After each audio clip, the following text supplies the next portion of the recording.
So if you're curious as to what happened to my starting soon screen, I accidentally deleted it. I had a lot of shit on my desktop, and I just dragged, I just took the elliptical and I just dragged everything on the desktop and threw it right in the trash. There was like important tax documents, I think, that I threw in the trash. And just empty recycle bin is gone. There's a bunch of different options. I don't know what I want to start with, because there's a lot of stuff to start with. Like, there's a lot of different games I could play, but I'm not sure which one it's going to be. Anyways, vote on this, because this will determine what I do for the next at least like 3 or 4 days, or the next 3 or 4 streams. This is the destiny of the stream. It really matters on what this is. Remember, keep in mind, guys. Like a lot of people are voting for Sorcery. That's like a book. I pretty much am going to be reading a book on stream. Is that what you want? If that's what you want, like, remember, like, this is me reading a fucking book. Yeah, Sorcery looks like it's just Sorcery. It's going to take a Hail Mary for Fallout 4 to catch up at this point. Do you know what Sorcery is? Probably a lot of you don't. A lot of you might. It's really fun. It's really cool. I'm going to do my best to read it and probably act out all the characters really shittily. But, whatever. Let's play Sorcery. I would lower your volume at the moment, just in case it's really loud, because it's very possible. So I'm giving you a warning. Lower your volume right now. Why don't I not have audio? What is going on here? Oh, God!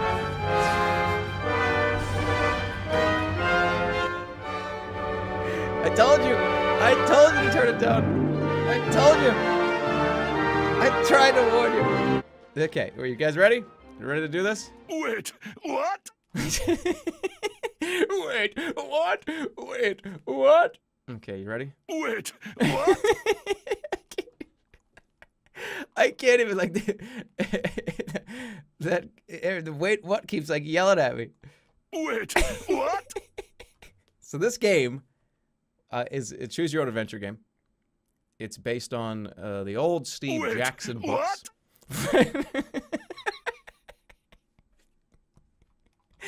I'm explaining it. You don't have to keep saying what. I'm like telling you what's going on. I'm telling you. I'm explaining it to you.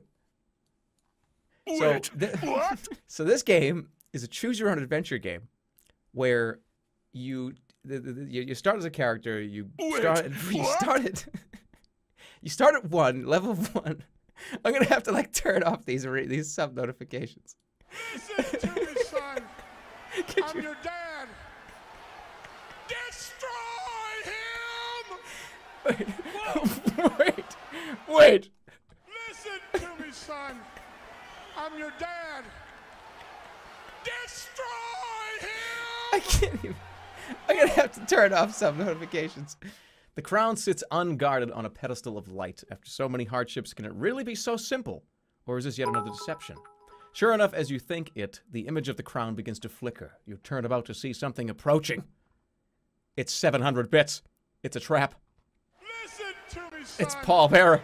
I can't even, like, get into, like, character. I got, like, fucking people screaming at me. It's supposed to be, like, I was supposed to, this stream's gonna be so good. I'm gonna get, like, into it, like, get into character and, like... Listen to me, son. Quiet for story. I'm your dad.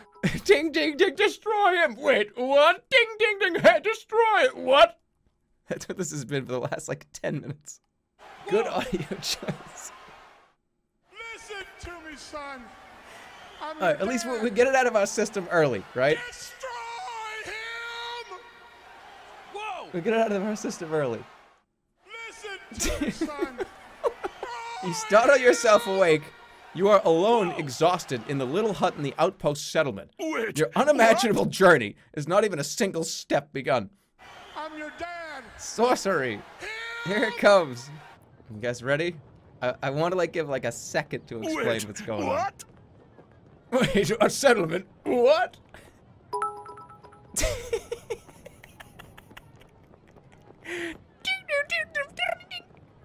I'm gonna get going. Let's describe very, very briefly while I have, like, a second. Sorcery is a game book. What? Sorcery is a game book where it's choose your own adventure, but you have this, you have a map here, right? So you can move around, look at stuff. There's combat in the game. It's not just reading text. So don't think that it... By the way, I highly recommend this game to everybody. Destroy him! Whoa! God, you just want me just to fight something, huh? Wait, another settlement needs your help. Here, I'll mark it on your map for you. Ding, ding, ding, ding. Welcome to the noise stream. Yeah, it really is what's going on. Guys, welcome to Jerma 985. Hey, welcome to my live stream. Hey, by the way, I just sit here and a bunch of fucking noises happen. And I, like, get money. Like, what the fuck is happening? So, like I was saying, Sorcery is a game book. It's based on Steve Jackson's Sorcery. What? It's based on Steve Jackson's Sorcery. You get stamina. Okay, you get stamina, you get gold, you get rations. What? And you go from town to town. You get a bunch of different options, and there's fighting, there's combat. And it's very fun. It's very interesting. And I love the audio. I love everything about this. It's a great game. Get it. It's on Steam now. They ported it all. It used to be an iOS game. It's on Steam. All the parts, 1 through 4. 4 just came out like 2 days ago. 3 days ago. Get it. Great game. Let's go. You draw a path to where you want to go. Let's go to the settlement. Eyes follow you as you leave the hut and walk towards the great Shimutanti. Wait, what? Shimutanti wall. The frontiers people of this tiny settlement are well aware of your mission. So, should I just ignore them? Or should I? You're not gonna greet them. No, this is like my tribe. You turn to them and bow some smile in reply, but are too afraid to approach. Wait, Others what? make gestures of protection. You are going beyond the wall, so they believe you to be cursed. So people are freaking out because I'm walking by them. A man is waiting on the path to the Cantopani Gate, Son. the final doorway between Analand and the wilds of Kakapan. You recognize the sergeant of the Sightmaster Warriors. He holds out his hand. Apparently I'm avoided to join the group Alpha Omega Gaming. Okay, hold on. What? I have a Steam controller plugged in. That's gonna be there for the rest of the fucking stream, isn't it? God damn it. We keep breaking our immersion. This is gonna be here forever. Oh, shit in my fucking diaper. What? Thank God it's gone. Greetings, Sergeant, or get out of my way. Listen to me, son. Or listen I'm to your me, dad. son. Please be a dick to everyone you meet in the game. Okay. I'm just gonna push him out of the way. Get the fuck Wait, out of my way. What? Get out of my way, you growl. I will not keep you long, he answers, lowering his hand. But I bring you a gift from the king. 24 Listen gold to me, pieces. son. It's all we can spare I'm your this time. dad. He holds out a pouch. I think I might take half. Because, you know, he says, it's all we can spare this time. He holds out a pouch. Should I take it all? Take it all. I mean, money is really, really important in this game. You need it. But maybe I don't want to be like a dick. People are going to remember that. Or you can refuse it, or I can be like, keep your money. Taking all of it. You accept the gift without thanks. You should buy some supplies before you pass the wall, the surgeon says. And you must collect your spell book if you wish magic to aid you. Finally, should you wish to practice your swordplay, I will go one last round with you. And he points with his staff towards the training ground. Okay. Well, I'm gonna get my spell book. It's important. You walk with the sergeant to the training ground, and he wraps the base of his staff in leather. So how this works is you have a stamina bar here, right? They also have a stamina bar. Some have lower than you, some have higher than you. You have to guess at what they're going to do. So on the left, you see that I can swing at him with like 4.7, 4.8 power. If he swings for 5.0, he's going to hit me and I won't hit him. Wait, what? You can defend and block. You'll take 1 damage no matter what he does. So it's a game of kind of like back in like tug of war almost, where you don't want to if you get hits, you're losing life in this game is not good, because then you have to like rewind. But we're gonna do like a rewind-less run, so you'll see what I mean. If you go too hard, if you go 9 right now, like if I hit him for like 3, then I'm gonna be so drained for the next round, and I might take a hit. So we'll go like 5.4, 6.5. See, he did a 9, so he fucking crushed me. So now I see my bar because I just did that swing, and now let's go for 5.7. See, 3.8. Boink, he takes 3 damage. So now he doesn't have very much to work with, but I still have 2.3. So there we go, 1.8. I win the fight. That was so fucking loud. My God, what the fuck was that? You reach the foot of the mighty gate. It is sealed. The sergeant places one hand on the wood. The gate has been locked for some time to deter raiders, he tells you. But you will have no difficulty. The stars in this place allow the DOP spell to be crafted, and he stands back. So, in a lot of situations in this game, you're allowed to cast a spell, and there's a bunch of different options. So, for instance, like, we're going to go into the sky now, and boom. You have to spell out, every spell is 3 letters, and some of them, there's like a ton of them in the game, but we're going to, DOP is a spell to open any lock or door. So you'll, Wait, what? You'll come into lots of different doors that can't be opened, but you can just DOP them, and they'll just fly right open. Now the game begins. This is where the game starts. That was like the tutorial area. Look at what we gotta go. Look at this entire terrain. And this is, honestly, here's the thing about this game, guys. This is part 1. There's 3 more games. The second one is huge compared to this. Look at all these different places we can go. Oh, I can't wait. Let's go. Time to strike on, then. The wind whispers through the long grass, beckoning you onwards. But there might be rats and worse in those fields. So you might be safer cutting across to the river and following the bank. There might be rats in that field. There's potential for fucking rats. So that's definitely the fucking way we're going. Suddenly you freeze. Up ahead, the grass is parting in coils and bends. The parting is moving. There is something there and it's coming towards you. Wait, what? Did I run? Something is, if it's parting the grass, it means it's big enough to part the grass. So, I don't know. Should I stand my ground? What? Because if it's like a monster, I'm going to have to fight it, and I might just fucking die. Stand your ground. Stand your ground. Run from the rats. Stand my ground. Whatever it is, it will find you ready. You wait as the switchblading furrow moves closer. Here's the situation. I could draw my sword, I could just sit there and wait. Or I can get ready with a spell. Should I just cast like a fucking lightning spell through the grass? But what, well, hold on a second. Here's the thing. What if it's like a friendly person? What if it's just like a guy that's like, you never know. Whatever it is, it's fucking dead. Can sense danger. Let me sense danger. I'm gonna sense danger. I'm gonna sense danger. Let's see, sense danger.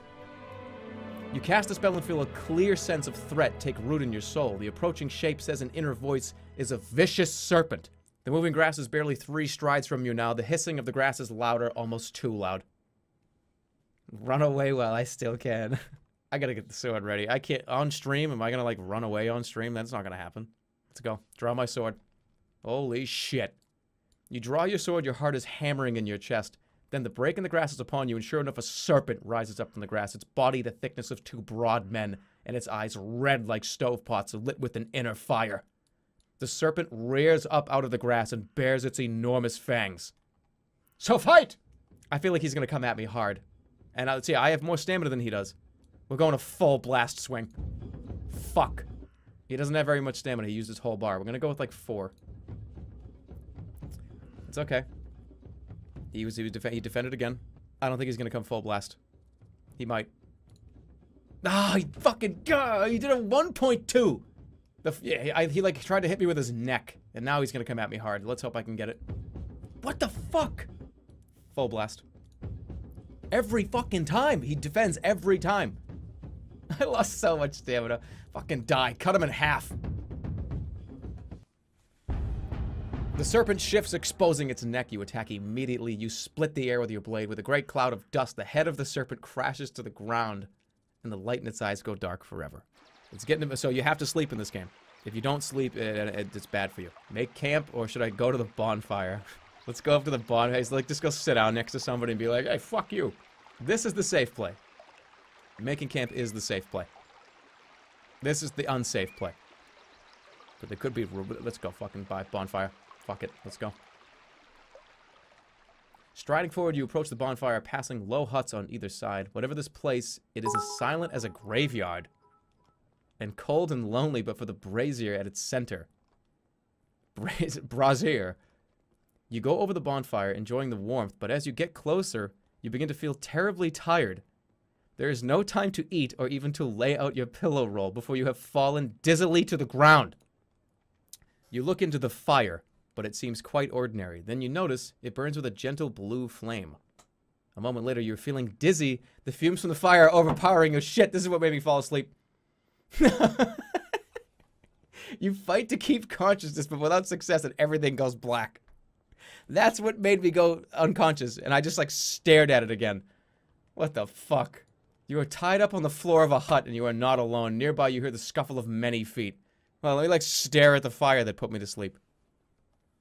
Sit up. You sit up trying to rub your head, but of course you can't. Your hands are tightly bound.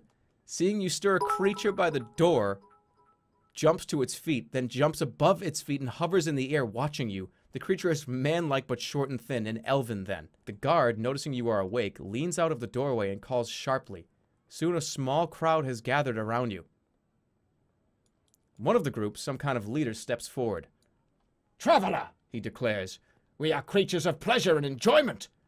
It is such a great pleasure to have a visitor in our poor hamlet. So I ask now, how will you entertain us here?" I'll show you magic. I will sing for you. I will kill you all. All right, I'm gonna have to show him some magic. Then let me show you my magic. The chief claps his hands with glee, and so do the others in the crowd. Excellent. You gotta untie my hands first. "Very good, but I cannot weave a spell with my hands tied." The elven consider this for a moment and quickly decide. One approaches with a knife and holds it close to your face for a few seconds. Then he laughs, rolls you over roughly, and cuts the rope around your wrists. "Now," declares the chief, "entertain us." "Fucking fight me. Let's go." "I'll entertain you," you declare. With a leap, you rush to grab your sword from the other side of the hut, but the elven are too fast for you. One of their number grabs the weapon first. Go for his throat. Go for his fucking throat. You dive for the elven holding your sword, but he tosses it to another in the group. You chase after it, but it's passed again, and then again. Quickly, you give up in furious humiliation. "You are indeed entertaining," declares the chief elven with a clap of his hands. He turns a wheel in the air. "How delightful!" With a gesture to his fellows, 3 more approach. You ready yourself for blows, but instead they open your pack. The elven root through your things with brutal efficiency, taking what they fancy and tossing the rest back at you. Then they pick you up and carry you out of the village, leaving you in a pile on the side of the path, like a sack of waste. You stand slowly, battered and humiliated. You rub the blood back into your wrists. Then finally you look through your pack. Your provisions have been taken, and all your gold is gone. Still, there are small mercies. You still have your neck shouldering your pack. You start to walk once more. That is fucking horrible, by the way. That's like the worst thing that could have happened. You hurry away from the scene of your humiliation and reach the river once more, but now the path goes across it. Beyond, you can see a long, wide track, with trees lining the left-hand edge and a wide field of long grass on the right. In the far distance, a curl of smoke indicates a village. The evening's beginning to draw in. It would be good to reach town before the light is gone. Yeah, you test the bridge. You don't just go across first. You gotta make sure it's... Before crossing, you make sure to test the guy ropes of the bridge to ensure it is sound, but it seems safe enough. Satisfied, you make your way across the boards. In the middle of the bridge, a man stops you. "Halt," he declares. "This is my bridge, and to cross you must pay the toll." Huh, good. How much? How much is the fare, you ask? What? "The toll is just 1 gold piece. It's very reasonable." Fuck, I would have paid it and just been done with this idiot.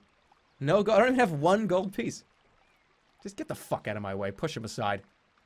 You shake your head firmly and push the man firmly aside. Either by accident or by design, he totters off one side and into the water, landing with an almighty splash. Laughing, you stride along the path on the other side. You have a long way still to travel today. Get out of my fucking way. You just like threw him over the bridge. The path continues along the side of a line of trees. Suddenly, an acorn lands on your head and you hear it tittering from overhead. The cougar grant you strength. More elven in the trees hurling acorns. Threaten them. Cast a spell. We're gonna fuck these guys up. I'm fucking zapping into the trees. Cast a fucking lightning bolt at him. You cast a spell and fire a lightning bolt up into the trees. I'm your dad. Destroy I am! I'm him! destroying him! The limb on which the elven sit rends an enormous explosion, and the tree bursts into flames. You break quickly into a run to avoid the rain of burning branches. You quickly leave their screams behind. Dude, these guys... Okay, let me just go over this real quickly.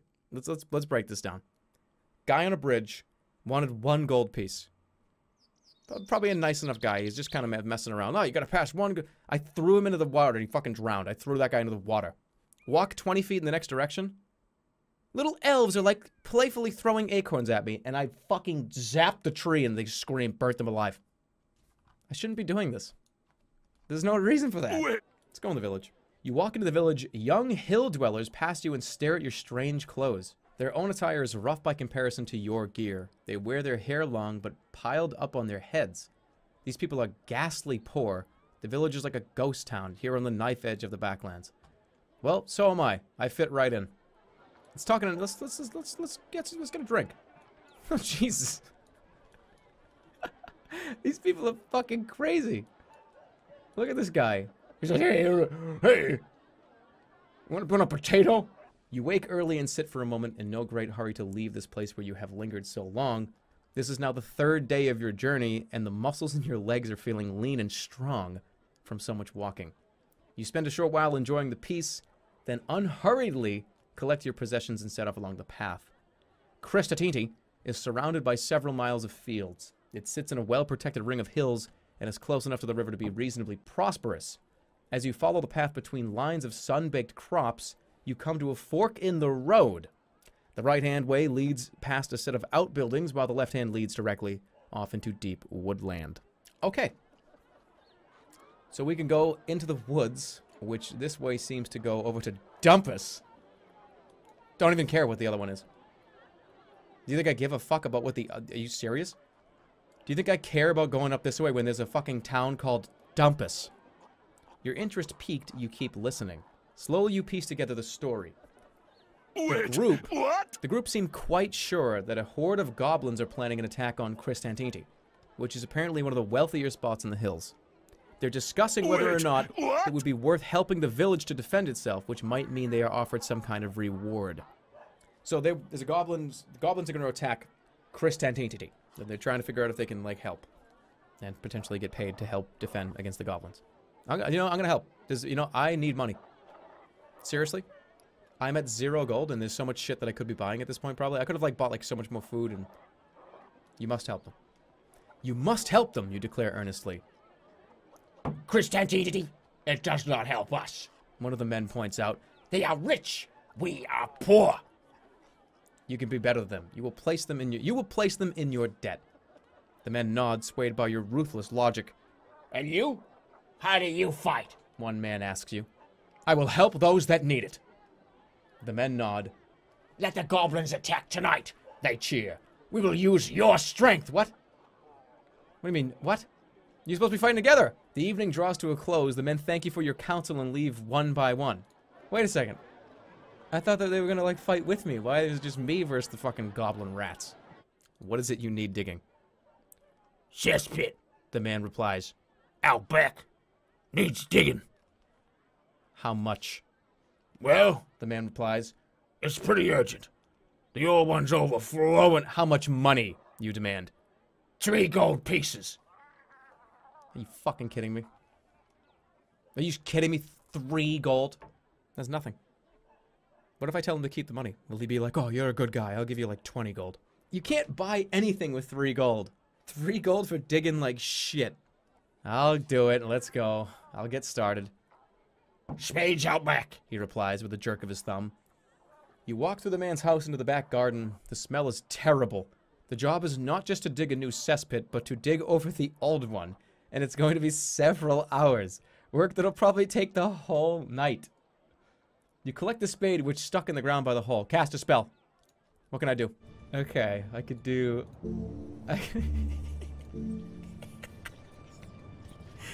Should I fucking zap this guy? What's gonna happen if I just fucking bolt a lightning over here? Does it cost 3 stamina to cast this? You cast the spell and point your finger at the hole in the ground. With a flash, a burst of lightning flies from your hand, hits the ground. Earth explodes upwards, and when the air clears, you have created a fine hole. A little rough around the edges, perhaps, but you still saved yourself plenty of work. I thought I was gonna, like, zap that guy. What a waste of stamina. What a lazy fuck. You go back into the house and collect your money, 3 gold pieces. The grateful householder also provides you with some food, as well as a space on the floor to rest for the remainder of the night. You settle down happily and are quickly asleep. Look at that. You start streaming. I think I want to go on the bridge.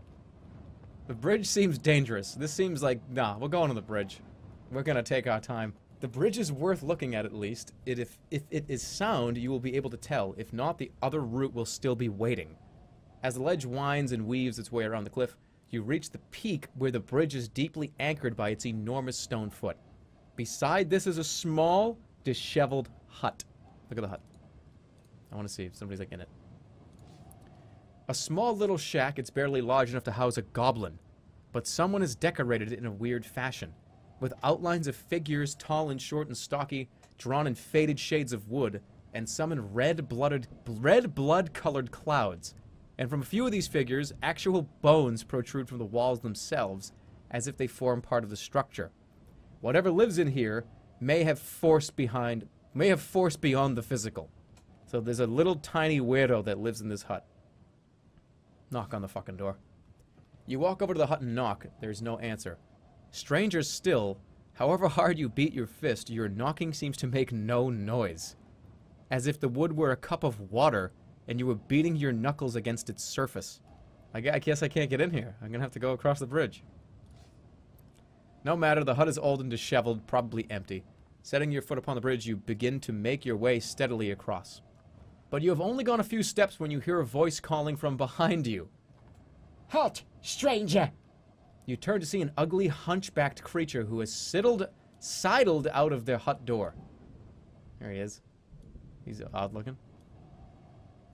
If you wish to pass, 2 answers you must give to Vankas. I'll give you your answers. Who is Vankas? Ignore him and keep walking. Alright, who is Vankas? The creature blinks, perhaps in surprise. Then he taps himself on the chest and tries to straighten up just a little. Through villages 3 you have now passed. What was first, what was second, and what was last? Cantafini. Whoa! First Cantafini. No, wait. Then Kristatini. Then Dumpus. Finally Dumpus. The hunchback nods once, deeply, and you breathe a deep sigh of relief. He gestures for you to proceed along the bridge, but calls out one last verse of advice. Beware the lair of the cave demon's maze. You hover to listen to the rest of the verse. For traps as deadly Wait, as Medusa's what? gaze. Greet those with the most tiresome plight. Her turn down paths, not to the right. Beware going down bright paths when we get... always just go left. Just keep that in mind. Just fucking go left every time. Thank you. Your heart swells. A village might mean a chance to restock on provisions with The 3 gold. You hop down from the boulder and make your way forward. When an overhanging branch touches your face... What? And you hear a lively chirping. I'm gonna freeze. I'm freezing. You freeze! Hovering by your shoulder is a small creature the size of a bird. It's a fucking little bird, guys. What am I gonna... this bird. It is childlike, but very thin with green skin. And it flits around you on transparent wings. It seems friendly enough. It even lands on your shoulder, its tiny clawed toes pinching slightly. Zap. Zap. I don't think I have... No, I can't do Zap right now. Clone the caster. I can make 6 clones of myself. Let's do it. You fashion the spell, but while it weakens you, it has no effect. The little creature chuckles. You're wasting your time using magic while I'm around? It declares. What do you mean? It's quite simple. The thing replies. I don't believe in magic. I've never seen it, because when I'm around, magic never happens. Then get off my shoulder. The thing hops from one side of your head to the other, its flickering wings buzzing past your face in an irritating fashion. And hello to you. The creature replies, chirping. My name is Jan. Look at this little thing. What the hell are you? The creature does a backflip and gives a low bow. I'm a mini-mite. Pleased to meet you. It reaches out a tiny hand and shakes your earlobe. I'm not going anywhere until you've gone. You can tell me about the village. What do you want with me? What do you want with me? See that village? The creature replies. Last time I tried to go through, they told me I wasn't welcome, so I wouldn't mind some protection. The creature starts hopping up and down. Come on, it grumbles impatiently. Let's get going, can't we? It's fucking Diva. Kill it with zap. You know what? I don't know if I want to do this. If I can't cast spells, this guy's like a fucking mini-mite. I can't cast spells. Why would I want him around? I don't know. I really don't know what I want to do here. Because bringing him into the town means I can't cast spells. Alright, stream. You're gonna have to help me out here. I don't know what to do. Bring him or don't bring him. Looks like bring him is winning by a couple %. Rip the wings off his back. Oh, Jesus. It looks like we're gonna be bringing him in. You continue along the path. The sounds of festivities grow louder. It's almost spooky. Here in the shade of the valley, and after so long on the dire road, the people in this village seem to be enjoying themselves. See? The mini-mite on your shoulder remarks. I told you it was a happy place. Jan, what's going on? Are they bewitched? Jan shakes his head. No, if there was magic, believe me, I'd know. This is the Festival of the Young. What is that? Well, take a look. Jan waves his little hand around the village. I was trying to burp, but it didn't work. The idea is that once a year, the children are allowed the freedom of the village. It is a time of great fun and lots of pranks. It becomes quickly obvious what he means. You pass the first few buildings where you find a number of children sitting in the street and drinking ale from deep mugs. Further on, a young boy is holding an old woman over his knee and spanking her. On the other side of the street, a group of boys are fighting outside a hut with a sign that reads, Glan Dragor's Tavern. It is all complete mayhem. So, like, the children take over? Should I go, like, save the old... I don't know. I feel like this is, like, a traditional weird thing, and I don't want to intervene with this, because they'll be mad. And it's just complete mayhem in here. Like, children running the streets and, like, drinking booze and stuff. I'm gonna have to leave her. I feel like rescuing this old lady is gonna be bad. Leave her. So, unfortunately, sorry. You consider helping the woman, but there's nothing you can do. It is their festival, after all. See? You don't step into somebody else's culture and are like, hey, you don't do that. Because what if they fucking take out, like, a fucking knife? You rise early from your spot beneath the tree. As you gather your things, Jan leaps up and onto your shoulder. Ready to go? He chirps. You rejoin the path on the far side of Shimutanti. The sun sits on the horizon like a gleaming jewel. If all goes well, you will reach Torapani today, the last village in the Shimutanti hills. After a short climb, the path breaks, heading uphill to the left and downhill to the right. Look, this guy's been useless this whole time. What does he know? Which way, Jan? To the right is a forest. To the left, the going is easier.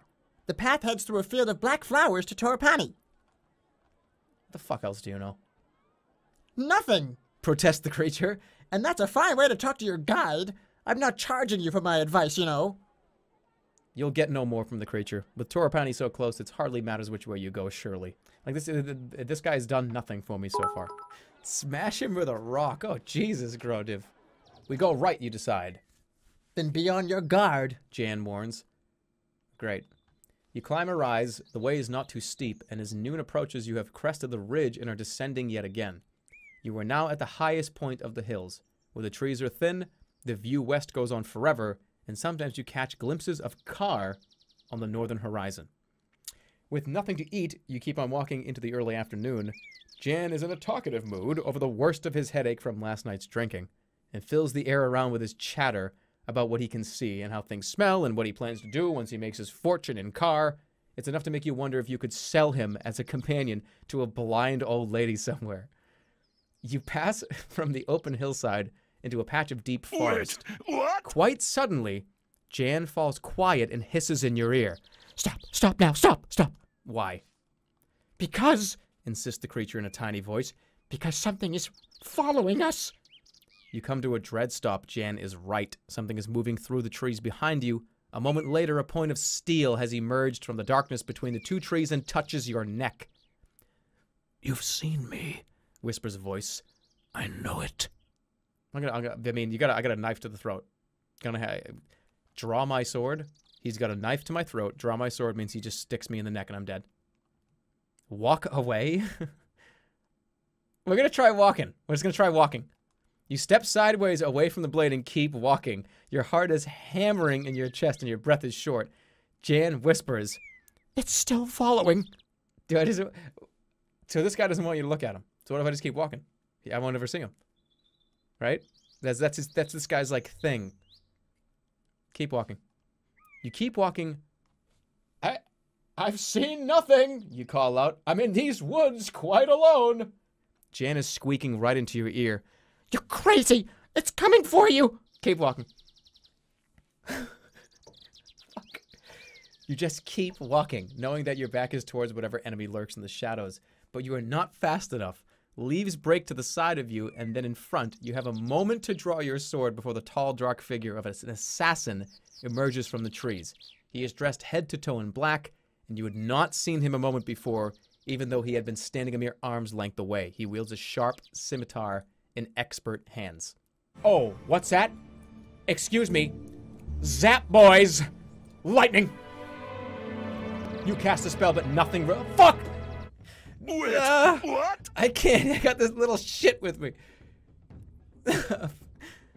You cast a spell. How many times do I have to tell you, Jan Jabbers? Mini-mites are protected by an aura. It's a curse sometimes, like now, because you can't cast magic while I'm nearby, and I'm not leaving while that assassin is here. You bring your fucking sword up. Full blast swing! Shh, I'm dead. You will die out here. The assassin declares in a tone like ice. Defend. Yeah, nice try. Dummy.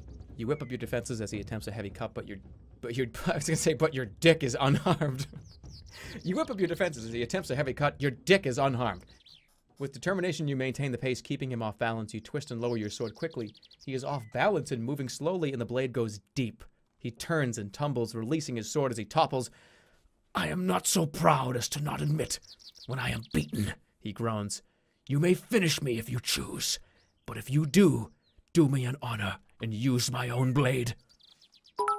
The assassin is not dead, but lies on the floor, gasping. Finish him and search his body. We need money. What if he's a good guy? Kill him. Finish him. It's a prank. Yeah, wait a minute. We're in the prank city.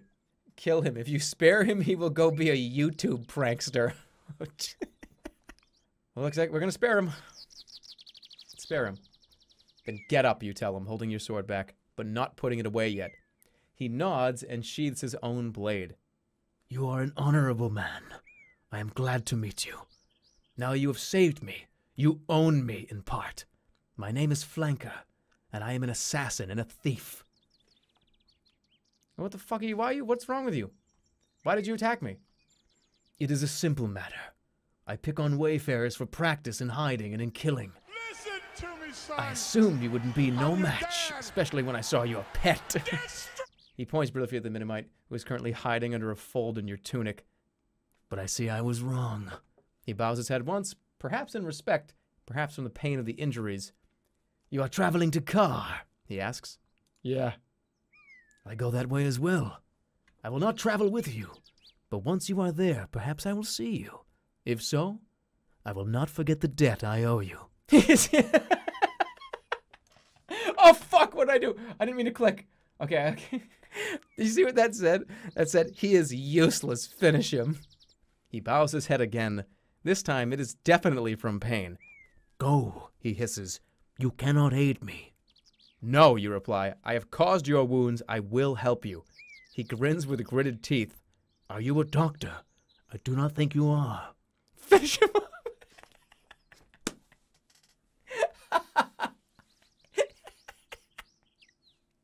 Oh yeah, I can help you. Just fucking jam a sword through his chest. What a dick. Oh, that's so funny. They have given like 4 separate opportunities to kill this guy. Tearing strips of dark fabric from his clothing, you bind his wounds tightly and the bleeding lessens. You are too kind to a man who is about to kill you, he murmurs. Let that be your lesson, you reply as you gather up your things and head out of the forest, leaving him behind. You have a sense that you have made a powerful friend. You continue along the path and around the side of a hill. A wooden hut is set into the slope with an old woman sitting on the front step. A river seems to emerge from beneath her. As you get closer, you realize the water flows underneath her house, and the house itself is set on splayed struts like an insect, straddling the watercourse. A few paces from the front of the house, the water plunges over the edge of a sheer cliff and disappears. Let's go say hello. Greetings, you call. The woman looks up at you and smiles. Come over here, won't you? She calls. I can barely see you. You approach the old woman. She smiles a toothless smile and gets up from the step. come in, please, she beckons. I get so lonely living out here on my own away from the villages. Go inside. Oh, she looks fucking evil. Look at this evil lady. That's an evil lady. Thank you. You follow her inside and take a seat by a long wooden table. I'll bring us some tea, she says. She sounds almost nervous. Hurrying to her kitchen, she returns with 2 large cups. Watch it, Jan whispers in your ear. I don't trust this one. Look at this lady. You gonna trust this lady?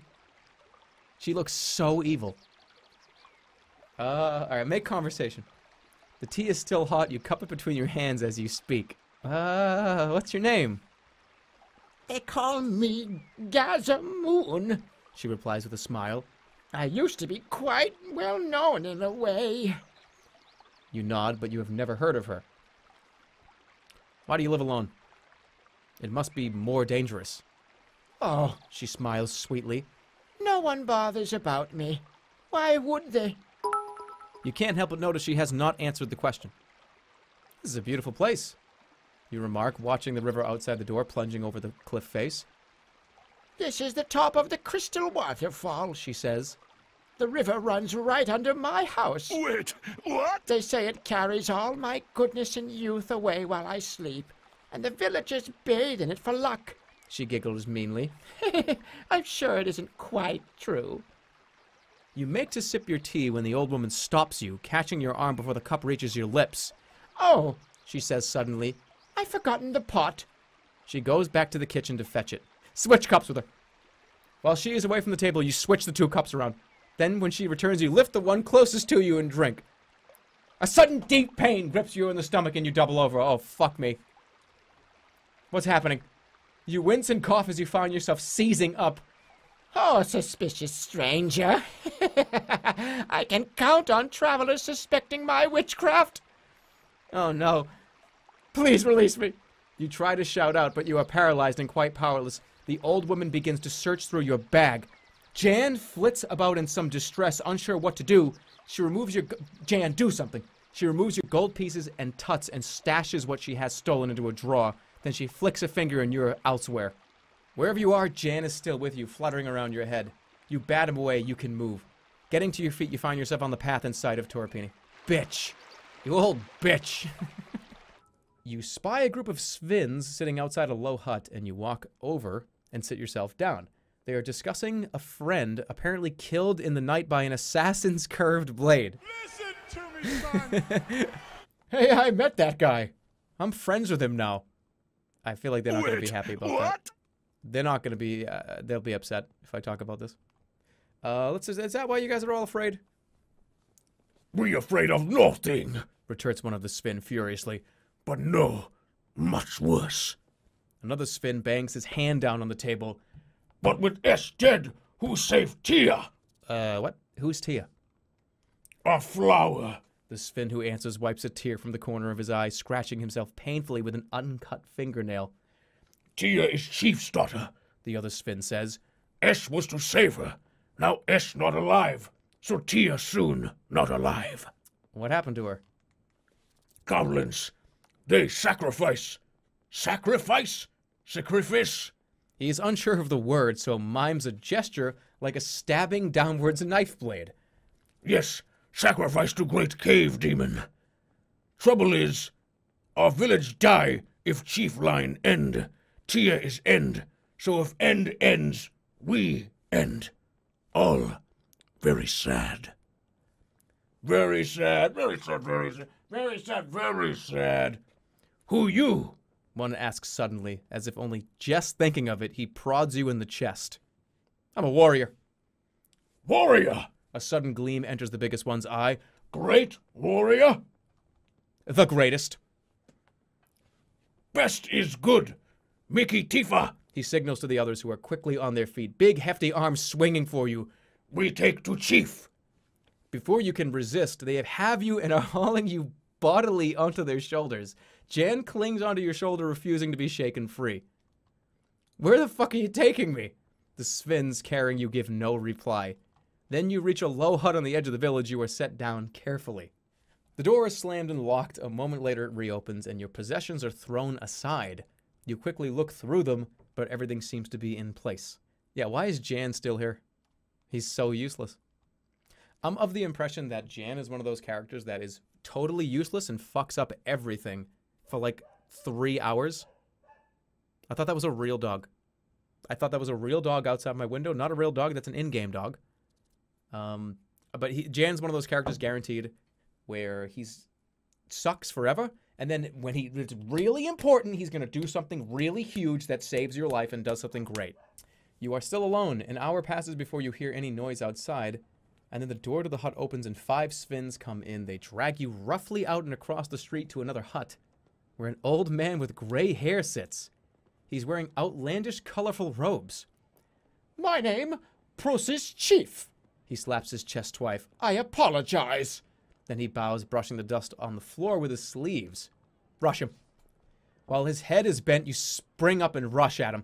You almost reach him too before the other Svinns catch you and hurl you painfully back to the ground. The chief looks at you sternly. Brave. This is what we need. He waves to a menial, don't know words, who brings in bread and milk. Eat it. Methodically, you bolt down the meal. It does not seem to be poisoned, and it nourishes you. Oh, I've got my fucking 2 stamina back. The bowl is removed, and the chief squats down in the pool of cloth. Jan cowers under your own cloak, hoping to go unnoticed. Will he do something? I have need of you and your strength. Tell me. The chief nods. I shall. My daughter, my child, she is taken. Offered to a terrible demon below. Yeah, she fucking deserved it. The chiefs look at you with level hatred. As do you now. Kill the demon and save my daughter and have your reward, or die. He shrugs. It is for you to make a choice. I don't really have a choice. I'll do it. I hope you will. He gestures to the other Svinns, who, still taking no chances, grab you by your arms and haul you to your feet. You are led along a short pathway through the forest to a crack in the ground. One Svinn has brought a rope and another a basket. They are preparing to lower you down into the pit of the earth itself. I probably can't get away from this if I really want to. I wish I could cast a fucking spell. Yeah, you're gonna pay me for this. You will pay me richly for this. The Svinns nod. The chief replies. We are poor, but we will try. Good. Watch the darkness, he declares as they start to lower you down. From your shoulder, Jan murmurs. We're in trouble now. He shivers. You hit the floor with a thud and peer into the darkness. That was not a good thud. You hit the door. You hit the floor with a thud. And that was not a good. Do it good. You hit the floor with a thud and peer into the darkness. Your eyes can make out nothing, but a slight breeze suggests endless space in all directions. You are blind, helpless, trapped. You hit the floor with a thud and peer into the darkness. You hit the floor with a thud. Something clatters to your feet from above. One of the Svinns shouts something down at you. So it's a completely pitch black cave, and something was thrown down to me. Feel around on the ground. You crouch down and feel around your feet until your hand closes on the base of something. You pick it up. It's a dry wood torch. Good thing I picked it up. Something else falls from above and strikes you on the head.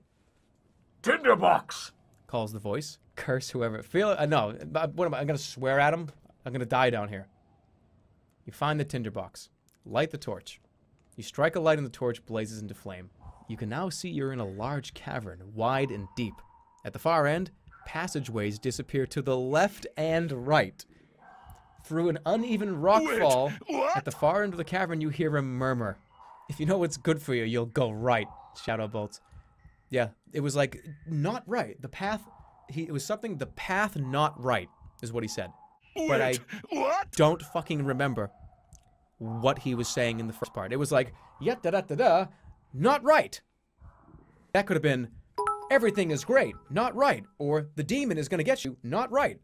Never go not right, which is never go left. It said beware not right, so beware left. You guys got me all jumbled. Everybody's jumbled. Yo, I think you need to spare the assassin. We're going right. Fuck, turn back. No. Wait, what's going on? Climb out of the hole. You set your toes into a crevice near the base of the rock wall and try to climb your way out. The stone is coarse and cruel on your fingers, and soon you'll have cuts below your knuckles and on your knees and elbows. Halfway up the slope of the crack begins to curve over, and the going gets more difficult. Keep going. Climb out. I can get out of here. You will not give up. You keep climbing. One hand after the next, testing every foothold. After some more effort, with blood trickling between your closed fingers, you are within a few reaches of the sunlight. That's when they notice what you're doing.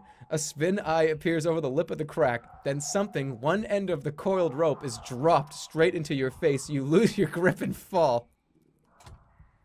Do I survive? And hit the floor with a horrible crunch. Your ankle is badly twisted and you are lucky to not have broken your neck. The rope is quickly whisked up again out of sight. Get me out of here! You rodent.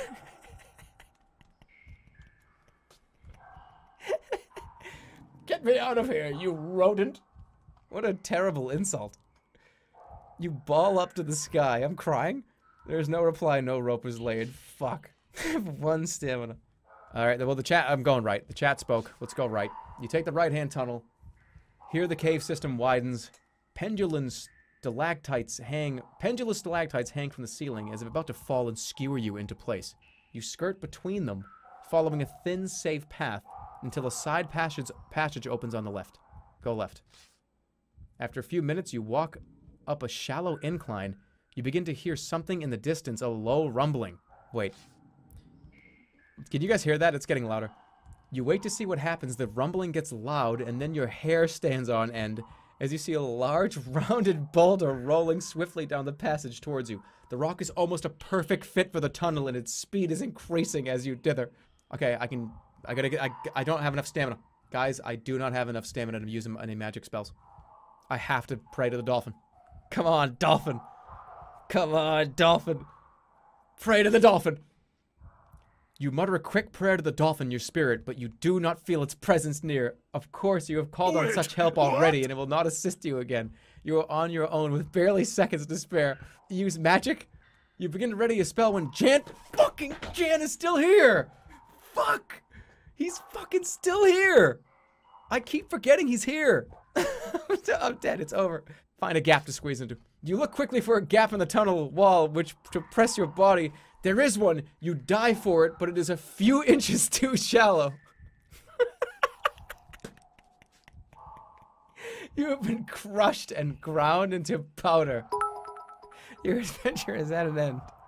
Oh, I'm gonna dive and try to get in this hole. Rip, there's death number 1. You move through the opening in the right wall. The going is suddenly more difficult, and you realize that the tunnel is climbing at quite a sharp gradient. Little stones rattle and roll away, downwards into the dark. At the highest point, the passage you are following finishes at another fork. As you enter, 2 stones roll away down the slope. Go right. The cave walls crush in close as though the rock is squeezing you to death. Your shoulders rub against the walls. When you feel certain you can go no further, the path you are creeping through forks again. Another pair of stones are stacked in the corner. Go right. You turn right. You follow the passageway when you hear an echo of whimpering coming up the corridor. Your torch light falls across a frail shape. Hiding in the shadows is the young spin girl, stacking stones into hundreds of little towers. What? Is that the how do I know what she looks like? But if it's not, look for traps. You run the torchlight around the walls of the cavern, no switches or triggers that you can see. The girl watches you with silent fear. And then the torchlight falls on a deep scratch in the rock, a claw mark.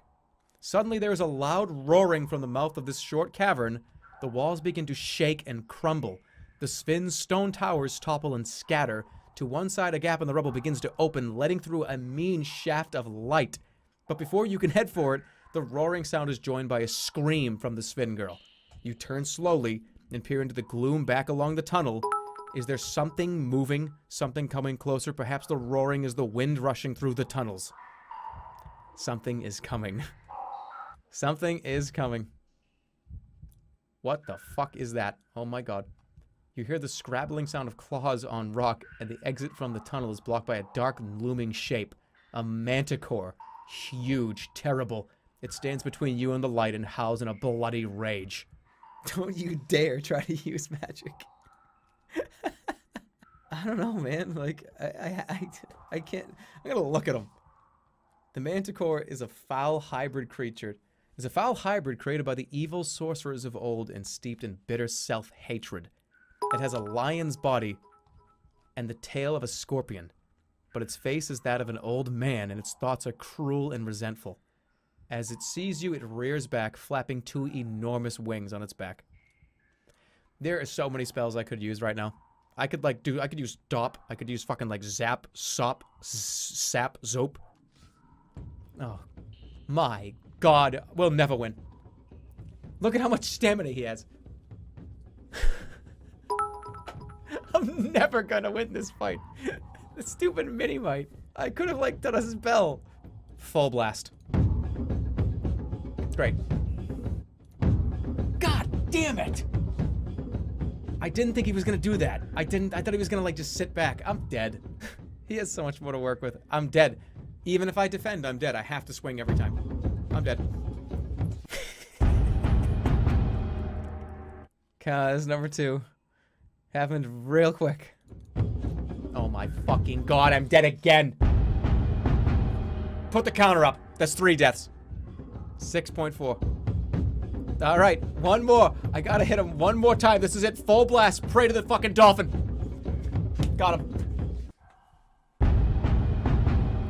Got him. Tell the girl to, yeah, tell the girl to call up. I'm not calling up. You call up. Girl, call to your father. The Spin child nods mutely, then bawls at the top of her lungs. Perseus, I'm here. Then something drops down, a rope with a basket on the end. The girl first, calls a voice from above. Perseus. No, I'm coming up first. No, you call back, stepping into the basket. The rope doesn't move. The girl, they call. The girl comes first. I ain't fucking moving. No chance. I don't trust you further than I can spit. You get me out of here first. Then you can rescue your damn daughter. A minute passes. Presumably the Spins are talking it through. The girl is looking at you, eyes wide with fear. Defiantly, Jan flutters off your shoulder and onto the shoulder of the girl. Wait. You fold your arms and wait. You are right. This way no one loses. The Spins reach the same conclusion eventually once it trickles down through their thick skulls. The basket begins to move upwards. The Spin girl, her filmy eyes reflect... Okay, I was in it. I thought they, like, pulled it away from me. The Spin girl, her filmy eyes reflecting the terrible ordeal she has endured down here in the dark, watches every inch of your journey upwards, trying not to cry. When you reach the surface, the Spins haul you out bodily and toss you away to one side. Don't worry, Perseus calls down. It's your turn now. No, I'm waiting. I'm owed money. They told me they were going to pay me. You sit nursing your injuries and wait as the Spins haul up the rope. When the girl emerges, her face is lit with a brilliant smile that every inch reflects the sunlight she has not seen for so long. Her father scoops her up and carries her on his neck, as she jabbers and tells him of your bravery in defeating the Manticore. The Spins, hearing how close the beast came to hurting their daughter, realize how much they owe you. Grudgingly, they welcome you back to the village if you wish to go. I'm going back. I want my money. Oh, baby. You will take what you are offered, you nod. I will come. As you enter the village, it erupts into celebration. Oh, yeah. You are given a place to stay and recuperate from your long journey. A visit to the healing priest treats your wounds, and when you emerge, it is to find the village before so somber and silent, now in full life. Flowers are tied to every rooftop, and bands of Spins are playing music on long, strangely shaped lyres. You are whisked away into the dance by Perseus, but you're lit by the daughter before the chief can give you his thanks again. The night is glorious. That night you sleep heavily and rise the next morning to continue your journey. The chief meets you before you go. You are rude, he declares, but we Spins pay our debts. He presses 2 gifts into your hands, a pouch of 10 gold pieces, a fortune for a place like this, and a key. This opened the south set district of Khare, he tells you. I hope it is a use. Oh, this guy's a fucking orc. This opened the city gate of Khare, he tells you. I hope it is use. Time to go. We did it, boys and girls. Got all of our stamina back, 10 gold. You guys didn't want me to go back. You guys didn't want me to go back to the town. Look at this. Look at this, like, fucking celebration. In the distance rises the wall of a great city, the first true stonework you have seen since you left home. From your shoulder, you feel Jan hop away into the air. I didn't mind the manticore, He hisses. but this place I'm afraid of. Take care. You'll need it. Then he buzzes away into the sky and is gone. You wonder if you will ever see him again. Definitely gonna fucking see him again. At least I can cast spells again. To Khare. There goes part 1. Your journey through the Shimutanti Hills is completed. Along the way, you have gained the friendship of Flanker the Assassin, and have given the key to the gates of Khare. You've collected no magical artifacts. You are still armed only with your original sword and have no rations and 10 gold pieces and a spellbook. Listen to me, son. Oh, listen to me, I'm son. your dad. Immediately. So, Khare, the Cityport of traps, the city of swindlers, it's a gigantic city, as you can see in the screen behind here. This map is a lot bigger than the last one. It was like this. It was like this big. It was like as big as this right here. This place is gigantic. So this is going to take a while to go through. So here we go. Founded on a ford of the Jabaji River, Khare was once a camp for the pirates who ambushed merchants sailing from Lake Lumley to the sea. But the camp grew, it became a village, the village became a town, and now Khare is a magnet for ne'er-do-wells and thieves, ruled over by a council of villains. It's a city of villains. It cannot be avoided. You would go around if you would go around it if you could, but on the far side is the North Gate, the only entrance to the Backlands, and the next stage of your journey. If your quest is to succeed, you must destroy him. You must enter the Cityport of Traps and make it out alive. Alright. So take a look. Take a look at how much shit we've got to go through. This place is huge. Can't you just walk around the wall? That would be great if you could, but no way. Twilight already. The great city of Khare has loomed large on the horizon all day, but has been slow to reach. The path tracing great loops back and forth through a deep and narrow pass. We walk on. You've not seen a living soul except once, when a dark figure raced across the hilltops overhead and then was lost from view. So you are naturally cautious when you round a bend in the path and see a beggar crouched low against a rock, muttering to himself. Zap the south gate. I'll try. You stop out of sight behind an outcrop, but the beggar does not look like much of a threat. Zap, zap, zap, zap him, zap his ass. I'm gonna wait. I'm gonna see what he does. You watch in silence. The beggar is an unfortunate soul. His head twitches from one side to the other every few minutes, and he mutters and murmurs to himself. They're hiding in the rocks, sir. Hiding in the rocks. Let's see what he has to say. You call a greeting and stride over, and he leaps to his feet, drawing a short stick from inside his cloak. Who goes there? He demands. What's your business in Khare? All right, so he's pointing a stick at me. He's no threat, right? He's a little old man. Greetings, old man. Enough of your greetings. The beggar spits back. I asked you a question. Who are you, and where are you headed? I'm on a quest. The man prods a little harder with his stick. A quest? A quest for what? Should I just tell him what I'm doing? Yeah, I can't tell you that. That's secret. The stick wavers in the man's hand, but he does not lower it. I asked you a question, He says, with all the courage he can muster. Answer me or you'll face the consequences.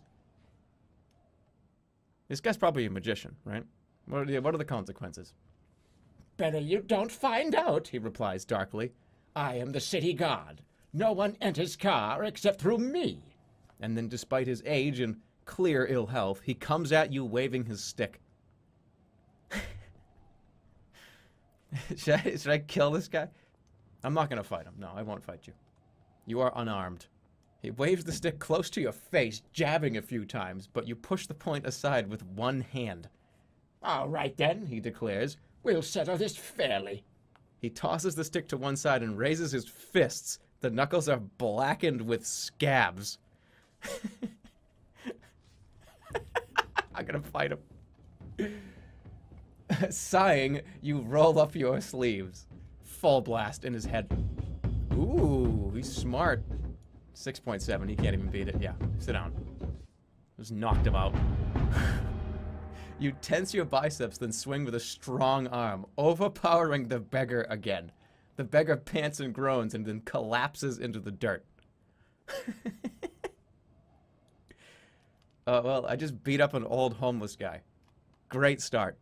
I'm gonna help him up. I mean, that's like, let me help him. Holding out a hand, you help him upright. He sits up and dusts down his tattered clothing. A gray cloak that was once a uniform. He is shivering. The evening is drawing in, and it must get cold out here.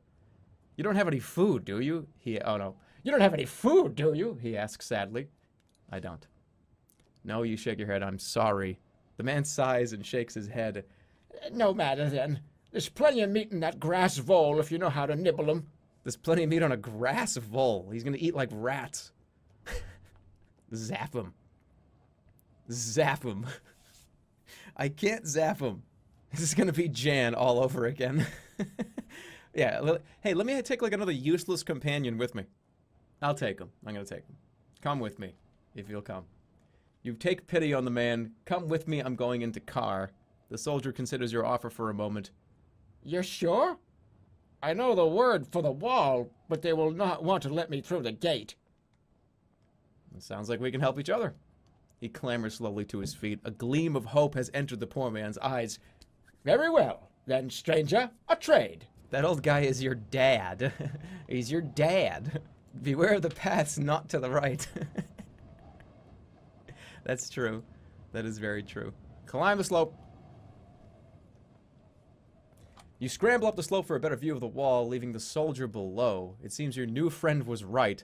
Standing atop the huge stone blocks is a guard with a long bow slung across his shoulder.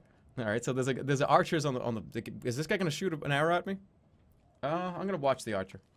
You keep watching. The guard above the gate looks this way and that, but doesn't shift from his position. Run for it? Wait, what? I thought I was like climbing up here to get a like what? I'm just gonna fucking run for it. Who gives a shit? We're going. The archer seems to be turning his gaze in a regular pattern. You wait for 2 heartbeats, then make a dash across the scrub.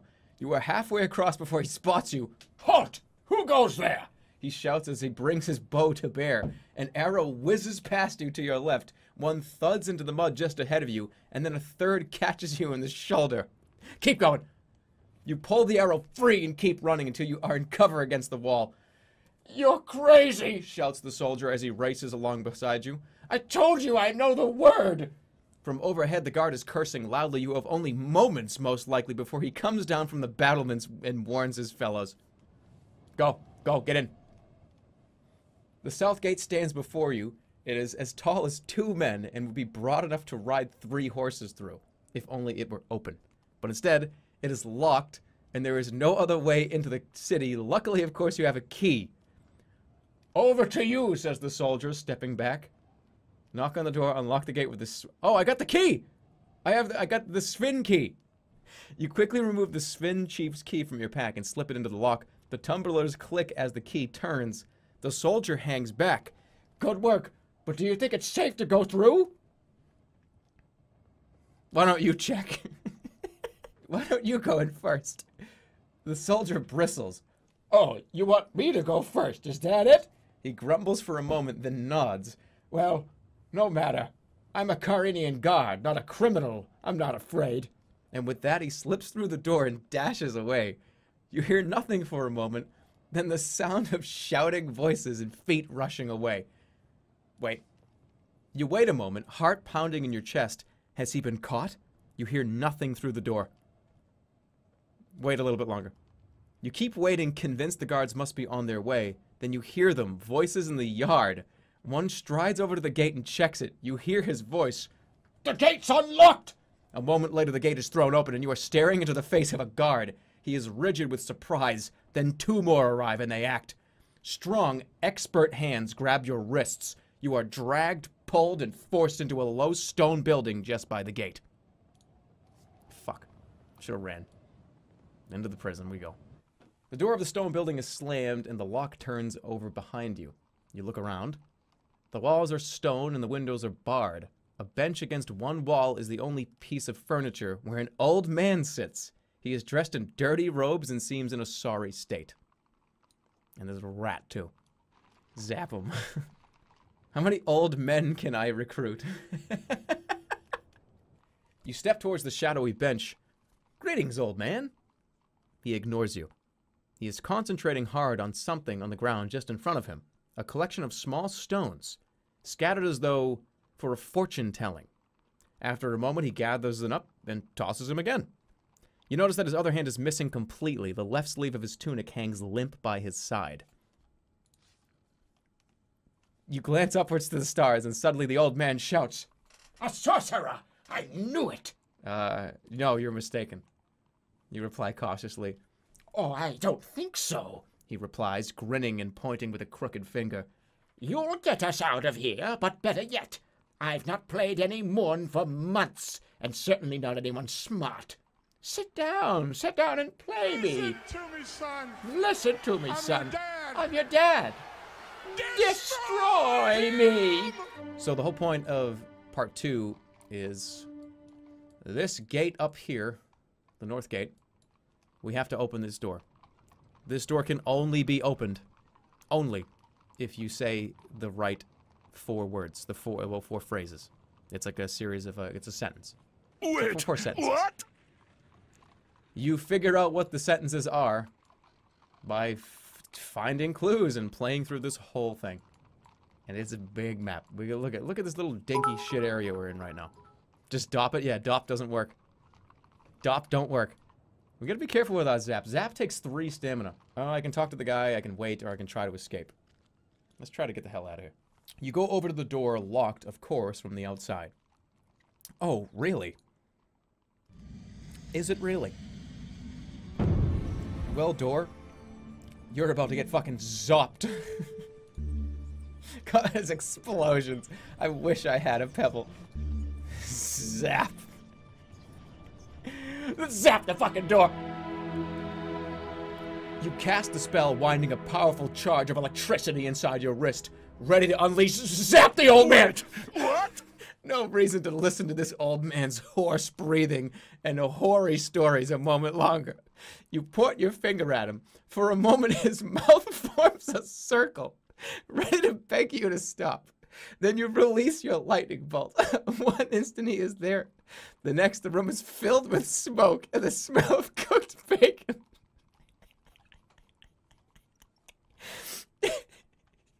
You settle down on the bench to wait out the night in silence.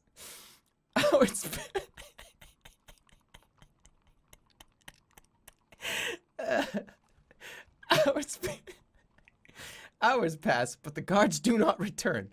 Night falls and you stretch out on a bench to rest. At least staying here will spare you the cost of an inn. You have already eaten today, so you are quite comfortable. Soon you are feeling sleepy. At least by staying here, you are saving your gold pieces. But what if the guards come by in the night? Oh, this line slayed me. For a moment, his mouth forms a circle, like, oh! Come sunrise, you feel better for the night under shelter. The guards come promptly. They open the door and leave it propped, without explanation. They do not seem surprised to find you on your own, as though they had simply forgotten the old man was ever here. Is there a reason to be let out like this? I guess I could just walk right out. There are more people here than you've seen in a long time. You cast an eye across the faces to see if there are any flanker.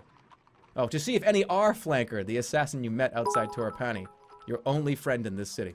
To the left, you see a group of scruffy youngsters walking up the road with packs on their backs. To the right, the track heads towards fields. A hut stands proud a little further on, or straight ahead. Ahead is the main road into the center of Khare, its surface rutted from cartwheels. Further in the distance, you see fields. This is the route taken by supply wagons to the docks. The business of this place is confusing, but you will have to simply strike out. You need to track down the city nobles and get the spell lines for the gate that the old man in jail told you about. You head right along a wide track until you reach a large hut. It is the only building on this path that is still standing. Either side are empty plots. Once the houses of the farmers who planted the fields to the north, they are now collapsed and thick with gripweed. It seems that here, in the shadow of the city wall, is not a place people choose to live. Let's look at the hut. By the side of the door to the hut is a sign, delicately painted. Chainmaker. The door is just a crack ajar, and from within you hear a gentle tinkling sound, metal on metal, as though a creature in a chainmail dress was endlessly pacing the floor. Let's listen to the door. You pause a moment longer and listen closely to the door. But there are no voices or footsteps. From within, just the sound of the chains, okay? From somewhere further on comes the falling and rising sound of a crowd. Some kind of event is taking place. There are several places you could go next. I'm intrigued. I'm intrigued by the Chainmaker. We're going in here. You push open the hut door and enter. It is dark inside. The floor is sawdust and the air smells of oil, polish, and burnt metal. From the ceiling, hanging like ivy, are metal chains of all lengths and thickness, some suitable for machinery, some for oxen, and others for arms and feet. The chains shift and whisper to themselves. There seems to be nobody here. There's another room beyond. Its door is hanging open. Okay. Call out a greeting, search the room, try the far door. I don't know, this is creepy. I'm gonna search the room. No shop owner in Khare should leave their wares unattended. To steal from him would be to teach him a lesson. You begin to carefully search the room, trying not to set the chains to rattling. Search along the left wall, look under the table, or look by the far door. Look near the door to the shop. There's a lot of places to look. Look at this. Looks like the left wall has a bunch of stuff on it. Search along the left wall. You start your search near the left wall and come across a small box containing 3 gold pieces, which you take. Let's look near the door to the shop. As you move across the room, you stumble clumsily into a chain grate, and it begins to swing, hitting other chains on either side. The far door opens, and a Svin, a man-orc from Torpini, appears, and he looks very angry. The chainmaker growls fiercely and snatches up a particularly heavy length of metal, holding it like it was thread. Zap this motherfucker. Oh, I don't have access to zap right now. Destroy him! All right. I heard destroy him. We're gonna throw a fireball at this guy. Fireball. You cast a spell and hurl an enormous fireball at the chainmaker. He incinerates into a pile of ash surrounded by a pool of molten metal. With the chainmaker dead, you quickly look at what he has left behind and find 4 more gold pieces. He also owns a neatly folded skull cap. Take it. You pocket it. On the way out of the shop, a silver chain catches your attention. What if it's a trap? All right, hold on. Okay. If I, like, grab it and it, like, I don't know. I feel like, let me look at it. The silver chain is clearly enchanted. The ends seem to snap and bite at one another like enormous snakes. Amorous snakes. You may be able to use it in a battle quite effectively. As you leave the shop, you call a thank you to the chainmaker for the chain, wishing his soul well.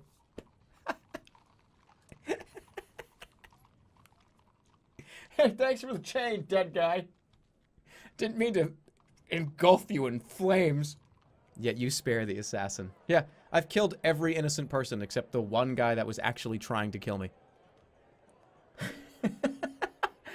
You approach a boy standing by a barrel and looking sheepish. What are you selling? The boy points into his barrel but does not answer.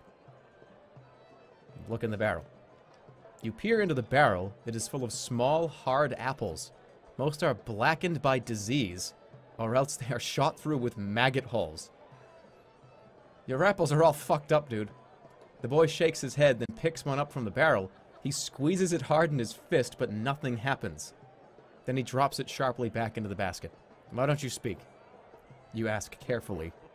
The boy shrugs, but doesn't seem to want to answer properly.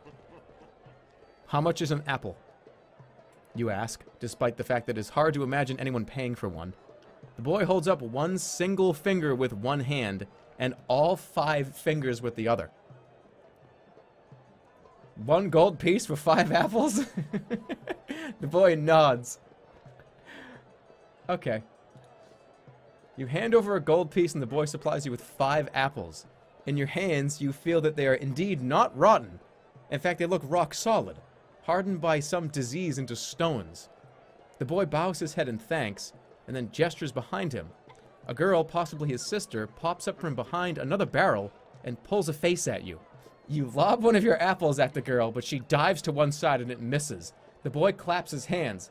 The girl puts her thumbs against her temples and waggles her fingers at you. Throw another apple. You ready your second apple and wait for the girl to show herself. As soon as she pops up, you throw, but your aim is off and you miss by a finger's breadth or so. The girl giggles and ducks away out of sight. Do it again. This time you ready your aim, and when the moment arrives, your throw is sharp and on target. The apple hits the girl on the arm and she whoops, standing up and pointing to the red mark the apple has left. The boy claps and reaches into his pocket, handing you a prize, a large, tasty-looking apple. Throw my fucking apples at him! You throw your remaining black apples at him, and he laughs out loud as he dodges to one side.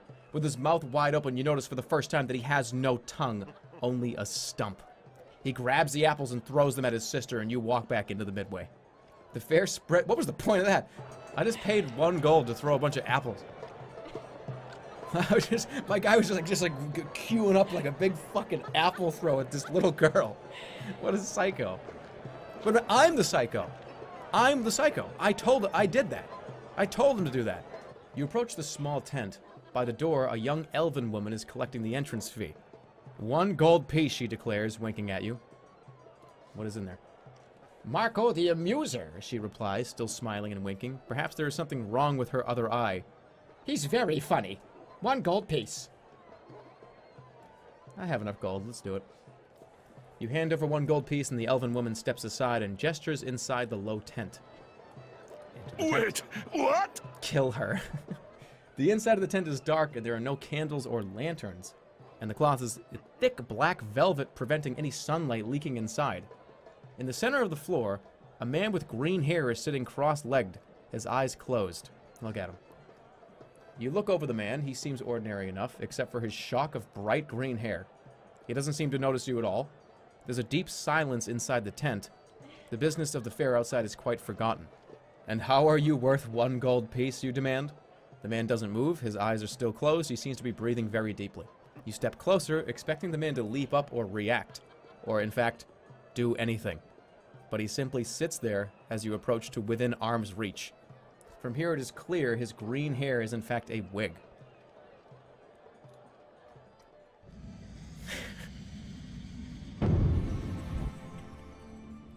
No. No. No. Zap him! You cast the spell, building a powerful electrical charge in your hand, which you fling at the man. He disappears in a flash of smoke and dust, leaving nothing behind. With the hut now empty, you step back outside, nodding to the elven woman as you go. She wrinkles up her nose, smelling smoke. From across the field comes a murmur of excitement, and then quite suddenly a small tornado lifts a tent sharply into the air and away. I didn't get him. I didn't get him. I tried to fucking zap him, but it didn't get him. He like teleported away. Did he? Or did he die instantly? I don't know. Hey, that's what you get, man. That was totally worth 1 gold and 3 stamina. You cross the fair to join a crowd gathered at a safe distance around a dancing bear. A dwarf stands in front of the bear holding a lead that is fastened to a ring in the creature's nose. See my beauty dance, He growls, jerking the cord. The bear stumbles around in obvious pain. As he tugs the cable, he plays a pipe with great gusto. The crowd are in stitches of laughter at the poor bear's performance. Fucking kidding me, free the bear. The dwarf is clearly a rogue of some kind who does not deserve the attention of the crowd, and you wonder what the bear might do if the cord holding it back were cut. But there are several people in the way, and the dwarf is unlikely to let you near. Zap this motherfucker! Zap him! You cast the spell, but for some reason nothing happens. There's something fishy going on here. Suddenly, a cry goes up from somewhere in the audience. My gold! My gold! Pickpocket! Beware, there's a pickpocket at work! What the fuck? You and the rest of the crowd spin around towards the voice and see a small creature darting off away from the crowd into the trees of one of the tents. Why did my magic not work? Don't even tell me that little shit's around. Now you guys know why Jan was so important. It's to keep Jeremy from killing people. No, fuck that. I'm not going after him. With everyone looking in one direction, you turn to look at the other and see the dwarf release the cord holding the bear in place, but the creature does not go wild or attempt to run. In fact, both the dwarf and the bear seem to shrink down to the ground. What is going on? Someone in the crowd demands. Is this part of the show? Look at the dwarf. Just illusions, perhaps. The crowd are out for blood now. It seems several of them have been robbed. Turning on one another, accusations of theft begin to fly this way and that. Things are turning ugly, and you are caught in the middle of it. See what I can get. In the turmoil, you wait for an opportunity. In every fight, there will always be some gold pouches swinging low for the plucking. You are knocked about a fair bit as you wait, but finally, you see a bulging wallet just inches from your grasp. Take it! You reach out and snatch the wallet. It's a lucky grab. 8 gold pieces. Then an arm grabs yours, and you look up to find yourself staring into the huge face of a mountain man. You are a thief, are you? The man asks. Talk my way out of it. Not a thief, you say. I saw you drop this, and you hand him back his gold. The mountain man takes the wallet with surprise. You're right, he exclaims. Thank you, stranger. Then he turns to punch someone else nearby in the crowd. Of course, you slipped half the gold pieces out of the pouch before you gave it back. You slither your way back out of the crowd to the main part of the fair. From somewhere nearby, you catch a glimpse of a shadowy figure disappearing behind a tent. Something about the way it moves is familiar. Easy money. He just turned and like smashed somebody else. All right, I got a feeling. Okay, here I'm gonna let chat decide this one. No, you know what? No. I'm just going after whatever it is. I want to know what it is. If this is the assassin, then I want to know. You push through the crowd, following the dark figure into a narrow gap. Cautiously, you enter the narrow space, and suddenly there is a hand at your throat. I will kill you. It breathes a voice you recognize. Oh, it's Flanker, the assassin whose life you spared before you reached Torapani. Greetings, you declare enthusiastically. Flanker nods. He does not smile, but he seems pleased to see you. Aha, my friend and enemy. I see, like myself, you also enjoy the fun of the Festival of Thieves. And you... Oh wait, this is the wrong voice. The Festival of Thieves. And you look as hale as the moment you left me. Your journey has been uneventful so far, I trust. And how have you fared in Khare? The city is full of devils. Flanker laughs and nods. It is. It is indeed. But at least you have not to fade. I can't even fucking read. But at least you have not had to face the portal traps. They will take your smile and move it to your throat, as we assassins say. I want your help. Flanker nods. Ask of it, and I shall do what I can. I need to find the nobles. I was told by an old man that they're the only ones who know the spell for the North Gate. Flanker nods. Indeed, this is true. But I do not know the city well enough to know where you might find them. Perhaps you might appeal to one of the Khare's gods. Which god? Slang is not... Hold on, is he talking? Yes. Which god? Slang is not strong enough for such knowledge, I think. Though you could try his shrine, between the well and the docks. Flanker replies, somewhat carelessly. Otherwise, Kurga would know, but his temple is by the North Gate. He nods finally. But I must be away. Perhaps I will see you again later. I will be drinking at the Wayfarer's Rest tonight, in the docks. Join me if you will. You nod to Flanker and return to the main throng of the fair. You walk to the north end of the fairground midway. The fair continues from here, and a road leads away uphill. Bare knuckle fighting. Musicians. Enter the fair or leave the fair. Well, I mean, you can't put bare knuckle fighting here and not have me go right to it, you know? Look at this. Ah, this is gonna be good. You cross the fairground to a wrestling ring. A ruffian inside is announcing the current challenge.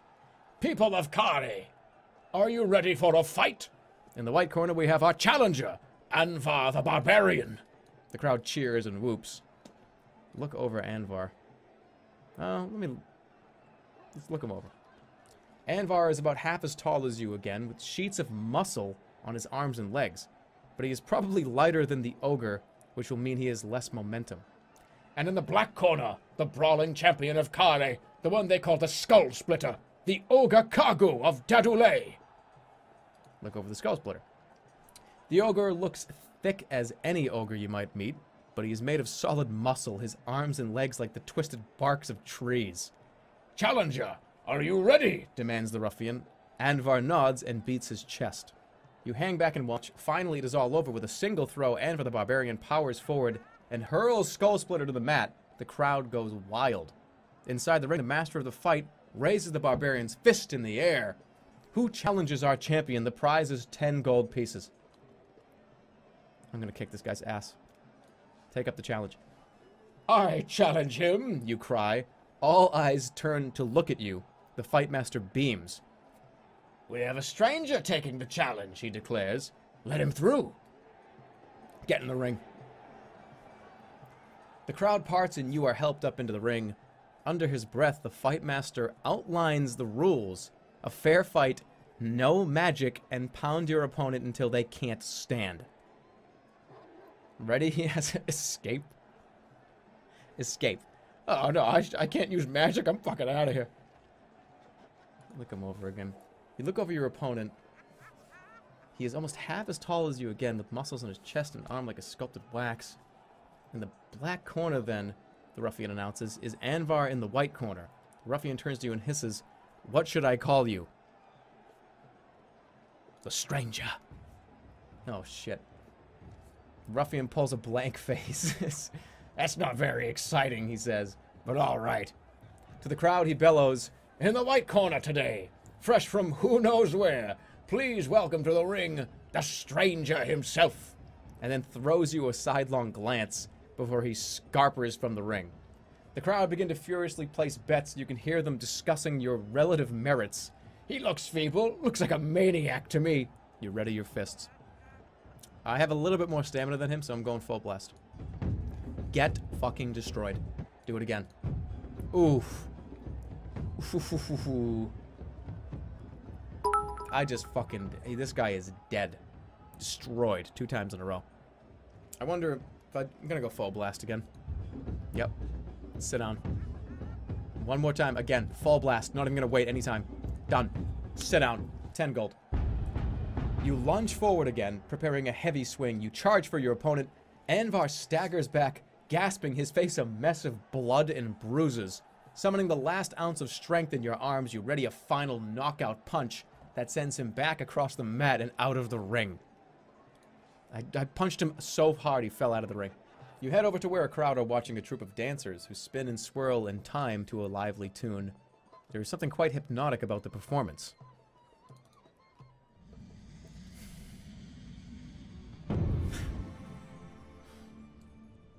No zap, boys.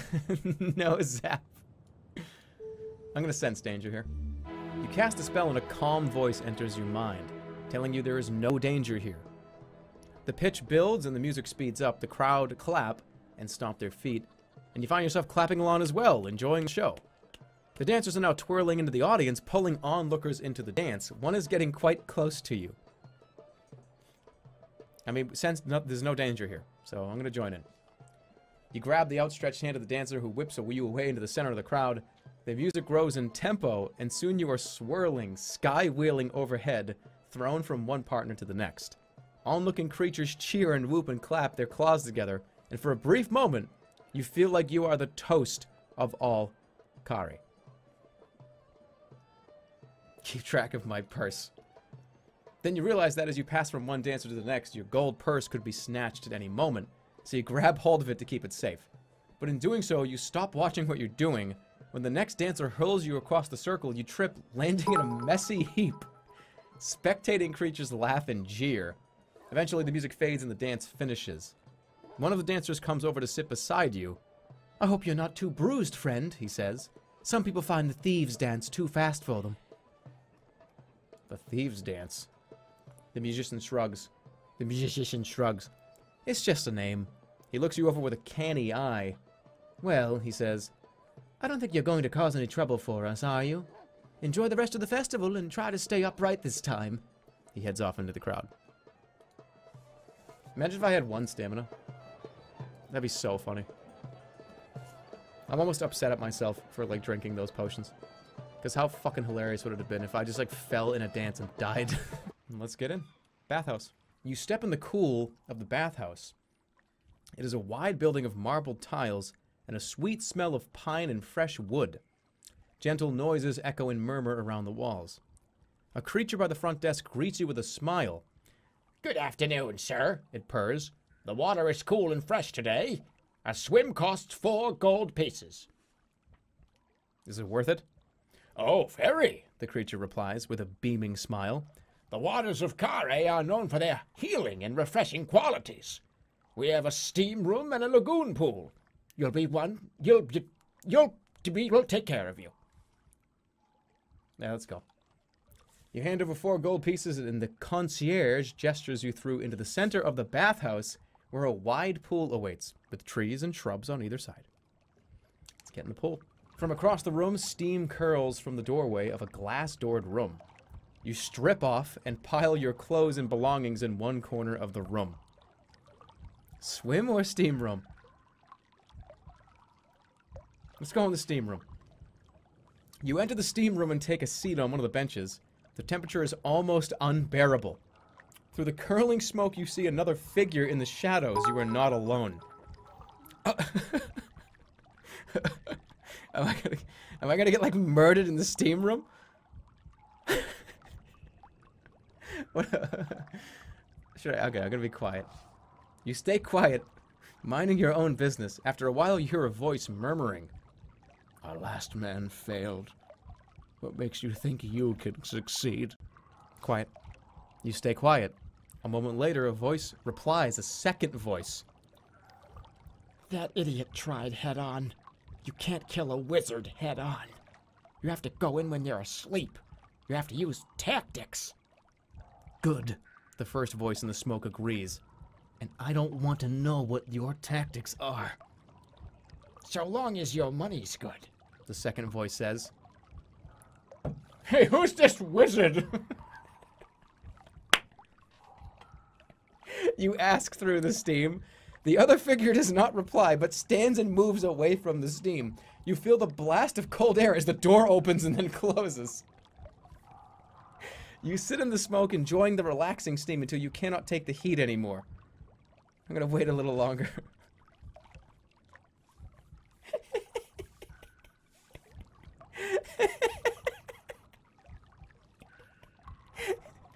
How, like, awkward is that? No, I'm glad we went in there for me to, like, eavesdrop and then be awkward. Who's this wizard you guys are talking about? Like, holy fuck, there's a third guy in here? What the fuck? We've been saying all this fucked up shit. I'm out of here. Sit by the dock, sleep in the market. Wayfarer's Rest, Meat and Cleaver, find the shrine. Well, slang, I was told slang was useless, so I don't want to pray to slang. But Wayfarer's Rest is where the assassin is. So we're kind of just going to skip all this shit and go right to the Wayfarer's Rest. Because that's where Flanker is. And I want to talk to him. You make your way inside the Wayfarer's Rest. It's a lively and bustling place. Like, look at this art. Look at how crazy this is. It's so interesting. There's so much going on in every one of these art pieces. The innkeeper behind the bar is trying to serve numerous creatures all demanding ale at the same time, while around the tables, salty types and buxom wenches are laughing together and singing shanties. Where's Flanker? I'm gonna sit at a table and, like, wait for him. You take a seat between a swarthy sailor with an eye patch and a swarthy woman who also wears an eye patch. Wait, what? Get up from the table. You sit down. You're like, oh, who do we got here? Eye patch guy? Eye patch lady. I'm out. Like, that's pretty rude. Greet the company. You greet the sailor and the woman. Oh, this is gonna... Okay. This is gonna be a tough... You greet the sailor and the woman. You're not salty dog, The man remarks. What do you say, Eka? The woman, Eka, laughs a deep, throaty laugh. Not salty, but straight. She brays. Get up from the table. Listen, The sailor murmurs. do you play Swinderstones? Oh, you know, I do play Swindle Stones. I'll play you. Splendid. He clears a space on the table, moving several beer glasses out of the way. We'll say yes then. 4 gold places on the game. You're on. Hoim. Now I'm in trouble. 2 1s. Bullshit. Fuck you. You don't have 2 1s. Oh! I'm fucking zapping this guy. I'm casting a fireball down this guy's throat after this. 1 2. Shit, he's got me. He's got me by the balls right now. He's like squeezing my balls. Because I just said I had a 1. 2 ones. Oh, yay. I lose. You get to your feet. Don't go far, murmurs the woman with the eye patch, smiling. Your eyes roam around the busy room and light on a shadowy figure in one corner. There's Flanker. You go over and sit by the assassin. There you are again, he declares with pleasure. He seems more relaxed than earlier. Perhaps he has completed whatever mission he was here to perform. But tell me, friend, do you play dice? Oh, God damn. Why does everybody want to play this? Swindle stones? Flanker smiles. Oh, I see you know it. Oh, from a hidden pouch in his tunic, he pulls out a bunch of dice. Okay, let's go. Take the dice. What's the stake? Let me propose a modest wager. If you win, I will help you with your quest. But if I win, my obligation to you is at an end. And should we meet again, I will have the freedom to cleave your neck from your shoulders. Do you agree? If I lose, you'll kill me? I can't lose this game. I can't lose this game. I just smashed my mic. 2 4s? I don't got any 4s. But I'm gonna just tell you, you know, 3, let's go with 3 4s. 3 4s. Oh, shit!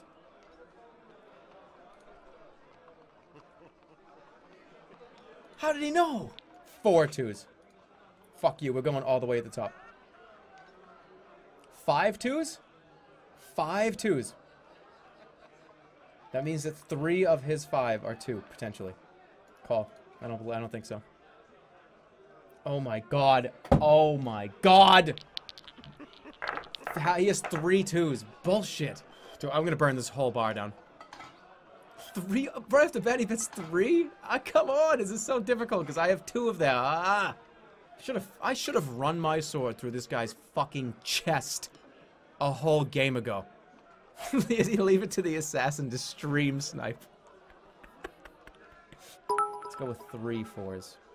Because let's go. Come on, don't call me on this. There's no way he would know this. Yes!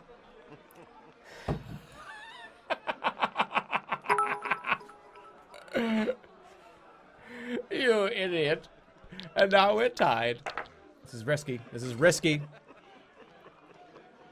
Ooh, but that was even riskier. That means every single one of his has to be a 2. The chances of that are almost impossible. For him to have all 2s, call. No way. Oh, I just almost shit my pants. I thought he had 3 2s. Got him. Got him. Those are my 2 dice. He only has 1 die. This is the winning hand. This is the win right here. Here we go. You lose. Ladies and gentlemen, we came back. He owes me his life now. I win. See you later. Swindle. So get swindled, buddy. Get swindled. Sindler, preserve me. I have lost to you again. Come with me. I will take you to the council. Council? The leaders of Khare are madmen and pirates, but not fools. They might be persuaded to see the sense of your mission, he replies. Especially if you have the gold to cover their pockets. Shall we go? Where is the council? It's hard to find. It is the tallest building in Khare, but most of its height is built underground. So from the street it looks just like any other dwelling place. But I know where it is. Let's go! Excellent. Flanker beams, finishes his beer, bang, gestures to the door, follow me. Finally you arrive outside an ordinary-looking building. This is it. Wait here and I will go inside. He disappears through the door. Look over the house. The house into which Flanker has gone is just that, surely. The windows are thick bottle glass, and the door is tarred wood, studded with rivets and painted black. The roof, only a single story up, is overgrown with weeds. Other identical dwellings stand to either side. Still nothing, the building in front of you does not seem like any council chamber. Perhaps this is a trap. Let's peer through the windows like a creep. You peer in through one of the windows, but the glass is so thick and heavily streaked on the inside with candle grease that you cannot make out anything. Well, he told me to wait. Oh, so I'm gonna wait. You wait. Flanker does not reappear. Minutes pass. Uh-oh. Wait. Time passes. In the distance you hear the sound of cartwheels rattling down the cobbles from the door. dock, they are quickly lost in the bustle of lower Khare. I'm going in. Ignoring Flanker's instructions, you try the door. It is unlocked. No, I'm going in. I'm not waiting more than a few minutes, buddy. Like, I'm coming to rescue you. You are in a wide room. Chairs line the walls, but there is no further furniture. If this is someone's house, then it has been meticulously robbed. But if not, you cannot see what function it does serve. But it cannot be abandoned. A fire in the hearth blazes out heat. There's no sign of Flanker anywhere, but there are also no other doors. You go over to the fire and warm your hands. It seems normal enough, and is hot enough to roast a pig. A voice booms from out of nowhere. "Please," it says, "be seated." I'm staying. I'm standing. This is definitely a trap. You stay standing and move into the middle of the room. Nothing else happens. Sense danger. You cast a spell and wait as a calm voice enters your mind. It speaks in reassuring tones, telling you that you are quite safe and everything in this room can be trusted, although not everything is quite as it appears. Then the voice fades. Okay. Who's there? You call out. Turning around in a slow circle, the room is still quite empty. Nothing more happens. Well, I guess I'm gonna have to sit down. Warily, you choose a seat close to the fire and sit down. Something strange happens the moment you take your weight off your feet. It is as though the far wall no longer exists. In its place is a long hallway, lined with cloth banners and torches on brass poles. 2 guards stand halfway down the hallway, and between them you see Flanker deep in conversation. Oh, shit. I'm gonna watch. You hang back and watch the scene. "I'm sorry," the first guard says. "The council is in session and cannot be disturbed." Flanker is shaking his head. "That is incorrect, as you well know." The guard smiles tightly in reply. Flanker turns around and waves to you. "Please join me." "I'm afraid the council is in session," The guard repeats, louder now. Wait and watch. "That's a lie," Flanker replies smoothly. "The council is no more. There was no one behind that door. The first noble is behind that door in session. I don't think Flanker said that. But you understand what I mean." See what Flanker does. You hang back to see what Flanker will do. The assassin bows his cowled head. "I'm sorry for your family," he quietly says. Then a moment later, his long steel blade is in his hands and at the neck of one of the guards. I think I'm gonna have to play one of these, like, just, okay, I'm just gonna hang back. I'm gonna hang back. I feel like this is not a good situation to be in. I'm hanging back. You hang back. Flanker makes short work of the first guard, then leaps around and severs the head from the neck of the second. Then he bows. Turning to you, he remarks, "I see you are a coward, unlike when we last met. So be it. I owe nothing to any coward." "Well, you owe me everything. Fuck you. I beat you in Swindlestones, and I didn't kill you when I beat you in a fight. Sorry, dude."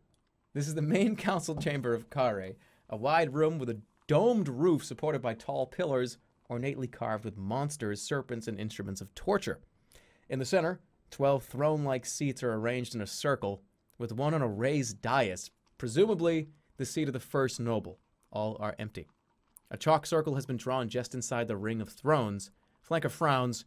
"This is not right," he muses. Rewind. There's no rewinds. I told you, there's no rewinds. Control Z and help him.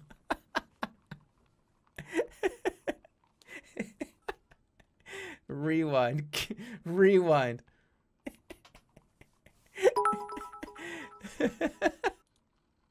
Cast.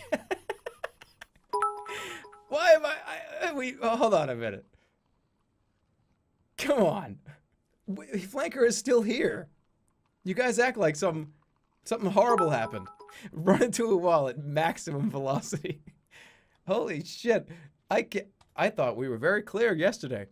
No rewinds unless I die. That's a real coward move, right? No, I'm not rewinding. I'm not doing it. I have to have my integrity, like I said, in the very beginning of the run. What? And look, let me explain. Let me explain. Look, if you and your friend, right? This is a guy you just met.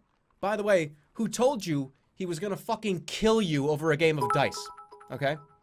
Literally, I'm playing a game. I'm sitting there across from this guy playing a game of dice with him. He tells me, by the way, if you lose this game, I'm going to kill you. That's a friend? That's a true friend? That's not a friend. Flanker would rewind. All right, fine. Fine, I'm gonna rewind. Here we go. Here we go. Council main hall. Look, here we go. Here we go. Inside. It's right here, right? No, not follow him. Council main hall. We're gonna rewind. Yeah, I'm afraid the council's in session. Yeah. Wait and watch. We're gonna wait and watch. Let's see what Flanker does. Oh, he's going to go with his head. Oh, hang back! You hang back. Flanker makes short work of the first guard, then leaps around and severs the head from the neck of the second. Then he bows, turning to you. He remarks, "Oh, I see you're a coward," and he goes inside. We don't do rewinds. Why does everybody like Flanker so much? To me, son. This guy is a fucking your piece dad. of shit. Alright, now, because of this, I'm gonna kill Flanker. If I get an opportunity, I am shooting a lightning bolt up his ass. You wanna see who's a coward? I'm gonna call me a coward. You lost to Swindlestones, and I beat your ass like a whole game ago, buddy. Now you're gonna get a lightning bolt up your ass. Suck a zap out of my ass. Okay, the throne of the first noble is the name Sansa's. That's a name we've seen. Embossed in gold leaf on its back. The names of the others are smaller and fashioned from plain iron. I'm your dad. Mules, Tiffin, Lorag, Shinva, Zirin, and Theta. It would seem that none of the chairs have been sat in for very long. Walk into the circle. Well, there's a lot of things here. You step toward the chalk circle. At the last moment, Flanker rushes forward and catches your arm. "No," he exclaims. He holds you back, just at the edge. "Once, you saved my life. Now I save yours and clear my debt to you. That is no circle. That is a portal trap." Oh, I want to push him in. I'm going in! I must find Sansa and the noble, you tell him. I'll see where this leads. Flanker reaches out to stop you, but he's not quick enough. You feel nothing as you cross the boundary, but the moment you are in the council chamber, then your foot touches nothing inside and you are falling. Oh, shit.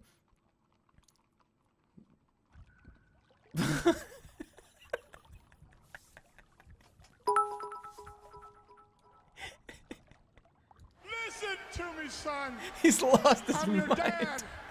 Flanker, you're not good. How's that for a coward?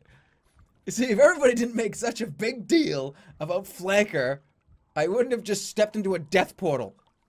Whoa! Alright, that last one was a joke. That last one was a joke. That doesn't count. It was a joke. Let's go back. Hold on. Let's go back. We're gonna go back all the way. We're gonna go back all the way. Redo the whole run. At the very beginning. Oh my fucking god, that just scared me. What if I, like, accidentally clicked? That was a joke. That was not a real. I was doing that as a joke for a stream. That was just a joke. No rewinds. No rewinds. Let's go. I'm in the fucking sewers. You walk onwards through the dark sewer when suddenly the tunnel opens into a low chamber. A chamber. You stand ankle deep in filth in a square chamber. Icy droplets fall from the ceiling. The smell is terrible. But this is not just any sewer. In the corner of the room is a pile of rags. Someone or something lives down here. I'm gonna search the rags. You search everything. You dig into the rags and clothing. They must have formed someone's bedding, as they could never have been clothing. Strips and odd squares of cloth of all different kinds. They've probably been scavenged from what people threw down the drains into the sewers. Let's dig more carefully. Digging into some old pockets, you find a few gold pieces. Suddenly, you find yourself itching and scratching. The rags are covered in fleas, and now they are biting you as well. The thought occurs to you, perhaps this is not the hiding place of a beggar, but the nest of some terrible beast. Fantastic. A sudden rush of water floods the chamber, soaking you up to the waist. A moment later, it is washed away once more, but there might be more coming. Okay, no, get me the fuck out of here. Get me out. I ain't getting caught in like a rush. You walk onwards through the sewer. Shadowy shapes loom about in the darkness, then disappear as you move close. Flanker. He came down to save me. You cast a spell and a calm voice enters your mind and begins to speak. It warns you in a quiet voice that the river has burst a dam up ahead and the tunnel is filling with water as you speak. You will not be able to outrun it, and you will not be able to hide. The voice begins to fade, replaced by the sound of rushing water. It's coming. Pray to the elephant. You stop still and try to clear your mind to raise a prayer to the elephant. You feel a great calm wash down over you. Then a moment later, it is the wave that is breaking across your body, knocking you like a flying rag doll.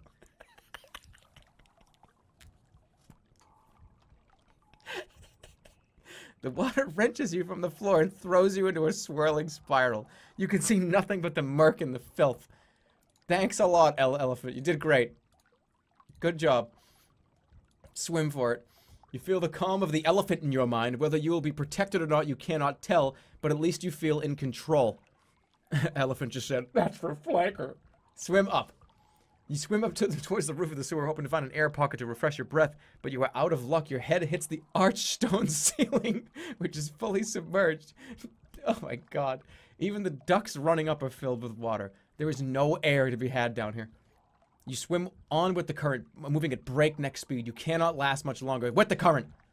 You swim on with the current, moving at breakneck speed. The air in your lungs gives out. There's nothing you can do. Your mouth opens and the filthy water of the Jabachi River floods into your lungs. You've drowned in the sewers under Khare. You are a coward and a liar, and now you are dead. Nice job. What about how? Find safe patches. Yeah, let's do how. You cast a spell, and a calm voice enters your mind, telling you there is only one exit to this sewer, and that is a long way onwards. The voice tells you that the way will be straight and safe, and with that, it recedes. Okay, I think I stuck around for too long. Fuck. Suddenly, you realize the sound is not coming from close by the tunnel, but through the walls. The sound is coming towards you. Wall of water is approaching. An old dam must have given way. Yeah, flooding the tunnel. We're not praying to the elephant. Shelter and shelter. You dive into an enclave at the side of the tunnel. A great wave pounds into the tunnel that fills the sewer completely, and you're quickly pulled from your hiding place, as though by 1,000 hands and submerged. The water wrenches you for the swim for it. Oh my fucking god. The impact is so sudden that you have no time to prepare. Pray to the elephant. I'm gonna die again. I can't go with the current. I'll fly down. Swim against the current. Fucking goddamn it. I died again by this stupid water. I'm putting a force field on. That's death number 5. We're going FOF. Make the water depressed. F-O-F. Force field. Nervously, you cast your spell, binding a tight force field around yourself. It will not last for long, but should anything happen soon, the force field should protect you from the worst of it. That done, you keep walking. Let's go. I got a fucking force field. Suddenly, you realize the sound is, yeah, the water's coming towards you. Yeah, that's fine. Take a deep breath. There's nothing else for it. You take a deep breath, exhale, and take a deeper breath, exhale, and then fill your lungs as best you can, but the great wave strikes. The water wrenches you from the floor and throws you into a swirling spiral. You can't see anything in the murk. Swim for it. For the moment, at least, you are calm. It didn't do anything. Ooh! Lungs bursting, you reach a duct in the ceiling. Once inside, it wrenches you upwards with a powerful force. The stonework either side is a blur, and you crash, scrape, and bang into the sides, but you harmlessly, thanks to your force field. Then suddenly you are spat up into a wider, colder water, lit from above by silvery light. You are outside. Force field saved the day, gave a little extra air. You look around in the darkness. The far bank is less populated than the near bank. There are no inns, no market stalls, just a single path disappearing off into the darkness between large stone buildings. You're too tired from your swimming to walk on, so you crawl under a bush and make camp. You are exhausted and could do with something to eat, but there is nothing you can do. All of your food has been ruined by the water. Time to get some rest. You close your eyes and are quickly asleep. Your dreams are cluttered and crazy. Red-eyed beings loom at you. You seem to be walking forward, traps springing at your feet. Flanker laughs and raises his sword, plunging it deep into your neck. Face after face laughs as you ask about the spells. 4, one says. There are 11 spells, 1349. Music builds around you and you are spinning faster and faster and faster in smaller circles. River water fills your mouth and makes you choke, but the water is thriving with fishes, each of which wants to tell you its life story. And somewhere beneath your feet, you hear a man cackling with laughter. and the crown is on his head, beyond your reach. Your dreams are filled with visions of Flanker calling you a coward. It's true. You turn right, heading away from the city wall. The sign points forwards. Fireview Square. You pass large houses that have the aspect of official places of business. One is marked with the clawed fist of a moneylender. An elven woman is just leaving. She looks quite worn out already. This is early in the morning. What do you got to say? You stop the woman with a gesture. She looks up at you in some surprise. You seem like you're in distraught. She looks at you, her narrow eyes wide. Oh, stranger, she moans. You have no idea. The money lenders have not been generous? The woman laughs. When are they ever generous? But today they have been cruel. She wipes her eyes with a ragged cuff. But no matter. I should not have expected any different. But what of you, stranger? You do not look like a Kharenian to me. I am new to Khare, you explain.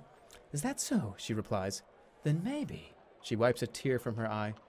Maybe you'll need a guide. New friend, new friend, new friend. Got a new friend. That would be useful. She smiles, the first true smile you have seen on her face. Very good, stranger. I'll be happy to help you if I can, for a fee. I need to find the god Korga, you answer. She thinks for a moment, then nods. He has an odd temple on the far side of the necropolis. I can take you there. She nods, clearly pleased. Flanker in disguise. Tell me your name. Before we begin, you say, tell me your name. You can call me Mish. She nods. Good to meet you, stranger. This way. She heads off along the street. You follow the woman down a road between large houses until it enters a wide square. Odd-looking creatures mill about, going about their business. Several are clustered in a crowd around a monument of some kind. See that? Mish says, pointing. That's one of the great treasures of Khare. If you step inside, you are granted with a vision of the whole city from above, so you can see where you need to go. She's turning into Flanker. On the other side of the square, the main road continues through a low arch. 1,000 other alleyways lead off in all directions into Upper Khare. Let's ask her about the monument. Tell me more about the monument, you ask your guide. The woman shrugs. You should look for yourself. Very well. You approach the crowd around the monument, your guide in tow, which is so thick it's hard to see inside. Here, says one of the creatures, whom you nudge accidentally. Be careful. Fuck out of my way. You knock the creature away. He splutters with rage and begins to threaten you, but other creatures around him calm him down. He stalks away across the square, cursing loudly. Your guide calls out after the man, apologizing for your rudeness in some kind of Kharenian slang you can't follow. Clambering up the steps of the monument, you finally get to see inside, but the monument seems to be empty. There's just a circular rug that fills the floor space. The crowd murmur and whisper. There's nothing here. Your elven guide shrugs. Step inside and take a look properly. The crowd are clustered around the monument as though expecting the rug inside to move. Throw a coin. You toss a coin into the monument. You don't quite see what happens, but a moment later your coin is nowhere to be seen. You turn to your guide for an explanation, but she simply looks amused by your amazement. It's just lost in the carpet, she says. It's nice and soft for sleeping on. Someone in the crowd shoves someone else who almost topples inside the monument, but just catches their balance in time. They hurry away down the steps of the monument, ashen-faced. Alright, the last time I stepped into, like, a circle, I got teleported into sewer shitville. That ain't happening right now. We're going... No, I'm not doing this. You step away shaking your head. You're missing out on something wonderful, Mish calls. But then she hurries down the steps after you. Your guide looks about, anxious to move on. You follow Mish between the narrow buildings until you reach a fork. To the left, the road continues towards some kind of bustling market, while to the right, it leads down a shorter street. In the center of the fork is a great bronze statue with some kind of pot at its feet. Oh my, Mish breathes. Look at how much gold there is. She steps in towards the statue. The statue is of a giant brute wielding a club, and at its feet is a large pot filled with gold pieces. This must be one of Khare's many gods, with the pot intended for worshippers making offerings. Incredible that in a city like this so much money should be lying in plain sight. Misha's eyes have turned to saucer plates at the sight of the money. This is a god. You don't want to fuck with a god. Ask her about the statue. What is that statue? I have no idea. I've never seen it before. I don't know anything about it. Why don't you take a look? You suggest. She shakes her head. No, I couldn't. I couldn't. Come on. She begins to head down the road to the right. This way to the god's temple. Let's go. You follow her, but then at the last possible moment, she dives to one side and grabs an armful of gold from the bowl by the statue's foot. That'll teach those money lenders not to pay out, she cries, stuffing nearly 20 gold pieces into her pocket. From somewhere behind her, there is a noise like thunder of something moving into life. You fucking idiot. Do I have to defend this person? Put the money back. No, she's not going to, is she? Run. You turn to run from the square, but Mish blocks your way. What the fuck? What? Oh no, she says. Why do you think I led you here? With that, she sticks a single gold piece into your money pouch. The statue comes for the last person to thieve, she breathes. Good luck. You'll need it. She races away, but turns in the mouth of the alleyway to shout something. Oh, you fucking pile of crap. It's got a weak spot on the legs, she calls back, and to find the god's temple, you need to go through the necropolis to the ziggurat. You have to start with the left eye. Then she blows you a kiss and rushes away. You don't have time to be angry. Looking up, you see the statue's right arm sweeping down towards you. Always left. Always left. You jump left, straight into the path of the club, which sends you flying backwards. Okay, let's hope, because this is 3 stamina, I hope he's a fucking idiot. Control his mind. You cast the spell, trying to gain enough composure to reach out and control the statue's mind. But you find nothing to control. It seems the thing is entirely mechanical contraption, and it's still coming for you. You rush forward, dodging the statue's stamping foot. But when your blow lands on the metal, it only sends a painful shockwave up your arm and does no damage to the creature at all. The statue is leaning back for another swipe at you. You have to find its weak spot if it has one, or else you do not stand a chance. She said the leg, right? Rewind back to flanker and help him. God. You know how much time I lose? That was like an hour ago. You race forward towards the creature's left leg and spy a small metal plate, twisting your sword around in your hand. You drive it into the crack and begin to lever the panel open. The giant flails this way and that, trying to shake you loose, but you are determined, and finally the plate flies open. A blast of hot gas ejects from the statue. It sways and topples face down into the street. I'm alive. And I lost like 4 stamina.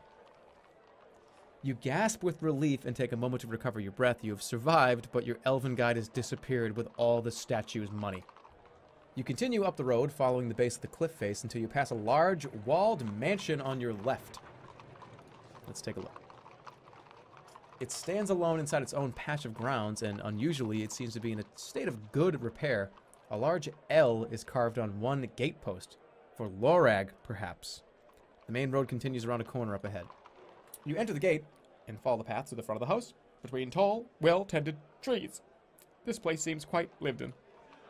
The door to the house is solid oak wood, decorated with elaborate carvings. In the middle is a great brass knocker. Use magic. There are easier ways into a house than by asking permission, of course. Aw, damn it, I thought it was gonna be zap. I was gonna zap the door and, like, burn the house down. We're casting a fireball at the door. Let's go. You raise the spell, building a fireball in your palm, and then hurling it at the door. The door explodes from its hinges. There is a yelp from inside the house, and an elderly man in a gown comes rushing to the door. Who are you? He demands. Why are you blowing up my door? You're not trying to sell me something, are you? Around his feet, a lizard beast is gurgling and snarling. I'm sorry about your door. I'm sorry about your door.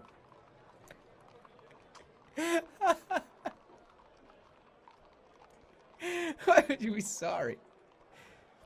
I just I just fucking exploded his house. Oh, sorry about your door. You know, I need to talk to you. Sorry about the door. Oh shit. Sorry about your door. Oh, are you? He exclaims. Not as sorry as you will be, my friend. The man steps back and snaps a command at his pet. Ixurius, attack! The creature is a bristle beast, and it comes leaping forward for your throat. Cast a spell. Cause fear. Alright, we're gonna scare the shit out of both of them. You cast the spell and quickly don the black face mask. The lizard stares at you for a long moment, puffing up its bristles, then it faints away in fright. Oh, Throff's collar, Swears Lorag. well, why don't you tell me what you want? Boo, boo, no zapping. Zap is 3 stamina. You can't use zap in every single situation, guys. You are a noble. Okay, you're a noble of the city. I need to get information. You are a noble of the city, you ask? I was the 4th. I retired. I'm lucky to have done it, too. Huh. Well, I need to find the first noble. But he shakes his head. Then you are misguided, he says. Dear Sansus has quite gone mad. The constant threat of ruling such a vile city put holes in his brain, as surely as woodworm will haul and sink a ship. Is he dead? As good as. I've not seen him. Well, it has not yet been long enough, shall we say. I believe he is in hiding, though from what I cannot tell, as the only man killing off members of our council was he. Okay, I need to know the spell lines. Give me yours. I need to know the spell lines for the North Gate, you say. I am sorry. You will tell me willingly, or you will tell me in your dying breath. The game has to, like, remember all these awful things I've done, right? Like, if you were doing, like, a good guy playthrough, would it just automatically write that? Like, I'm threatening to murder this guy. The scholar nods. Or I will tell you a lie, and you will not know it until the gods come to haul you into the dungeons. And from there you will curse my name. Please, I'm an intelligent man, so I will think for both of us. You can hurt or kill me, but you cannot learn what I will not teach you. So, I say again, go.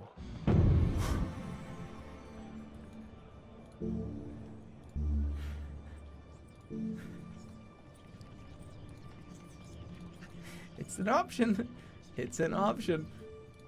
Sap. I can cause depression. I can make him depressed. I think Sap is the best bet here. Because you'll put him into such a state where he's just like, oh, Gee, just take the spell. I don't even care. I'm gonna make him a sad motherfucker. Let's go. You cast the spell over the scholar, and the effect is immediate. His shoulders slump, and he looks utterly dejected. He waves a hand at a bookshelf by the door. I've been working on all this material for so long, he moans, and nobody's really interested in it at all. It worked. No, I'm interested. What are you talking about? I'm interested. Are you really? I can't believe it. Yeah, I'm fascinated. Really? I'm not, he sighs. I think I might burn this library down. You nod and leave him to this. What? What? What? What? What? What? What? What? What? He's gonna burn the library down himself.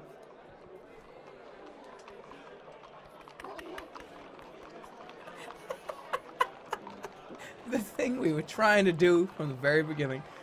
He's gonna burn his own house down.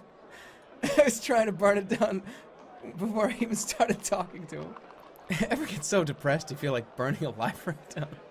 Go back for Zap. No, you can't. There's no rewinds. Yeah, let's leave the guy. Leave the sappy guy. You return to the main road. You follow the narrow alley which emerges back into the square with a monument at its center. A peddler with a tray around his neck walks past you in the square. Anklewort, Blimberry, Poultice of Millweed. Let's talk to him. You cross the square. Let's talk to the herbalist. I need some, like, potions and shit to keep me going. You stop the herbalist.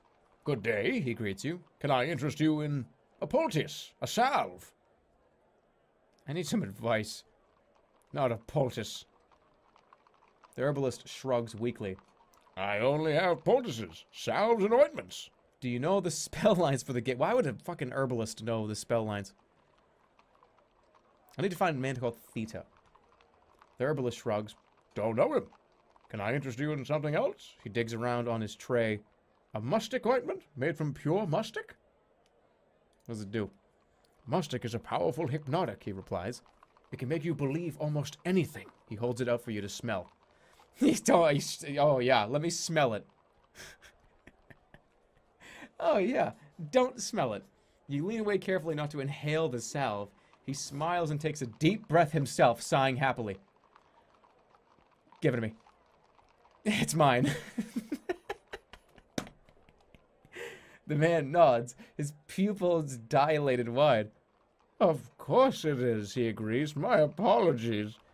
The herbalist hands over the pot of ointment, wafting it close to your nose. You notice a delicate fragrance as you place it into your pack. Now, says the herbalist, I'd like you to give me, let me see, 10 gold pieces. no. Of course, you reply. Fuck. The herbalist smiles and holds out his hand. Don't fucking come on. Come on, we both did it to each other. Excellent, the herbalist smiles, then tips his head to you. Have a good day. Pausing only to retrieve his musket from you, he walks away across the square. Why did I take that? A man pushes a wheeled cart of fruit and sets up a stall. Your headache begins to clear. Oh, give it to me, it's mine. I should have fucking made him reach in his pocket for something else. I thought I could, like, keep it and wave that in front of people's faces and make them do whatever I wanted. Where's my ability to throw a axe at the back of that guy's head? Because I would do it right now. You walk over to the fruit seller. Morning, he declares, morosely. His eyes, like everyone else's, are closed. I'd say it was a beautiful day, but it isn't. Would you like to buy something? He waves a hand across an eclectic tray of fruit, all of it rotten, except for one glistening bomba fruit. So, you begin, can you tell me a little bit about this part of Khare? The fruit vendor shrugs. Of course I can. This is where no one buys any fruit. That's why it all goes rotten. Then he goes quiet, not wanting to talk anymore. Pick through the fruit. You pick through the fruit, eventually finding an apple which is not too disgusting. 2 gold pieces, the fruit vendor says. You'll say it's too much, of course, and you'd be right, but I can't charge you less. Just take it. You stash the apple in your pack, hoping that with his closed eyes, the vendor won't notice. He doesn't seem to. Look at the bomba. How much for the bomba? 4 gold pieces, the vendor replies. They're good for you, you know. Why can't I steal the bomba? You turn and head away from the stall back into the center of the square. You walk back out across the square, but the fruit seller is clearly checking his stock as he suddenly starts to shout, thief! Thief! All around you, heads are turning. Look about for a thief! You quickly begin looking around until you see a small, scruffy boy, a likely culprit. Pointing at him, you join in with the vendor's shout of thief. The boy stops still, quite surprised. Then more of the crowd around the monument begin to turn and look at him. I saw him take it, you call out enthusiastically. The crowd at the monument murmur and mutter, then suddenly they turn on you. You saw him? One demands. Here, my friends, I think this creature isn't one of us. That's our thief, agrees another. Fuck, run. There's no time to waste. You turn and run for it, with the creatures hot on your heels. You duck and dive, twisting this way and that. Because all their eyes are closed. I get it. Fuck. I saw him do it. Wait, you saw him do it?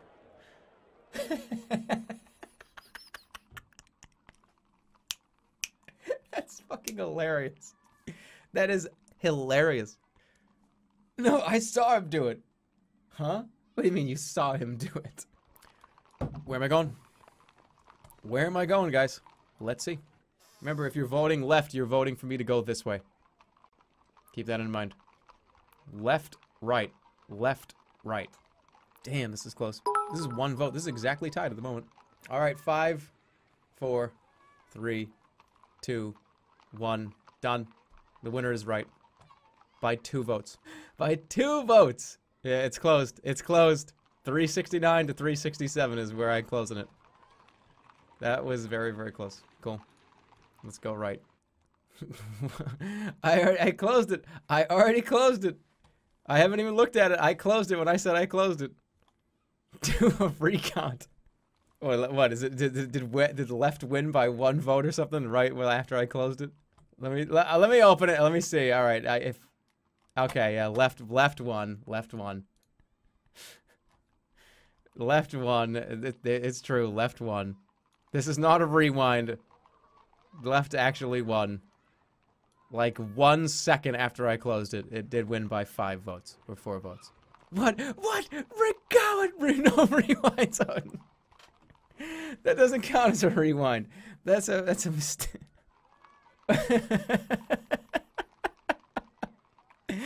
Rewind to flanker. All right, guys, we're going all the way back. Where was flanker? Back here? Rewind this whole story. Voting is useless. No, it won. The second I said the words, it's closed. It went bing, bing, bing. Justice has been done. Rewind for 3 votes. You turn left, emerging from between the buildings onto a dirt track that dodges around piles of rubble on either side of the street. It looks as though a gigantic boulder has rolled down the path, crushing everything in its wake. Even the pebbles underfoot have been ground to a fine dust. A few blue berries grow by the side of the track. Let's go look at them. Kneeling down by the small plant, you look more closely at the blueberries. They seem perfectly ripe and glisten with juiciness, but you do not recognize them. Let's give it a smell. You lean in close and take a deep breath from the plant. The smell is sweet and rich and quite enticing. Let's get a handful. You gather a handful of berries. A few are squashed in your palm as you pick them, coating your hand with dark blue juice.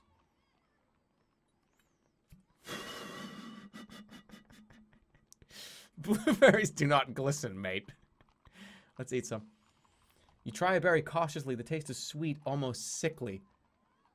A moment later, that is exactly how you feel. You look down to see your hands are turning blue. Your breath is short in your lungs. You're suffocating from the inside out. Stick my fingers down my throat. Thinking quickly, you stick your fingers down your throat, causing yourself to be violently ill. You make a terrible blue mess all over the ground, but at least you can breathe again. You gather up your strength and get back to your feet. You leave the deadly berries and move along. Somebody said, Willy Wonka. Oh, Violet, you're turning violet, Violet. I can't fucking get over it. I can't get over the Willy Wonka fucking reference. I can't get over it. I keep thinking about fucking Willy Wonka in that scene, and that was like me. Fuck, I gotta get over this. You make your way through the wasteland towards a church. Most of the building is in ruins, but a tall steeple still reaches for the sky. Circling the steeple are 2 dark shapes that look like enormous birds. At the foot of the church, a man dressed in rags is curled up asleep. Wake him up. You reach down and wake him gently. At first he doesn't respond, and you wonder if you are too late. But then he sits up sharply. Who's there? He demands. I'm under attack! I'm under attack! He rubs his eyes, but you do not understand why, as it's quite clear from his face this man is blind. Who are you? You demand. I'm nobody, the beggar insists. Nobody at all. What can I give him?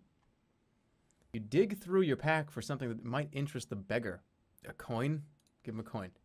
You toss him a gold piece, which he catches with obvious joy and stashes into his rags. Destroy him! Why is everybody blind or deaf? I know, right? So you toss him a gold piece, he catches with obvious joy, stashes it in his rags. Thank you, he declares. I didn't even want to try to read that word. Thank you from the bottom of my rotten soul. I'm so grateful. His voice tails off. He looks upwards as if he has heard something. His face falls. Oh, no, he cries. Not again. Not again. Every time.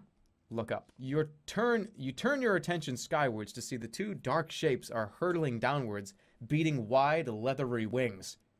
They are creatures that you saw flying around the steeple before. God-cursed harpies, he declares bitterly. They come for me every time. Every coin I get, every apple, every stinking crust of bread, they come and take it from me. What did I ever do to deserve such torment? New friend. Step in front of the beggar. Holy shit, these are fucking weirdos. Who are you? Tell me truthfully. Who are you, you demand. Why are those harpies after you? The beggar looks at you thinking hard, then shakes his head. If you do not know my name already, then it is best forgotten. Shit, he's one of the nobles. Yeah, he's one of the nobles. I'm gonna read his mind. I feel like that's the best course of action here. Let's see. You put the skull cap on your head and cast the spell, then you reach into the beggar's mind and pluck his name like a flower from a garden. He is Theta, 7th noble of Khare. Haha, you are Theta. He tries to deny it, but his pause is too long to be believed. Finally, he sighs. I am, or I was, before I was destroyed. Got it. Talk to him. Lord Theta, I'd like to talk to you. He sighs. That's my name, I don't deny it. I'll talk to you. I'll talk to you happily. Ever since the blindness struck me down, I've been tormented by those demons. and now they are dead. You've saved me, or as much as I can be saved. Tell me, what's the spell for the gate? Tell me your spell line, please. Happily, he says, I'm glad to be rid of it. It was... Oh, no, my memory's not as good as it was. Let me see, it was... He racks his brains thinking for all he is worth. Hit him. That's so terrible. I'm going to give him a second, okay? You wait patiently for him to remember. Got it, he exclaims. It's by Korga's grace and something's pride. Oh, but I can't remember what the something was. The beggar shivers against a sudden breath of cold. The afternoon is waning. Evening is approaching already. Days are growing shorter. It's like that here, near the backlands. Always like that here. Try to fucking remember the rest of the line. Because I need it. He shakes his head. It's gone, I fear. It's gone, like my sight. It was the name of a god, one of the old gods, the god of pride, no less. Maybe you can find out elsewhere. You could ask Korga, the god of grace, for his help. The god lives in a temple that way. He waves roughly northwards. The beggar makes a coughing sound. I'm starving, so hungry, but you have no food. You could offer me. Oh, goodness, how did I know that? I can't look in your package. Tell me about Korga. How can he help me? Korga sees all and knows all. Suddenly the beggar grips your wrist and squeezes. But you risk your life if you talk to him. Remember, please, the left eye. That's how you start. The left eye. This guy knows what he's talking about. What happened to your eyes? Why are you so weird? You take a moment to show you some sympathy. What happened to your eyes?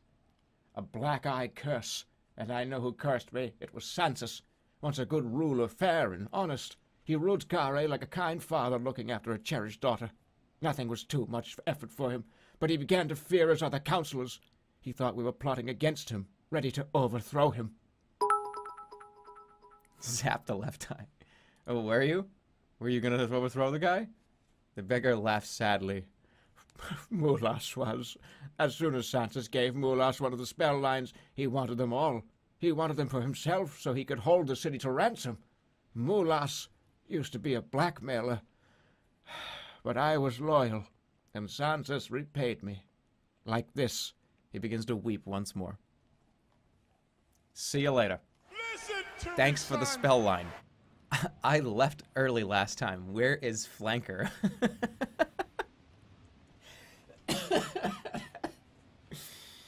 Oh, that's funny.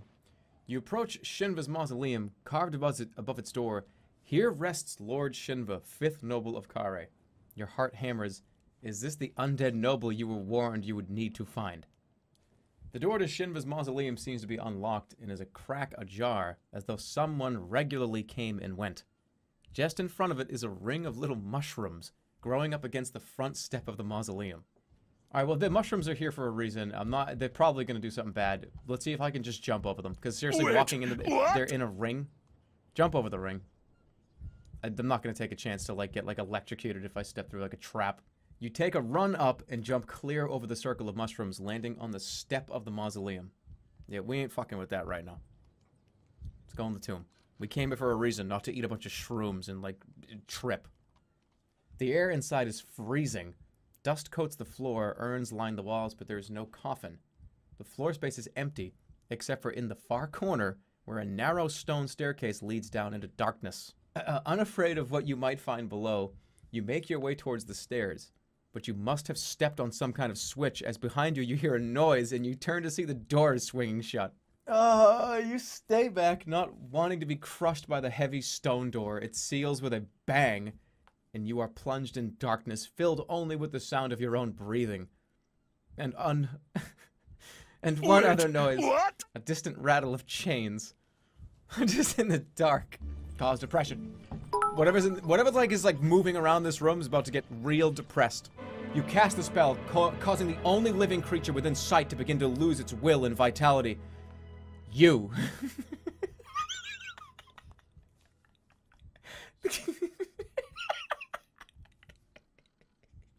The gloom of the mausoleum becomes overpowering, and you can hardly lift your head to look around. You might as well sink into the dirt right now or rot standing up. At least you will have a decent tomb. Much better than if you die out in the Bachlands, as you are likely to do. Sit down and die, or stand up and die. Stand up and die. What? You settle down on the ground in order to have less of a shock when you die. As at least you will not fall. Time passes, but it's sealed. Yeah. What? Time passes, but it hardly seems to matter. It is the end. Until quite suddenly your spirits rise. Perhaps things aren't so bad after all. Surely you can escape this place if you try a little harder. The spell lifts and so does your heart. The darkness is absolute. Anything could have done. What? Oh no. I gotta pray. I gotta pray to the dolphin. Is he with me? He's with me. The dolphin is with me right now. Pray to the dolphin. You close your eyes and raise a fervent prayer to the dolphin. For a moment, you do not think it is heard, and then somewhere underground you hear a mighty crash, as though a heavy weight had fallen from a fraying rope. The door judders in response. It seems the counterweight which had caused it to close has come away, so you now should be able to open the door. Get it open. Getting your fingers into the crack, into the wall, you're able to pry it open a fraction, and then a little further still into the cool air of the graveyards flowing into the mausoleum, you Get me out of here. Soothing rushes across your boots into the crack in the stone. Get out. Leave. You are taking no more chances. You head quickly out the door and back into the path. Alright, I see coward, coward, coward, coward, and then somebody wrote loser. Oh, coward, coward, you loser! I have 1 stamina. What do you guys want me to do? It's absolute guaranteed death with 1 stamina in a scary tome. Hey, for every time somebody called me a coward, how many times did I zap somebody? How many times did I zap an innocent person? Is that being a coward? Yeah, it is. This is where the god is. You stand at the base of a towering ziggurat built from carved stone blocks, each the size of a hay bale. The temple rises higher than the city wall and positioned to catch the first star of evening at its uppermost point, a moment which has just passed. You tilt your head back, looking for an opening, and finally make one out, a small black dot about a third of the way up, but even that is quite some climb. For the less devoted worshippers, a small gargoyle by the steps has an open mouth, ready to accept offerings. Let's take a look at the gargoyle. The gargoyle is carved in a shape of a small but spiky dog with long claws, sharp horns, and a pointy beard. Its mouth is wide open and its tongue lolls out, with a coin-shaped slot at the back of its throat. Maybe we kind of have to donate to the gods, right? Let's drop a coin in.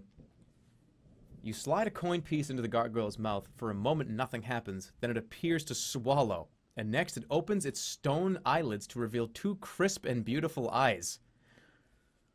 2 crisp and beautiful eyes. Crisp. I've never heard somebody describe eyes crisp. Wait, what? I've heard people talk about water like that, or iced tea. Not necessarily eyeballs. I'm just gonna stare directly into its eyes. Looking into the gargoyle's eyes fills you with a sense of calm and peace. The eyes close after a moment, but the sense of well-being remains. Or did you just imagine that the gargoyle moved? Oh, we got 4 more stamina. Look at those crispy, crunchy, delicious eyes. Let's get to the opening. You climb for another 20 minutes up the steep stone steps until you are gasping and panting for breath once more. But finally, you reach the dark opening that you saw from the base of the temple. The steps themselves continue up a little further still to the very peak of the temple. The temple will explode in 5 minutes. You keep climbing before your legs seize up from the climb all the way to the top of the ziggurat. Night has fallen. Stars spread across the sky in a peaceful response that belies their true nature. Wearing spirits tussling for control of the world below. Look at the stars. With your head tilted back, you can see more stars than you have ever seen in this city. Perhaps you are above the level of the lights and the smog and the dust, or perhaps more stars choose to cluster here around this sacred site. If you were a true mage, and not a mere sorcerer, who knows what spells one could weave at a spot like this? Oh my god. Tech unknown? Unknown? What the hell do these do? We're gonna have to just take a wild guess. A lot of people are saying to do tech. Or tack. Cast tack. You fashion the stars into alignment and an enchantment is created. You feel a tingling sensation in your wrist and you look down to see flashing spark in your palm that flicker different colors. For a moment gold, then white, then black. Wait. You wait to see what else happens, but the sparks continue to glitter and glow like fireflies dancing just within your grasp. Should I wait more or should I close my fist? I feel like if I wait longer, maybe I'll get a super zap. Eat it. He's tripping. Oh, he's tripping. Alright, I'm waiting again. You wait a moment longer and the sparks fade. Shit! The magic, whatever it was, is finished. You have found one of the secret spells of the Temple of Korga. The icy winds chills you to the bone. Secret spell. What is it? I think you never actually made it past the mushrooms.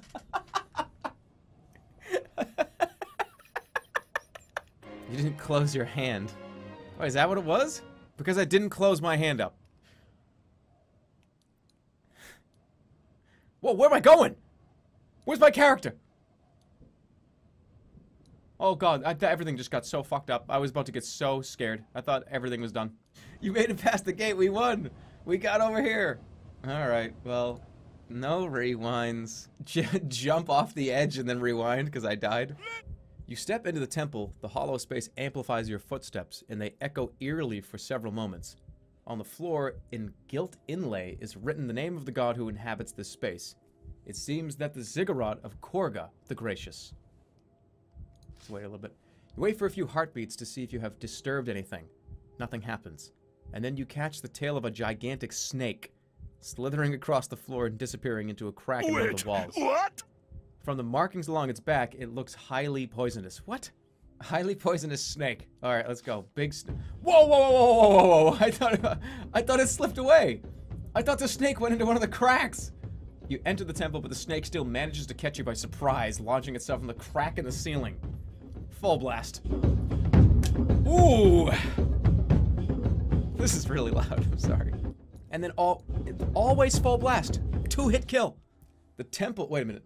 Did I just kill the god's like pet snake? You walk up towards the altar across a richly patterned carpet. Something about it gives you pause. Its surface is decorated with wide symbols that seem too deliberate to be accidental. Oh, you didn't think I was gonna zap?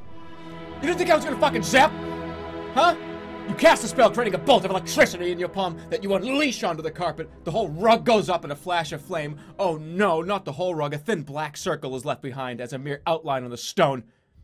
You step carefully around it and approach the altar. You stand before the idol, a fat statue set with gems and curious pockmarked features. Above his head is a plaque that bears an inscription. What was the point of that? To burn his carpet. Read the inscription. It reads, "On Korga's face you kiss a cross and finish with the lips. For answers to your questions you must err not else he spits." You step nervously up the steps until you are below this great statue. You consider the idol. When you met Theta in the wasteland, he told you something about Korga, the left eye, that's how you start. You stand on tiptoes to lean in, preparing to kiss the statue, but where? Does the humming in the temple seem to be getting louder? Oh, fuck me. They added more variables, okay. Left eye, right eye, because you start across, left eye. First you place a kiss on the idol's left eye. Across right eye, right? Right eye. You hear something flittering in the upper levels of the temple. Okay, that worked. It had to have, right? Alright, you end with the lips. I don't know if it's... No. So there's one... Is there anything else in between? So it's either forehead or nose. So it'd be... Yeah, it's a cross. It's a cross. So left eye, right eye, forehead, nose, lips. Can't make a cross with the nose. So that'd be forehead. Kiss the forehead. So left, right, up, and then down. Would it end on lips, right? Well, does that mean you coming straight down? Like, is it telling me that the nose has to be the middle? Is that what it is? Kiss the nose. You kiss the idol's nose, kiss his lips. Don't puke in my mouth. You lean up and kiss the idol's lips. As you do, you hear a small click. Wait. Oh! There's a sharp stabbing pain in the back of your throat. You try to call out, but it seems the poison on the tip of the dart, which has just been shot from the golden mouth into your own, is too fast-acting. You stiffen, a silent scream on your face, then slump to the ground in the darkness from which you shall not away. Such is the price of failing the kissing ritual of Korga. Oh, well. I saw a lot of people telling me to do the nose. I'm skipping the nose. Finally, you lean low and kiss the idol's lips. As you straighten once more, you see the idol's eyes flick open. Bam. Got it. That's what I was going to do in the first place. A soft voice issues from its mouth. Stranger, you are not of my faith, whispers the god, and yet you have completed my ritual. How can that be? Look at those crispy eyes. Should I just say I'm lucky? Maybe he'll think, no, I read your instructions. I merely read your instructions. The god laughs softly. Very well. I see you are modest, if impolite. My reward is to answer one question. But I am the god of grace, and I require my followers to show grace, and you have not. I can see all, remember. I am a god, and I can see that you have committed murder. A performer in the fair. So I deny you my aid as you denied others their lives. His voice rises from a gentle whisper to a rolling thunder that echoes the walls. Now leave, or I will repay you in kind. A performer in the fair. He knows. The jig is up. It's up. It's up. I love how he specifically calls out the guy with the green hair. That performer, right? Oh, I can't believe you've committed murder. The green-haired wig performer in that fair that time. Let alone the two, homeless guys you killed. No, I care about the performer, the guy with the green hair. Argue. I gotta plead my case. You deny me my right, you declare? The god's voice lifts in a roar of anger. I deny you everything. He rages, and then the idol moves, standing gracefully onto its two legs and leaning forward. Freeze. Before you can react, the statue of Korga plants a mechanical kiss on your forehead. You hear the but you do not feel the sting of the poison dart as it enters your skin and burrows into your brain. No, I'm out of here. Nothing I can do. Can I steal something on the way out? Should have fucking stolen something. Rewind to steal. I mean, I guess I could do that, right? You know, fuck this guy. I died. I technically have that. Rewind. Let's steal. Let's go. Let's steal from this idiot. You're a god, huh? Go inside. Oh shit! I rewound back to the snake. Yeah. So you won't give me your grace? That's fine. I'll just take something precious. The temple is cluttered with so many valuable artifacts. It's hard to decide where to begin. There are sculptures, plates, candlesticks, and shields of solid gold. A table covered with a silk cloth holds a crystal decanter and 4 golden goblets. In another corner, a fountain showers out an endless stream of diamonds and small jewels. Take a handful of jewels. You go over to the fountain, gazing in wonderment at the sparkling splendor that issues from its spout. You could simply put your pack underneath the stream, open, and make enough money to hire an army to take with you to Mampang. You take a fistful of the jewels, but then you freeze. The humming sound in the temple has become louder, and you have a strong sense that something is watching you. Turn around and look. You turn around, you gaze, see nothing, but wait a moment. Weren't there 4 stone demons up in the rafters above the altar before? The gargoyles are flapping in the air above you. They are still stone, but now their jaws are working and their teeth snap in the air in front of their faces. Cast a spell. You begin ready to spell, but the creatures know a sorcerer when they see one. In moments, one has dived for your right arm, and with a single bite, severs it clean away. Oh no. No, rewinds. You look down in horror. You will not be able to cast any more spells.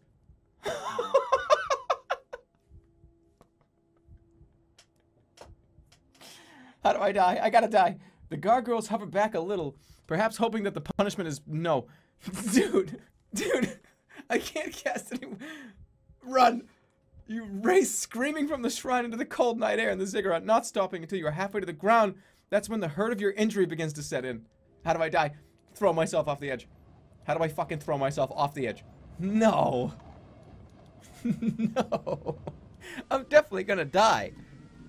Right? You take a moment to look down at your arm, but though you expect to see nothing but a stump, your hand is there.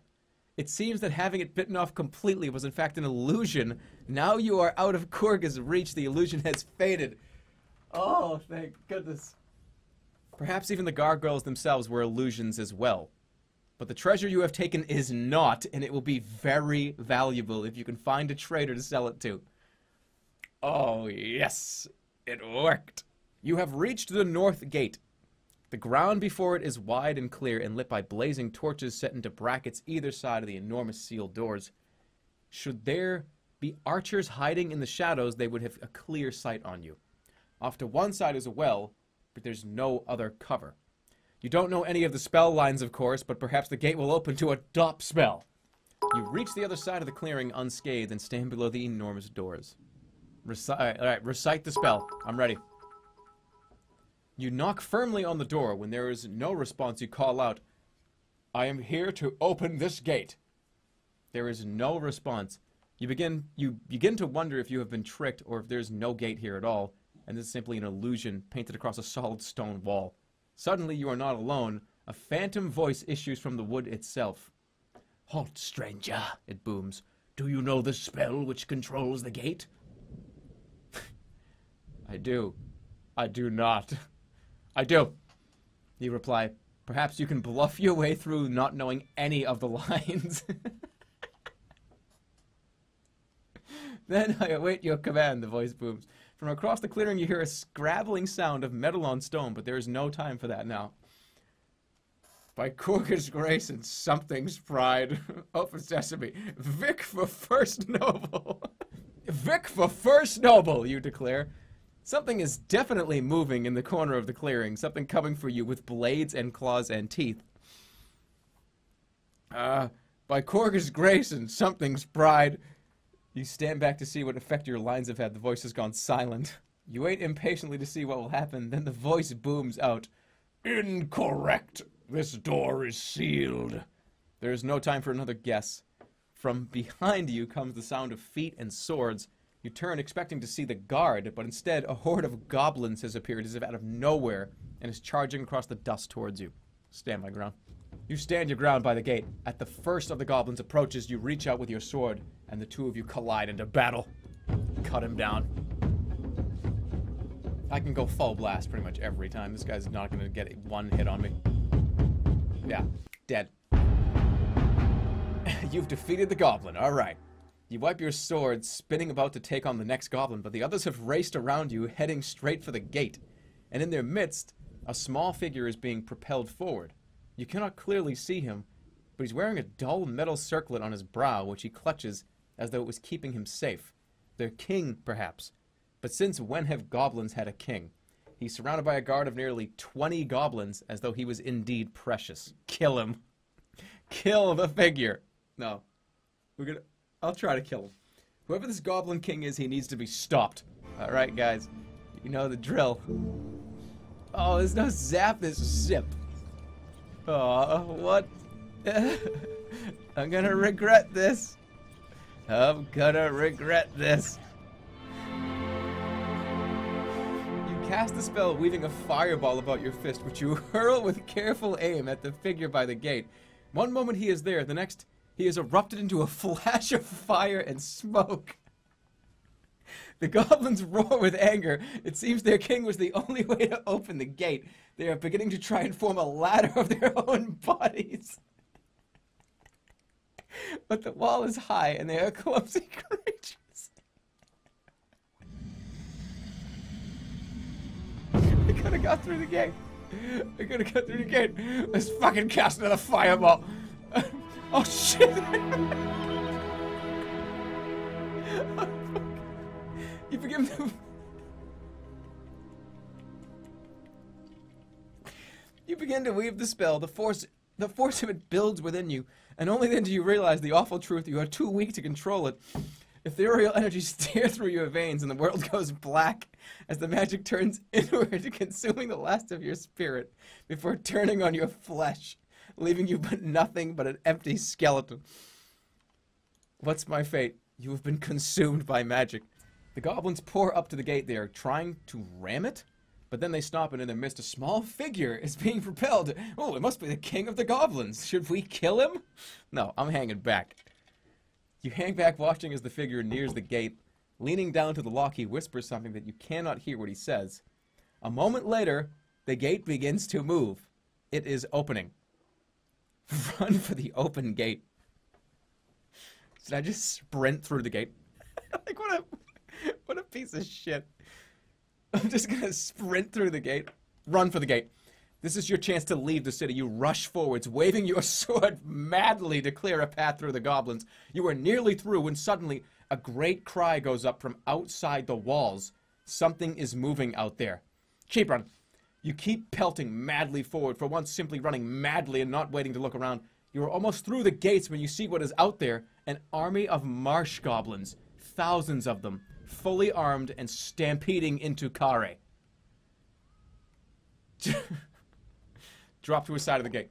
In the last moment before the invading army crashes through the open gate, you drop to one side, pressing yourself breathless against the stone. The invading army, marsh goblins, storm through, filling the clearing and meeting their hill cousins in a loud and violent celebration.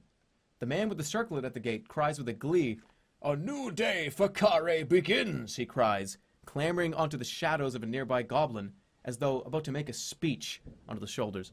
Quite suddenly, the goblins that are carrying him let go. He cries out as he falls to the ground. A sword goes up, slashing down. There is a scream. They have murdered their own king. This guy died twice. What is going on here? The circlet from his head rolls to your feet.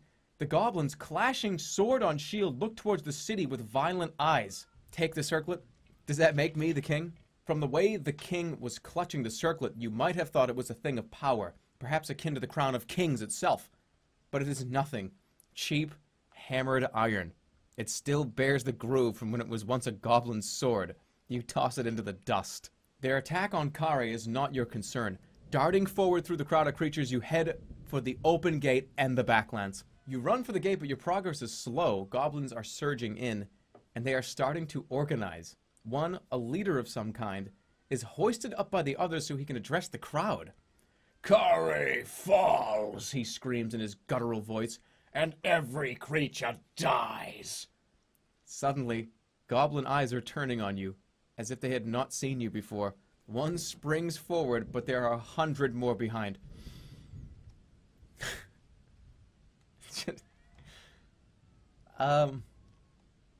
Draw my sword. You ready your sword. I'm gonna fight all 100. I'm dead. I'm dead. Pray to the goblin. No, pray to the dolphin. Pray. 4.4 and 4.3. You little shit. I just did that. There's 100 more. You're dead. Die. You forced yourself across the yard. You defeated the goblin. Got him. Another goblin is charging forward. I think I can do a full blast here. Yep. Dead. Chasing the creature, you bring your sword up and attempt to sever its neck. You've defeated the goblin. Flawless. Alright. More goblins are appearing on all sides. I'm running. You cannot keep this up. Wave after wave of goblin is filling the yard. You cannot hope to kill them all with just your sword. You turn and race away into the shadows. Then a voice rings out. "Stop! There is a better way!" You look around but can see no one, but all around you something is happening. It is as though the goblins have slowed down, their warmongering becoming an absurd, stately dance. The noise in the clearing dulls to a low mumble. "I command you to stop!" the voice cries, and suddenly you feel yourself held rigid. From the smoke of the torches by the gate, a figure emerges. Let's look at him. It's an old man with a long beard and deep black-irised eyes. He paces through the churning goblin army to stand in the open. His legs disappear into a spectral trail. He is at least part wraith. "Step forward!" he commands, and you find yourself bitten. The goblins seem to part around you like smoke as you approach the figure. "I have aligned 3 stars," the ghostly man declares. "Vic rises tonight. The goblins show their hand tonight. But also you. You are here tonight." Suddenly you recognize his face. It is Lorag the Scholar. "We meet again," he says. "It has not been long for you. For me, it has been centuries upon centuries. I have founded a city, and now I intend to save it." I need to leave this city. "So you have been searching for the spell lines," he replies. "I know. It is the task I have laid out for you." The gate's already open. The goblins opened it, their leader did. The figure slowly shakes his head. "The spell does not open the gate." His tone is heavy and dark, like tarred timber. "The spell controls it." And there are deep magics burned into the wood itself. Magics that have poisoned the city and burnt fire into the eyeballs of those who live nearby. He stares at you, his coal-black eyes expressing no emotion. Deep magics I place there to be used by you tonight. I am dead. You must act for me. How can I find them? How can I find this magic, you ask? I've traveled the city and learned nothing. The wizard nods. Well, I could have probably. The lines are known to 4 nobles. Lord Shinva is dead, but not yet forgotten. In his mausoleum in the necropolis, Lord Mulas was a follower of the god Slang. And in his shrine near the docks of Lower Khare, you may learn his line. As for my line, I will give it to you freely. Tumblers too sealed deep inside. The spell lines you have found are listed in the key section of your inventory. I have no stomach for your quest, but there is no more time. I will go back. There's no more time. But there is no more time, you insist. It's too late. There is a magic, Lorag replies, that will give you the time you need. I cast it once on myself and went far back to before the city was built. I founded Khare. Now you will save it. He waits to let those words sink in. If you will allow me, he says, I will bend time itself so that you may return to the city and find the spell for the gate. So, shall you take the adventure, or will you leave Khare to burn? Understand also, I will curse you and the journey to follow if you do not assist me. You hesitate. Khare is a city of traps, but also of secrets, and there is still more that you might find. Can you afford to let the Cityport burn? Don't let him rewind you. That's true. He will be letting me rewind. No rewinds. The city burns. What the hell are you talking about? No rewinds. This is life and death. A city will burn. No rewinds. What? This isn't a game. This is not a game. Where are you going? Where? I'm sorry, you declare solemnly. No rewinds. Lorag seems to shrink a little from your will. Then, he says, I will help you travel past the wall of Khare, that you may watch its fires burn from safety, and see what your selfishness has wrought. But I will come with you as a curse. There is nothing for me here. You feel the elephant drifting further than you have ever before, as another spirit takes its place. The wizard is somehow entering your very soul. The ghost wizard raises a finger embossed with a dark green ring and points at you. A moment later, you are somewhere else. The other side of the gate. Lorag is my new god. Lorag is the ghost of a long-dead wizard and the founder of Khare. His curse has made him into your god. You feel his sneering and his cold contempt. Lorag shakes his head in your mind, content to let you suffer for now. As you walk, the voice of Lorag echoes in your head, calling you a coward, a traitor, and a rogue, and damning you with every step you take. He is your only god now, but he wishes you nothing but ill.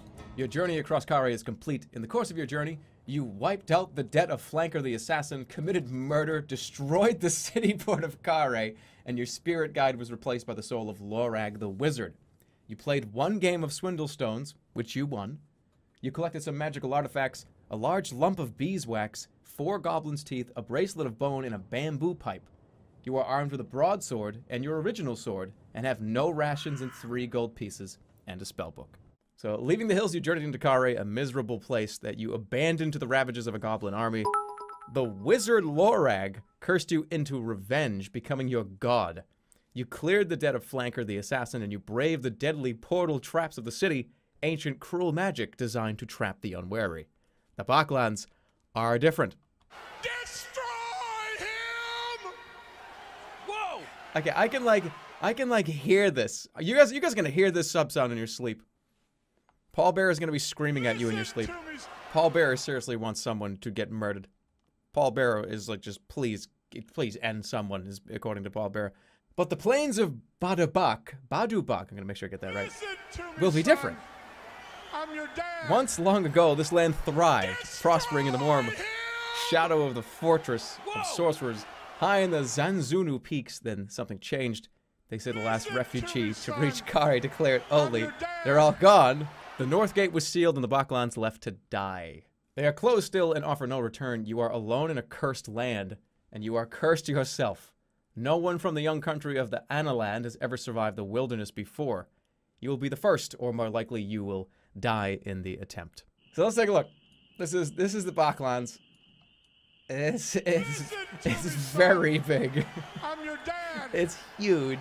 Look at this tiny little guy right now. This is a very, very long episode. It takes a long time. At your back, flames flicker from the rooftops of the Cityport of Khare. Ahead, there is nothing but an empty waste and the night. I'm just gonna ready my sword, you know? Why not? To trust this wilderness would be a grievous error. You draw your sword from its scabbard. There may be goblins still hiding out here. There may be somebody's dad. Somebody's dad might be out here. Whoa! Waiting for the Cityport to fall. That's right, sneers Lorag's voice in your mind. Prepare yourself for doom. So, should I, you want me to argue with him? I could not save your city, Lorag, I'm sorry. As much as I wanted to. Pallbearer jumps out of a bush. I could not save your city, you protest. Indeed. You had neither the heart nor the stomach. You walk on in silence. There's a rush of air just in front of you. Whatever it has landed, you hear the movement of unseen feathered wings. Can't you tell what it is? Lorag sneers in your mind. It is one of yours, a gold-crest eagle from Analand. Threaten it. You step back and watch it. The creature slowly becoming visible sees you have recognized it. It tilts its beak. I'm going to give it a nice bow. You bow your head to the eagle. It opens its beak in reply, and something falls to the ground. It is a message cylinder. Whatever it contains must be of vital importance, or the king would not have risked revealing your location like this to deliver it. Shock him. You reach down and pick up the tube. Inside are 10 gold pieces and a rolled parchment, sealed with the royal seal of the king of Analand. Oh boy, this guy's handwriting kind of sucks. We trust these tidings reach you in fair health, but must warn you of impending peril. Your mission is discovered. The Mangpang's eyes have spied our plan, and word is on its way to the Dark Fortress. Too late we discovered our unwelcome eavesdroppers, and news of your quest is being carried towards High Zaman by 7 Serpents, the Archmage's most trusted servants. By now, they will have reached the Backlands, and here they will divide to complete their journey separately. If you are still able, seek them out, for they must stop to rest and eat. Destroy the creatures, destroy them before they reach their goal, else the Archmage will prepare a deadly welcome for you. Find Shadrach the Hermit for advice, for naught moves through the Backlands without his knowledge. Our hearts are with you. Kisses and hugs. I hope you like camp. Love, Dad. I'm going to destroy it, because I'm the only one that needs to know this. Somebody kidnaps me, if I get, like, grabbed and caught, somebody sees this message, they're going to freak out. They're going to be like, oh, the king sent you. No, destroy the fucking message. You tear the note into shreds and toss them to the wind. What? That's the worst way to do that. Don't you know, like identity thieves can just, like, take masking tape and... What? That's terrible. I should have shredded the damn thing or burnt it. Where's my hot spell? You will not quickly forget what it said. It would seem the Backlands are not as deserted as you had supposed. You must find these 7 serpents and destroy them, or your journey will be for nothing.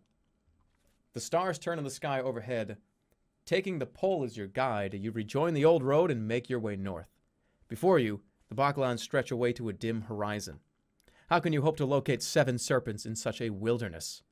Lorag chuckles in your mind. Afraid? He asks. You should be. These lands are death. What do you know? What do you know? I can hear your thoughts. There is no need to speak. Know this. The Backlands were rich and prosperous once. One man destroyed them. Much like Khare. Don't you agree? I'm not afraid.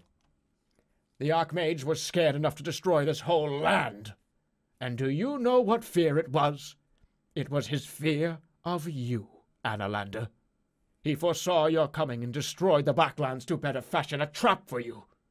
Lorag chuckles savagely. But before you can question him further, his presence inside your mind fades away.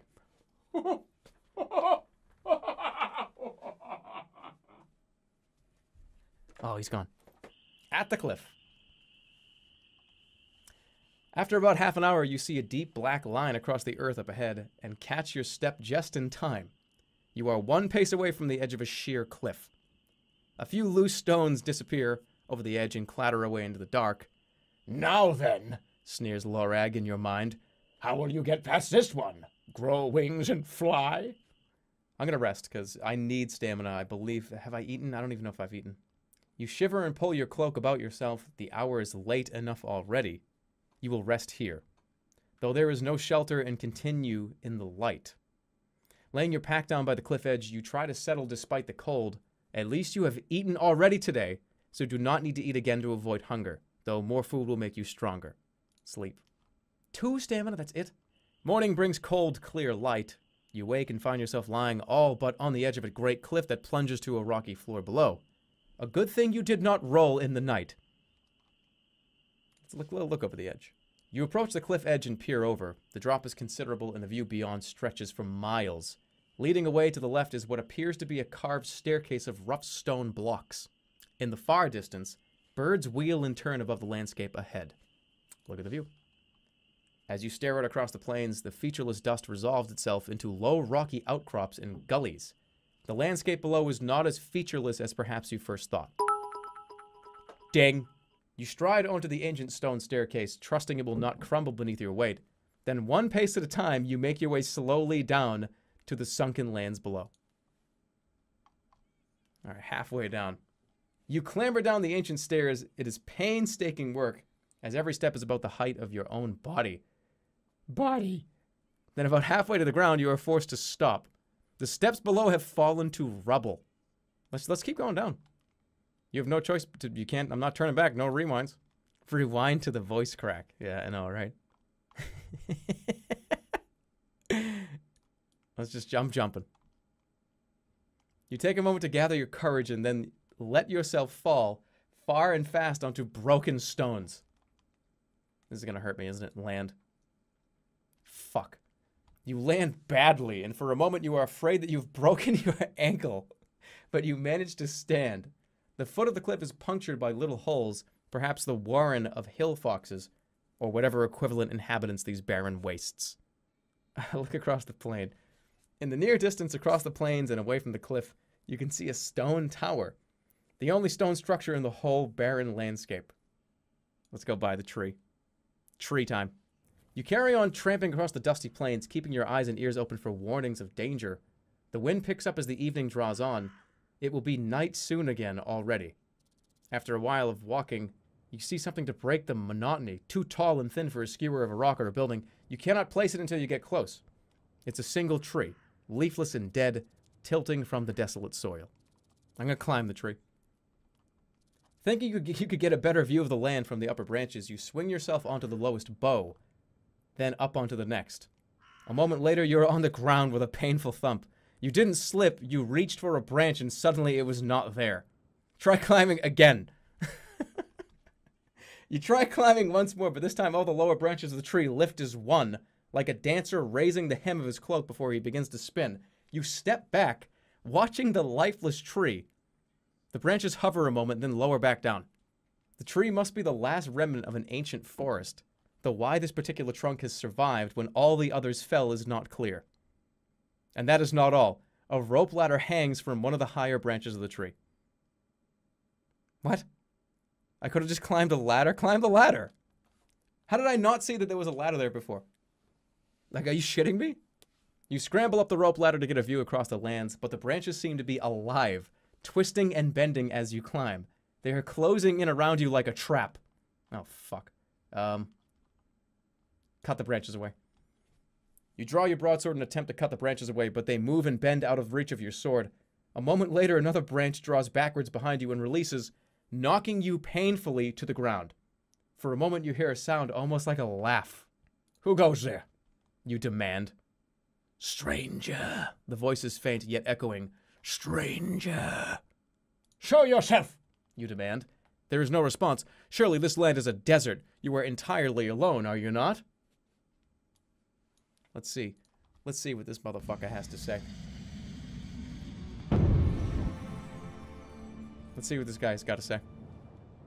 Oh, what's that? Oh, what's that? Excuse me, tree? Oh, tree, excuse me. You think it's like funny to grab people and fucking suffocate them? Burn. You cast a spell, winding a fireball in your palm. It lights the plane with its red and flickering glow, but nothing else happens. Throw it at the tree or threaten the voice. Hey, you better say who the fuck you are, or I'm burning this tree down. Throw it at the fucking tree. You hurl the ball at the tree. The desecrated wood erupts instantly into a pillar of flame, sending black smoke up to the sky. There is no other cry or whimper or any sound. The voice you heard is lost beneath the crackling wood, and soon all of that is burnt away, leaving nothing but a stump. You stand by the smoking stump of the ancient tree. Nothing of it remains. When morning comes, you step back out onto the empty plain. Sunlight falls into the cave mouth, picking out marks in the stone. Someone seems to have scratched a message into the rock inside the cave. It is only just legible and must be ancient. Read it. In the thin sunlight falling into the cave, you can make out the ancient scratched message with some difficulty. Stranger, I am waiting. Very long ago. Summon you. Call my name to the skies and I will... Madara. Try calling out a name. The message on the cave wall suggested calling out a name, but what name should you call? Vic, Flanker, Slang, Shadrach, Jan, Sanses, or Lorag? Lorag, help me. Everybody's going to want me to say Flanker. Say, I can already see the chat. If I don't, Flanker. Flanker! Your cry rings out across the plain. Perhaps a malevolent creature has heard you, but nothing else happens. Vic for First Noble! You cry out, rings across the plain, still nothing. Perhaps whatever magic was supposed to work is long gone. Shadrach! You cry the name across the plains, and the echo of it seems to set off a distant avalanche. The ground begins to shake and rumble, and you stagger to your knees. The very earth is moving as though it was splitting or merging back together. You reach down to steady yourself, only to find that grass is growing between your fingers.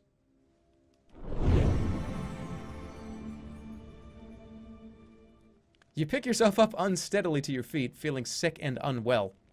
Everything around you is the same, but everything is different. The rock has 2 spires, for one thing. The cave seems smaller and darker. And in a fire pit built into the scrub at its mouth, a fire is burning. From inside, you hear the gentle sound of singing. You approach the fire, the sound of singing from inside the cave grows louder. Shadrach, you in here, bro? The singing stops abruptly. There is a coughing and wheezing sound, and then an old man hobbles out from the cave, limping on a stick. This must be Shadrach himself. Ah, it's you, he declares, speaking thickly through his beard. I have been expecting you. He waves a hand around the landscape. Welcome back. Welcome back. Just so. You have come a long, long way, my Annalander friend. He smiles. I know your mission, of course. I know all about you. And you know about me, I hope. My name is Shadrach. I need to talk to you. I believe you can help me. I believe I can, he nods. I know you journey here from Khare. Tell me, how fares that city? You hear the voice of Lorag in your mind, boiling with fury. It's doing all right. It's the same as always. It's fine. The same as always, you lie. Lorag spits and splutters, but try as he might, he cannot move your lips for you. He laughs. I watched an army of marsh goblins scale the cliffs armed with swords and axes. Now I fancy I see smoke rising from the horizon. He grabs a handful of dry grass from the ground and tosses it into the fire pit, where it blazes for a moment into flame. He appears to change topic. I must warn you that no one from Annaland has ever crossed the Backlands alone and survived. I've been told there are 7 serpents, you reply, and I was told you could aid me. The serpents are most terrible. I have often seen them, but they are no mere snakes. Do you know of their legend? You could tell me. I could sit here all day. Just tell me how to kill them. Well then, each serpent has a spirit to sustain it. That grants a great power, but also a powerful weakness. Discover these weaknesses, and you may be able to defeat the serpents. Unexpectedly, Shadrach stumbles. He smiles at you weakly. You have any food? Shadrach shakes his head. I am too holy to eat. But if you can reach Karamina, if you can reach Kariyama, north of the river, you may be able to eat well there. If it still exists in your time. Most likely it does not. Shadrach is shivering slightly now. His face is pale beyond the ruddy beard. What are the serpent's weaknesses? Do you know what their weaknesses are? You demand urgently. He shakes his head. Ah, but those are the most closely guarded secrets, hidden from simple divination. Please remember, to me, all this is yet to pass. He smiles thinly. But one thing I have seen the air spirit defeated, and I can tell you how it was done. Okay, go on. It happened like this. The air serpent, huge and terrible, was transforming its being into a puff of gas that could suffocate and choke its foes. But in this form, its empty body was weak, and when that husk was destroyed, the serpent was destroyed also.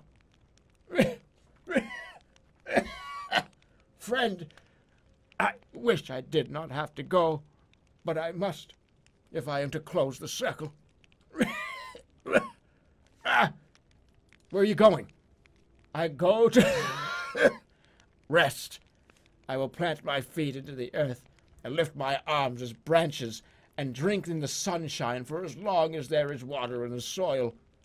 Time to leave. He raises his arms to demonstrate, laughs, almost teeters over, catches himself with his stick, and begins to cough violently. There is not too much time. But I have so much to ask you. He was the tree.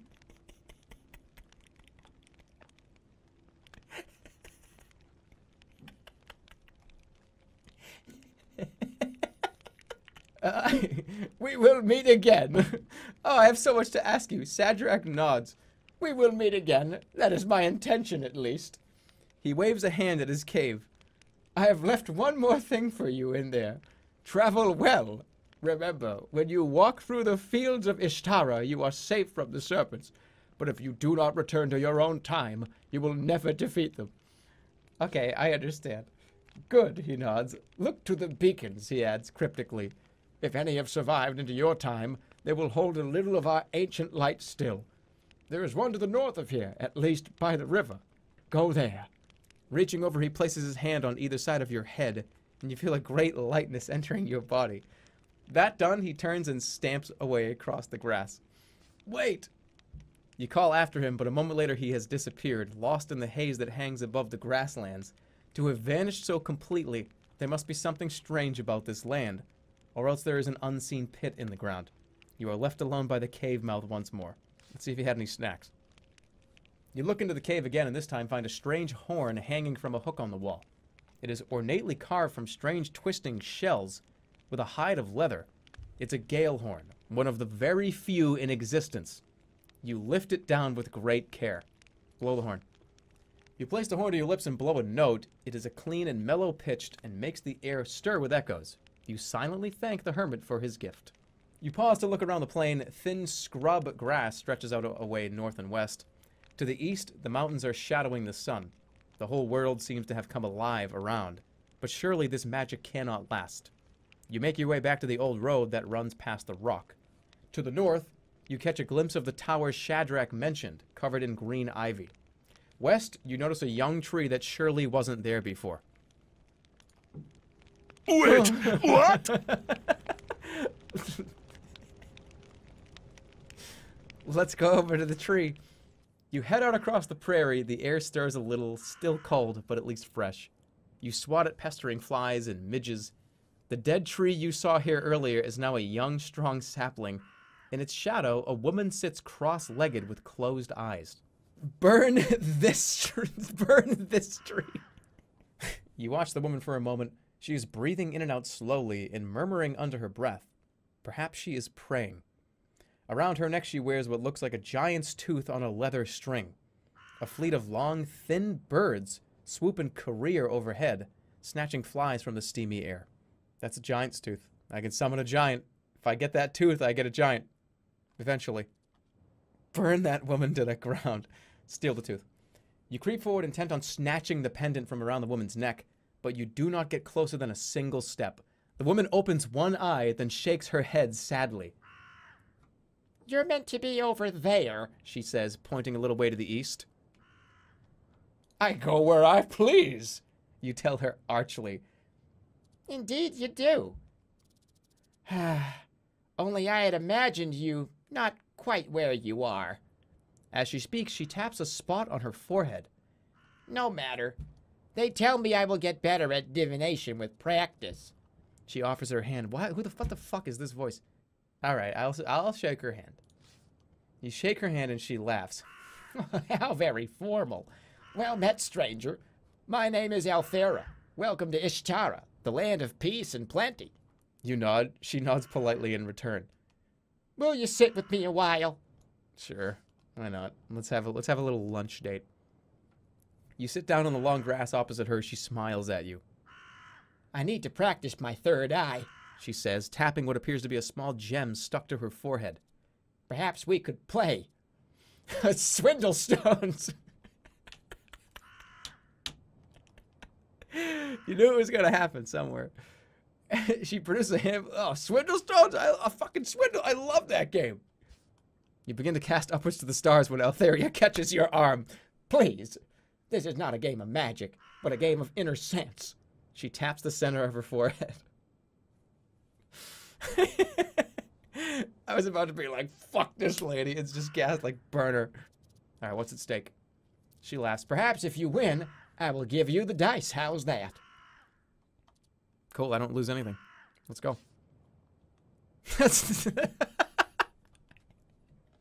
That's what she sounds like. That lady that voice does not match at all. Let's go with 2 1s. And then she's gonna just completely screw herself. 2, well, okay, so then she has a 1 and a 4. Yeah, you called me out on my own game. Reveal the dice. What's that? Get swindled. So now 2 5s. Now she's gonna say, oh, whoa, 3 5s. Sorry, that's a call, and you lost the game. I will take your swindle queens. I win. Altheria laughs. You are a challenging mind. May we play again? No, I just beat you. Give me the dice. You reply, no more, shaking your head. You are a feeble opponent. She nods, gathering up the dice. She drops them into your palm. Here, take these. You will have better use of them than I. I foresee as much. Maybe if I give them back to her, she'll give me the giant's tooth. What if I don't have any? Everybody has dice already. What do I need these for?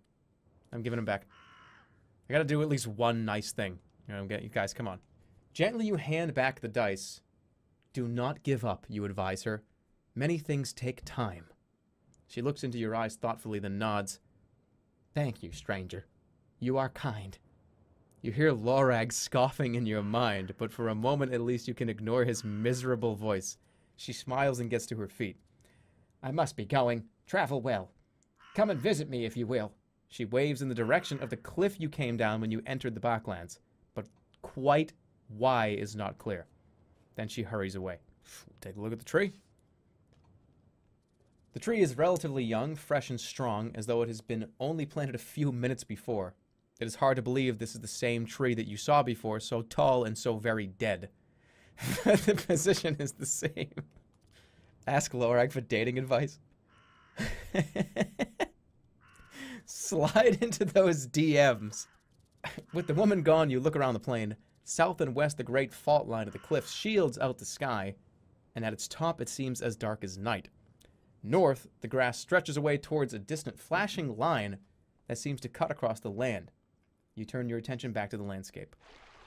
You leave the well-paved road and walk across the grassy fields that have somehow replaced the plain that was here before. The sun is hot now. You reach the shadow of the tower you spotted while climbing down the cliff. Its sides are too smooth to be natural, and that there are no stones or brickwork. It is like a gigantic game piece, carved from a single block of stone. Thick gripweed curls up and around the tower like wool round a bobbin. Beyond it, a river rushes past. Let's tug on the gripweed. You give the gripweed shoots a sharp tug. The plant is tough as rope and seems to be firmly anchored into the stone of the tower. Let's see what we can do here. This is Zap the tower. Oh, God damn it. What is this gonna achieve? Fine, I did it. Looking to the stars, you craft the magic, building up a charge of electrical energy around your palm. Zap the tower. You release the bolt at the tower, some of the gripweed blackens and smokes away into ash. What? There goes 3 fucking stamina. Quickly, you grab the gripweed and scramble up the outside of the tower. The roots of the thick plant offer plenty of footholds, and the ascent is easy enough. Soon, you are hauling yourself over the battlements onto the top of the tower. If I didn't zap this tower, I never would have heard the end of it. I would have felt so bad that I didn't zap when I had the opportunity to zap. Always zap. Every time. You stand atop the tower, the wind across the prairie whips at your hood, and the ground seems like an endless green sea far below. But the top is not empty. Indeed, there is barely room to stand. Most of the floor space is taken up by a large brass contraption that has been built into the middle of the roof. Look at the contraption. This tower was clearly built to house the brass contraption at the center of the turret. You look it over with puzzlement. A large brass cylinder, it is set into a bearing in the center of the tower and protrudes a short way over the battlement. It is rather like one of the chief mage's telescopes, but why would anyone set such a complex device out here in the wastes? Look through it. You crouch to look through the cylinder, but find you cannot, as it has no eyepiece.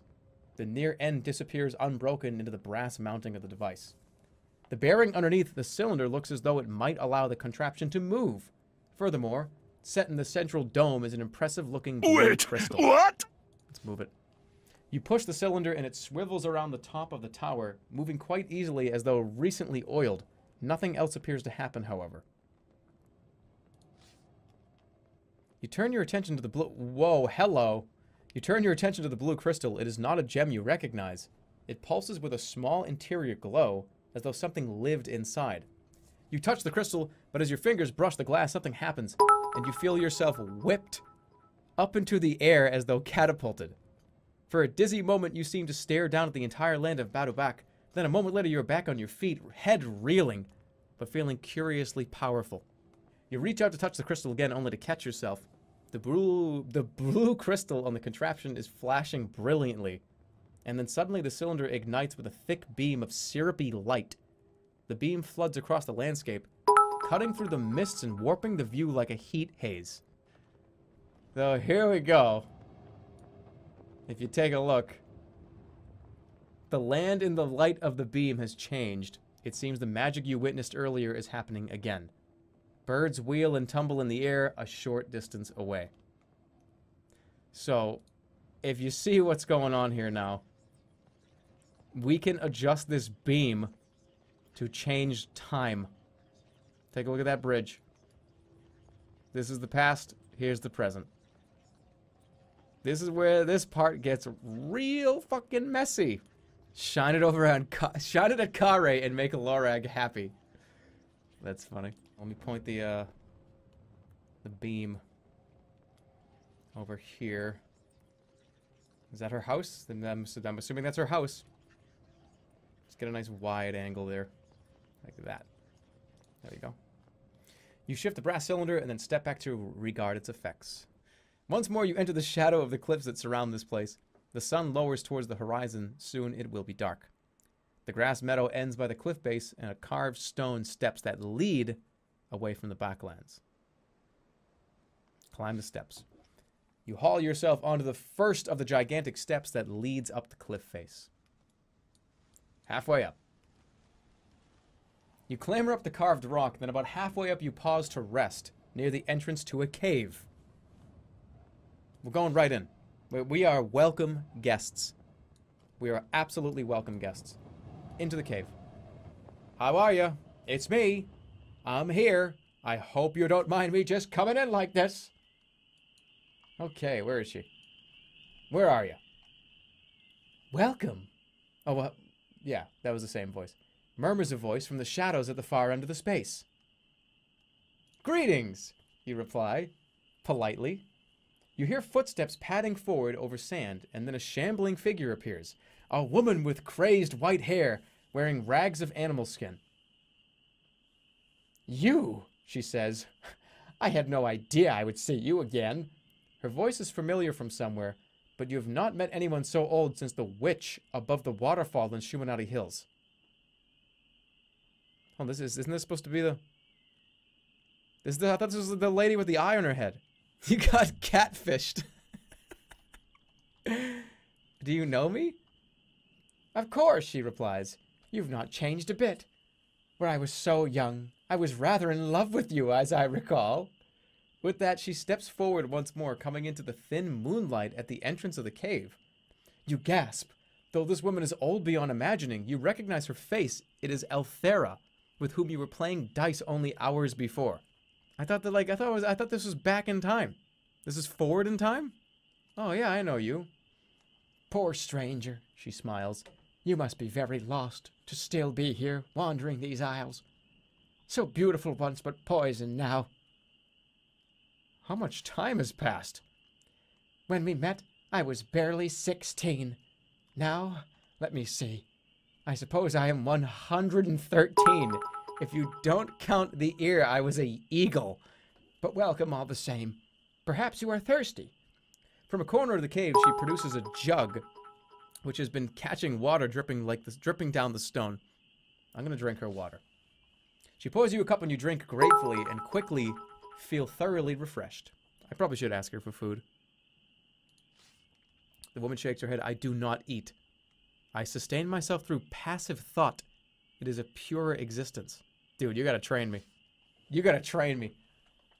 If you have 50 years to spend in practice. But I do not have so long, I fear. The woman coughs. You're a sorcerer, are you not? Yes, I am. She nods. There is a secret, known only to the most powerful sorcerers in this land. The sorcerers of the fortress know it, I am sure, but they have tried to keep it secret. Would you like to hear it? I'm gonna get a fucking new spell. Alright, give me the new spell. She nods in return. It is said, you see, that sorcery is unstoppably powerful. The sorcerers tell us that magic controls the world's very warp and weft. That once woven, a spell cannot be unwound. The claim is bold, but I have learned it is also untrue. Magic can be undone. Magic, some magic, perhaps all magic, can be countered, just as the parrying blade can stop a sword. I have discovered one such counterspell already. The spell of healing opposes the spell of enchantment of the fireball. I believe if one can recognize the spell being cast and knows the form, then one can prevent that spell with the cast of the other. Learn to counterspell. Pretty sick. Let's try it. She nods. I hope in doing so you do not get yourself killed. All right, what about the 7 serpents? Give me some more. Give me some dirt. 7 serpents. Suddenly her face is alive with activity, and she hobbles back into the depths of her cave, returning a moment later, clicking her fingers. I have seen this. I have seen this in the stars. About 7 serpents turns the fate of a man, and about that turns the fate of a world. But I thought the 7 serpents were stars. She points up. Up there. 7 serpents are real, lady. They are most powerful. They are all, but what am I doing? Okay, if you could see my camera, I'm like just dancing and snapping. Like she's not doing this. She's not doing that anymore. They are all but indestructible. If you see one of these serpents, stranger, I believe you must run. Hey, I've killed tons of serpents. Not as these. Each of the 7 serpents is sliced from the head of a hydra. Each is bound to an element of the world, to fire or air or earth or time. She waves a hand. That sort of thing. And each one only has one weakness. What weakness? A different weakness in each serpent. You must know them to kill them, but to know them is to be killed by them. She shakes her head. And the whole land turns on this, so the whole land must surely fall.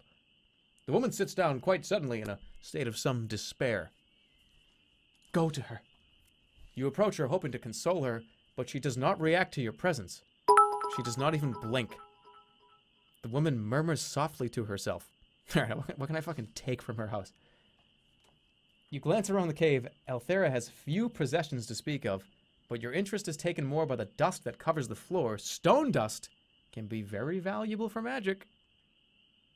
Gather up some dust. You scrape together a handful's worth of stone dust between your palms and slip it into your money pouch for safekeeping. The woman's third eye seems to glow momentarily. You step away from the old woman and look about for where to go next. Then, quite suddenly, she grabs your leg. I will find them, she hisses, but it will take some time to search. Come back.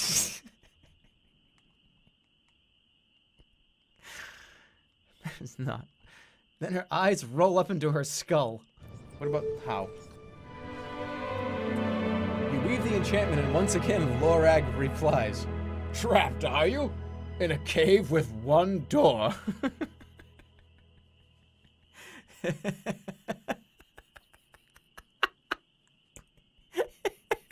No, goodbye, goodbye, goodbye. Leave the cave. Get me the fuck out of here. I've spent like 20 minutes in this fucking lady's dirty bed. Hey, what do those symbols on the wall mean? She shakes, she shakes. Too much to see. Not enough space. Too much to see. Oh, okay. You have a good day.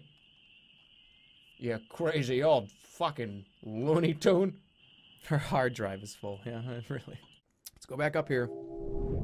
Climb the dongle and point it in a different direction. Climb up. Now let's adjust the beam.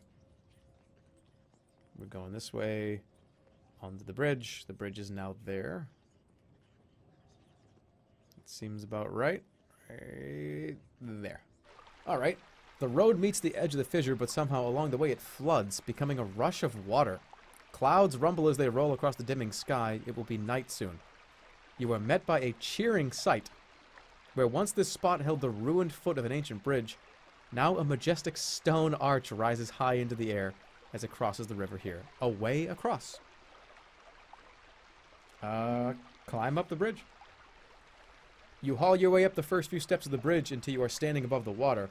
The spray throws rainbows in the sunlight across the endless grass plains on either side. You can see for miles in either direction the tower to the east and the grassy plains ahead. The rushing water throws spray on your boots. Look at the bridge. You gaze up at the impressive stone bridge. The craftsmanship is incredible. The whole thing seems to have been carved from a single colossal block of stone, perhaps from the cliff face behind itself, and then lowered perfectly into place across the fissure. What manner of creature would be capable of such a feat? You wonder to yourself. Each step of the bridge would require effort to climb, otherwise the road leads away, well paved, to the curving a little way east. Fuck, I'm going across the bridge, man. Easy money. Another night begins. You should try to find a place to sleep, especially after walking all day without eating. Wait, what? You cross the bridge, wary at each step that the ancient stones will collapse underneath you, but they hold firm.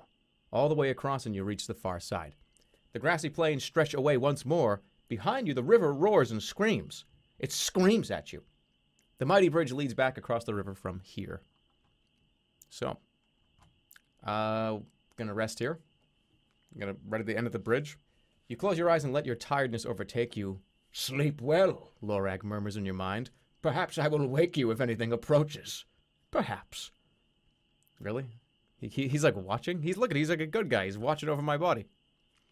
Your dreams quickly become nightmares. There is a rope around your neck growing tighter. The king of Anorland stands before you, cursing you for your failure. You were sent for the crown, Wait, he curses, what? but instead you wandered the wilderness like a fool. I'm gonna explain myself. You open your mouth to explain, but you cannot speak.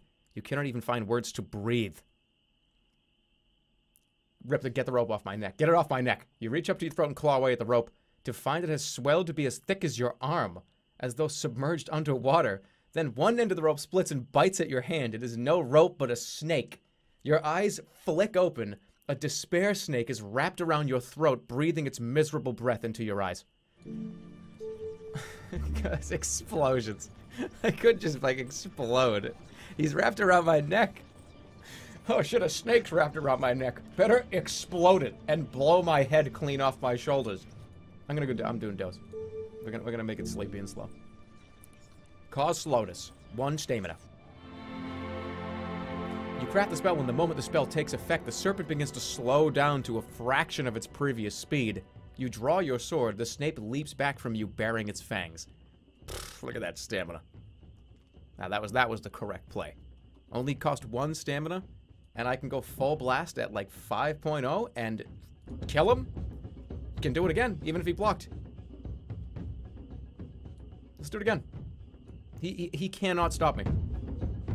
Yeah. You're a little too slow, buddy. Do it again. Doesn't even fucking matter. Don't even need to read. He's dead. Easy. The Despair Snake is now afraid. Swinging up from a low crouch, you can't really hope to sever its head. With a final, heartfelt sigh, the Despair Snake falls to the ground and promptly expires. As though simply giving in, you suddenly feel much, much better. No stamina lost. Flawless fighting. As you gasp with relief, you clean your blade on the skin of the split snake. Wait, Something what? falls out of its belly. It's a key. Let's look at the key. You look over the key. Aside from the snake blood running between the teeth, it is a normal enough iron key. The snake must have swallowed it at some point and been stuck with it ever since. You pick it up, wipe it clean, and put it in your pack. It's unlikely you ever find the lock it opens, but if you do, it'll be a most pleasant surprise. The cold night closes in over you, and you try to sleep. Okay, cool. You pick yourself up to your feet, and the sound of the river is still with you. It has not disappeared in the night. It's playing a super magical tune. You must explore these fields further. Go, go, go, go, go, go, go, go, go, go, go, go, go, go, go. I'm gonna go with east. The road curves gently as you follow it. The air stirs a little, still cold but fresh. The plains are wide and empty. To the south, the fissure yawns, wider here and furiously deep. To the north, the lands climb a low, rocky rise. Off the road or northeast? Well, there's, you gotta take a look at this. Gotta take a look at that, why not? You leave the road and cut across the desolate plain. The day is likely to be clear and will be hot once more. You are climbing up a low, rocky rise, not a natural outcrop as you first assumed, but rather a pile of large carved blocks over which the dust of many ages has blown. That's the smell. Create wind. I could just blow the gale horn.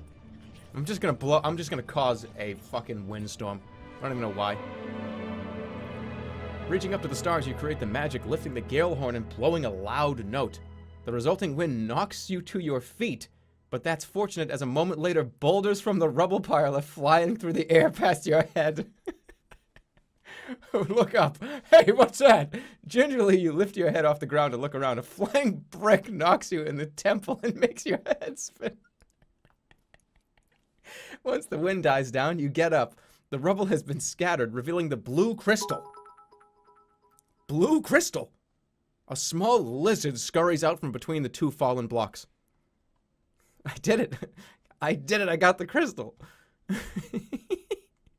You touch the blue crystal and suddenly you feel yourself ascending. What? What the fuck is going on? I can teleport? Yeah, the brick hit me in the head, and now I think I can, like, teleport. I'm hallucinating. Let's put the beam over here. And teleport back to this.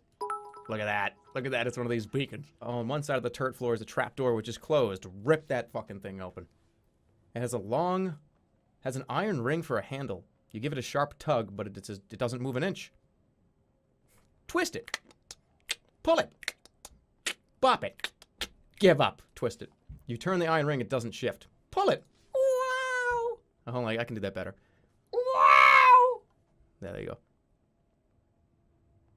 Pull it again. You attempt a sharp tug, but you seem to be wasting your time. Pull it again. With renewed effort, give it a sharp tug. However, you wriggle, and wrench, tread nothing. Pull it again. You try a sharp tug. You are beginning to develop a crick in your shoulder from all the tugging. Do it again. Once more, you attempt a sharp tug, and you start to wish that you were not traveling alone, so at least there'd be someone to laugh at your feeble attempts. Pull it again. You give it a sharp tug. For a moment, it seems as though the trapdoor is loosening, but then you realize it's your own sweaty fingers slipping from it. Pull it again. With a burst of energy, you try a sharp tug. As you struggle and strain at the door, you begin to remember your childhood in Chawberry Wood.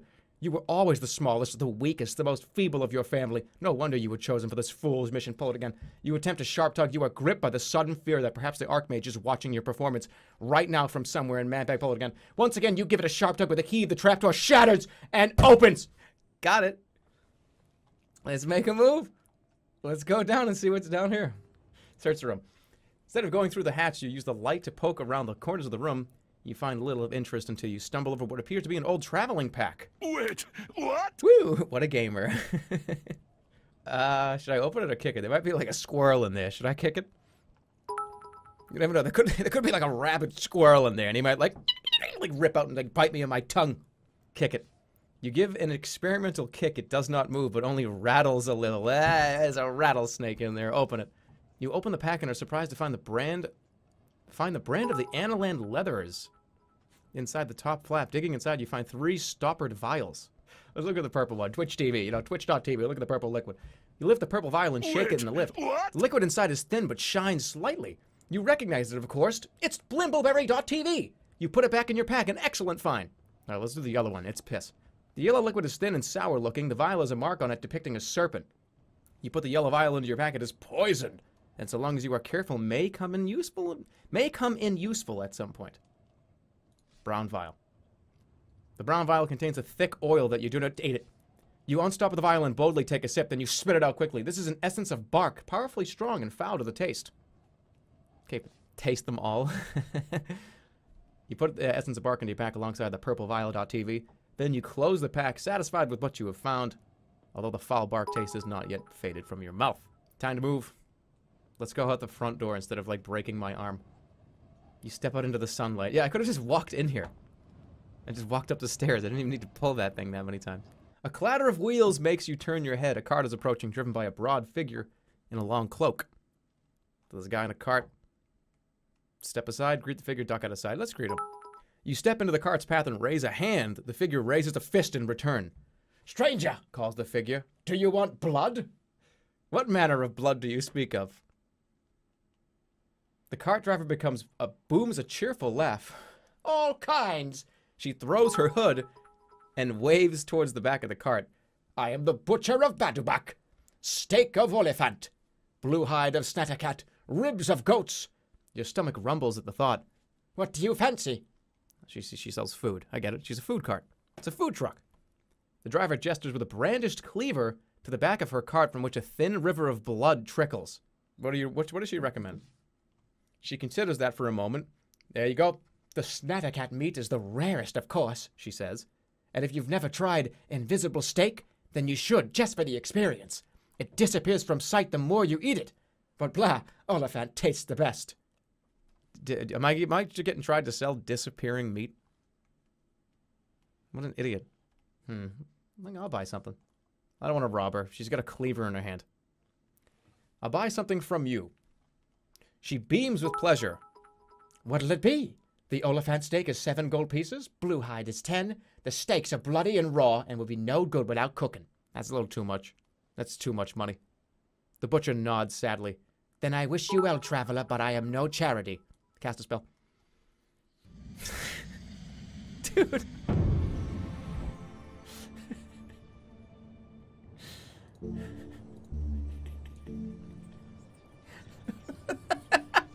J-I-G. Cause lively dancing. Boink. You weave the constellations into a pattern around you, pulling out your bamboo flute and starting to play. The butcher's expression turns from surprise to horror as she finds herself dancing involuntarily, arms waving this way and that. I'm a respectable butcher, She croaks before whooping twice and spinning on the spot. Stop this! Dance her into exhaustion. You keep her dancing until she begins to wobble at the knees and stumble. She falls face down, but you keep her arms thrashing and her feet pounding until she is fast asleep. Still slowly dancing in the grass. You lower the pipe from your lips. Silence descends over the plain. Take some meat from the cart. You take 3 joints of raw meat from the back of the cart. It's all you can handle before your stomach begins to turn. You stride on through the long, swishes grass, and somewhere close at hand you hear a voice. So, there? Got any water, have you? Zap him. Start dancing.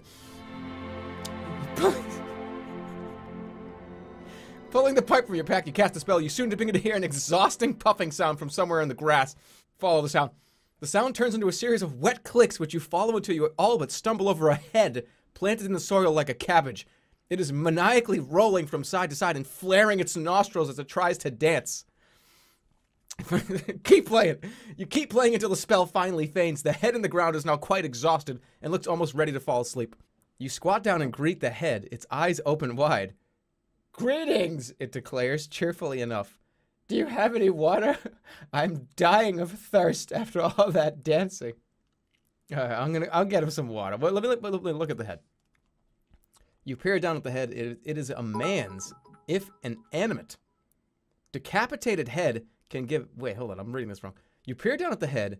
It is a man's, if inanimate, decapitated... Okay, if an animate, decapitated head can have a gender. He has shaggy hair, brown eyes, and parched lips. He is not shaved for some time.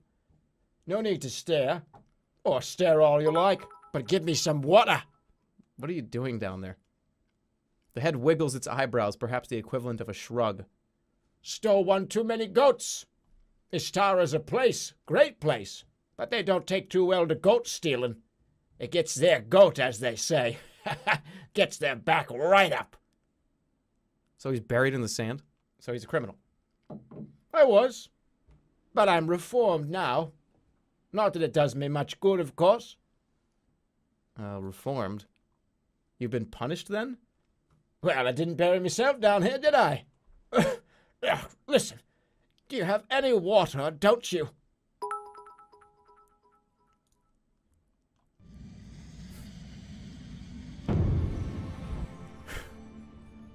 What if I could just zap his head?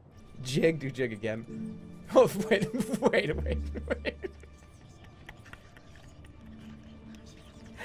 No, I can't blow his head up. That's too horrible. I did it. Oh, no. You cast the enchantment over one of your pebbles. Threaten him. This pebble is enchanted, you tell the head. If I drop it on you, it will explode. The head gulps.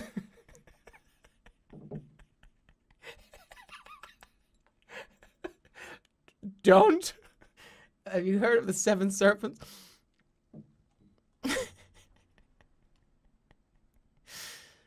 The head frowns.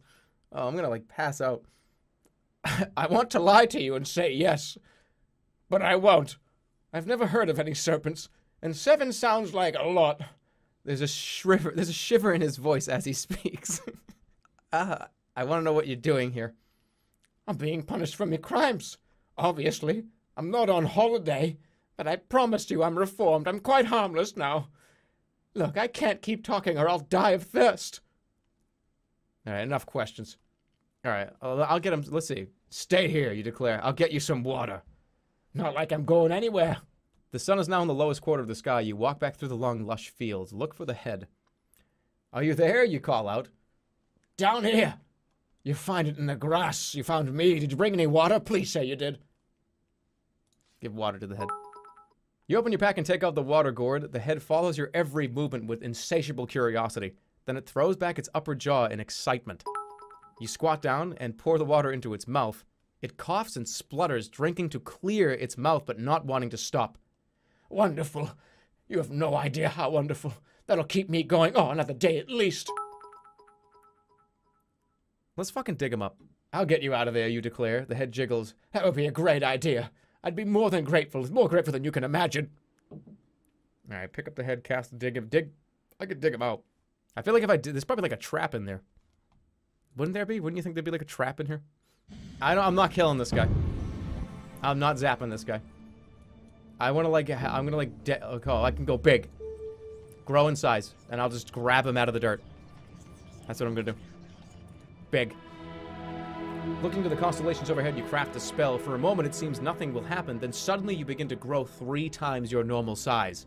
The head gasps in shock.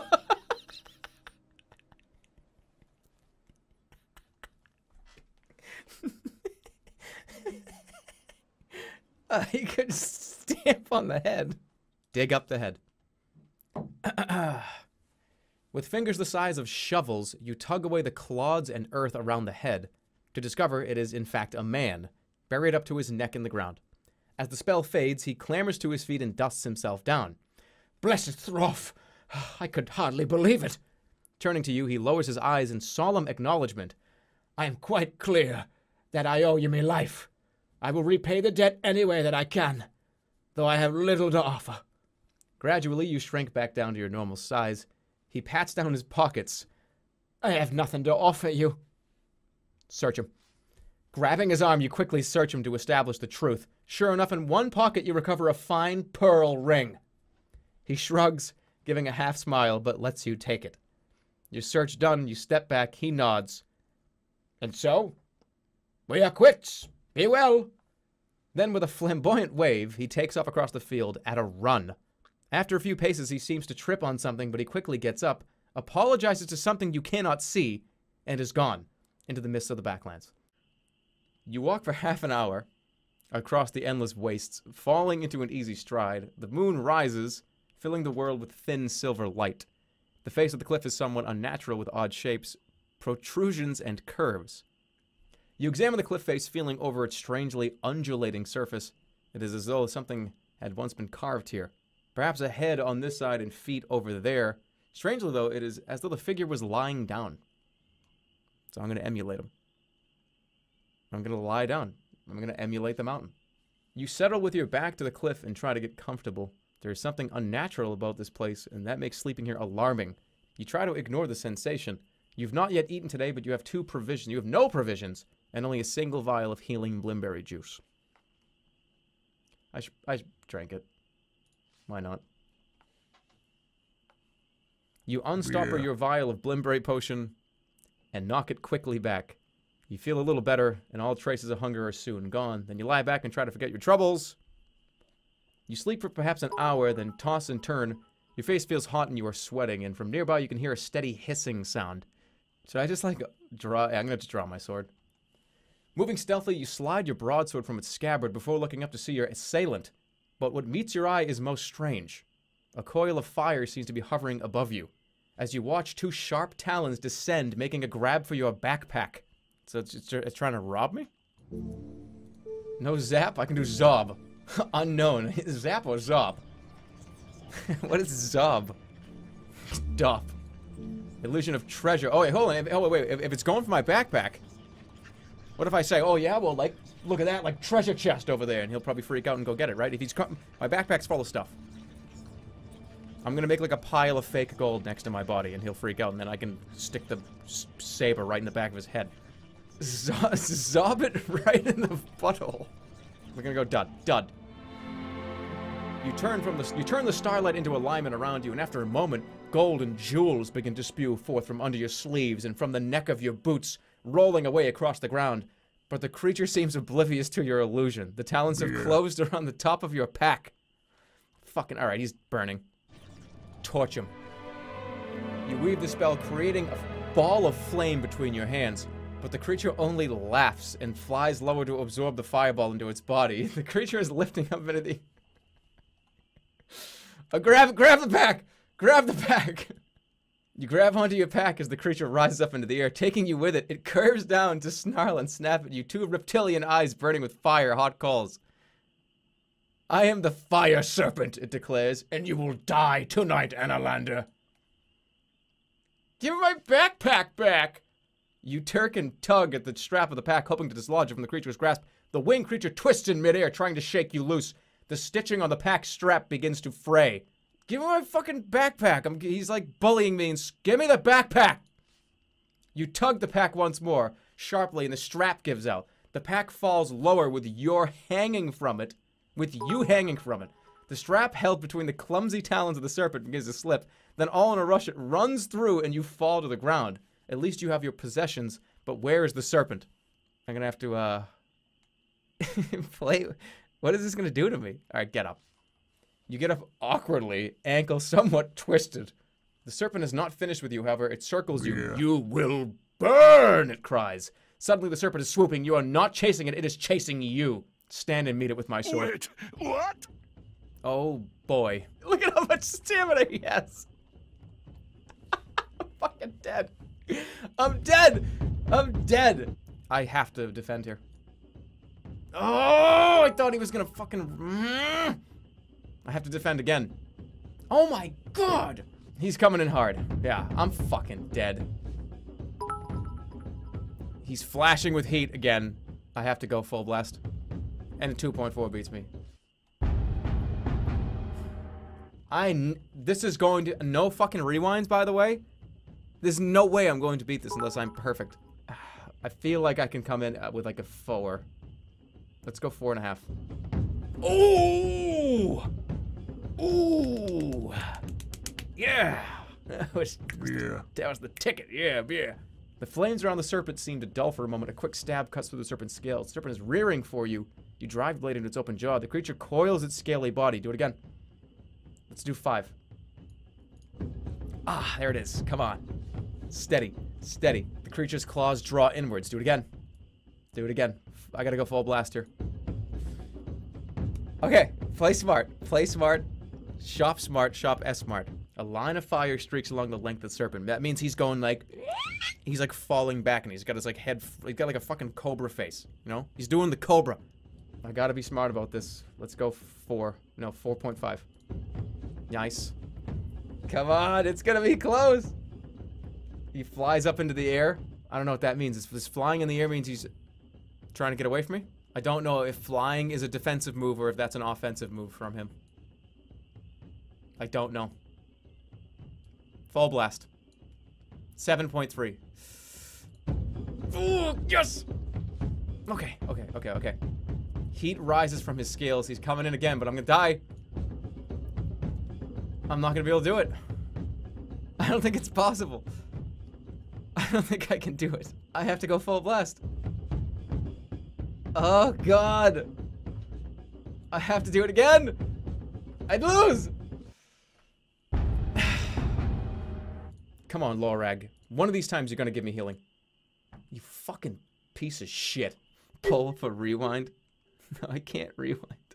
I said no rewinds. I'm gonna beat this guy with skill and finesse. I have to take the first hit every time. Have to. So he just drained his whole bar. Let's go with 2.6. Perfect. Got him. Okay, and I didn't use much stamina. Fire licks his mouth. That means he's coming in hard. He's gonna come in. I can't go over. He's gonna do more than like 7. Should I do full blast? Full blast. That was risky, but it was worth it. Okay, good. Creature claws are going in. That means claws inwards means he's defensive. Let's go 4.1. Hit him again. Got him. Okay, we're fine. We're doing good. Snake eyes narrow and watch you. I don't think 2 is enough to cut it. I think I have to defend here. 2 was enough to cut it. Fuck. Okay, he's baring his teeth. Bang. Defended that one. He drained his whole bar. He shifts back a little bit. Let's go with like 5. Let's be safe. All right, I gotta do that 2 more times. Turns its body. Got him. 1 more time.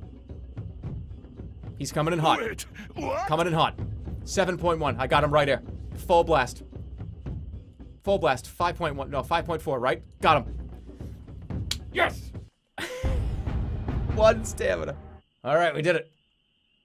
Continue. Whoops. Congratulations!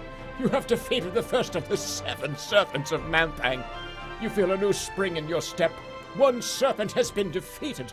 Soon, the rest will fall. You get to your feet once more. You must keep going, but your exertions have left you weak. Perhaps you should simply rest here for a few hours and regain some strength. Rest. Oh, and the air serpent attacks you now. All right, hours pass. The rising winds tug at your hair and cloak. The time has come for your journey to continue. You leave the shadow of the cliff of the road that cuts across the plain. The sun has reached its highest point now. Out of the shade, the air is baking hot. On and on you go, pausing every now and again to scout out the land ahead. Then suddenly, you stop. Something is moving over the next rise, approaching very fast. Hide. You drop down behind a nearby outcrop to watch as the shape approaches. It is a small, 2-legged creature about half your size, but it seems to be approaching at a remarkable rate. Keep hiding. What the hell is that? You stay low and out of sight, allowing the creature to approach. As it gets close, you see it is a small gnome-like creature with dark skin and ugly features. Its little legs move at an incredible rate, and it helps itself along with a walking stick. He's going real fast. And he might be a sorcerer. I gotta be careful here. I'm getting out of the bush and I'm gonna stand in front of him. You stand and approach the creature, who pauses to regard you. Silently you wonder to yourself if the creature is a friend or foe. Have it whichever way you like, Shouts the creature in a squeaky voice. What do you mean? The gnome smiles. If it's friend, show friendship. And if it is foe, Then be gone and get out of my way. I'll be your friend, you suggest. Very good. Then it narrows its eyes. Now prove it. It holds out a grubby hand, expecting some kind of gift. I think I could spare a coin for this guy. Here, take a coin. You take out a gold piece and hand it to the creature, who throws it immediately to one side. Rubbishy metal. If I want metal, don't you think I can find my own? You pick the coin back up once more. Give it an item. You look in your pack for something you are willing to offer to the gnome. Goblin's tooth, a pebble, sun jewel, something else. Wait, is this guy a goblin? Hey, do you want, like, a tooth from somebody that you probably know? No, he's a gnome, okay. I believe I have, like, 4 goblin's teeth, so I'm okay losing a goblin's tooth. I have 3 more. You hand over a goblin's tooth. The gnome shrugs, accepting your gift. Here we go. Thank you, I suppose. As the creature speaks, its voice begins to shift and change from the gruff croaking of the gnome to the softer tones of a middle-aged woman. I'll do you the favor of being honest about myself in return, the creature says. And before your eyes, the gnome transforms into a tall woman dressed in long purple robes. Who are you? I am Dintainta. Dintainta of the Steppes. Others call me the Sham. She bows. Why do you travel in disguise? Only those without a purpose can afford to travel as they are. Those for whom the destination matters must travel in disguise. She smiles. As to you, I think, you travel a bit big. I need to kill the 7 serpents. Many have had that intention. Very few know their weaknesses. But you know them. The serpents' weaknesses are the most heavily guarded secrets in the whole of Mampang. Of course I know them, or at least I know 2. I would be grateful if you told me what they are. I'm certain you would, she replies. Know then that the moon serpent cannot abide fire. Secondly, the serpent of water is destroyed by oil. Is the fire serpent's weakness water? Am I that brainless to know that I already killed him? Yeah. Apparently I am. Now, what else do you know? I know that your lack of gratitude is unbecoming, she answers, and I should transform you into a toad. Yeah. Where can I find the 7 serpents? I just keep changing the subject. What kind of sorceress are you, anyways? A busy one. Why do you waste my time with stupid questions? Where can I find the 7 serpents? One's off to hide in the waters of Lake Ilkarla. It means to pick you off as you cross. But it will wait until you are alone. If you travel with the ferryman, you will most likely be safe. She shakes her head. If that's any help, I don't suppose it is. Enough questions. You turn away, losing interest. She turns to leave, begins to weave her spell around herself once more. See you later, bye. You wave her away, keen to continue your journey. Dintainta becomes an ugly creature once more, and a moment later has whisked herself away across the plains and is gone. You have found 4 new clues, and other clues have been updated. Oh, it marks it on the map. Okay, that's cool. So this is the water serpent. Water serpent is in this lake. And if I go here by myself, he will appear. If I go there with the ferryman, he won't appear. Because he's scared, because he is a little wuss. And it will only fight me one-on-one. And I... yeah. Just the ferryman will whack you with a fucking stick. He's not a threat. Let's go. Now, approach the bridge. Who cares? Away eastwards, you stride forward, but a figure emerges from a low hut by the head of the bridge and blocks your path. Ho there! Greetings! The figure turns to you, leaning heavily on its stick. You cannot believe your eyes. Yeah. It is Vankas, the strange guardian whose bridge you crossed in the Shimutanti Hills. But what is he doing here? Wait a minute, is this the guy that I threw in the water? As you see him, he sees you. He does not seem to recognize you. An ugly sort. What brings you here? If Vankas's bridge you wish to cross, prepared be for dismay and fear. It is definitely Vankas. Oh, it's the right guy. It's the guy that is to the right. Okay. Do you not remember me? The creature shuffles closer until his dank breath fills your nostrils.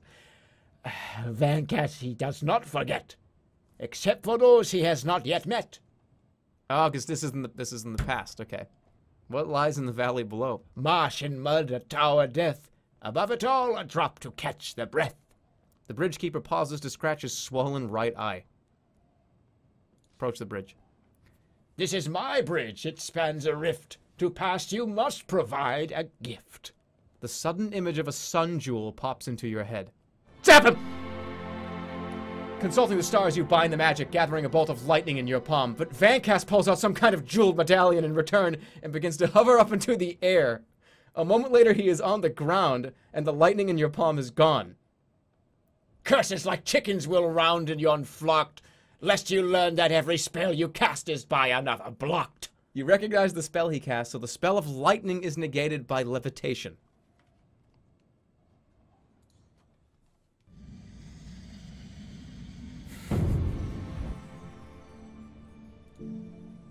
Blow him up.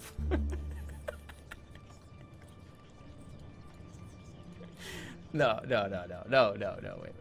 Alright, it's either throw a grenade at him or try to make him an idiot. Go for it.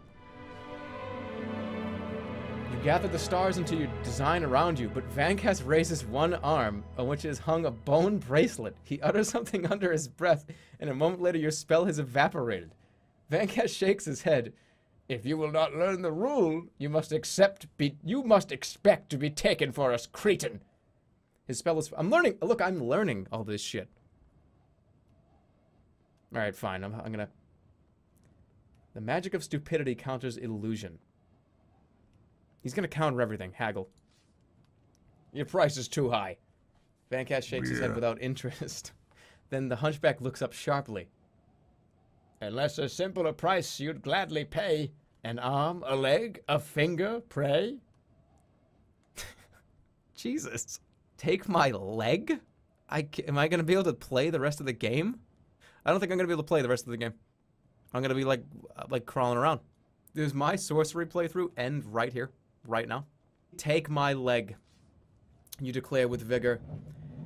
Vancast nods and strides forward, raising his staff, which seems to flatten into a hard, steely edge. Brace myself.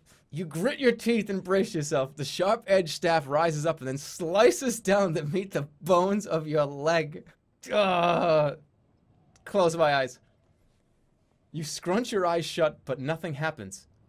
You peek your eyes open. The bridge keeper is nodding. The price is fixed, no less and no greater. He declares with satisfaction. Your leg is mine. I will collect it later. And that is that. With a last clear nod, the hunchback steps from the bridge and back into his hut, leaving the way clear for you to pass. What? What does that mean? Yeah, basically, but at any time he can basically walk up and just take the leg whenever he wants. It's gonna just disappear. Darkness closes in and you are exhausted. You should find a suitable spot to sleep, especially after traveling all day without food. You reach the middle of the bridge, and the stones begin to shimmer and ripple. The smooth white flagstones become cracked and old, pocked with holes and puddles, some of which have been burrowed right through the path. The grand pillars left and right are now broken, and up ahead you see something worse. A gap. Wait a second. Oh, I don't have the rest of the bridge fixed. Shit. Climb on the pillar. Let's do it. Hard in your mouth, you clamber up onto the top of the broken pillar. I'm gonna fucking drop to my death. Your foot dislodges a stone and it disappears silently over the side, falling without noise. Perhaps a distant snap when it finally hits the trees. Is the climb really necessary? Look down? Don't look down. Look down. You peer down the length of the pillar. The stone is dotted with holes. Patches of moss and small shrubs grow from many of them, and would most likely rip away if you trusted your weight to them. To climb the whole way seems quite impossible.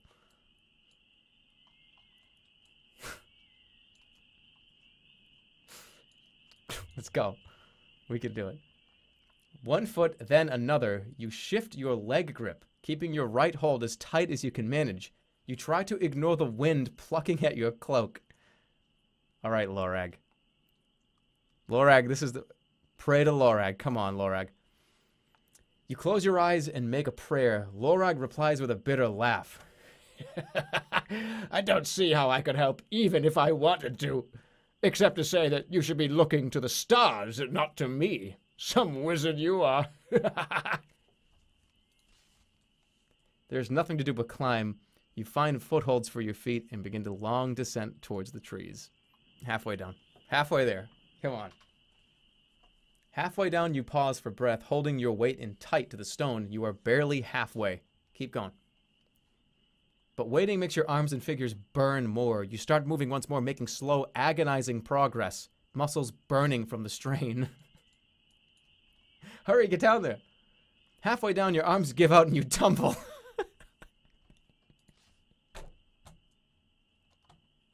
That's it. That's it. That's it. That's it. One sentence? That's all I get is one sentence. Okay. All right, I can't do it. I can't do this. I can't do it. So I have to go back. Good trade for one of your fucking legs. Yeah, I know. You trudge onwards. A few clouds boil in the sky. The slopes of the mountain burst into a sudden of color. Ropes slung with prayer fangs in all colors crisscrossed overhead. Be warned. This is a place of considerable danger. Yeah. Lorag. Be warned. Yeah. This is a place of considerable danger. Wow, Lorag actually helping me. What danger? You demand. Yeah. Something truly terrible. You should turn and run right now while you still can. Look around. What is so special about this place that warrants the decoration? Look around the rocks, look at the... Let's see, let's sense danger. Let's see if Lorag was right. You craft the enchantment and Lorag replies directly in your brain. This place is extremely dangerous. Though there's not... Oh, yeah. For a second I thought I was saying that. Though there's something in the tone in which makes you think He might be hiding something. Yeah, he's fucking lying to me. You scout around the rocks and crevices at the edge of the path, but find nothing in particular. The flags flap in the rustle of the morning breeze. Look up at the flags. You look up at the flags which cross and recross the path, suspended from tall wooden poles set into the earth. It must have taken the effort of several people to erect this place. But what for? The lines of flags form a triangle, with one corner higher up on the mountain, and two on either side of the path. Investigate the top corner. You trace the flags up the slope, clambering over the rocks until you reach a pole set higher into which several lines are tied. The pole is carved with the symbol of an open eye. You touch the symbol of the open eye, but it is just wood. Nothing happens. You rejoin the path. Bottom corners. You follow the flags to the bottom left corner, where several lines converge on a single pole. This pole is also carved, with the symbol of a circle in which is a single closed eye. The pole on the other side of the path is identical. There's two eyes. Touch it. You touch the symbol of the closed eye, nothing happens, but you feel suddenly connected as though the sky above had split open and a great presence was watching you. Lorag's voice mutters in your mind. Take your hand away! This is the thing I feared! Look up at the sky. You turn your head to the heavens and have the sudden giddying feeling that you are falling upwards, through the clouds and into the stars in the depths of the very night. But your body has not moved, and only a weight has been lifted from your shoulders. The sneering voice of Lorag becomes quiet in your mind.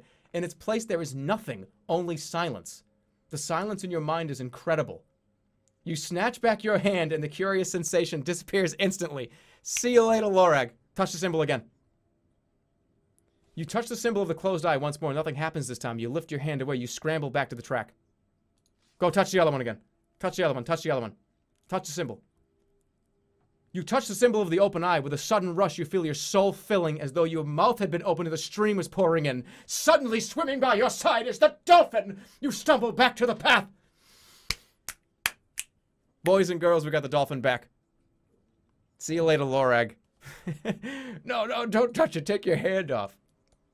Yeah, fuck you, Lorag. Get, like, sucked up to hell. He was a prick, so you burned down his city and sucked him into hell. Yeah. And let that be a lesson. Like, don't be a dick. Three shapes are approaching rapidly across the plain, throwing up a thick cloud of dust as they move. As you watch, they turn and head towards you. Hail them. You raise a hand to hail the approaching figures to discover they are tall, thick-set centaurs. Ho there, stranger, calls their pack leader, pulling himself up to a halt. We are Backlands horsemen. Greetings. The centaur unslings a bow and fires an arrow into the dirt by your feet as a warning to come no closer. He notches a second arrow, aiming somewhat higher this time, right at your balls. Now tell me, what is your purpose here, in the living misery that is Batubak? Just passing through. I'm a traveler. The horsemen laugh. No one would be so stupid to travel here unguarded. You are a sorcerer, I think. I'm not a sorcerer. What are you talking about? I'm no sorcerer, dude. I'm not going to reveal myself. But the centaurs are not convinced, and they pace in a circle that they clearly hope will keep them out of reach. One at the back canters forward. This must be him. He mutters, not quiet enough for you not to hear. The one the serpent spoke of. You've spoken to the serpents? Serpents, man. What are you talking about? Serpents. What are these serpents? They are no friend of ours, The centaur replies, cantering around you as he speaks. but we would not have them as our enemies either. They are fearsome. What? Well, perhaps we can help each other. You suggest carefully. I may have something you want. The centaur raises one thick, bushy eyebrow. And what do you suggest? I will cast a luck spell on you. Do I even have that? Does that even exist? I don't think there's a luck spell. I think I'm lying to this guy. Zed Rez. No, I don't have that. I'm just lying to this guy. I will cast a luck spell on you. A luck spell. And what do you want from us in return? Let me ride on you. That's what I want. Let me ride you once. I want a pony ride. I kind of want to pick that. Yeah. Let me ride on you. The centaur laughs. Your little human feet are too tired. And where would you like to go? Ride me to the serpents. The serpents have scattered across the plains, and some are rushing to Mampang to deliver their message, while others lie in wait to hunt you down. Oh, do you know any of their weaknesses? The centaur shakes his mane. You mistake us.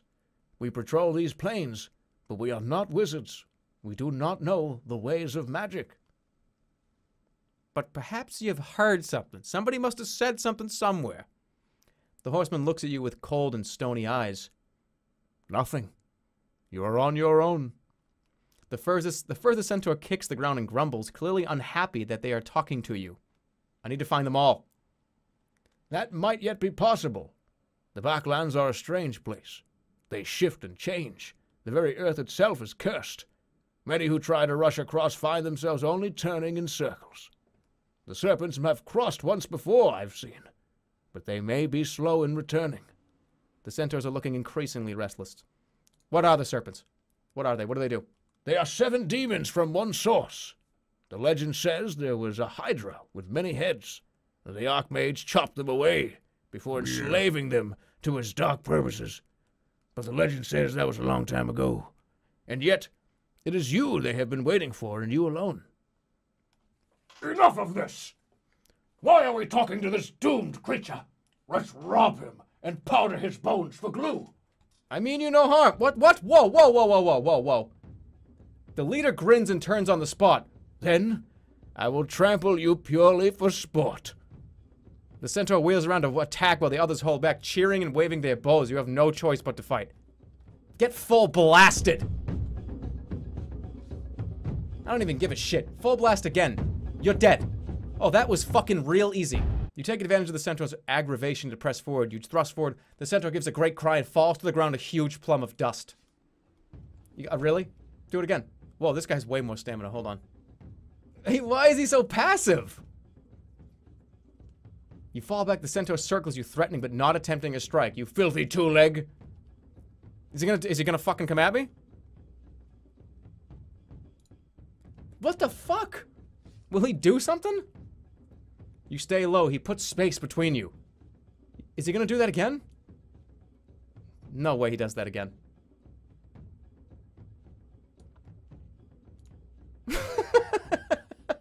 How am I gonna kill this guy if he just keeps doing this? We're both just looking at each other. Should I defend again? No. There's no way. You gotta be fucking kidding me.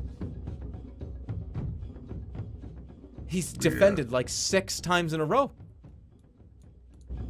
You fucking son of a god. Oh, I'm so mad right now. Give me a break. He's gonna do it. Oh, 0. Time for another fucking 0. You'll die here. Just kidding, 0. He stamps away. Oh, he stamps away. 0. Hey, you filthy two-leg, you're a piece of shit. I'm just gonna stand here. He put space between you. Hey, well, I'm just not gonna do anything. You have the smell of city filth. Ah, Zero. Oh, he dashes backwards. That's a 0. When am I supposed to go in? This. He's.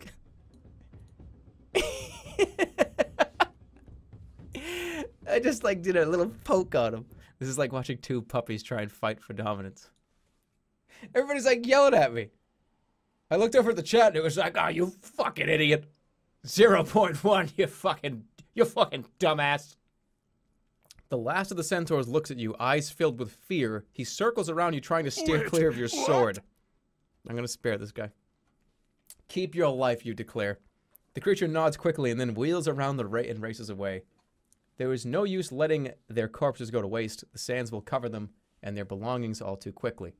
Rifting through their saddlebags, you uncover 4 gold pieces, a pouch of brown sand, and a strange mass of green fur. What is it?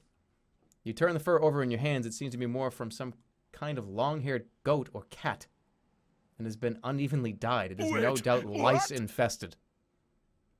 Yeah, I'll take it. You pull out the mass of fur to find it's a green wig. I got a green wig now. Nice. I can talk to animals now. You abandon the road and cut across the bone-gray plain. The air moves a little, still icy but fresh. A little distance back from the old road, there is a deep pit in the ground, presumably left over from the building of the tower, which appears to have been abandoned. A strange wailing noise comes from inside. You pause to listen to the sound. It is a musical sound, the playing of a pipe of some kind, but the tune is unlike anything you've ever heard before. It seems to coil around itself, and the player does not seem to pause for breath. From what I know about musical tunes, this could be like the jig spell, just blasting. Somebody has like their speakers hanging out the window, blasting the jig spell. Fuck it, let's go. I knew it. Look at this guy. You stride over to the pit and peer in over the edge. At the bottom squats a thin, dark-skinned man playing a pipe, and in front of him, half a dozen snakes are writhing and dancing in the air. Do you want me to counter? You want me to counter jig him? Oh, look, I see you making those snake dances. You want to dance yourself, friend? Reaching up to the constellations above you, create the spell, pulling out your bamboo flute and starting to play. The man in the pit looks up with surprise and some delight, but the spell does not seem to affect him. Another musician, he declares with pleasure. Perhaps I can play something that will amuse you. Yeah, you could try. The man nods and begins to play a strange tune. It is soft and peaceful, and you find yourself becoming transfixed by his playing. Oh, shit. No, I was wrong. This is the wrong spell. He's trying to fucking trance me. He's trying to trance me. He's trying to trance me.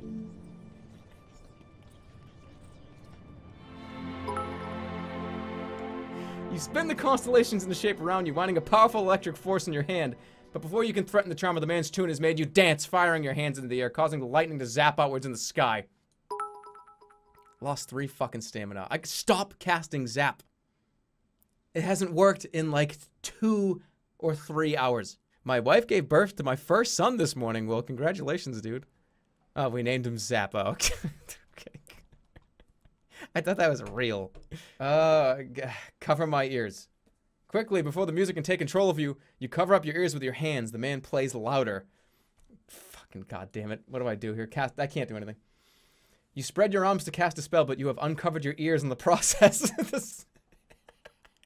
The snake charmer's tune takes a sudden hold of you. You curl up on the ground, and as you do so, the music changes to a series of shrill whistles. Suddenly, your skin is hot. Get up! Your eyelids fall heavy, but suddenly, strangely thin. You reach up to rub them, but find you have no fingers, no hands, and your arms are pinned to your side. Scales are appearing on your flesh, and a long, forked tongue spits from your mouth. The snake charmer smiles. Welcome, my beauty. You make a fine addition to our family. You've been turned into a snake. I'm going to fucking murder this guy now. Leap into the fucking pit. Seizing the element of surprise, you jump down into the pit, shouting loudly to frighten the snake charmer. But he does not jump. Instead, he only begins to play faster. Fucking stab him! You whip your broadsword from its sheath as the first serpent darts to fuck. Cut him down. Snake dies. Here comes the next snake. Yeah, full blast. Cut through his fucking whole bunch of snakes. Come on. Oh, cut all your fucking snake heads to the ground. Another serpent. Yeah, another serpent. Dead. Oh, fuck. He bit me. Oh, shit. He bit me hard.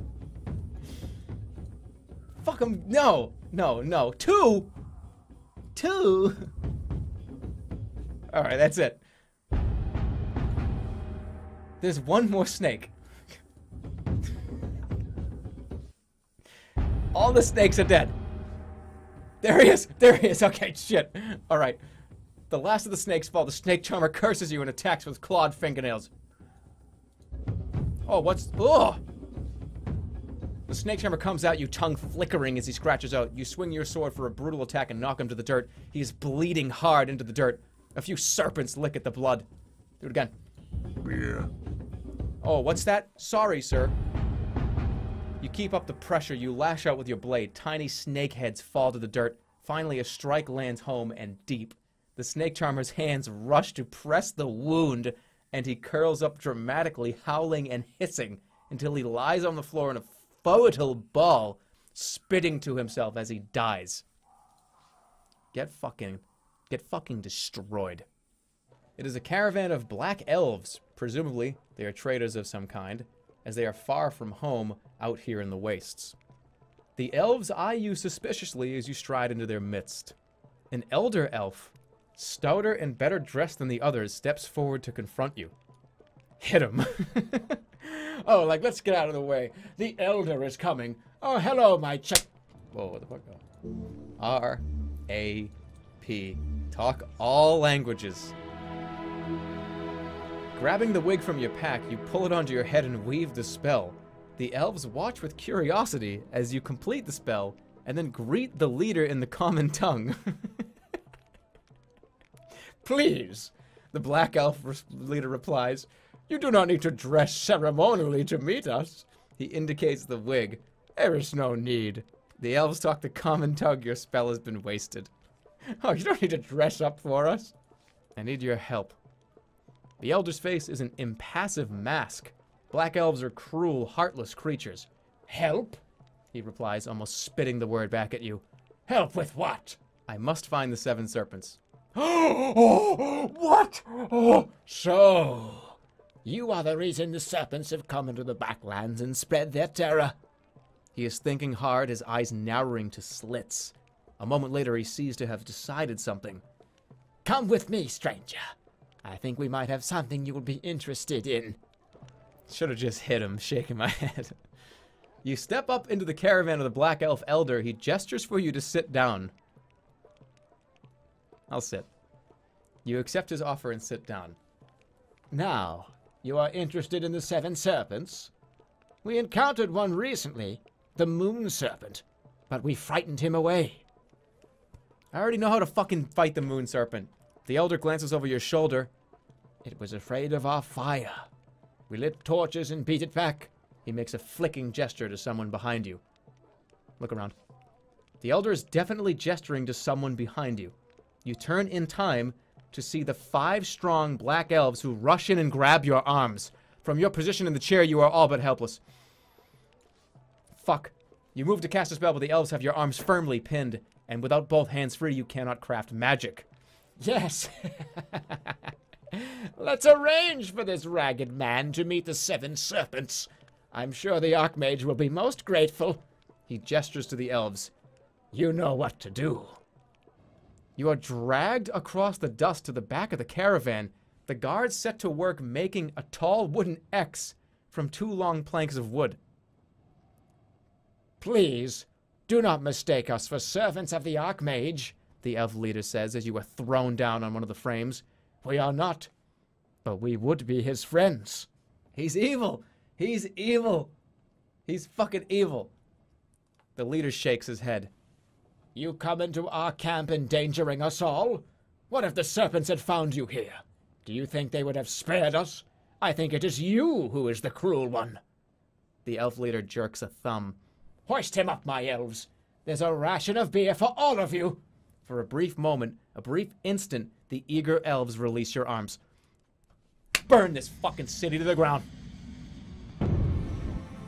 Oh, what's that? Excuse me. Excuse me for a second. What's the? Oh, can't do zap. Rap.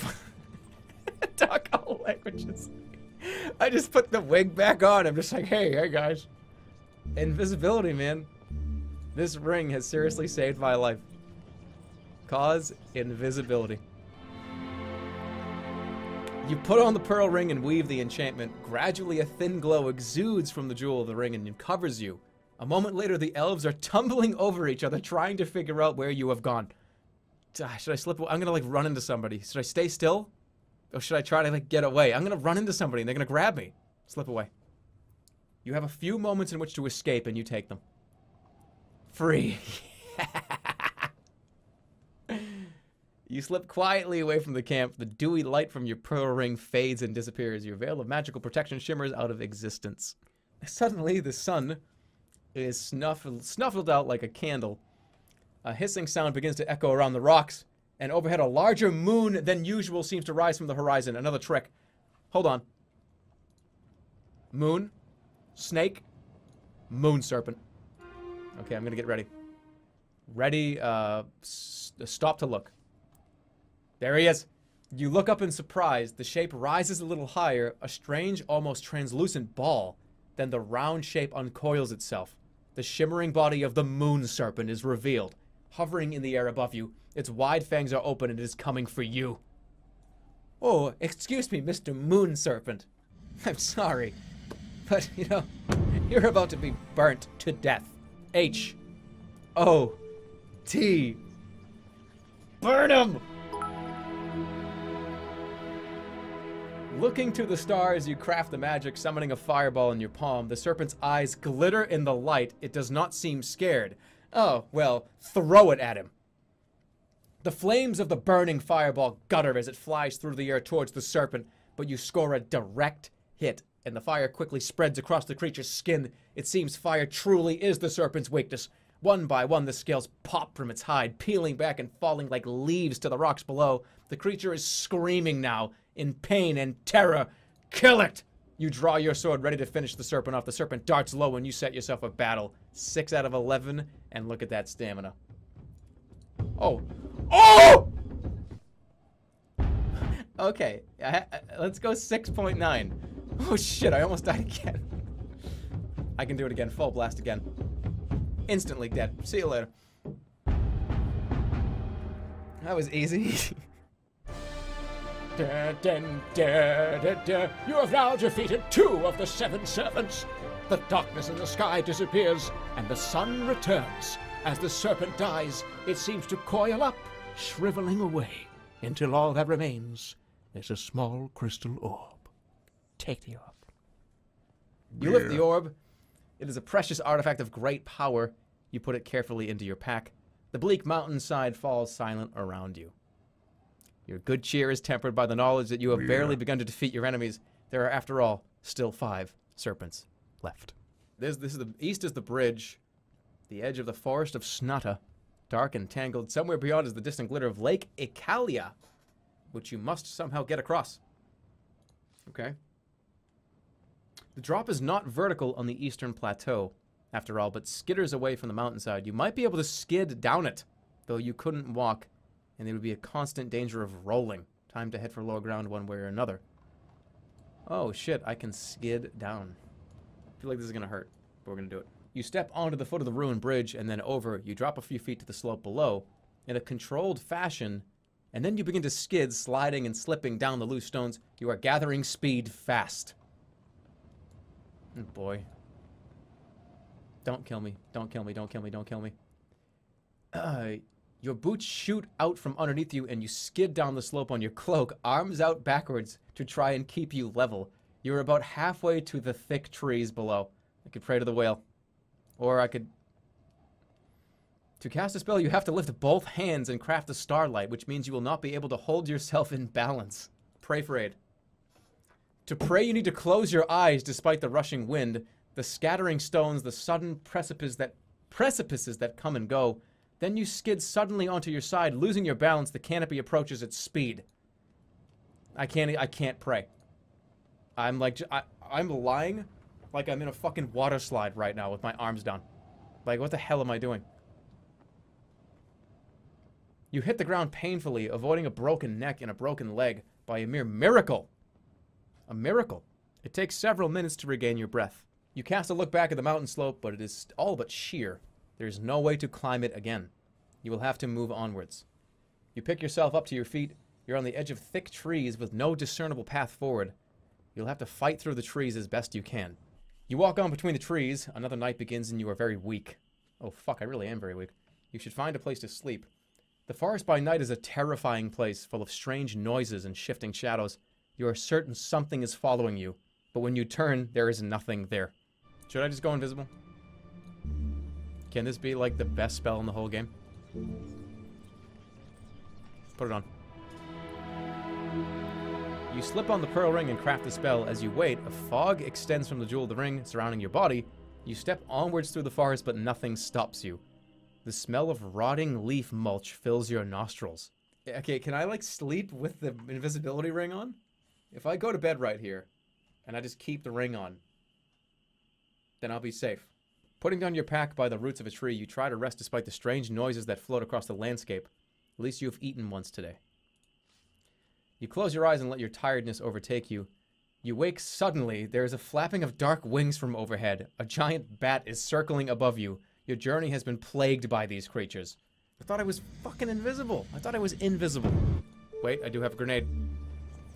Grenades cost no stamina. I'm throwing a bomb at him. You move the starlight into order around you over one of your pebbles, then you lob the stone at the bat. It explodes on impact, and when the smoke clears, the air above you is quite empty. The dewy light from your pearl ring fades and disappears.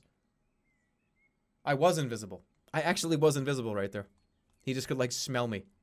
Bats are blind. Bats are blind.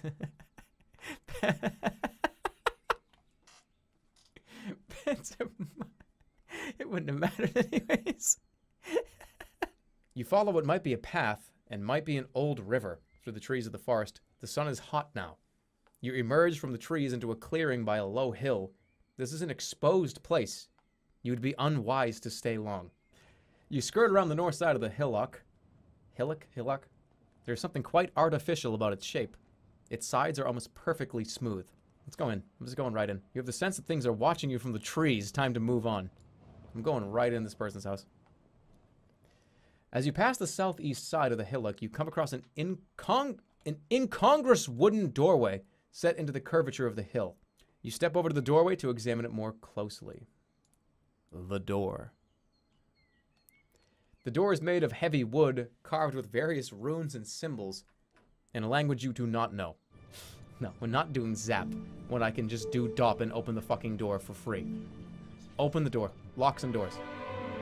You weave the enchantment and the door swings open, revealing a dark passage beyond. I'm gonna shock that door, it's gonna bounce back and hit me in the fucking head. No, I'm not doing Zap. The door opens through a short, dark hallway, descends into the hill. Is this a tomb? You begin to see a glowing light ahead and hear a voice muttering low, angry curses. Just get my weapon out. Your hand reaches down to pull out your weapon, but as you touch it, a jolt passes up your arm, causing you to pull away quickly. Okay, leave it be. Clearly something magical is preventing you from drawing your blade. You take a deep breath. You will have to survive on your wits alone. A little sunshine falls through the doorway. There's still time to turn back. Let's go in. Deeper in. You keep moving forward, and the passage quickly opens out. You enter a small room lit by a single candle on a wooden table. Seated at the table is a spindly creature, spinely creature, whose attention is focused only on a glass orb set on a plinth. Watch the creature. Oh shit. You watch as the creature stares into their orb, which swirls with colors and shapes. It mumbles something quietly. Is this a serpent? Is this like a fucking crystal serpent? You open your mouth to announce to yourself, but the silence is broken by a squeaky voice. Yes, all right. Don't stammer like a half-orc. I'm busy. Sit down. A thin finger gestures towards a chair in the corner. Sit down. You sit down as instructed. After a few minutes, the creature leans back from her orb and looks up at you. So, a visitor. A human, too. Hi. Greetings to you indeed. As light from the glass orb fades a little, you see the speaker is a woman, some kind of elf. Elves are. I've had a couple of run-ins. Though she appears somewhat disfigured. Let's look at her. Her eyes are too large, and they seem to glow softly of their own accord, accounting for a good portion of the light down here. Don't be alarmed by my appearance. My illness is not contagious. Whoa, stand back. What the fuck? The fixture does not go unnoticed. What excellent company you are. Quite delightful. Now, human, as my time is more precious than yours, I will soon lose my patience with you. I am Fenestra.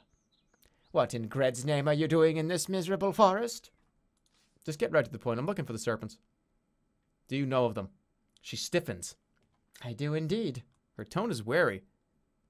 What, pray, is your interest? I seek the crown of kings. Then you are the Analander whom the serpents wish to destroy. Yeah. Well met. I will tell you what I know of them. Gred knows the serpents are no friends of mine. Her voice shakes as she speaks. She speaks. Let her speak. The water serpent killed my father. This I shall never forgive. Sorry for your loss. Thank you. My father did not know the weakness of the water serpent, so he could not survive its attack. And by the way, you already fucking know this. I'll destroy that serpent for you. Oil. I know what it is. A champion? Oh, well, I've never had a champion before. I'm touched. From her cloak, she produces a flask of oil. You take it warily. I just bumped the mic, sorry. Careful to avoid touching her skin. Water and oil do not mix. Now I keep it a store, so I can spare this. I will avenge your father. Or join him, I'm sure. The orb on her table swirls with color ever more violently. Fenestra sits up sharply. You must go. I have work that must be attended to. The path passes by a heavy thicket of tangled branches. What's that? The dense bushes curl up around themselves in a tangle. Peering between the branches, you can make out something covered over. I'm going to smash it with the axe. You hew the branches away with the axe in swift, easy strokes. The foliage falls away to reveal first a glassless window, and then the top corner of a door. It seems the branches are growing in front of and out of an ancient hut. Cut the door free. You keep cutting until you have uncovered the door enough that you might be able to pull it open. Peer through the window. Before going inside, you think to peer in through the window. You can make a little out through the thick foliage that continues inside, but it seems the hut is otherwise empty. Then for a moment, something seems to move. But looking again, you see nothing. Open the door. You heave on the door, hauling it open. Ancient dust spills out into the forest air, and a million crawling things scuttle from holes in the ancient wood. The air from inside the hut is old and stale. Oh, ew. Oh, gross. Oh, that's what I meant to say. But does not stink of death, decay, or animal. You look about for where to go. You push your way inside the ancient overgrown hut. There are patches of yellow moss growing on the back wall of the hut. Handful of moss.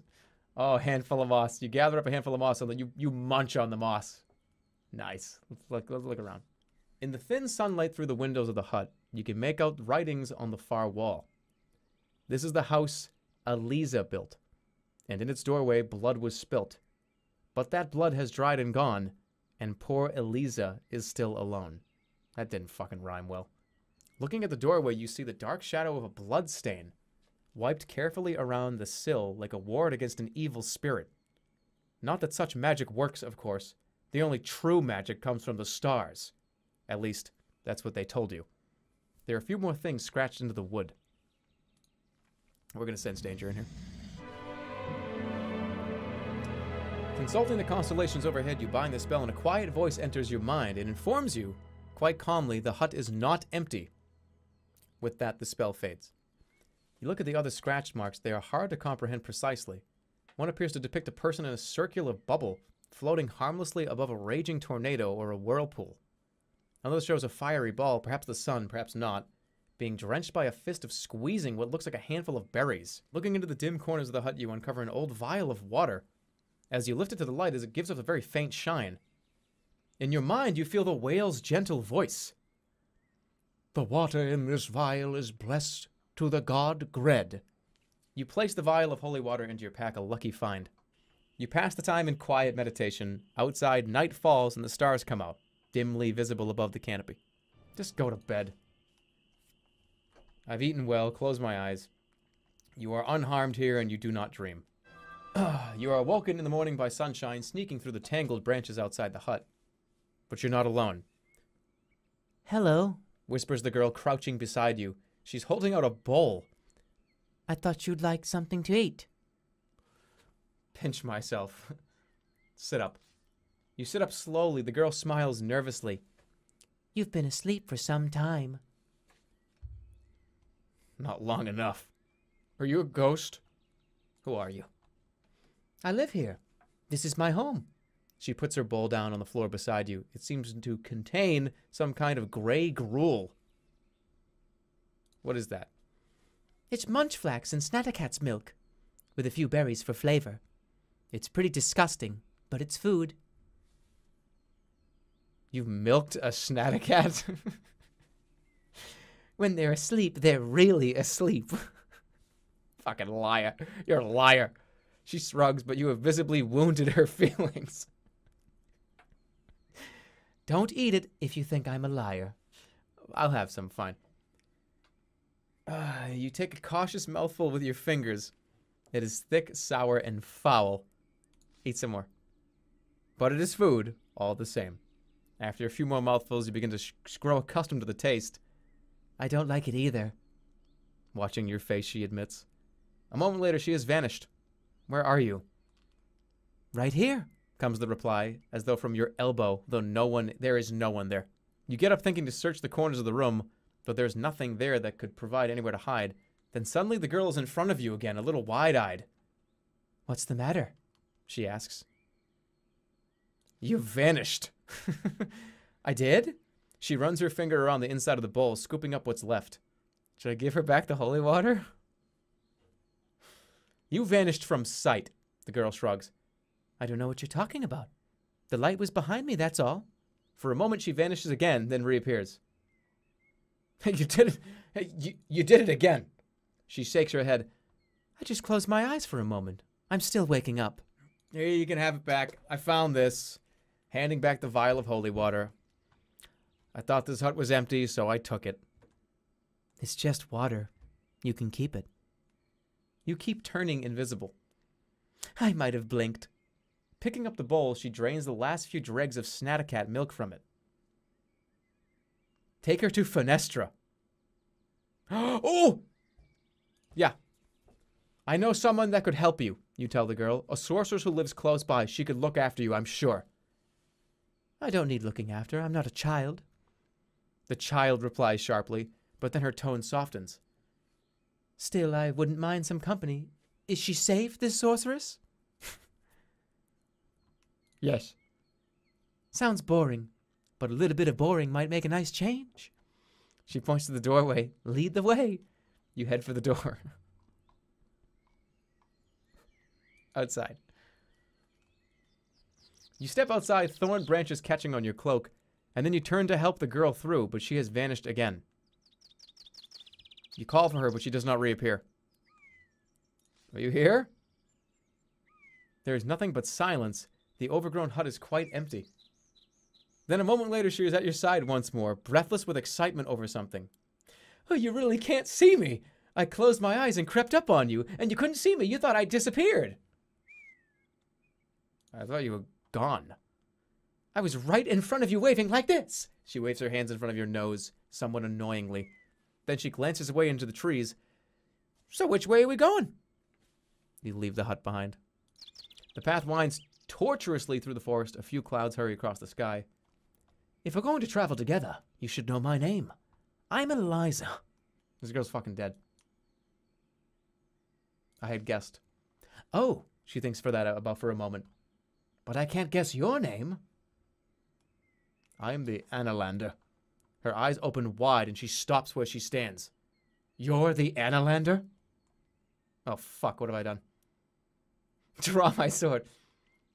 You've heard of me? She is standing a pace away from you now.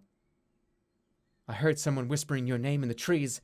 It said it was going to kill you. Was it a serpent? No, a figure in black. What figure? I don't know. I'll call you Frit, I think. Her voice trails off thoughtfully. Someone back home? It's an ancient word. It means ghost. With that, she takes your hand and walks onwards with you. This is an open place, not somewhere to wait. This is a dangerous place. The witch who lives here is a serpent in disguise. Is that so? She's evil. Okay, I got a companion. I got a companion. We're gonna take on this fucking serpent bitch. You go over and open the door. Don't, hisses Eliza. She'll come for us. I'll protect you. You tell her, stepping a short way into the darkness, but the girl is not convinced. You say you can't see me when I close my eyes. Is that right? Yes. You see Eliza lower her eyelids and then she disappears smoothly and completely from view. The forest path is quite silent. Open your eyes, you insist. We should not waste time. Nothing happens if you leaves shiver in the breeze. Don't play fucking games with me. But even as you speak, you sense you are alone. There's no sound, no sense of presence. The girl has simply disappeared somewhere between the trees. You fall quiet for a moment, but hear nothing. It seems she is gone. There is a movement from inside the hill, and the elf witch appears. You? What do you want? I brought someone to meet you. She leans outside the door and looks this way and that. Went wrong, did it? She's still here, I think. The elf shakes her head. I have no time for traps. She moves to close the door. You let Fenestra close the door and step away from the hill. From somewhere nearby, you hear a tapping noise, but then it is gone. If that's a fucking serpent, then who's the serpent? Sounds like your Tinder. Did I just, like, fucking botch that whole thing? I'm going back to her house. The path leads away in the forest. I'm going back in the house. I'm gonna be like, what the fuck are you doing? There's no sign of the girl you met here earlier. Fuck. That girl hissed at me. I got a hiss stat. Yeah. That girl must... They're probably both serpents. That bird, shut the fuck up. Snattercats are invisible. Woo-hoo-hoo. That lady was a Snattercat. That lady is a Snattercat. They are invisible when they close their eyes. That lady was closing her eyes and going invisible. It was a Snattercat all along. So what was the point of all that? She fed you her own milk. Okay. Okie dokie. That's pretty fucked up. Cross the pool. Alright. Fuck, did I fall asleep in the pool? I'm not actually, like, asleep. I'm okay. Alright, you've no choice but to swim. The water is cold, and by the time you reach the other side, you are bedraggled. The freezing water leaves you shivering. I didn't even sleep. The water of the pool laps gently at the dirt shore, the water shimmering dully in the dark. Okay, look into the water. You peer down into the black water. It reflects the stars above and the sickle-like moon in your own haggard face. What?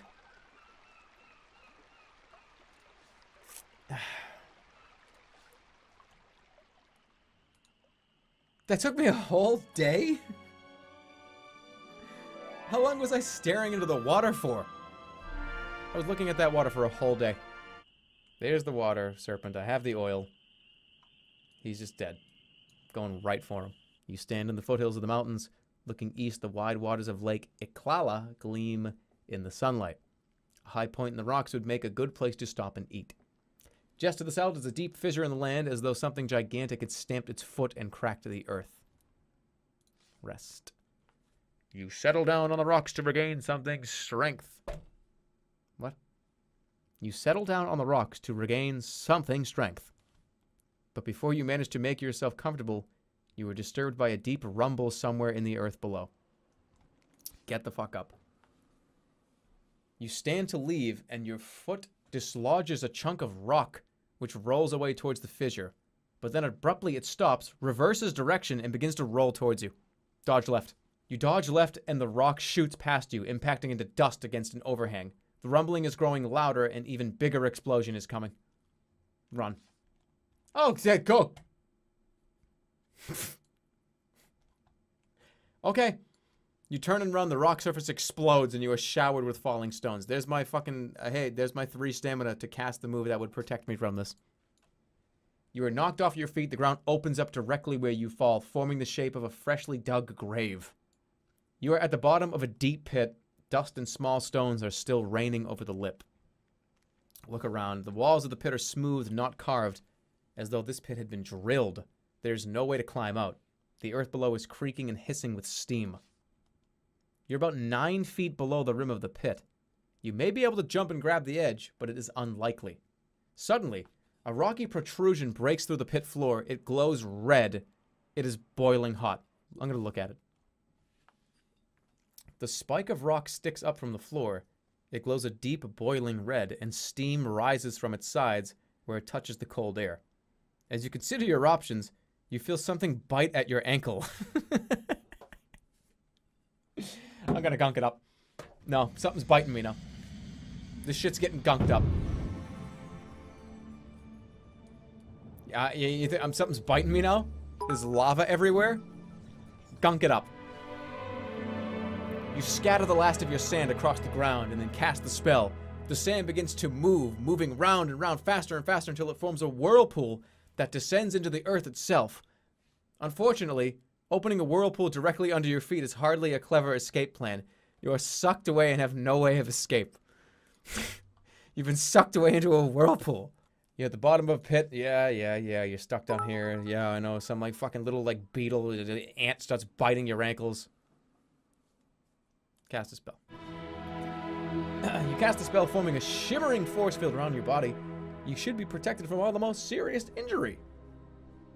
But the force field does not keep out the heat of the rock. As you consider your options, you feel something bite your ankle. Just jump.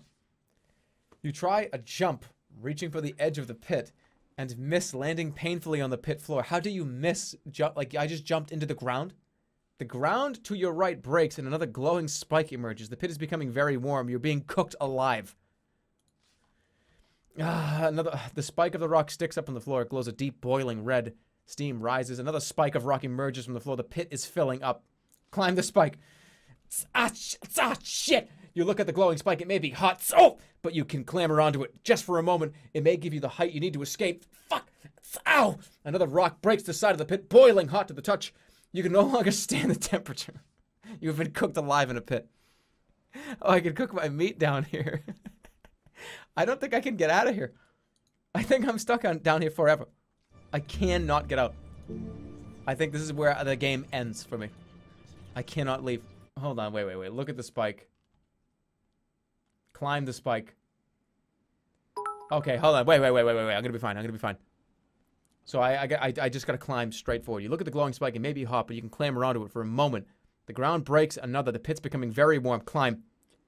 Stealing your courage, you clamber up the glowing rock in the center of the pit. There is a searing noise as your bare palms touch the rock surface, and the smell of cooked meat fills the pit. Then you get your boots underneath you, straighten up, and reach for the lip of the pit. You are almost free. Jump. You jump for the lip of the pit, miss and fall back down, narrowly missing a rock spike. Another spike of... What? There's nothing for it. You try again, clambering onto a new, taller spike. Jump for the pit edge. Then you jump, grab the edge with your fingers, and haul yourself up from the pit.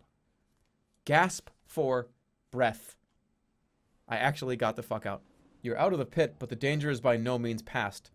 Cracks are radiating across the ground. One opens between your feet. Jump! What the fuck? You jump clear just in time to avoid being swallowed. Turning, you spot a large boulder on top of the rise where you paused resting. Dodge left. Always left.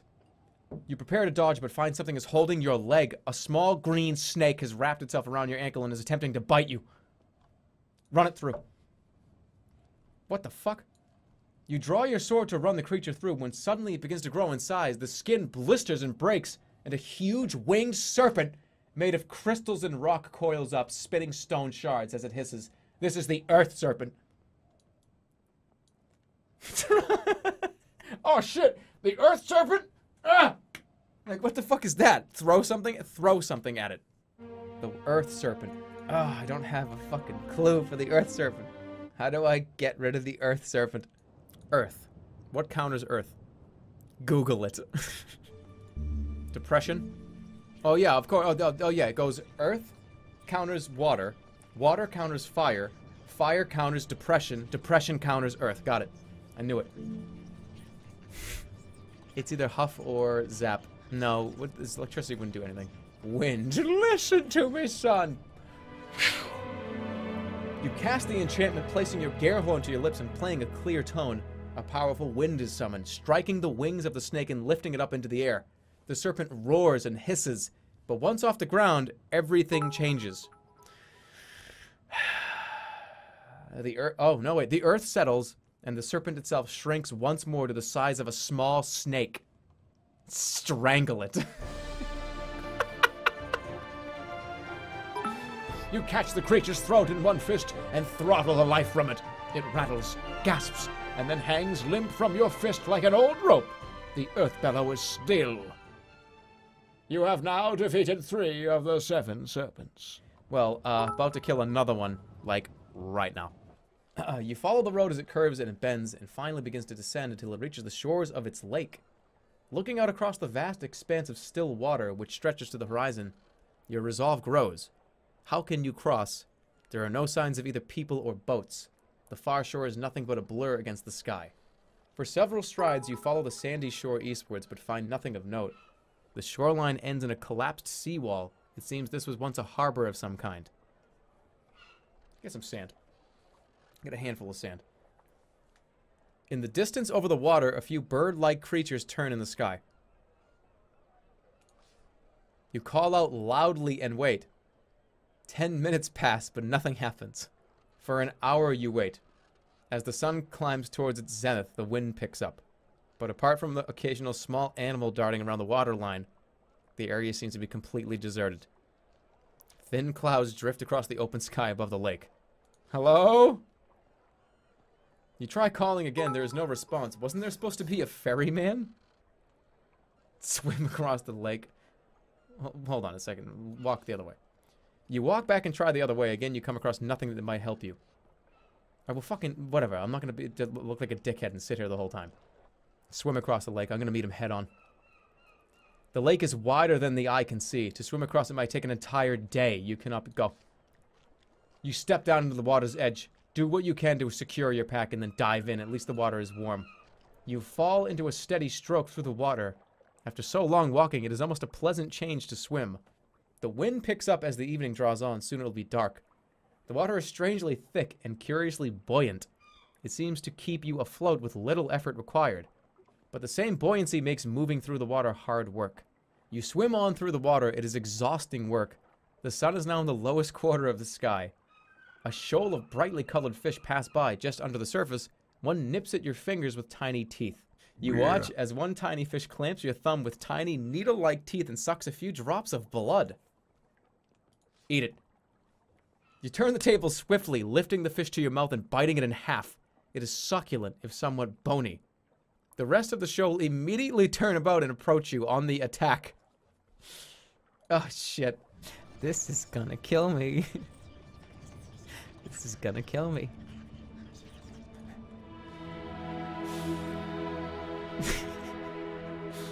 Looking to the constellations above you, craft the spell, winding a powerful electric force in your hand. The charge builds up on your palm, then spreads into the water, electrocuting the fish in a fast, explosive chain. You yourself are thankfully protected by the spell. The energy crackles away and the water is still. Dead fish litter the water like leaves on a pole. Sapped them. I will take a few cooked fish, by the way. You collect a few and slip them into your pack for use for food later. They have been lightly grilled. You swim onwards. The sun rises above the waters of the lake. The island is thickly wooded, but all 3 trees have died, and the whole forest is gray and desolate. In the shallows stands a tall pole from which hangs a bell. Rest. No fucking around at 4 stamina. You meditate. The likely day is going to be clear. It'll be hot. I'll take the 5 stamina. Look at the bell. The bell is set with a silver clapper attached to a rope. The wind shifts a moment, bringing with it a terrible stench. Then the smell is gone. Ring it. You pull the bell rope, but nothing happens. Looking up, you see the clapper of the bell has been lost. Throw something at the bell. Throw the skull, throw the pipe, throw the chakram, throw a pebble, throw a coin. Are you serious? You flick a gold piece at the bell, it rings with a clear note. But your missile bounces away into the water of the lake and sinks out of sight. After a few minutes, a boat slides out of the mist of the lake towards you. The ferryman hops down into the shallows. Greetings, he calls. You'll be wanting to cross Lake Ikala, will you? What's your price? 6 gold pieces. Take it or leave it. You pause to look over the ferryman. He is a scruffy, unwashed individual, somewhat overweight, but with the shoulders of an ox, that he no doubt needs to pull across the water all day. That's too much money. It's too much. All right, fine. I'm out of here. Sense danger. You weave the starlight into your design around you, and a calm voice speaks into your thoughts. The voice warns you that there is a tremendous danger close at hand, that you must be every moment on your guard. The spell fades. The ferryman is watching you. All right, well, I'm paying him. You change your mind quickly. Gold, fuck, I haven't been able to spend my money anyways. You change your mind, put the money into his hand, you clamber into the boat, and the ferryman pushes you away from the shore. The ferryman pulls the boat onwards across the water. Mid-afternoon haze makes the air sticky. It seems you have reached a part of the lake that is too deep for the pole. The ferryman points sharply at you and snaps, Take the oars, fool, and start rowing. Somehow his manner seems to have changed quite suddenly. His tone is altogether more aggressive. Then give me my fucking money. Demand my money back. If I'm going to row, I want my money back. Take it, The ferryman replies, tossing the coins at your feet. Fine, fuck you. I paid for a trip, not to do work. Got that money back. You reach down and collect the gold pieces. He nods twice to himself and steps down from the prow to near the rowlock. But he doesn't do anything for a moment more, letting the boat drift on. The ferryman pulls at the oars on a regular rhythm. The evening is drawing in. It'll be dark soon. You travel for a moment in silence. You gotta ask everybody, right? Hey, what can you tell me of the 7 serpents? 7 serpents, He replies thoughtfully. Well, there are 7 of them. But there's only one you need to worry about. And which one is that? You'll see soon enough. His expression is distant and glazed over. He has stopped lifting the oars, and yet the boat still moves onwards across the water as though compelled. What's moving the boat? He does not reply. He does not seem to have heard you. His face is static and unmoving.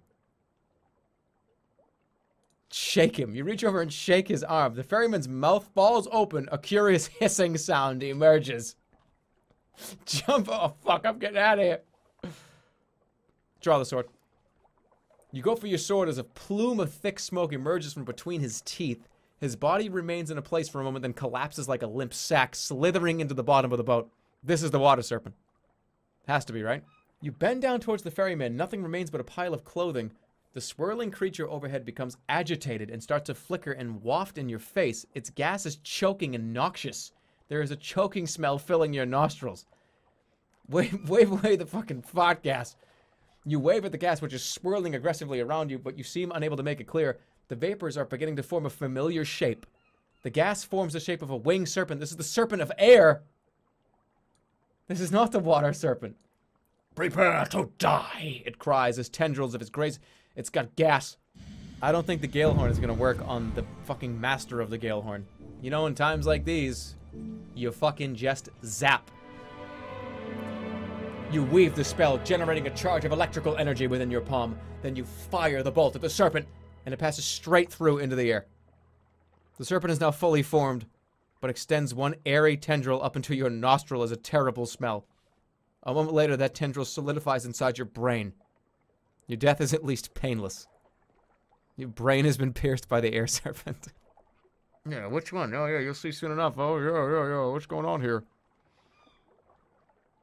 Oh, no, something's wrong with him. Oh, watch out. He's a hissing sound. Whoa, help draw my sword. Oh, whoa, what's that? What is that, a gas? Okay.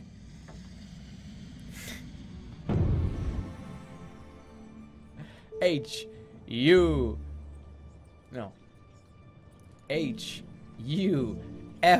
cause wind. Blow it.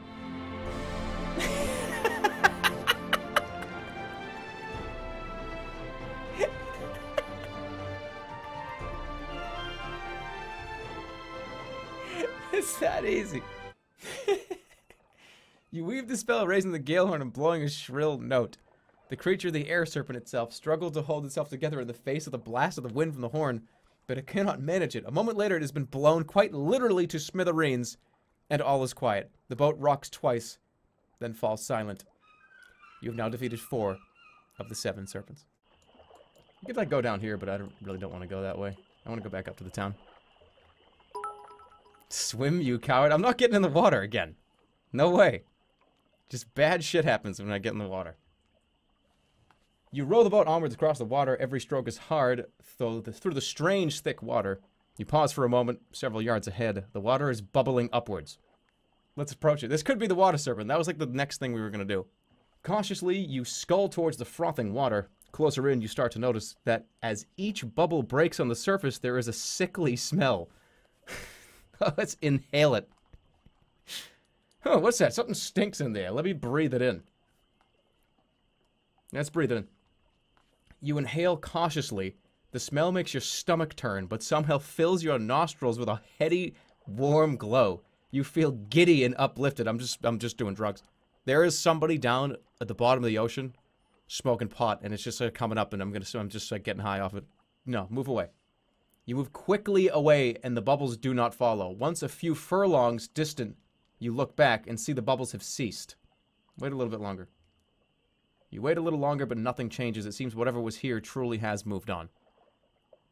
Try once? No, you'll get addicted to it and die. You leave the shore for an old road across the plains. It is very warm now. You are starting to sweat in your tunic.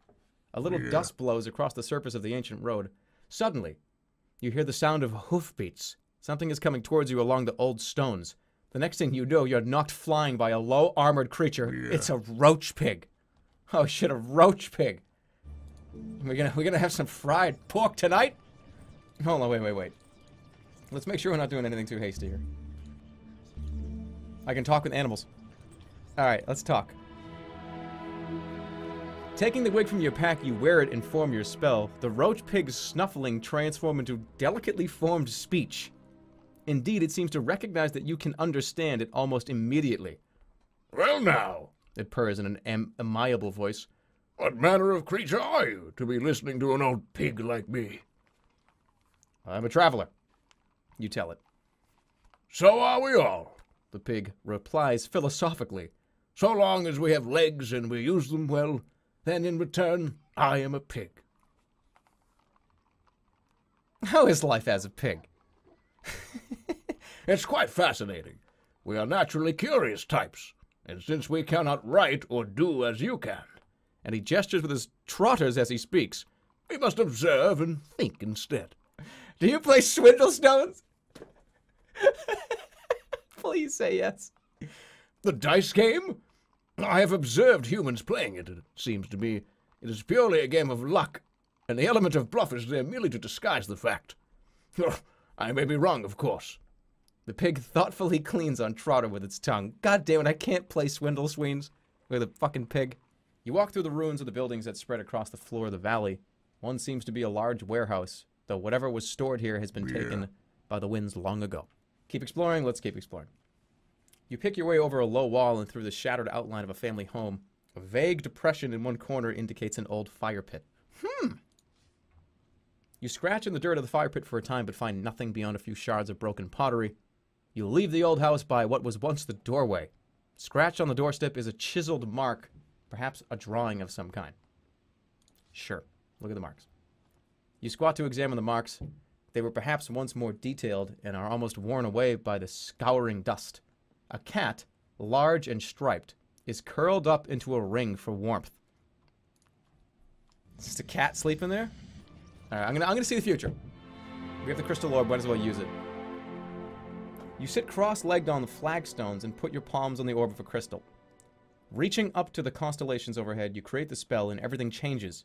Your vision is suddenly overtaken by a strange sight. A yawning, sleeping serpent of immense proportions who seems to move faster than the eye can see. It's a fucking serpent. The cat's a serpent.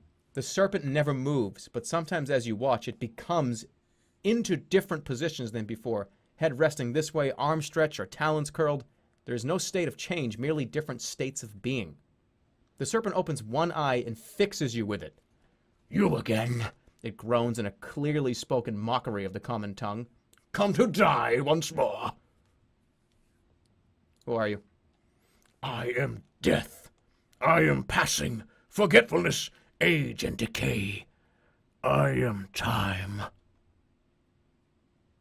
Run! I'm gonna fucking kill you. You tell it. How? Demands the serpent. You have already died. Or has that not happened yet? The time serpent shifts and returns to sleep. The vision fades. Darkness closes in and you are worn out. You need to rest, especially after traveling all day without eating. There's nothing more to be done. You loop through another house but find nothing. These streets have been reduced to mere marks in the dust. There are no signs left to tell you what happened here. Nothing more to be just the moon is climbing. Okay. So the time serpent like sits in here. Adjust the beam. All right. So we can aim it on the town here. So that's where the time serpent was. Let's just go there in the past and see if he's there again. See if we can fucking kill him. Like, zap that motherfucker out of existence.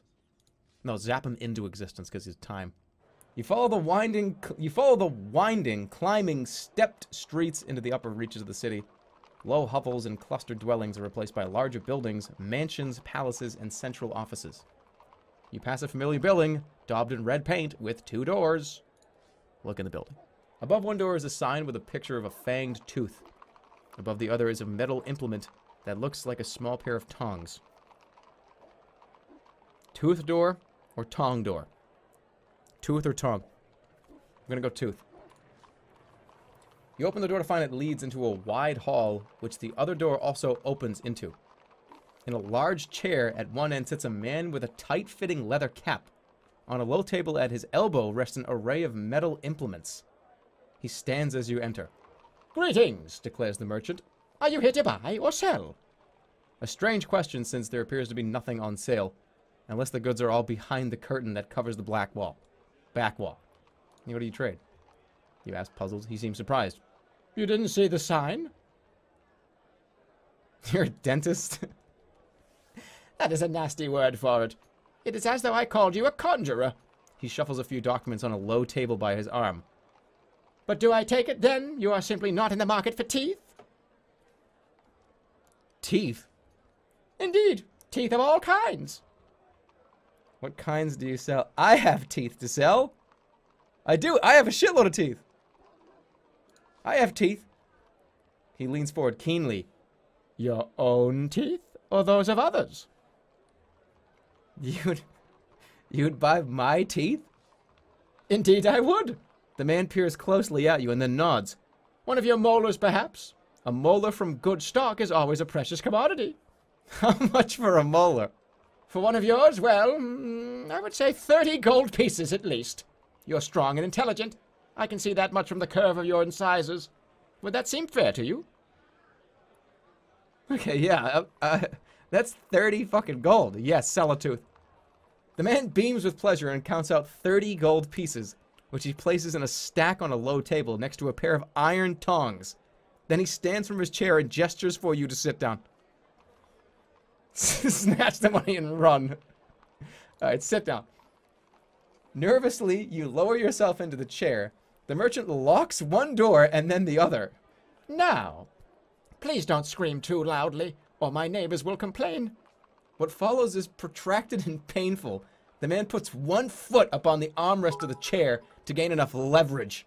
And then he shoves the tongs so deep into your mouth that you gag. Then, with a combination of yanking, twisting, tugging, and hammering, he finally draws the tooth from your gum with a sickening squelch. You are left sweating and dizzy. Your tooth disappears into the back room. You gasp and try to recover your strength. Do you have anything more to sell? He asks as he presses a towel to your bleeding mouth and drops the money into your pouch. I have tree lift chief as well. No more. Am I going to be like this for the rest of the fucking game? I think I'm going to be talking like this forever. There's nothing more to do here. With a final glare at the man in his horrendous chair, you return to the street. Your mouth is still aching and throbbing, but perhaps a little less than before. You move along. The streets are quieter here, with fewer passers-by, but there are still no guards, no soldiers, no priests, no children playing. It is as though this whole city is purely a place of workers and foremen. A mining town, perhaps. You take a turn down the narrower alleys of the city, picking your way between sleeping dogs and rubbish heaps, until suddenly a tiny hand reaches out to catch your ankle. Knew you were there, see? Groans a voice. Tell you more if you want. Freeze. You freeze on the spot. You cannot see the speaker, but the tiny hand seems to emerge from a pile of rotting vegetables. What are you doing in there? I see you, the voice replies cheerfully. For 1 gold piece, I'll tell you your fortune. How's that?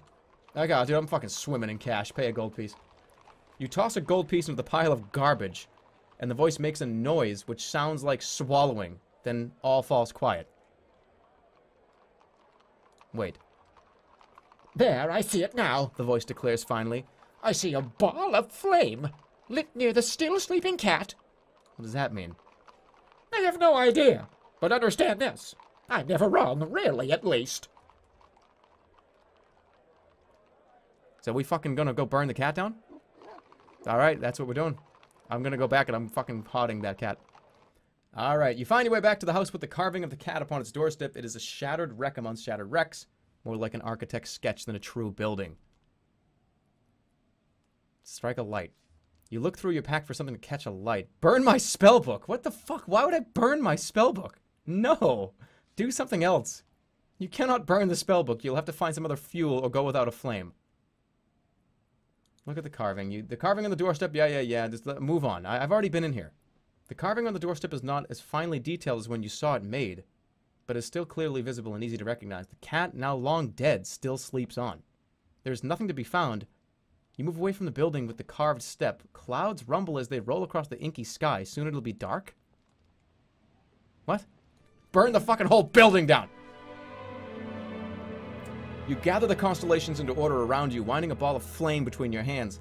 The firelight gleams and flickers on the old stone walls, showing up the deep crevices and scoured stones. Every wall looks as though it was scraped by long-clawed nails. The firelight also gleams off something green, trapped in a crack of stone. Investigate that shit.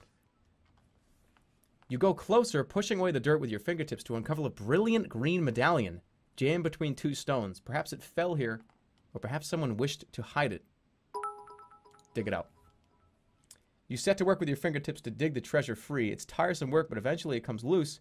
You cannot quite believe your eyes. The medallion is encrusted with jewels. It is likely to be both valuable and useful in spellcasting. A clever find indeed. The fireball finally gutters and goes out with a pop. You move away from the building with the carved step. Clouds rumble as they roll across the inky sky. Soon it'll be dark. So the fucking cat was already dead? The cat was just dead in here. Alright, let's go fucking burn down the water serpent. He's right down here. Where is this fucking water serpent? Do I just have to like swim around until he comes and gets me? Swimming like this is very tiring. The mid-afternoon heat floods the landscape. You stop briefly, holding up your head and catching your breath. Splashing, you accidentally swallow a mouthful of lake water and feel yourself beginning to gag. Spit it out. Spit it out. Spit it out. You spit it out, and a thick leech the size of your thumb goes flying into the water as well. Crush the leech. Crush him. You reach out at the lake. Why did I do that? You reach out and take the leech in your fist and just try to squeeze it. But it simply slithers out of your palm and onto the back of your hand where it attaches itself with 1,000 tiny teeth. Fucking bite it.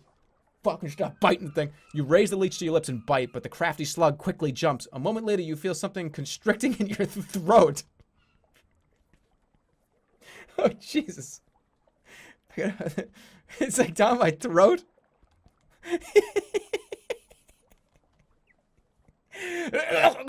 Oh, that's fucking terrifying.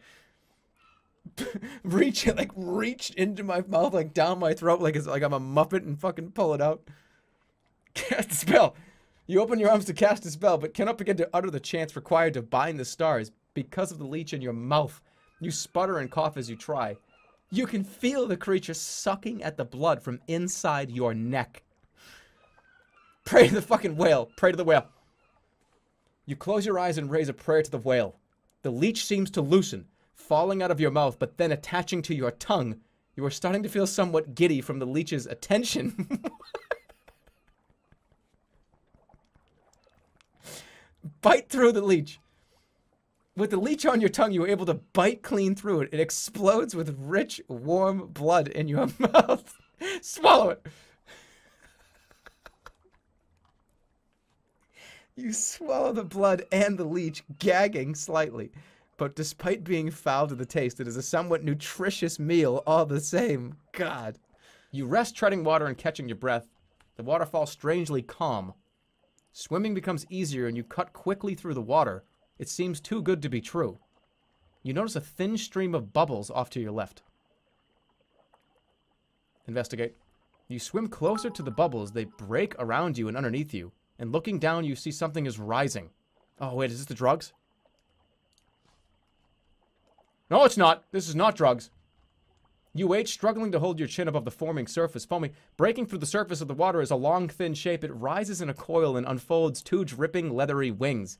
You half smile with pleasure at the encounter. It is the water serpent. Okay, oil, right? Where's the oil? How do I throw oil at him? The water serpent is now free of the water and hovers, a massive shape against the dark sky. It stretches open its wide throw something in his mouth. Perfect. You consider the items in your pack for something you could use as a missile. He's got his... Okay, throw the flask of oil. This guy's done. Throw the flask of oil. He's dead.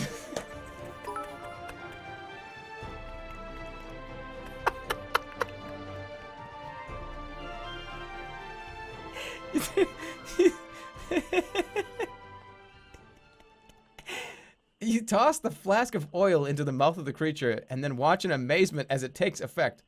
In mere moments, the serpent breaks into splashes of water which rain down across the surface of the lake. The water falls quiet once more. You've defeated 5 of the 7 serpents. Time to resume your journey. Only 2 more serpents remain at large. Boy, being an adventurer sure is easy.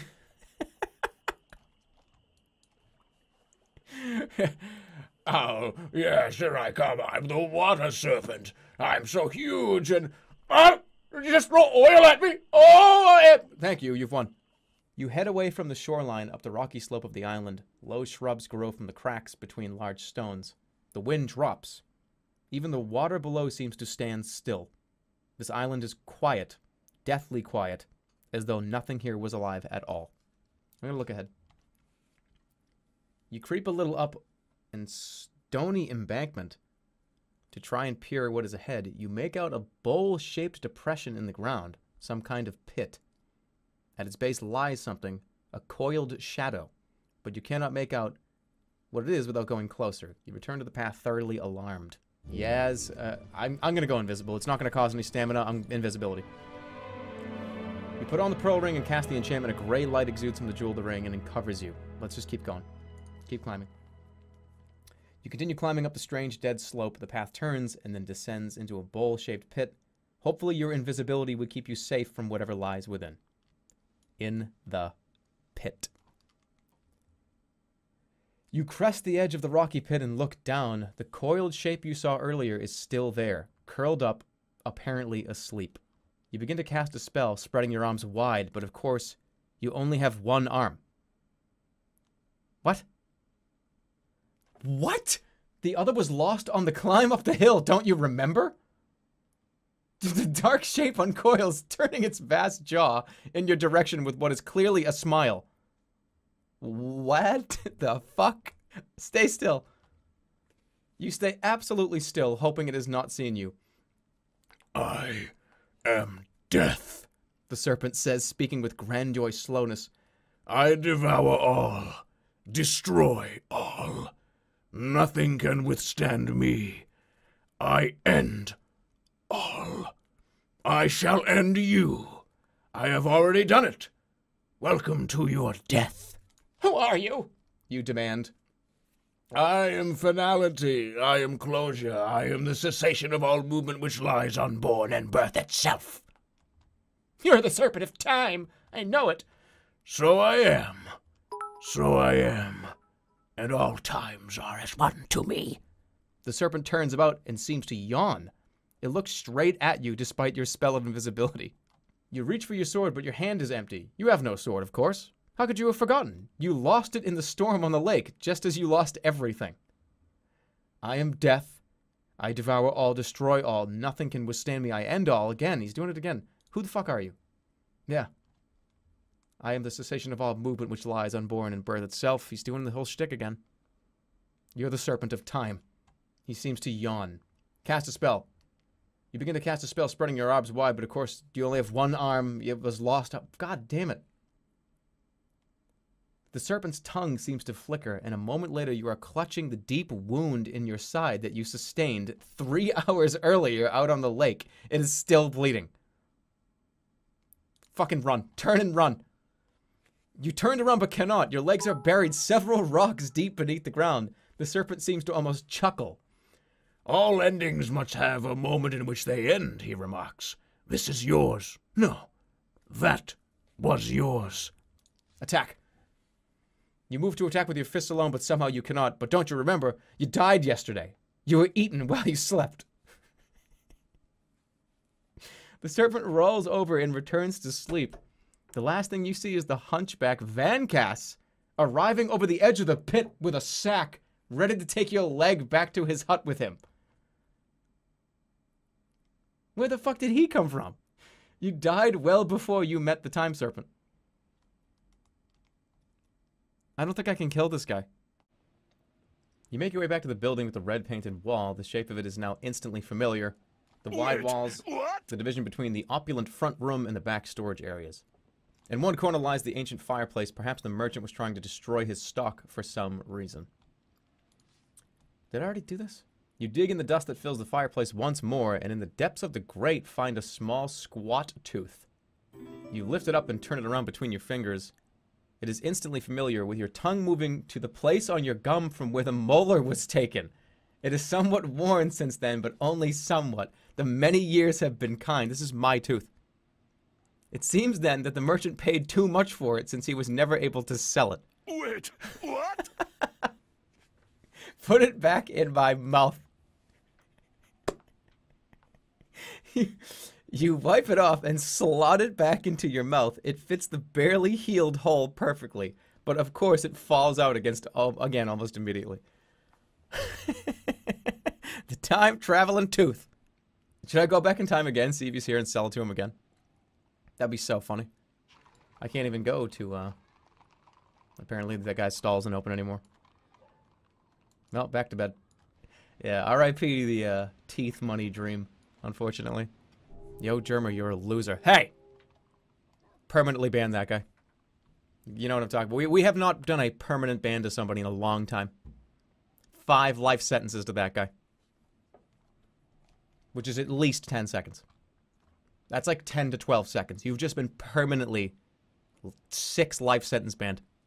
How dare you? How dare you call me a loser? How dare you say that to me?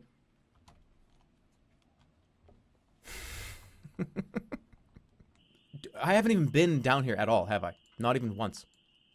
So we're gonna go on like a straight line. Bing bong. Bing bing bong. Bang bang bing bing. Down here. And we'll be fine. So then I can turn it and we can go back here. You trace what might be a path and might be an old river through the trees of the forest. The wind picks up as the evening draws on. The path looks wide and well used, but there are no signs of who or what uses it. Then a little further along, you reach a spot where the trail is suddenly narrower, with bushes tight on either side. So it's shrinking. The path is like getting tighter. Look at the bushes. Oh, Jesus. We're going through like the bramble forest. You pause to look at the bush and see that its branches are twitching ever so slightly, curling and uncurling like reaching fingers. Alright, I'm gonna cut these fucking branches down. You draw your broadsword warily. The branches seem to curve back as though recoiling, but surely it is simply the breeze? No, we're swinging. You raise your broadsword to hack away the branches. They react faster this time. Long wooden tendrils whip out, grasping your wrists and arms. You cannot swing your sword now, and meanwhile, another tendril is looping itself around your neck. Are you fucking serious? We got the gorilla, right? I can't they have both my hands. Should I pray to the gorilla, cast a spell, or I can't use an item, I can't cast any spells. They have my hands tied. Pray to the gorilla. Your eyes close and raise a prayer to the gorilla, but nothing seems to change. The bush keeps tightening its grip around your neck. What the fuck? Cast a spell. You look to the heavens to cast a spell, but your arms are held fast by the strangle bush. It's actually called the strangle bush. Yeah. You cannot craft any magic. The vice-like grip tightens. It is beginning to pull your body in 2 directions. The grip of the strangle bush is turning to steel around your arms and neck. You can barely breathe. Struggle. You struggle and thrash. Then finally, the gorilla comes to your aid. As the moon rises brightly and the bush turns involuntarily, reaching upwards instead of towards you, you waste no time slipping clear. You shiver, wanting to leave this spot as fast as you can. He did save us. Go, go, go, go, go, go, go. Holy shit. He actually heard our prayers. The gorilla, like, put, like, moonbeam light on him, and it, like, freaked him out. Things scurry in the branches all around you. You still feel shaky from your encounter with the strangle bush. The sun is sinking. It'll be dark soon. You move on through the trees. You crash through thick trees using the hewing axe to open a path. With the sun filtering through the leaves, the walk through the woods is pleasant. Strange trees and bushes line the path, and every now and then you catch a glimpse of birds singing in the branches. Can you hear them? Every now and again, every so often, you hear loud fucking birds just pierce into your eardrums. Every so often, come on, do it. There's one loud-ass bird. It's like they had the microphone in the forest, and there was one bird that was just right in front of the mic. Forage. Let's forage. You pause to forage between the trees just off the main path. Look at the ground. Scouring the ground, you come across several pebbles and a small pile of sand. Let's get the pebble. More pebbles, more bombs. You gather up the pebbles, choosing only those of the right size and shape to be suitable for this spell casting. Then you drop them. 5 into your pack. I got 5. Okay. You hear a rustling in the bushes nearby. Get the sand, too. You go to scoop up the small pile of sand, only to find that it is in fact an ant's nest.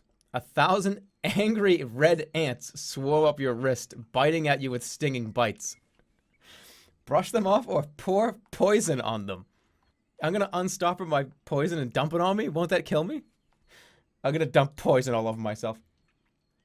You unstopper the bottle of poison and tip it over your hand.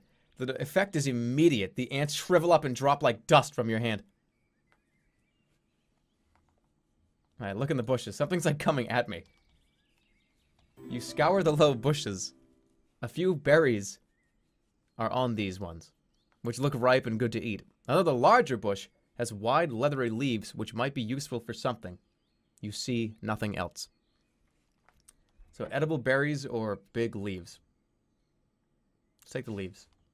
You break off one of the leathery 6-lobed leaves and roll it into your pack. Suddenly, something, you do not see what, erupts from a nearby bush, bowling you over. Before you can react, the thing has sunk teeth into your shoulder and is dragging you through the trees. Talk with animals! Grabbing the wig from your pack, you put it on, but the creature is not speaking, so there's nothing to understand. Tell it to stop! You shout at the creature to stop, but it does not listen, continuing to drag you painfully across the forest floor. You are hauled by the invisible force up the side of a sloping boulder. The rock scrapes and cuts your shoulder and back. Fuck. It's a strangle bush. I do have. Let's try it. Let's give speed a try. Cast. Nip. Speed. You take the yellow powder from your pack and sniff it. Before casting the spell, You feel it rushing through your veins, and suddenly the world around seems to be moving very slowly. Shake, shake, shake, shake, shake. You twist and turn, trying to shake yourselves free. You cannot escape the creature's grip. Twisting your head, you can see something gleaming in the distance. Water? Where are you being taken? That didn't fucking do anything. I just, like, inhaled speed. I just did, like, cocaine. And it didn't do anything. Well, I'm getting dragged away into the woods by a giant fucking demon. Might as well do some drugs to make it, like, a little less painless. You draw your broadsword, hoping to twist about and stab whatever is dragging you along. With your spell of speed in effect, it is easy enough for you to twist round and draw the blade, which you then jab viciously into whatever is in front of you. It must be a creature as it howls in pain, and blood draws along the blade. Then its claws are loose, and you fall heavily to the forest floor. You feel yourself slowing down. It worked. Whoa! Okay. We're in a village. You head out across the steppes. The sun has not yet crested the last peaks in the east. In front of you stretches another plain, more rock than dust this time, and built of layers and layers of stone stacked like scattered papers. These are the Clatterback Steppes, said to be the home of strange half-human, half-simian creatures. As you walk, you see a very strange sight. A village of listing huts in the middle of open space with no walls or defenses at all. Ugly villagers lope from tent to tent dressed in animal skins. Okay. The men and women are strong and lanky, dressed in animal skins. By the gate, two creatures stand with hefty wooden clubs. Clattermen.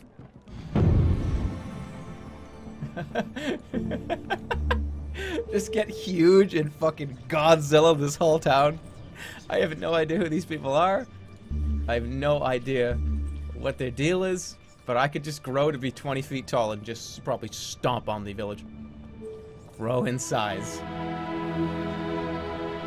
You move the stars into alignment around you, quickly expanding to triple your size. A path leads into the village, or you could skirt past.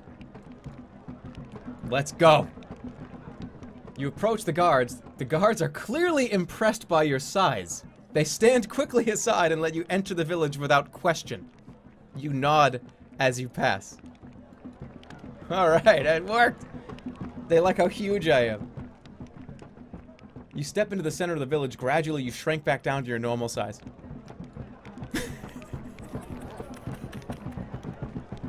Sneaking past the village as a giant. Yeah, that's gonna work. Diplomacy by big. It worked out. The village has no walls. You slip between two huts and back out into the plains. You walk on, climbing slightly across the dusty steppes. As the sun climbs towards its zenith, the dry winds pick up. In the middle of the steppes, you come across a strange sight. A wooden pole as high as a tree, with nothing around it. It has no knots, handles, or holds of any kind. Nothing except a level platform right at the top. Clumps of yellow moss grow around the base of the pole. Oh, let's get big! Why is big the new zap? I do it every time. Sense danger. You craft the spell and a steady voice enters your mind. The voice informs you that this is a pole for a priest of Throff, who is fasting and contemplating the procession of the sun. He is likely to be quite mad. The voice fades. So there's a fucking weird priest in here. Let's grab some moss. Always grab moss. You gather up a handful of moss, you chew through the moss and it fills you with strength. From somewhere nearby you hear singing. Yeah, guys, if you ever play Sorcery, seriously, big deal. Big deal. Every time, eat the moss. Every single time. I've never eaten moss in this game and it's got done anything to me bad. Always eat it. Believe me. Always eat that moss. No. If he's worshipping the sun, then there might be something to do with the serpent in here. I'm gonna bang on the pole. On the spell's information, you unbelt your blade and wallop the pole with the weapon in its sheath. The wood vibrates. A moment later, a shaggy face appears over the edge of the platform overhead. Who's that? Can't you see I was doing the singing? I'm very sorry. For what? Nice to have some company, even if it does get in the way. He scratches his beard. A second or so later, a few lice shell husks rain down on you. How do I get up there? And how do you get down? Does it look like I'm coming down? He demands. You want something to eat? I can give you food. He calls you something terrible in response. I was being generous. Do you suppose it's generous to torment people not doing the eating with the food? He shouts back. Why do you think I'm up on this pole? Climb up. I'm getting up there. Fuck this guy. You put your arms around the pole in an attempt to clamber your way up to him, but the pole is quite sheer, the wood planed and all knots removed. Climbing it appears to be quite impossible. Hey, what can you see up there? The future and the past is one, The mystic calls back to you. joining and separating, and ghosts walking back and forth. None of us are quite when we believe ourselves to be. Yeah, I know what that's like. I do that too. Shut your face hole. I don't sit this up on this pole to learn what you muddlers can learn, crawling around the ground with your full fat bellies. How did you get up there? Doesn't matter. Come up and join me, why don't you? With that, he leans back out of sight. Dust funnels across the empty plain. I'm getting up there. Hey, remember big? Always big? I can just get up, I'm gonna just grow huge and just like be looking at him. Big! Always big. Let's go, guys. Reaching up to the stars, you create the magic swelling to the tower over your surroundings. But the extra height is still not enough to reach the man on the platform? What the fuck? I wanted to like just peer over the edge and just be looking at him. Like it's like Attack on Titan. Zen, we're just gonna float up there, hover in the air. Let's float. You bind the constellations into design around you, and the medallion begins to glow as you rise gently up into the air. You are now floating off the ground. To the north, mist rolls across the edge of the forest. Float to the top of the pillar. You float up to the top of the pillar. Oh, this is gonna be good. The man shuffles aside to allow you to bob down. He gestures around with the platform. Welcome to my little eyrie. What are you doing up here, for real? What are you doing up here? You demand. High from the world, I can see diagonally downwards onto the world. I can see through the layers of curse that affect this land. The whole place has unraveled like a poorly woven shoe. He demonstrates with his hands, balling them one over the other. After a moment, he says more simply, From up here, I can see. Do you know of the 7 serpents? You demand. He nods. Oh, I see much from up here. I know of the winged beasts and their quest to devour you, grind your bones to dust, and then spit that dust into the cup of the king of Analand. He pauses to scratch underneath his loincloth. Yeah. So, do you like it up here? Oh, the view is just truly fucking great, you know? It's awesome. View is superb. He shrugs. I do not see how a view can be superb. It is only looking, after all. As he speaks, you feel a weight gather about your shoulders as you settle down onto the platform. The spell has worn off. What even happened to this place, man? This guy's voice has changed 3 times already. Well, he's like a fucking seer. He's a mental gymnastics man. He's gonna gym this, you know what I mean? What happened to this land, you ask, gazing over the forest and the desolate steppes, and remembering the dusty wastes to the west. The priest nodded. A most curious tale. Ishtara, that is what this place was called before it was destroyed, and it was destroyed by the strangest of curses. Parts of the land simply vanished, as though the earth itself forgot them. Is this the Archmage's doing? To your surprise, the priest shakes his head. That is not possible. Then who? Who can say? Perhaps it was a natural event, though I do not think so. He tilts his head. No. When I consider the matter, it seems to me that someone, or something, walked our land and took it from us thousands of years ago. But I suppose whoever, or whatever that was, they are now long dead. Alright, what are the serpent's weaknesses? Can you tell me the serpent's weaknesses? He shakes his head. These are most secret, but some, I think, can be guessed at. Wait, what? The fire serpent, for instance. His weakness must be one of extinguishment. Water is too obvious, I think. I would try sand. From the forest to the north, the trees seem to part, and a gigantic bird lifts into view. Its talons gleam in the sunlight. It's a giant bird. All right, let's watch. You watch with horror as the bird swoops low. The priest screams. Then a moment later, he is gone, and the bird is flapping gently away. You are alone. What? There is nothing on the platform apart from a few stray spots of blood from where the winged creature's talons punctured the man's side. Wait, what? Cast a spell. Can I, like, fucking zap him while he gets away? No, come on. Shit. No. The guy's just gone. Things rustle in the canopy all around. Another night begins. You should find a place to sleep.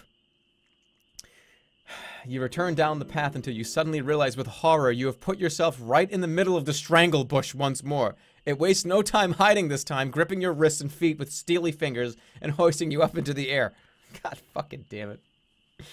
You reach in with shaking fingers to try and lift the hewing axe from your bag. The axe seems to take on a life of its own, jumping around in your grip to best position its blade to sever the branches of the strangle bush. It makes incision after incision until your wrist is free. Who's doing that? Cut my other arm free.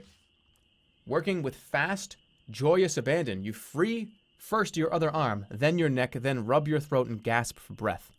It is a pleasure cutting the bush farther back still. It tries to retreat, but being rooted, it cannot escape completely. Free. You step out of the small pile of hacked branches you've created and put the hewing axe away. So, is the hewing axe sentient or something? Because I didn't pray. The hewing axe just, like, did all that for me. All right, we're back. It's nighttime. We're back in the village. It's dead of night. The steps stretch away from here. You pass the village and the overhang of the steps once more. The path leads into the village where you could skirt past. Okay, it's now nighttime. Let's check this place at night. You approach the gate once again. They look at you with expressions you cannot read. Oh, shit. Hold on, remember me? Remember me? I was the big guy. I can't be big right now. Fuck. I'm gonna have to use my wits to get in here. How much does it pay to enter? You hand over 2 gold pieces. The Clattaman nearest you seems to love the shininess and takes the coins.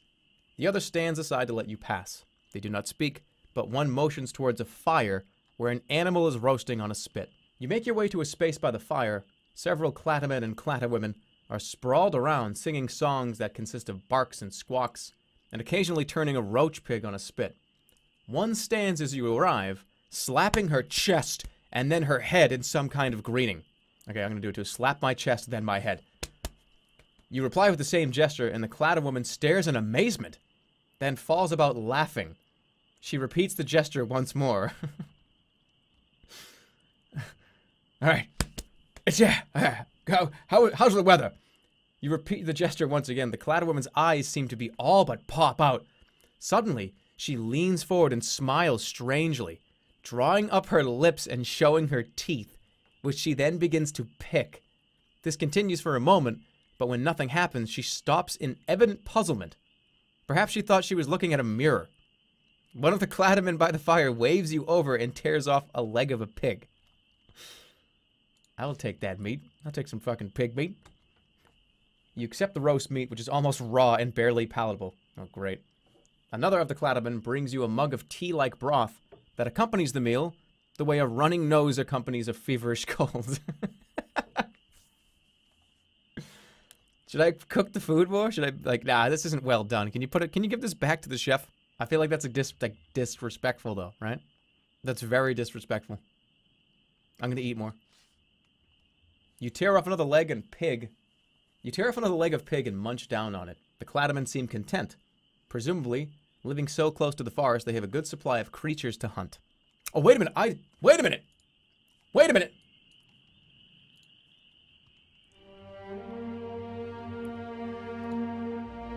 I got raw meat. I got raw meat. I got raw meat. I can finally cook this. I've had this raw meat for like a week in the game. This shit is so rotten right now, but I'm cooking it. Cook my raw food. You unwrap the portions of raw meat you've been carrying and roast them in the fire. Eat some. Dude, I seriously have had those 3 pieces of meat since, like, Khare. That was 2 games ago. Suddenly there's a sound behind you, followed by a hushed silence.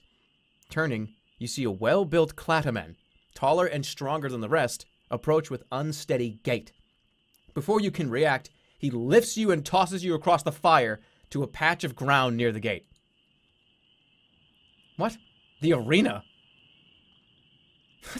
The large Clataman stumbles after you, growling loudly. You cannot understand his meaning. Then he raises a large club. Hey! Hey! You nod in greeting. And the creature takes the opportunity to strike you on the head with his club. It is clear he does not fight fair. And guess what? Neither do I, motherfucker. Neither do I. Yeah, I don't need to see anymore. I don't care if this is 3 stamina. We're controlling his mind. I'm gonna have him turn around and hit somebody. Control non-intelligent creatures. Law. You wind the starlight into shape around you and begin to attempt to take control of the Clataman's mind. The spell only works on unintelligent creatures. Now you will find out if they truly are unintelligent. The Clataman raises his club to swing it down on your head. Make him hit himself. Make him strike himself down. You hold your nerve, trusting to your spell. The Clataman's great biceps tense, and then the club comes crashing down. Who does it hit? Hitting into the Clataman's own groin. His eyeballs twist about in their sockets, like flowers turning towards a sudden ray of sunshine. Then his face turns a deep shade of blue, and he sinks to dust.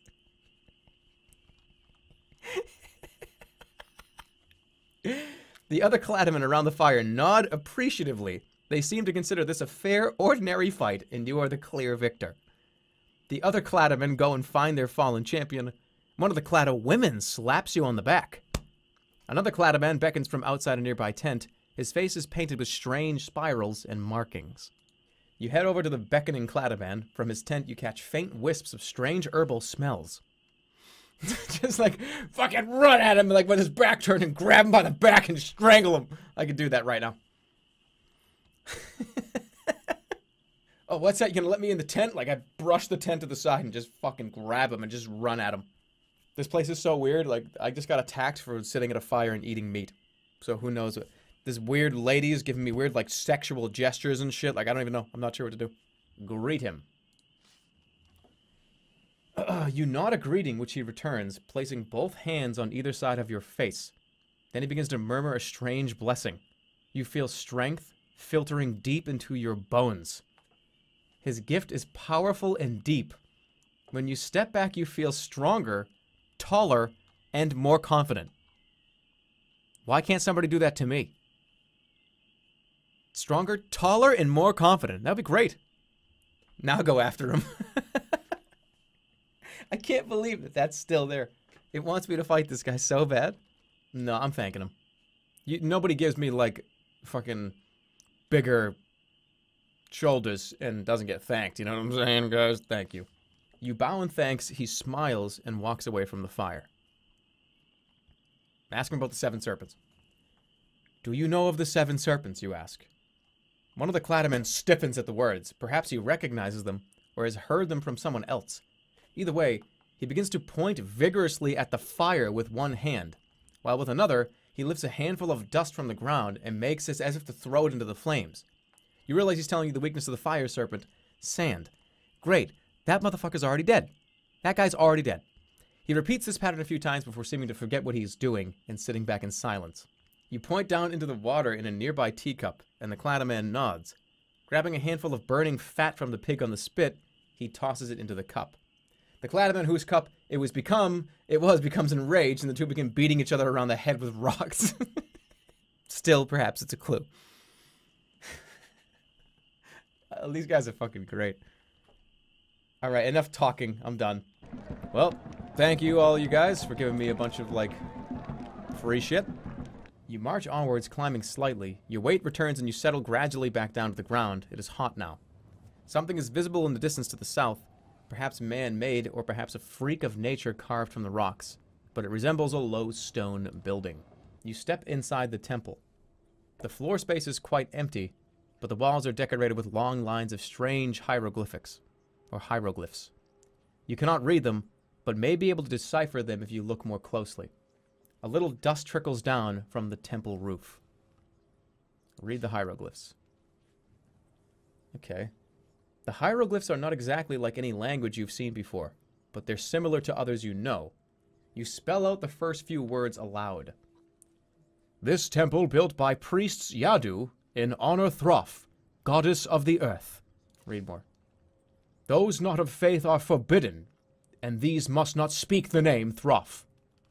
You stop suddenly. There's a deep rumbling in the ground below your feet. I can't speak his name. If I speak his name, I'm going to get hurt.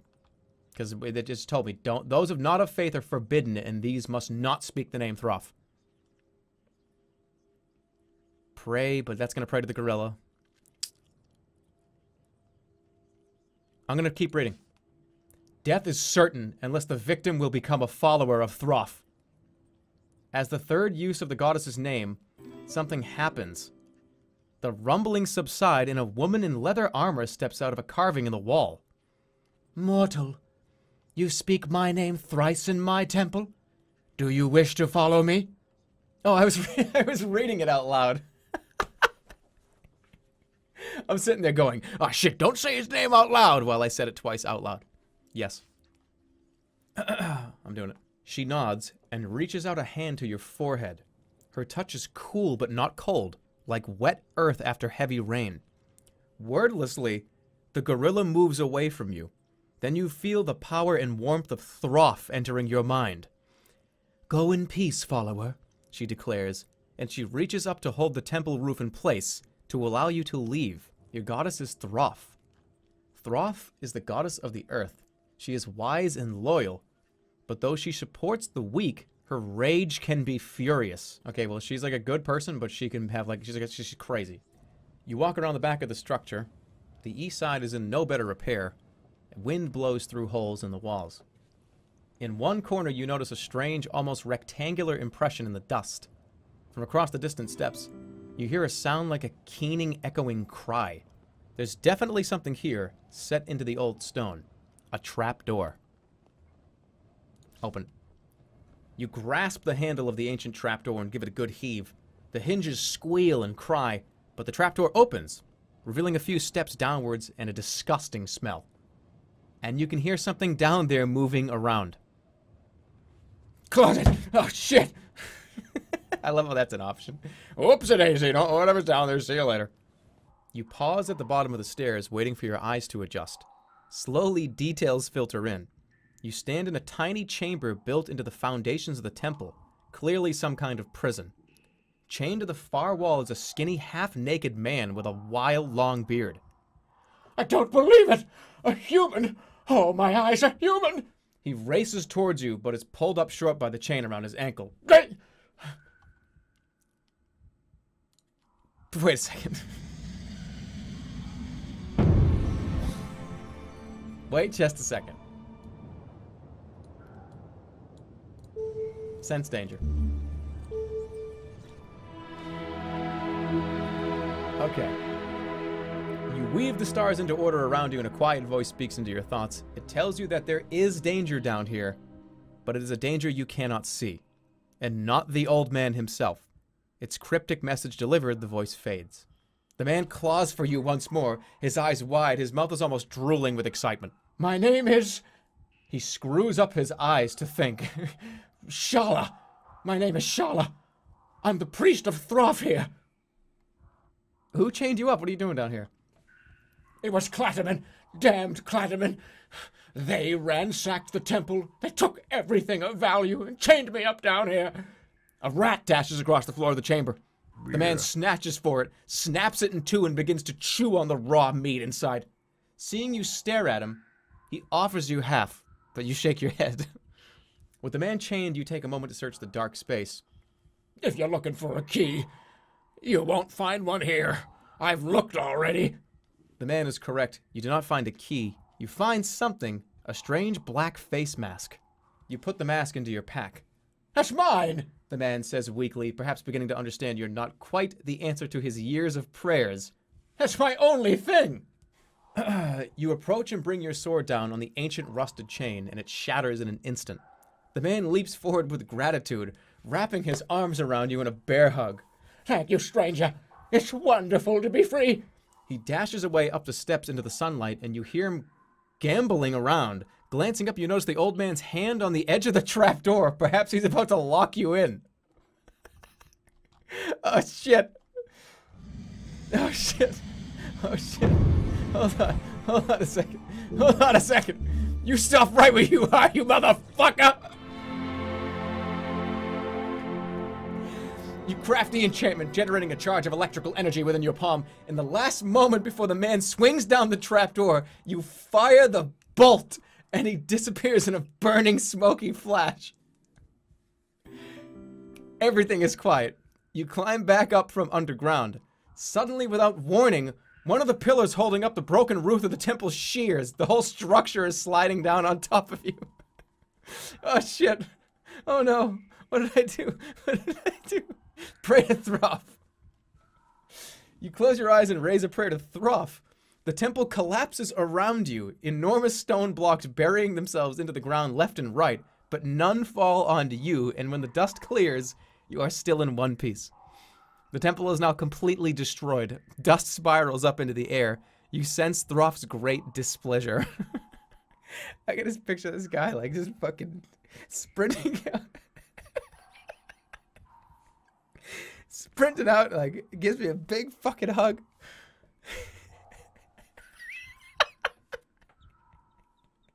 He's like, he's probably holding it up for me. Oh, I'm gonna let this guy out. I'll make sure to let her. Hey, zap! You leave the ancient building behind. Then, quite suddenly, you find yourself violently coughing. A cough? You weren't coughing a moment ago. Of course, there's a lot of dust in the air from the fallen temple. But then you cough again, and lifting your hand to your mouth, you notice two vivid yellow pimples on the back of your hand. The yellow plague. You stare at your hand, it is the yellow plague. Clearly the old man was infected and gave it to you when he hugged you in the cellar. Move on, oh my god. There's nothing else for it. You struggle on across the plain, feeling yourself growing weak already. You must keep moving, but your exertions have left you weak. Perhaps you should simply rest here for a few hours and regain some strength. Yeah, let's rest. We have fucking the plague now. That's fantastic. Pray for a cure for the plague. You know what? Cure me. You close your eyes and raise a prayer to Throff. Miraculously, the welts on your hands begin to fade and you feel yourself getting stronger once more. Throff just cured the plague for me. Thank you, Throff. Suddenly you hear a loud shouting and splashing from a group of reeds close at hand. Stand my ground. Oh no. You stand your ground as the voice approaches. You soon recognize them as marsh goblins. They enter the clearing, panting hard as though running from something. Greet them. You step forward to greet the goblins. Greetings, I mean you no harm. The goblins stare at you, then at one another. It is clear they do not understand you. The goblins are arguing amongst themselves. One begins to push another hard in the shoulder. Talk all languages. Let's go, baby. Pulling out the green wig, you wear it and cast a spell. The goblin's guttural tongue begins to transform into words. Who is this creature? The first goblin is saying. I mean you no harm, you reply. The goblins almost jump out of their skin as they realize you can not only understand them, but also communicate. We do not have time for this, the goblin says. We gotta escape. What are you running from? We're being chased by a terrible serpent. It does not seem, no matter how fast we run, however, it's always ahead of us. It's like it knows what we're doing each turn. Why are you being chased? They shake their heads helplessly. It's been coming for us since we encountered the sorceress Bria, one says, waving a sheet of parchment. She told us this parchment would save us, but we have been persecuted. The serpent is clearly scared of it, whatever it is. Give me that parchment. You command. It will save you from the serpents to be rid of it. The goblins look from one to the other uncertainly. This parchment is our only hope, one goblin says. I am a sorcerer. I'll read it for you.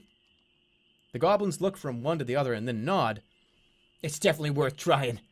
They hand over the parchment, then step back, as though expecting the ground to open up underneath you. Of course, nothing happens. Read the parchment. You unroll the paper and look it over. Unfortunately, it is written in a language you cannot understand, despite your spell. Licks. You thank them, and they shrug. It will do you little good, stranger. You nod to the goblins, thankful for their help. We must hurry, one says and gestures to the group. They select a path through the marsh and begin to move away.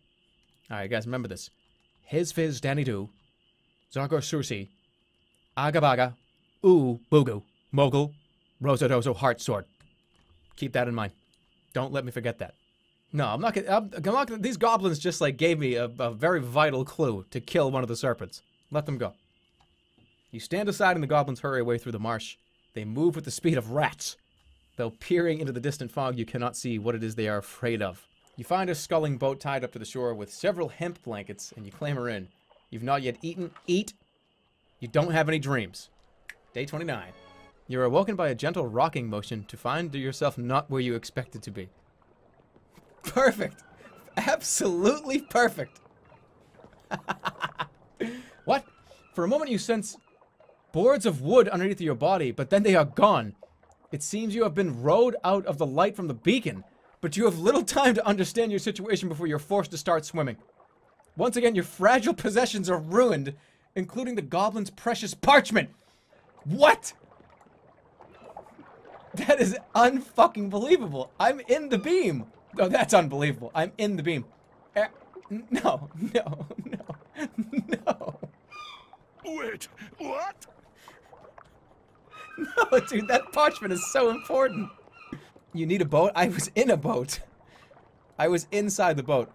But this fucking dumbass time serpent, look at, he's like weaving time in and out of existence. I would have been in that boat, but it went into the past and the present and I got out of the boat. See these like dumb time ripples? He's making these. Swimming like this is very tiring. As the sun climbs towards its zenith, the winds pick up. You pause for a moment, lifting your face from the water. A small fleet of fishing boats passes within earshot of where you are swimming, although they don't seem to notice you. You attempt to raise a spell, but you need both arms to cast. And as soon as you stop swimming, you begin to sink downwards. What the fuck? Keep casting! Zen. Give me Zen. Zap? What am I zapping?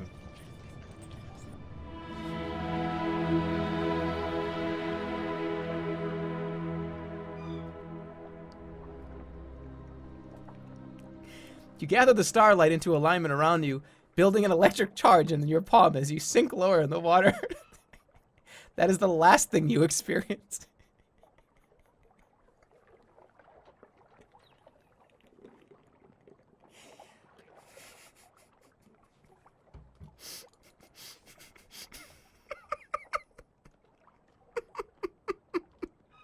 Shout. You shout and water from the boat's wake fills your mouth and makes you choke. The fleet has almost passed out of sight now. Wave, you lift a hand to wave and immediately begin to sink lower into the water. You splutter and choke as water enters your nose and mouth. Keep waving. You keep waving as your head sinks under the water. The strange, thick water closes over your head and begins to push you downwards. You can feel yourself being dragged lower as though sucked towards the bottom of the lake. Wave! You keep one hand stretched high, waving and splashing, but you're sinking downwards. Panic begins to set in. Just then, you feel your arm gripped by something from above. It hauls you upwards and into a fishing boat. Yes! Though thankfully not the same one you woke up in previously. Look at this one! I've caught myself a foreigner!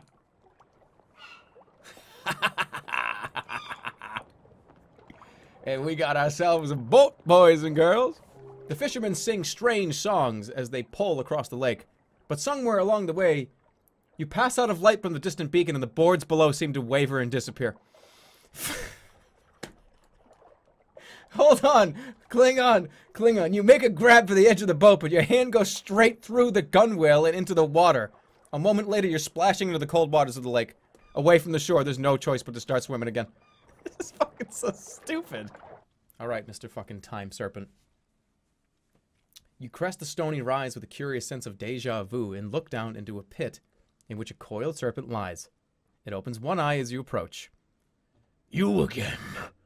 One death wasn't enough for you? You want to have another? I will make it different this time. Okay, I'm gonna fuck with him. We've never met. You reply firmly. Oh, we have. You came off the worse for it, as I recall. But you will see what I mean by that soon enough. Or recently enough, perhaps. You are the Serpent of Time! I am. And you are the Analander, the curse of the Backlands. Do you know, I have been sent to destroy you for what you did? I haven't done anything wrong. Oh, no. You have brought desolation and destruction to this whole land. Whole cities, villages. You've wiped out families, fields. Do not say you did not know you were doing it. I have destroyed cities, villages. I've killed families. I've destroyed fields. He's not lying. You're not going to distract me from my task. The serpent suddenly freezes as it rises up into a ripple of beacon light. Wait, hold on. The serpent suddenly freezes as it rises up into a ripple of beacon light from the two overlapping beams that converge on the island. But before you can reach your sword to destroy it, the creature has shaken itself free. It is visibly tired by the effort, however, and snarls at you, but it is free again now. Okay. I'm so fucking sorry! Please don't kill me! But the serpent has made good its promise. You are dead before you can act. What's my fate? I'm dead. You died well before you met the time serpent. We're dead. So I froze him. Hold on a minute. Where's the other one? Is there another one? Yeah. That go. Can this one reach? I don't think this one can even reach. 3 beams? If this one reaches, that's 3, right? Because this one can't reach. Oh, this guy's fucking dead. Hey, look at this. Look what we got back to. Top of the tower. It's done. I did it. I broke my own rule. I'm sorry. I did it. I already got him. I got him. He's got 4 on him now. Pit below, there's a coiled serpent lying there in the middle of the intersecting beams. The creature has not yet noticed you. In fact, it seems to be very still. The only unmoving thing on this busy, bustling island. So he's completely still right now. I'm going to throw the chakram right into his brain. Throw the chakram directly into his brain. You pull the chakra from your belt and spin it at the neck of the serpent. It connects and buries deep into his scaly hide. The creature does not even react, but lies still as though frozen, as its blood dribbles between the rocks. Approach it. You try to approach stealthily, but stumble and slip down the loose mountainside, sending loose rocks flying with each step. But the creature does not look up. Blood pools around its feet, very slowly.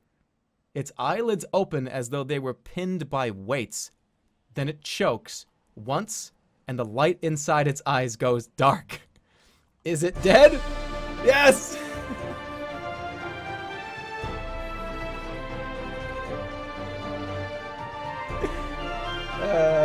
We did it! Only one more serpent. Where the fuck is he? So, wait, people are telling me that, like, I can't kill the sun serpent? The sun serpent cannot be killed? So, hold on, really? I can't kill the sun serpent.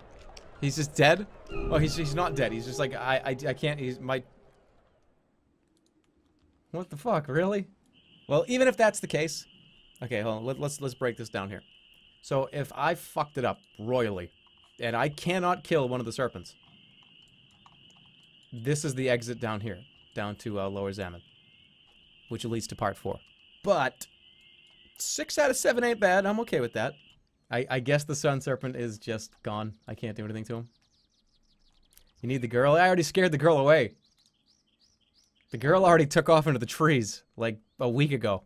Alright, I am leaving part 3. If you only miss the sun serpent, you still get the 7 out of 7 completion storyline. Oh, that's good. I did not know that. So technically they're all dead.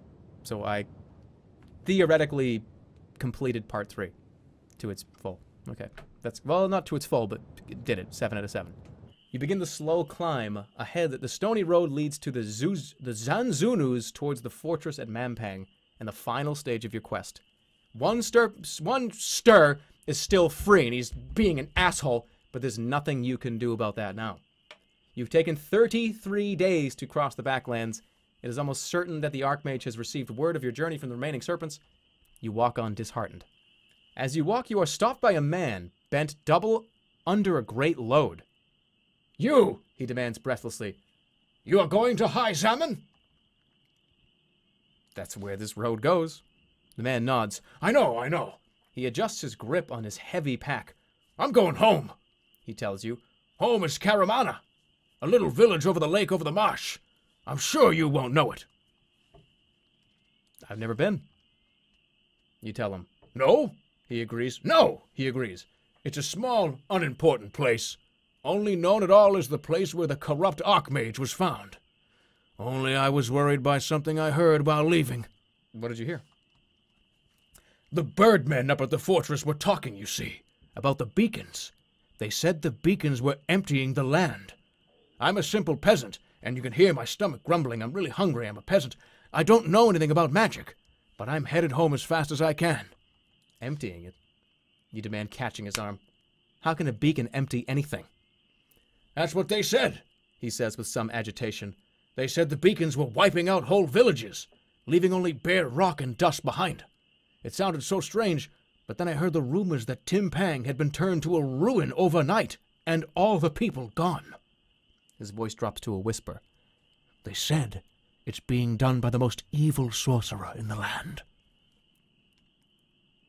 Who is that? They called this sorcerer the Anal Land. Someone saw him turn the light into Timpang, and then it was gone. I don't understand. Nor me. But listen, you look like a strong sort, so I tell you what, if you see this sorcerer Anal Land, then you kill him for us. Yeah, I'll do that. I'll kill him. I'll get him for you. Good. With that, he shoulders his pack once more and hurries away down the path to be quickly lost in the mist. So I'm turning into the villain. That's great. Your journey across the Backlands is complete. You took 33 days to cross the Backlands. In the course of your journey, you defeated 6 of the 7 Serpents, promised your leg to Vancast the Bridgekeeper, left the Sightmaster Sergeant in his last moments, met Elthera the Mystic twice, and became a follower of Throff, goddess of the ground. You lost a tooth, you learned that all spells can be countered, you collected a fantastic number of magical artifacts. You're armed with a broadsword, your original sword, have no rations, 21 gold pieces, and a spellbook. There is a legend. Long ago, or so they say, the ancient world was prosperous and free. From the Cockabad Sea to Lake Lune, it's just fucking loud. From the Cockabad Sea to Lake Lune, harvests were plentiful. People were happy. All was at peace. Even the thundering skies were calm, tamed by the arts of the sorcerers of Mampang. Then everything changed. A fearsome sorcerer leveled the cities and turned the fields to dust with towers of devastating light. He heard no plea. He heard no plea. He just said that, cutting down the village after village. The mages scrabbled to defend the ancient world, but they were weak. Finally, the last of the Archmages sealed the walls of Mampang and sent out 7 deadly serpents to keep the dark sorcerer away. They failed. And here now you are, climbing the narrow pass into the mountains of High Salmon. The price of your journey across the Backlands has already been paid. Now, the Anu Land. The Anu Land is coming to Mampang, and nothing will be allowed to stand in his path. What? The crown will be yours. What? The Anu Land? Why is it like phonetically spelling that out? Does it realize I've been fucking it up? The Anu Land is coming to Mampang. And here we go. Inkle proudly presents Part 4, The Crown of Kings. Your story begins. Let's take a look at the map. Wait, what? It must be morning by now. You've been awake all night and are weaker for it. You climb an ancient staircase worn to almost nothing but the... What? We just started. How do I always... I already lost 4 stamina. I didn't even get to play. But yeah, here's the Fortress of Mampang. We're gonna make our way through this whole place. Into here, where the Archmage is currently having breakfast in bed. We're gonna come in and smash the tray and dump his eggs all over the floor. You reflect on your progress with a heavy heart as you climb. The Backlands were a cursed place, and your journey across them was too slow. Thanks, game.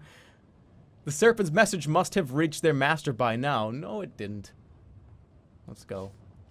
You stride quickly on up the winding stairs. Rough undergrowth springs up, lining the path on either side. I'm gonna search it.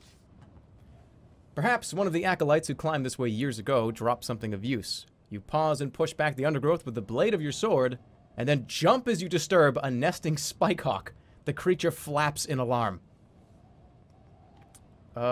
Stay back. You stay well clear, and the hawk screams and flaps its wide wings, but does not chase you. I'm gonna do a yap here. Let's yap him. Let's give him a... Can we go to yap? Dude, we can talk to this guy. I want to talk with... He's... Didn't attack me, so... Yeah, we're gonna talk to him. Grabbing the wig from your pack, you pull it onto your head and weave your spell. Faint chitterings from the bush resolve into words. Worms! Worms! Dark! I'm gonna speak out a greeting. Greetings, you declare. I am a traveler. A moment later, the bushes part, and the mother spikehawk rises from the undergrowth. Intruder! Attacker! Beast! Her talons rise. Eyes! What can you tell me of Mampang? I mean you no harm. You reply quickly, the wig translating your intention into clicks of your tongue and curious squawks. Harm! Harm! The bird screeches back, rising higher. I come in peace, you declare. Peace! The bird replies, settling somewhat. What can you tell me of Mampang? You ask. Mampang! Evil magic! Evil magic! Finally, the spell fades. The bird settles back into the bushes. Wait, what? You resume to climb up the endless stairs. What a useless character. Evil Magic. Evil magic. Good! Thanks, bird. Thanks for the tip. As the morning moves on, the wind begins to rise. You reach the top of the stairs. Rounding the corner, you find 3 cave mouths set into the rock. You regard the caves with interest. The middle cave has the smallest entrance and probably opens into a niche and nothing more. The nearest cave would be large enough for a fire, but looks deep enough to contain any number of nasty surprises. A series of hoof prints lead into the mouth of the furthest cave. What kind of hoof prints? You take a closer look at the hoof prints. They are deep enough to suggest a largish creature, but they are no longer fresh. They are at least a few days old. You also note there are no prints coming out of the cave. I'm going to call out. Who is there? You call, hoping the owner of the hoof prints will appear, but there is no response. I'm going to do how? I'm going to find safe passages. Make sure, though, you know, one of them is not going to crush me or something. You cast the spell, and a familiar, calm voice begins to speak to you. Every cave has its dangers, the voice informs you. The smallest cave requires courage. The largest... no. He's gone. But what the third cave requires, you never find out, as the spell fades once more. The caves are unlikely to contain anything but nasty surprises, surely. We're going in the large cave, fuck it. You approach the cave mouth and peer inside. It seems to stretch back a long way. Smell the air. You pause to sniff the air. There is a faint foul smell coming from within. We gotta go inside. You take a few more steps into the mouth of the cave. The cave quickly opens into a wide chamber. You stop a short distance inside and look around, waiting for your eyes to adjust to the dark. Worst ending. What about like sun? I can do sun, right? Alright, sun. I have a sun jewel. Let's make this... blow this place up, light it up like a Christmas tree. Sun. You bind the starlight into shape around you, and the sun jewel in your pack begins to pulse and throb with a brilliant, blinding light. As the light from the jewel settles to a comfortable level, you see a dark, blurry shape on the floor of the cave. A moment later, the dark shape rises up and lashes out, catching you with a heavy blow across the chest. You hit the floor, gasping. The creature in the cave roars at you, claws outstretched. You have mere moments to react. Let's zap TM this guy. What do you say? Zap. Lightning. Weave the enchantment, building up a charge of electrical energy around your palm. Point at the skunk bear. Point at the ceiling. What would the point of shooting the ceiling be? I'm gonna shock the skunk bear. You point at the skunk bear and lightning bolts leap from your finger into the fur. There is a terrible burning smell and the creature howls in anger, tearing forwards. It's weakened, but now it is upon you. That didn't, what? That didn't kill him? It killed me. You can almost smell the creature growing enraged and duck quickly into a crouch. Emitting a terrible smell like a graveyard had been dumped around you, the skunk bear thumps forward, unleashing a terrible stench as it comes near. You stagger, and the bear, sensing your weakness, stomps over and lifts its tail directly above your face. The smell is excruciating, and it fills your being with a foul, rotting stench. That smell is the smell of your death and the last thing you ever experience. Alright, so a skunk bear just farted in my face and killed me. He like shit in my face and I died. Search the back of the cave, grab him. Oh, he swiped me. Oh no. Now your whole cave is coming down. We are zapping the top of the cave. Zap the cave. Charge of electrical energy around your palm, pointed at the ceiling. You point up at the ceiling above the bear, and the lightning bolt unloads its force into the rock. The roof splits, and stones like boulders tumble down into the Skype bear's head, and cannot be the Skype bear. I just said the Skype bear. It crashes onto Skype, Microsoft Skype bear's head, and it crushed below the rubble. He's dead, but the cracks are still spreading across the roof. Oh shit! Can I search the cave quick? You take a moment to search the cave, but the ceiling does not wait for you and tumbles down around you. You leap clear, sustaining several severe blows from falling rocks in the process. Outside the caves, we looked at all. I have 1 stamina. What the fuck? You return to the path. The sun has reached its highest point now. Moments later, the skunk bear from inside the large cave charges out and knocks you to the ground. You have no choice but to draw your sword. You gotta be shitting me. He what? No, no. I'm gonna die. I'm dead. I'm dead. I'm dead. I'm gonna die. Even if I defend, I have to just fight. I have to swing every time. I'm dead.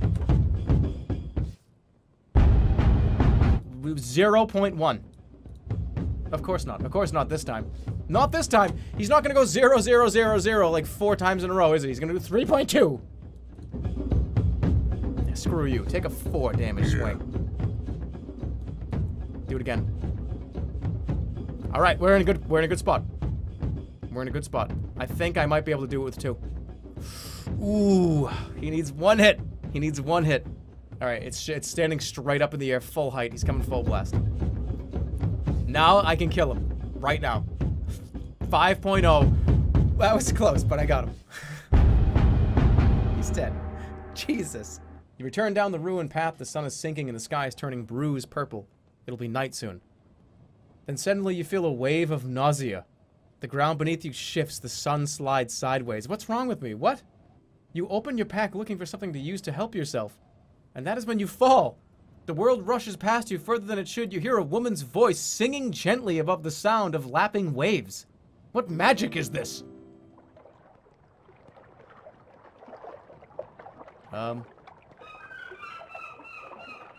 Waves lull and wash towards the shore. You lie on a bed of stones, looking up at the bright sunlight. Where am I? This is not High Zaman. A feeling of dread creeps over you. What kind of trap is this? How far have you traveled? This is Analand. I'm back in Analand. Hey, guys, we rewound all the way back to Analand. You guys all made that joke, and now we're here. Here we are. See? I can even see Dumpus. I can even see Dumpus from here. Ah, my old place, Dumpus. Feels good to be back home. Let's go up there. You crunch towards the shore. In the glinting water, a boat slowly rocks to and fro, and in the boat sits a woman with a loom. Why did you bring me here? You ask. We have walked a long road together. Perhaps you did not know it. Wait, what? But that road is almost at its end. I bring you here to deliver a warning. I am Libra, goddess of justice, and our long road together has almost reached its end. Her voice is filled with sadness. I have kept you safe many times, saved you, but I can do no more. What are you talking about? I've had lots of deities. I've never had a deity named Libra. You have never aided me.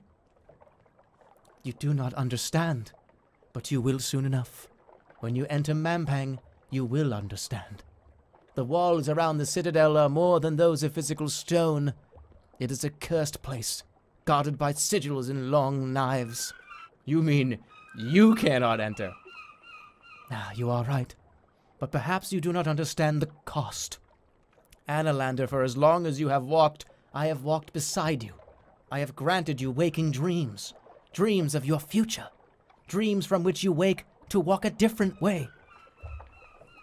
Beer. Keep talking, Fear. You listen intently, puzzled. Waking dreams. The kind that seem real until they disappear as though they had never been. I'm doing that guy from Game of Thrones again. She shoots the shuttle across her loom once more. But no more. Once inside the walls of Mampang, your future will become precious once again. The word strikes a knell of fear in your heart. My future is my own. You spit on the ground. Yes. The woman replies. A large wave strikes the shore, and as it drains, the boat tilts and begins to drift away. The woman makes no move to stop it, merely continuing to weave. Wait, what? How can I leave this place? But your words are lost on the water. She is gone. The thought of you... The thought of the long journey back to Mampang begins to sink into your mind. How funny would that be if I had to play the whole game again? It really was a full rewind. You were back on the cliff path. Was that real? A taste in my mouth. There is still a taste of salt in your mouth, but nothing more. You shake the vision away and look around yourself once more. Time to continue. Real or not, you must keep moving. You pick your way down the scree slope. One step at a time. You pause by the ruined tower to catch your breath. I have to sleep here. You bed down amongst the fallen stones on the outskirts of the tower. They will not give you shelter from rain or protect you from creatures, but they may offer a little comfort all the same. You've not yet eaten today, but you have no rations to ease your hunger. Yeah, close my eyes. You close your eyes and let your tiredness overtake you. Thanks a lot, Spag. You wake in the night to see a black shadow slipping into the gloom beside you. Who's there? The voice that replies is somewhere between a growl and a purr. Surely you know my footfall by now, Annalander? The shape slips down onto the ground beside you. Is this Flanker? This has to be Flanker, right? Let's make some room for him. Yes! You make a space for him close by your side. It is a cold night here in the shadow of evil, the voice continues. Oh, it's Flanker. He's here. I near the end of my journey, as you near the end of yours. But, Annalander, I fear the outcome. Wait, what? He's back. Oh, you guys, everyone told me he was never going to talk to me again. He's here right now with me, beside me, sitting by the fire, telling me a ghost story. What do you fear? We've traveled a long road together. Soon we must separate. His voice is muted in the dark. I'm not afraid. I cannot know fear, Flanker replies. I am a dead man still alive. An assassin is not permitted to experience mercy. And yet, here I am. You could have murdered me. I'm glad of your company. I'm so glad you're my friend. I'm glad of your company, Flanker. And I of yours. The assassin is close enough to you for you to feel the movement as his powerful body relaxes. It's getting a little romantic. All right, can I ask you something? Anything, comes the quiet reply. Will we survive this, do you think? Flanker breathes out softly. I am already dead. You defeated me. But as Flanker speaks, he breathes softly into the dark, very much alive. Dude, it's 20. Sleep together. Are you shitting me, dude? I just slept with Flanker and got 21 stamina. You see that shit? And so the night passes, but you know that in the morning he will be gone. 21 fucking stamina. That's the easiest way to get full health. It is half light when Flanker slips away. You pick yourself to your feet and shake the dust from your tunic. Wait, is Flanker just gone now? No, he's like gonna, he's gonna help me on my mission. We got 2 missions. You explored Flanker's cave. Oh, jeez. You step between the fallen blocks of the ruined tower. It stinks. You search around the ruins and come across something black under a stone. It is a folded cloth. Pull it free. Let's go. Open it. You pull it free. The cloth is thick and heavy and has been neatly folded into a square. There's something bulky inside which you can feel through the cloth, but whatever it is, it's not heavy. Shake it out. What if it's a fucking snake? You shake the cloth out and the object flies across the room. It is a short length of knotted rope. You open the black cloth out fully. It has 2 loose sleeves and a heavy hood. After a moment, you realize what it is. It is the habit of a monk, and the knotted rope is a belt. Put it on. You gather up the monk's concealing habit and quickly pull it on. I was just like a monk now. You will now pass as a monk. Ooh! It's one of these things. It's one of these things.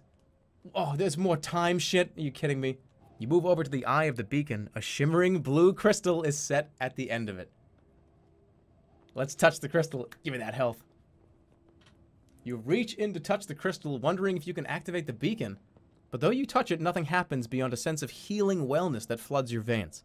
The beacon seems unchanged as you step back.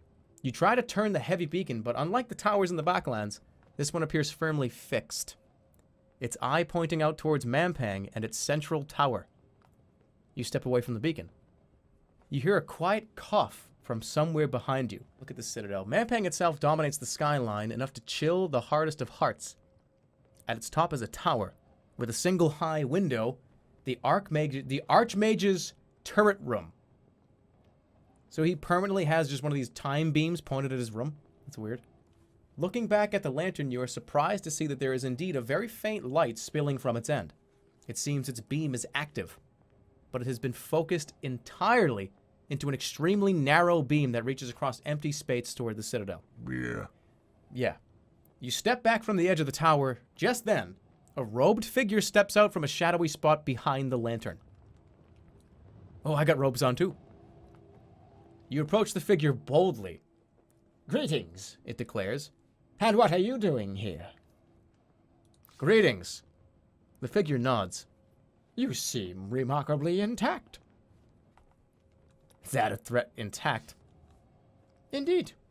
It is most curious, since the lower floors of this tower are home to more than one mine snake, and I would not expect any traveler to simply walk in.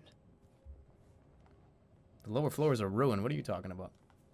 The creature cocks its hooded head and considers that with some interest.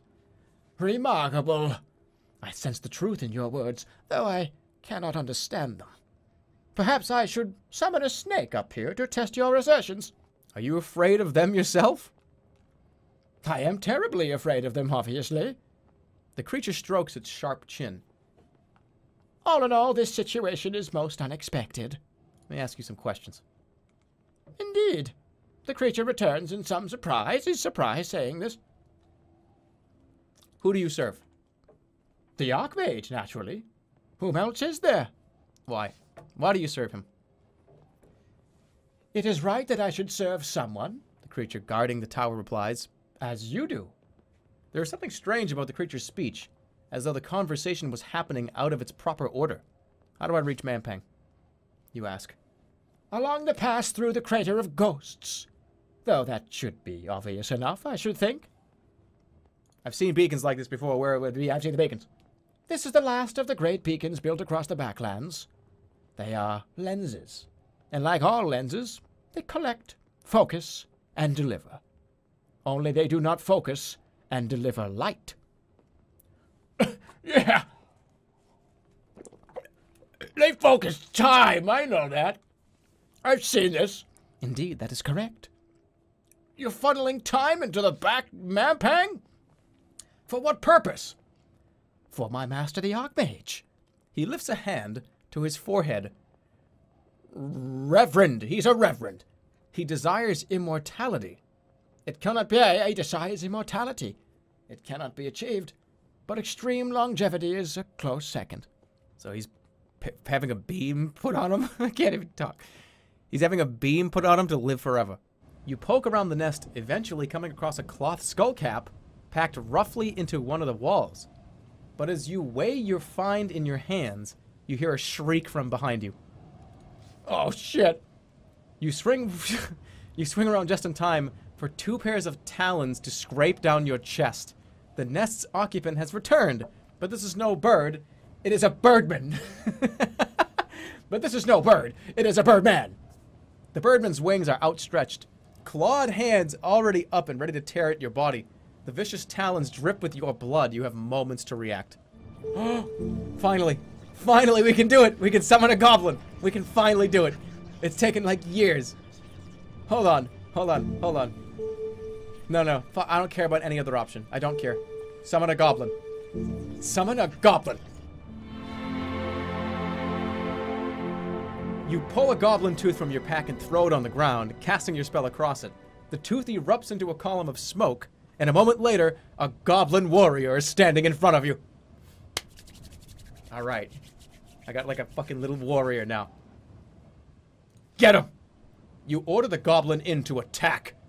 The birdman rears up, flapping its wings to generate some height, and then it crashes down with all its weight into the tiny creature. Just fucking double team him!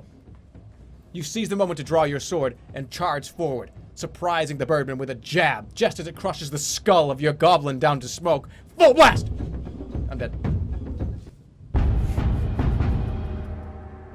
Okay, order the goblin to distract the birdman. You order the goblin to distract the birdman, racing around it and jabbing with its short, stubby sword. Use the cover of their scuffle to slip out of the inner nest once more. Outside the nest. You did well. You did well, goblin. You emerge into the fresh air and biting wind on the edge of a cliff. The sun is now sinking down. You begin the long, cautious climb back down the path below. Laying your pack down, you try to settle under your habit, despite the cold. You have eaten nothing today, but there is nothing you can do to fill your belly. You find yourself beginning to scratch. You seem to have got fleas. Probably from the monk's habit. Okay, well, I have fleas now. You lie back. You lie back and try to forget your troubles. Dream. What is left of the night is filled with visions. A hunched crone stands over you, holding your broadsword in his hand. Your leg is maturing nicely, he remarks. I'll recover my debt soon enough. You feel a hot wind gathering around your body. You are lifted into the biting air and pulled across the land. A dark, brooding shadow awaits at the end of your flight that grows larger and larger with every passing moment. There is a voice.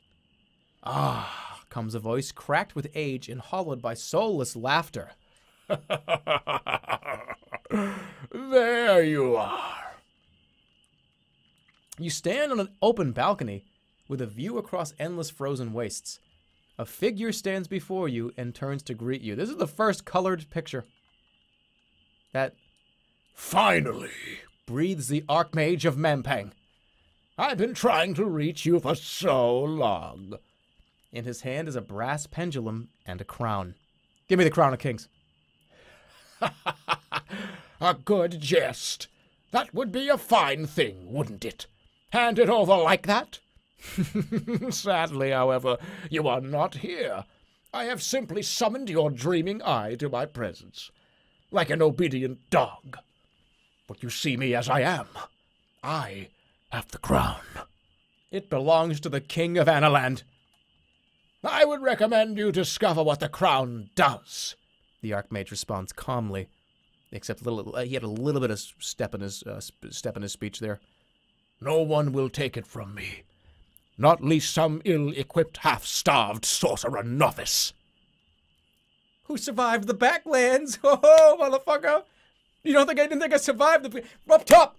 You fucking little shit! I survived the Backlands! Made rather a mess of them, too, He observes. He sighs and turns the crown in his hand this way and that. It is beautiful, though, is it not? Worth dying for? worth fighting for. A cobra does not give his prey the opportunity to fight. For a moment, you feel the mountains underneath you shiver and twist. Clearly, whatever spell is being cast here is beginning to fade away. Why did you bring me here? You are hunting me, are you not? Well then, here I am. Take a look at your quarry. I should run you through. Perhaps you will, but poor Annalander, I rather think not. He fixes you with eyes as empty as smoked glass. I am the greatest seer that has ever lived. I have explored every possibility, and I know something to be true. If you come to Mampang, you will die. I do not fear death. Very well, then. You are welcome to come and die in my great house. Only wipe your boots.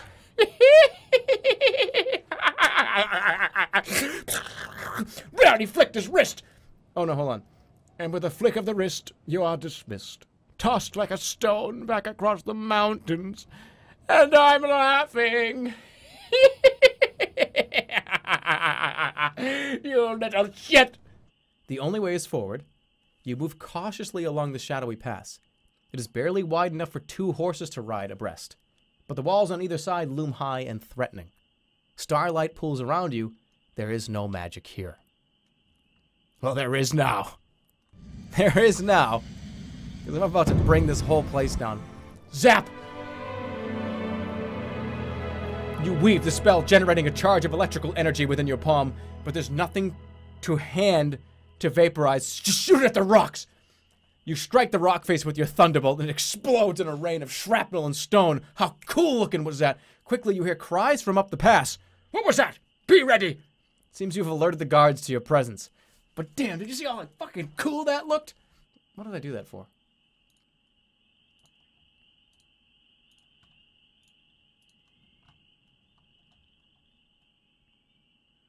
Pure upwards. Oh, what's that? Oh, hold on a second, guys. Give me 1 second. How cool that looked. Hey, looking upwards, you see a cliff edge.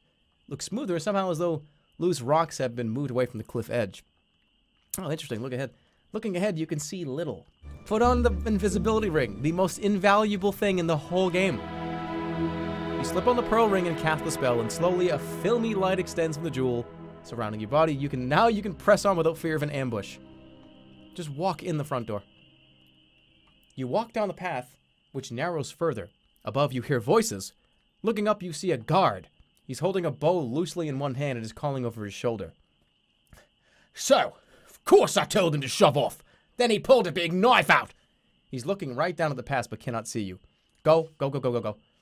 You slip by, you leave the guards behind as you reach the end of the pass. Go, go, go, go, go, go, go, go. No stopping and listening. You follow the path between sharp peaks. The dewy light from your pearl ring fades and disappears. Oh, fuck. And then the pass opens and provides you with your first clear view of the Citadel's gate. After 42 days of walking in hardships, you have arrived. Mampang. There it is. That's what I see. That's looking at my eyes through my eyes. You know what I'm saying? From here, you can make out a few swooping patrols of birdmen, crisscrossing the city, and the passes on either side. They're on the lookout for something. The Serpents' message has got through, it seems. Stars turn in the empty air above you. You take a moment to drink in the sight. Mampang's walls are towering, and they march away on either side. Guard turrets jutting against the pitch-black sky. The fortress is the size of a small city, and somewhere inside is the Crown of Kings. The moon moves slowly across the dark sky. The main gate of Mampang looms up in darkness as you approach. Dop it. You open your arms to cast a spell, but seem to find no starlight above you. There must be some kind of magical defense in place. Look at the gate. But looking over the gate, it seems hopeless. The stones are too smooth to climb. The door is too heavy to move. But if the gate is so well protected, what will the fortress itself be like? Shit. There seems to be nothing to do but wait. You find a corner of the road and settle down to sleep. Setting your pack down, you try to stretch out despite the wind. You have not yet eaten today, but your pack is empty and you cannot eat. You wake to the rumble of cartwheels along the road and pick yourself to your feet. The wide gates are open, but surrounded by guards. Scores of merchants cluster around the end of the road. People! Let's look for a way in. We scan the area for entry points. Main gate, side entrance to the road. Main gate. I want to go in the front door. A short, well-paved road leads right up to the main gate. It is bound in strips of iron and taller than most trees. Carts approach the gate in orderly fashion. Most are searched, emptied, and turned quickly around. A few are allowed into the yard. Guards armed with bows stand ready to cut down any unwelcome visitors. You watch the carts carefully. Each is laden with goods. The guards inspect them fairly curiously, patting down their contents before waving them through. All right, we're going to Lord of the Rings this. We're going to be the dwarves and hide in the fish carts. You fall in behind a merchant's cart and, unnoticed, flip up the tarpaulin that covers the back. You have plenty of time to jump inside. The guards are quizzing each merchant and examining their stock as they reach the gate. Jump in. There is a crunch as you settle down inside. You have sat on a group of very large eggs. In fact, the whole cart is full of them. The cart rumbles forward. Ha! The old Trojan horse technique. The cart rumbles slowly down the road. What? Cast a spell. What if I just go invisible? Oh, are you serious? I'm just gonna go invisible. You put on the ring and weave the enchantment. Gradually, a thin glow exudes from the jewel and it covers you. You wait under the tarp, careful not to move or disturb it. At the gate. All right, you're not gonna see shit. The cart trundles forward, then stops again. You hear a guard's boots crunching near. What have you got? You hear the guard ask. The merchant's voice is ready. Basilisk eggs, sir, for the Archmage's table, I am told. Oh, shit. Shut up. Shh. There's nothing you can do but wait. Is that so? The guard replies. Let me have a look. The tarpaulin is pulled back and the guard looks inside, but your spell holds, and the guard sees nothing. A moment later, he covers you up once more. All right, then. On you go. The cart rattles forward to the gate of Mampang and then inside. Yeah! It worked. There is a thundering echo for a moment as the cart passes through the tight doorway. Then it emerges into the relative quiet of the Mampang's main yard. You slip out of the cart into the yard. You've entered the citadel of Mampang. Here, no decision can be rewound. I got snapped! Oh shit, they snapped my rewind!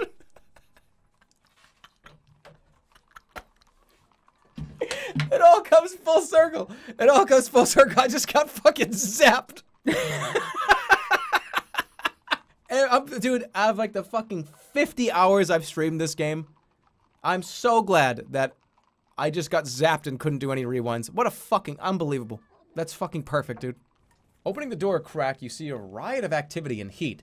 Goblins rush between fires and low tables carrying heaps of food and pots of water. An enormous hobgoblin stands at the front of the room, shouting orders and waving a cleaver above his head. There might be some useful information to be overheard here. You ease the door open and slip in, staying at the edges of the room. The hobgoblin, whom you guess to be the head chef, is too busy to notice you. You casually walk through, disturbing no one. Here, watch it! You look down to see a squat goblin rubbing his foot. My apologies, I'm sorry.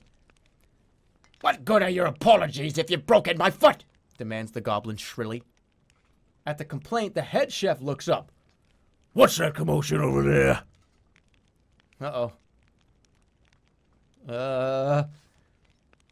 This underling got in my way. You reply. The head chef looks up to glare at you. You see the kitchen goblins pause, waiting with bated breath. Most have cleavers or knives of some kind, and you are quite considerably outnumbered. No one crawls in here without my permission, The head chef declares from his stove. so tell me fast. Why shouldn't I put you in the soup? I'm here to bless the food. I'm a monk, remember? I'm here to bless the food, you declare. Don't need some monk spitting in it to make the soup taste good. What do you think I was doing before you wolfed it in here? Cooking? You acknowledge? Exactly. He suddenly leans in, fingering his cleaver. But now you're here, you might as well help. You're a chef now, understand? He points with a cleaver across the room to where a gobliness is chopping furiously.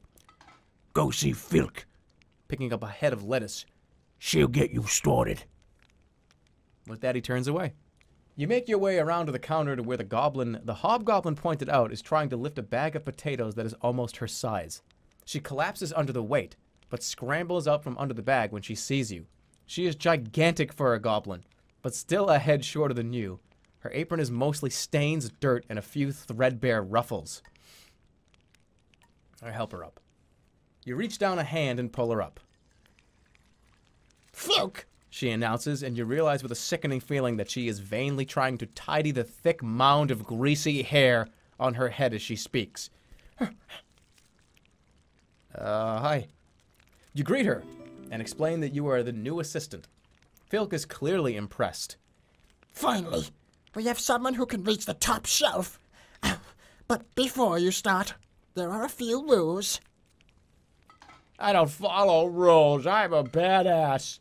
She all but swoons. We all live in fear of the head chef. He's never cooked anyone. But this is a different voice. We all live in fear of the head chef. He's never cooked anyone, but he's fried a few ears here and there. And I thought he was going to skin you when you walked in. She blushes at some unknown thought. Hey, I give you a ding with my teeth. I give you a little wink. You smile at her, and her piggy goblin eyes open wider than you would think possible. She reaches out to touch your arm. Take her hand. You take her hand and she gasps, "Oh!" then pulls her own hand away, almost knocking over a pile of onions in her haste. I'm so glad you're here. She says, suddenly talking in a rush. And we don't need to get this soup made. Yes, we feed all the gods in the yards, so we're always busy. You chop these vegetables and get it simmering. I need to go grab some roast pig meat. I didn't know what that word was. She turns to go, pausing only to stare at you for a long, awkward moment. I'll be right back. You start cooking, can't you? If you'll teach me. Filk seems to reel at your words, staggering 2 paces backwards. Her chest heaves. All right, I'll do my best. Oh, I will be back in a moment. You get started on the vegetables. She hurries quickly away, tripping over something else as she goes. Before you is a chopping board heaped with vegetables, onions, turnips, potatoes, and a few purple orbs you don't recognize. You will need a knife. The knife rack. All right, this is where I bury this in the back of this guy's fucking back. You go over to the knife rack and pull out a blade. 2 goblins across the kitchen are talking in low voices. Archmage, it's a bit of a wood. It's a bit of wood the gods prop against the tower window. So the Archmage isn't even, like, real? Let's test the knife blade. You test the edge. It is so dull you doubt it would cut butter. If it's a bit of wood, how do you explain the birdmen? They're not natural. There's a whetstone on the counter. You drag the knife blade back and forth a few times until it is keen. Then you head back over to the counter. Filk steals a quick glance and flashes a crooked smile. The counter. You examine the vegetables. Several are rotten. I'm told the birdmen are breeding. A third goblin hisses to the first 2. Fucking come on. I heard they have a nest. Chop the vegetables coarsely. You attack the pile carelessly, the polished blade sinking into some of the more rotten vegetables. Hold on, sorry. You attack the pile carelessly, the polished blade sinking into some of the more rotten vegetables. You end up with a haphazard pile of chunks and goop. Filk walks past, carrying a tray of overbaked breads. Stick them in the pot. Once they're boiled, no one will care what they look like now. She offers a quick, nervous smile, then is gone on another errand across the room. Next, you head over to the rack where a random assortment of pots and pans hang from nasty-looking hooks.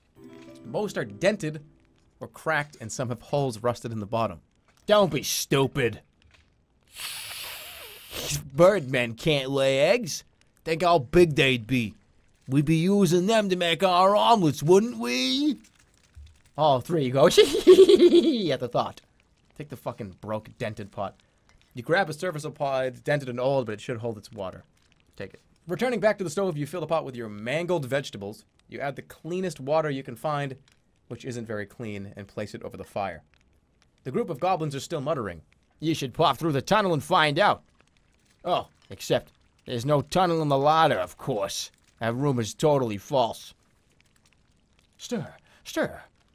You stir carefully, allowing yourself to relax for a moment as you take in the aroma. It is an oddly calming moment. But then your referee is broken. A referee broke through. By Filk returning and dumping roach pig meat into the mix. Hot water splashes up. She looks disappointed. Well, it's soup, I suppose. We should add some flavor. The spices are over there. She hurries away once more. I'm kind of getting like fucking sick of this shit. The spices are kept in boxes at the back of the room. All the herbs are from Zaman, and you don't recognize a single one. Just grab, who fucking cares? You pull a jar off the shelf that lacks a label, it'll do. You go back to the pot and pour the vial in. Spit in the soup, taste it, fucking spit in it.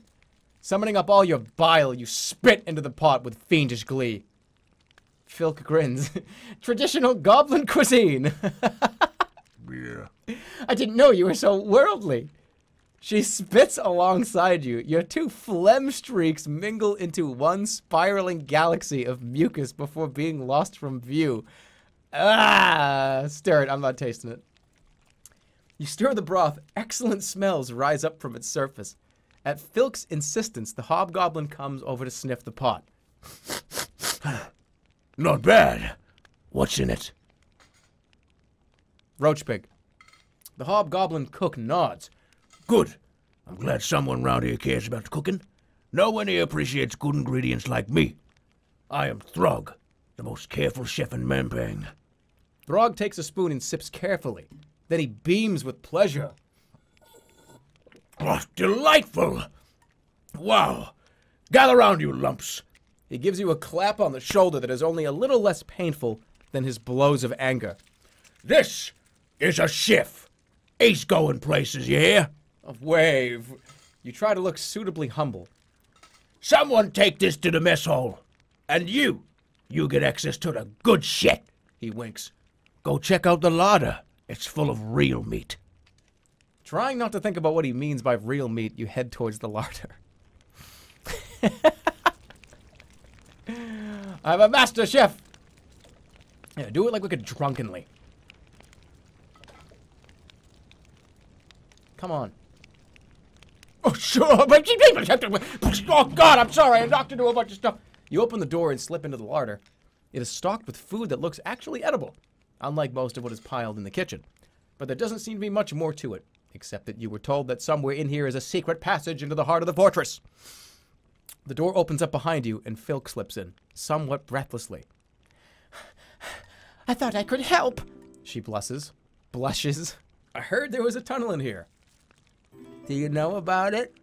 Do you know? She stops and stares at you. A tunnel? Into the fortress? That's right. I've never heard of a tunnel. But if it were true, why aren't people coming through? Perhaps no one knows. She shivers. They're like rats in there. Rats always know when there are tunnels. Enough. Shut up. You turn, ignoring the gobliness once more. Holy shit, there's a lot to do. But she seems content. She comes to stand beside you. So? What shall we do next? Take some rations. Absolutely, give me that. I know that I'm only gonna be able to do like one thing. You quickly gather a good number of loaves of bread and blocks of cheese, along with a few more obscure items. This should hopefully keep you stocked for the rest of your journey. 4 rations, that's it. Filk watches you nervously. You better hope Throg doesn't catch you doing that. I'm not doing it this time. I'm not gonna fucking do it, I promise. I was about to do it. So, where do you think it is? This tunnel. Will you fuck off?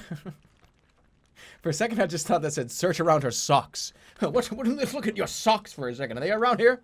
You search around the shelves and come across an interesting old cloth bag that rattles when you pick it up. Open it. You open the string in the bag and tip out the contents. 3 oversized teeth tumble out onto your palm. Giants!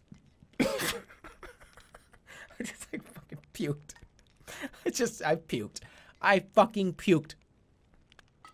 That was as close to throwing up on stream I'll ever come. Giant's teeth. If you boil them for about a week, they make quite a powerful stock. Good for special occasions. I'll take them. You bend down to squint at the floor. Some flour dust is spilled here. knock over a shelf. You yank a shelf sideways. It crashes to the floor. Jars break, herbs spill, and meat is pulverized. The larder is now a mess. It would be impossible to search thoroughly, and you found nothing. Why did you do that? What a psycho. That didn't accomplish anything. I just destroyed the room. Look at the flour. The spilled flour has indeed picked up a strange pattern on the floor, as if someone had tried to scuff away footprints near one particular floorboard. What is it? Have you seen something? Look at the spot. Inspecting carefully, you notice a thin seam running across some floorboards. A less clever observer would have never noticed anything. They wouldn't have even seen it. You pick up a nearby fork and pry at the seam. A section of floor pops up on disguised hinges. A trapdoor! Ooh! Look down. You peer down into the darkness below the kitchen. A chill breeze is rushing along the tunnel. It must go for some distance. What is it? A tunnel? Inside? Do you want to come with me? Inside? Oh, they're all mad inside the walls. I won't even be able to sleep again knowing that's there. Fucking bye. Filk is tense as you peer down into the hole. You could turn back or descend below. Get me out of here. Oh, you slither and slide your way down into the darkness of the tunnel. It is unclear who built this. There are no supports or indications of construction. There seem to be tooth marks in the walls. You splash on through the shallow water. The rock walls drip with dank memes, and the smell is stale and fetid. I can't believe I just said that. There is no way to tell how much more of this there is to go. I just fucking said dank memes. Great. You splash onwards, the tunnel turns a corner here, rising upwards towards a chink of light. So there's like a small little light here. Okay. You climb upwards using the rough edge of the tunnel as footholds to ascend. There's a fresh scent from somewhere overhead. Alright, after some more clamoring, you come within sight of a grate in the ceiling. And standing right on top of it are a pair of feet. So there's like, I'm looking up at the grate right now. You wait a few seconds and are rewarded as the guards above begin to chatter. Keep your eyes open. They say he's on his way. Who? You know who. I'm not worried. No assassin can kill the Archmage, however clever they are. They're talking about, this has to be Flanker they're referring to, right? I'm gonna look up. The grate looks fixed into the stone. It is not hinged or designed to be opened, but presumably just to let this tunnel vent steam. What can I do for spells? Zen? I can okay, I'm gonna float to the grate and grab the guy.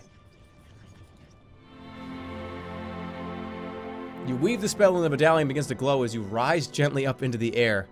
Open the grate. Should I just like Ninja Turtle out of this thing? I'm gonna open it. You float up to the grate and try to push it open, but it is too old and rusted, sealed for you to get any purchase on it.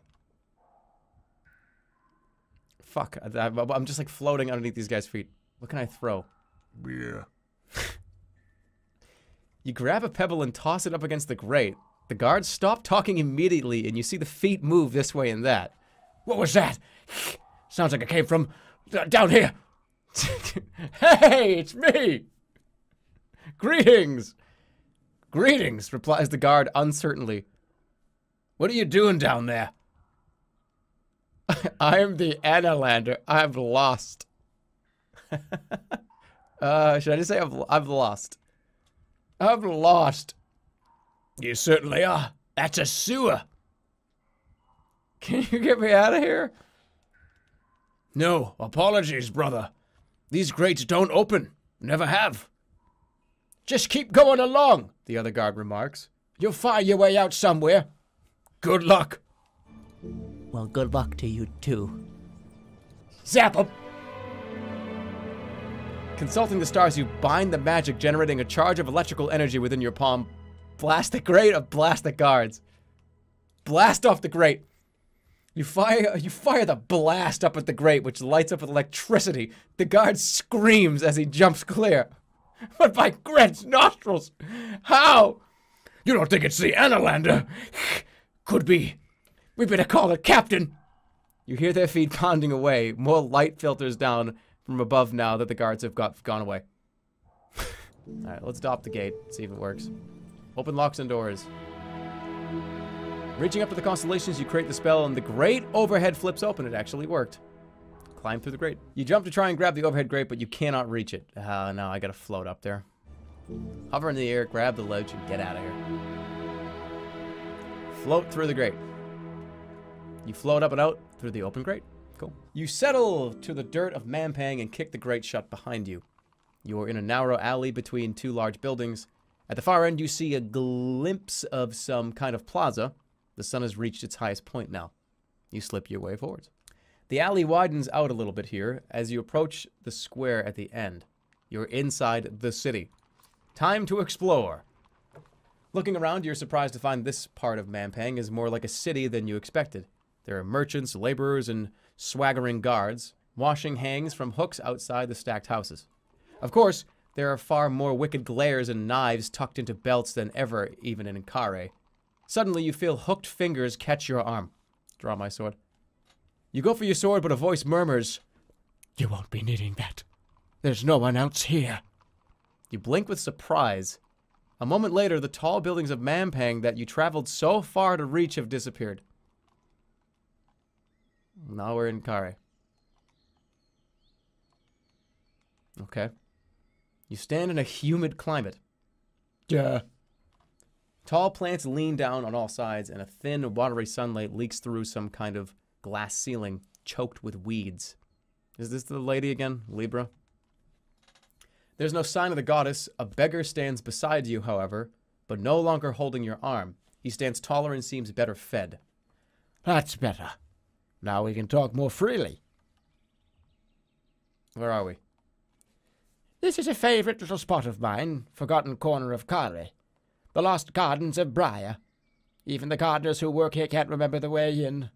It's all on the maps, but no one can find the entrance. My own little fortress. He reaches rather tenderly for a nearby plant and pulls off a graying leaf. Who the fuck is this guy? Who are you? My name is Throbbin. The beggar bows most politely. You notice he wears a circlet of finger bones on his head. Some have called me necromancer, but they only mean that death has never stopped my work. Foul magic. All magic is foul to those who have not tasted it. Throbbin smiles. Come, let's walk a little, shall we? He begins to saunter between the trees and you follow. What have you done? Moved us elsewhere, so we can talk.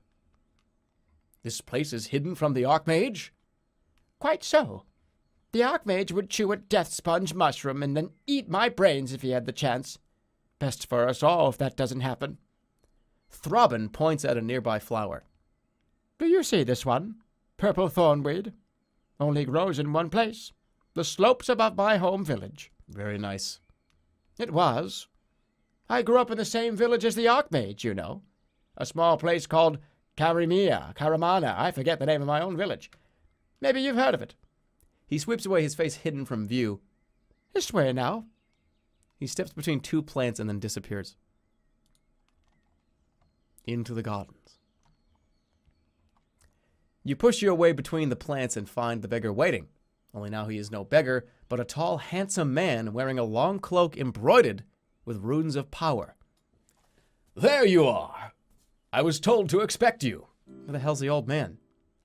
Safely in my future. Please excuse any confusion. I use these gardens for conversations quite extensively. But I have to space them out, you know. I don't want to get too old. One cannot have things overlapping. Now then, I believe we will be talking about Mampang and your impending death. I'm not going to die. What are you talking about? Oh, you most certainly are. Often, I shouldn't wonder. He points up. The dome is gone, and it is now nighttime. Stars shine overhead. I like these gardens for one reason above all. Can you see what it is? I don't say anything. He sighs with evident pleasure. Look up there, he declares, pointing and proving you quite correct. There's one of the only two places in Khare where the stars of the Zed can be spelled out here. The other is by the north gate. But that spot's rather too busy. What do you know of that spell? The mention of Zed makes you stop short. The secret magic, the most powerful knowledge unknown to all. What do you know of that spell? Zed is the great discovery of the necromancers. A spell powered by and fascinated by death. Some thought it prevented death, but it does not. Quite the opposite. The stars of Zed cause a death of the most significant final kind. What was it for? The man nods. It is a spell of such power and significance its secret must never be divulged. I have told you enough in this place, please. He gestures at another path leading between trees as wide as bears that have fallen together to form an arch. After you. Okay. You slip under the arch and arrive in a field of bright yellow and purple flowers, terrifically overgrown. Bramble choke the edges of the path. The man does not follow. You call out, but hear no response. It seems you are quite alone. High above you see two harpies flying past, screaming to each other and pointing. But they are not coming for you. Where'd he go? You search the bushes, but find nothing. There is nothing hiding there, nothing waiting for you. The beggar has abandoned you. It seems you must find the path back to Mampang yourself. From part 2. Whatever, let's go. You push forward through the towering flowers into an area of cracked blue paving and fronded shrubs in glass pots. To your relief, the beggar is here once more. He looks older than ever. Now you understand. Now you see why you have to die. I think you may have missed something, dude. Possibly. It is hard to keep things in the right order when you are cursed as I am. You said I was to die. You must. The Zed spell is difficult to cast, you see, because you can't cast it at once. You have to cast it at 2 separate times. 2 times, but 1 casting. Got it? Like left and right hands, clasped together. He demonstrates linking thumbs and flapping his fingers like a butterfly. Okay. You begin now and finish later? No, He says, wincing slightly as he speaks. I mean, when both castings are cast, they are the same casting. 2 castings at different times cannot be at different times. So the time between disappears. He squashes his butterfly fingers into a single 2-handed fist. Time collapses. What? The time collapses. Beautifully put. The beggar spits a tooth, then picks it up to admire.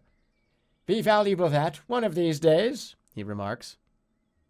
Give me your teeth. Give it to me. You reach down for it. Uncouth villain! Batting away your hand, I hit you. Now we'd best be getting on. We don't want you coming back here when you finally die. Alright, this guy's fucking freaking me out. You nod. Whatever the beggar is talking about, it is simply impossible to follow. Throbin closes his dirt-smudged eyes and concentrates. And slowly the walls of Mampang return. Whoa, we're back here. There you are again, Smiles the beggar. He lifts a crooked finger. Not a word. There are spies everywhere. One last thing to do. Draw your sword. Why? You ask suspiciously. It's the sort of thing people do in Mampang. Draw it. Fine, draw your blade. You obediently draw your blade. Throbin beams with glee, and then before you can stop him, he runs himself deep onto the blade. For the ghosts of the Backlands, I curse you with this, he whispers, and there is a fury in his eyes. In the last moments, you see him hurl up his arms, creating some kind of incantation. A terrible force builds around his body, but then seems to only half explode. You are caught at the moment of detonation.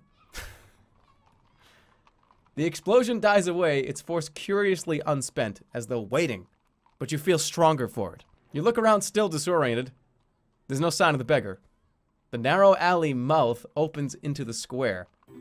Clouds rumble as they roll across the dimming sky. Soon it will be dark once more. Into the square. Another night begins. You should try to find a place to sleep, especially on an empty stomach. You stride out into the middle of the public square where Mampang's inhabitants go about their business. In the center is a huge statue of a faceless man holding a crown aloft. The Archmage. The statue seems unimaginably old, and yet the Archmage depicted here is definitely holding the crown of kings. Has he been planning this theft for such a long time then? Or is this prophecy a celebration of a day destined to come? I'm gonna go to bed. You curl up against the base of the statue and pull your cloak up over your body. Laying your pack down, you try to rest under your habit despite the strange noises that drift through the air. You've eaten nothing today, and you have ample provisions remaining. I'm not eating a damn thing. It's a waste. Because I will... No, not eating. Don't eat. You close your eyes and let your tiredness overtake you. Dream. What the hell was that, Otto? He just looked at me and went, eh. What is left of the night is restless with visions. You are curled up on a bed of straw and bones. A bird maid is carefully plucking grit from your skin and nuzzling you with its cruel, hooked beak. You are safe, warm. She feeds you with still living rabbit. A pair of rich black eyes are fixed on you. A figure in shadow purrs your name. The voice is rich, beautiful, and compelling. Flanker, my love? I am here for you. I will take your hand. And all the while, you hear distant laughter from the east. Alright, we gain provisions. Enter the Citadel, and we're cursed with the Zed spell. What? Wait. What? What? The Archmage is now aware of you. Being so near the gates means there is a greater number of merchants and travelers here. The further into the keep you go, the inhabitants will become increasingly wary of outsiders. Okay. Well, this is the gate to the Archmage is in here. I'm going straight in. Fuck it. Let's go. This section is dominated by a wide road that leads upwards into the inner tower. Guards flank the way, scowling at anyone who gets too close. Nearby, you also spy a pillory with a lone prisoner shackled in. A bustling market is in full swing further north. The early morning sun makes the air glow. Pillory. You walk over to the pillory. Behind it, a gallows looms, noose swaying in the breeze. Oh, shit. A prisoner is here, dressed in rags. The skin on his neck and wrists has been rubbed raw by the wood. He lifts his head just enough to scowl as you approach. Okay. He is brawny, but thinned by the punishment. His shaggy hair is covered in filth, clumping together in places. Taunt me or beat me all you will. You will teach me no lesson that a week in and out of this bane-cursed pillory has not taught already. Unless you wish to feed me, be off. He's surprisingly lucid for somebody who has spent a week in the stocks. I'm gonna cough. Give him some food, offer to free him, taunt him. What are you gonna do in that pillory, you fucking wanker? Free him. I could free you. He raises his eyebrows. Could you? But why would you? So you won't. Maybe in return for some information. Whatever I can tell you, I will. But frankly, quickly before someone notices. All right, pull at the wood. You tug at the wood, but it is firm. Smash the lock. You bash at the lock with the handle of your sword, but it does nothing. The padlock holds. Cast a spell. Zap. I could zap him. I could zap the lock. I could... No! No! You move the starlight, building a formidable electric force in your head. I have to kill him. No! No, he's trapped. I'm so... Kill him! No!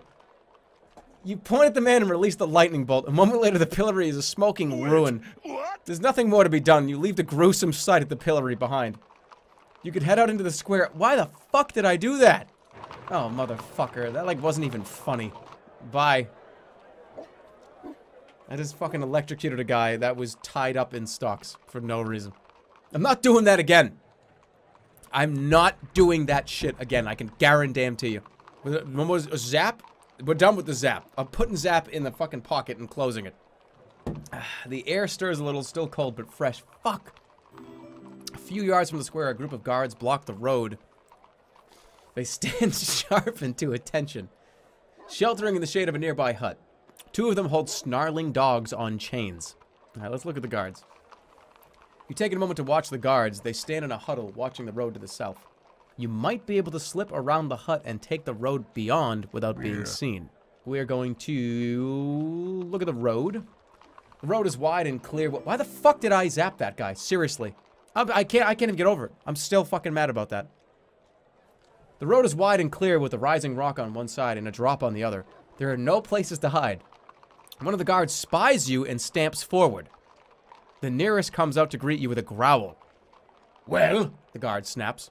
Why are there so many guards? To stop the likes of you from coming past. That's a woman. To stop the likes of you from coming past. Where does this road go?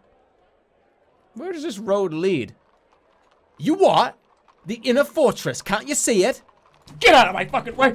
Push back! You shove her suddenly, but she doesn't topple over and simply shoves back. The guard crosses her arms, scowling at you. Other guards mill about nearby. Get out of my fucking way! This time you use your full weight and shoulder barge the guard, throwing her back. Then you break into a run. But in your long monk's habit, you cannot run very fast. Give me the fuck up that road! You are running up the incline of the road as fast as you can. The guards are hot on your heels, then you trip. Roll aside. You roll just as two guards leap and they land on empty earth, giving you enough time to get back to your feet. Keep running. The breath is short and hot in your lungs, but you keep going. There is no alternative. With a bit of luck, there'll be somewhere to hide around the corner. Go, go, keep going, keep going, keep going. The road turns. Your legs are like fire, but you hear the guards. In their heavy armor are beginning to tire. The road ends in a small wooden door built into a wooden palisade. What is that word? The door appears unguarded. Footsteps are coming closer. Climb it, climb it. You haul yourself up using the rivets in the wood to climb, but you cannot climb faster enough. The guards appear around the corner and launch themselves upon you. You are trussed up and hauled away. What? Bound and gagged, you are dragged by your ankles by two guards who mutter about the trouble caused. They gossip to passing companions about you. Hey, I'll give you money. I've got 20 gold pieces. Cast a spell. You try to cast a spell, but with your arms tied, you cannot reach for the starlight you require. Should they untie you at any point, then you will have a chance, but not before. Hopelessly, you are dragged into the office of the commander of the guard. The room is windowless, but lit by a half-dozen lamps scattered about. Khartoum, commander of the guards of Mampang, sits behind a wooden desk covered in scattered parchments. Hello there. You open your mouth to speak, but one of the guards smacks you in the cheek, silencing you. The Analander. Standing right before me? I should have you killed as fast as possible. you try it. He stares back at you and you see fear creeping in his eyes. They tell the strangest stories about you. They say, for instance, that you're over 1,000 years old. They say it was you that ravaged the world outside these walls, though I do not know if that could be true. And what do you believe? In the end, I'm a soldier. I believe I can run you through with a sword, and if you get up again afterwards, I believe I can run you through again. I believe that if I toss you into a higher cell, you will not fly away. If you kill me, I will come back for you. He holds your gaze for a moment and then laughs. Well now, you really are as black-hearted as they say, aren't you? We better then put this immortality of yours to the test. Guards, take him to the block and don't waste another moment of my time. Fucking start swinging. You whip your sword from your scabbard before anyone can stop you. The first of the guards drops to the floor, but you cannot hope to overpower all of them. They soon have your arms twisted up behind your back. The commander is grimacing. Get this one out of my office. Remove his head and bring it back to me. I need somewhere to keep my pencils. No! The chopping block. Your head bumps over the cobblestones as you are dragged up to a rough wooden block. A massive man, shirtless but masked, lounges in the shadow of the wall with an axe. The guards call him over. Welcome, He says, spreading his arms. always nice to see a new face. What would your name be, then? Hate to have a face without a name.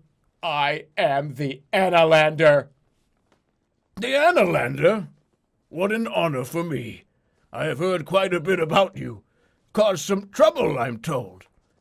Well, good for you. Here's an end to your journey, then. Suddenly, the man falls silent, looking up at the tower above as though something had caught his attention. Look up. You turn and look, but see nothing but the sunlight gleaming off a high tower window. Yes, my lord. At once, my lord. The large man says to the empty air. Then he turns back to you. The orders given? Well, it doesn't look good for you. He scoops you up and positions you on the block, securing an iron band around the base of your neck. Oh, let's talk about this. As he readies his blade, you have time for maybe one last question. How do I get in the tower? Where's the greatest treasure in all of Mampang? The executioner nods sagely. The vaults. But thing is, no one knows where the vaults are. I reckon somewhere in the city, just somewhere no one wants to go. Then he swings up the enormous axe. You hear the singing as it slices the air. Come on, pray. Pray. You close your eyes and whisper a quiet prayer. The edge of the axe gleams in the sun. Look on the bright side, He remarks, blade quivering in the air. Not every day the Archmage comes to watch me work. A moment before the axe falls, you see from the corner of your eye that someone has come to watch. A tiny dwarf figure leaning on a staff. The executioner greets the newcomer. Evening there. One of yours, is he? You twist your neck as far as you can and peer from the corner of your eyes. Cut clean. Requests the newcomer. A tidy slice below the chin. For myself, I only wish for the limb. Wait a minute, is that Van Cass? He's coming to get the leg. He's coming to get my leg. It is Van Cass. All journeys end, all plans are mislaid, and every price is eventually paid. The axe comes down. You've been executed. What? Why is he here? Why the fuck? You feel the cold veil of death surrounding you, but a moment later you found yourself moving. Upwards.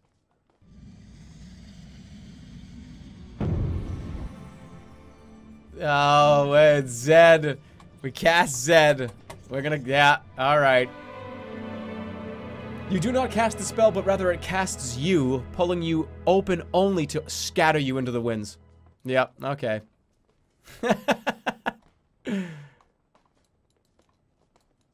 Okay, now alright, yep.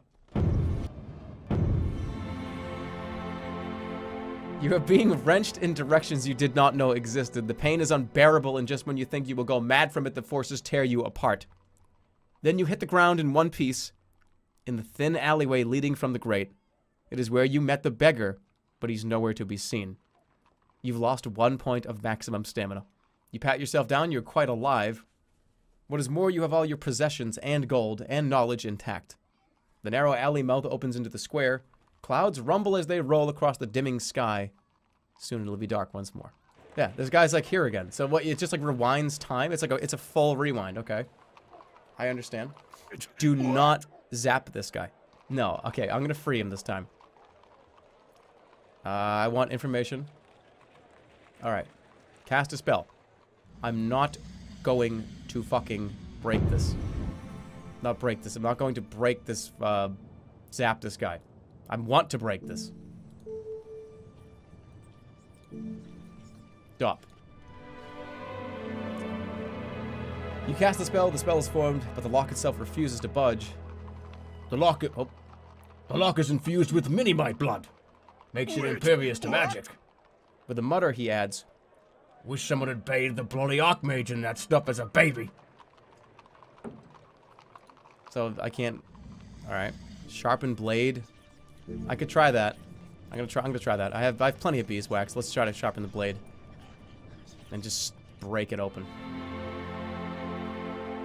Using a little of your beeswax, you coat the edge of your broadsword and then cast your spell. The blade flashes and glows as the metal binds itself tighter into a razor blade edge. Cut through the pillory, cut through the lock.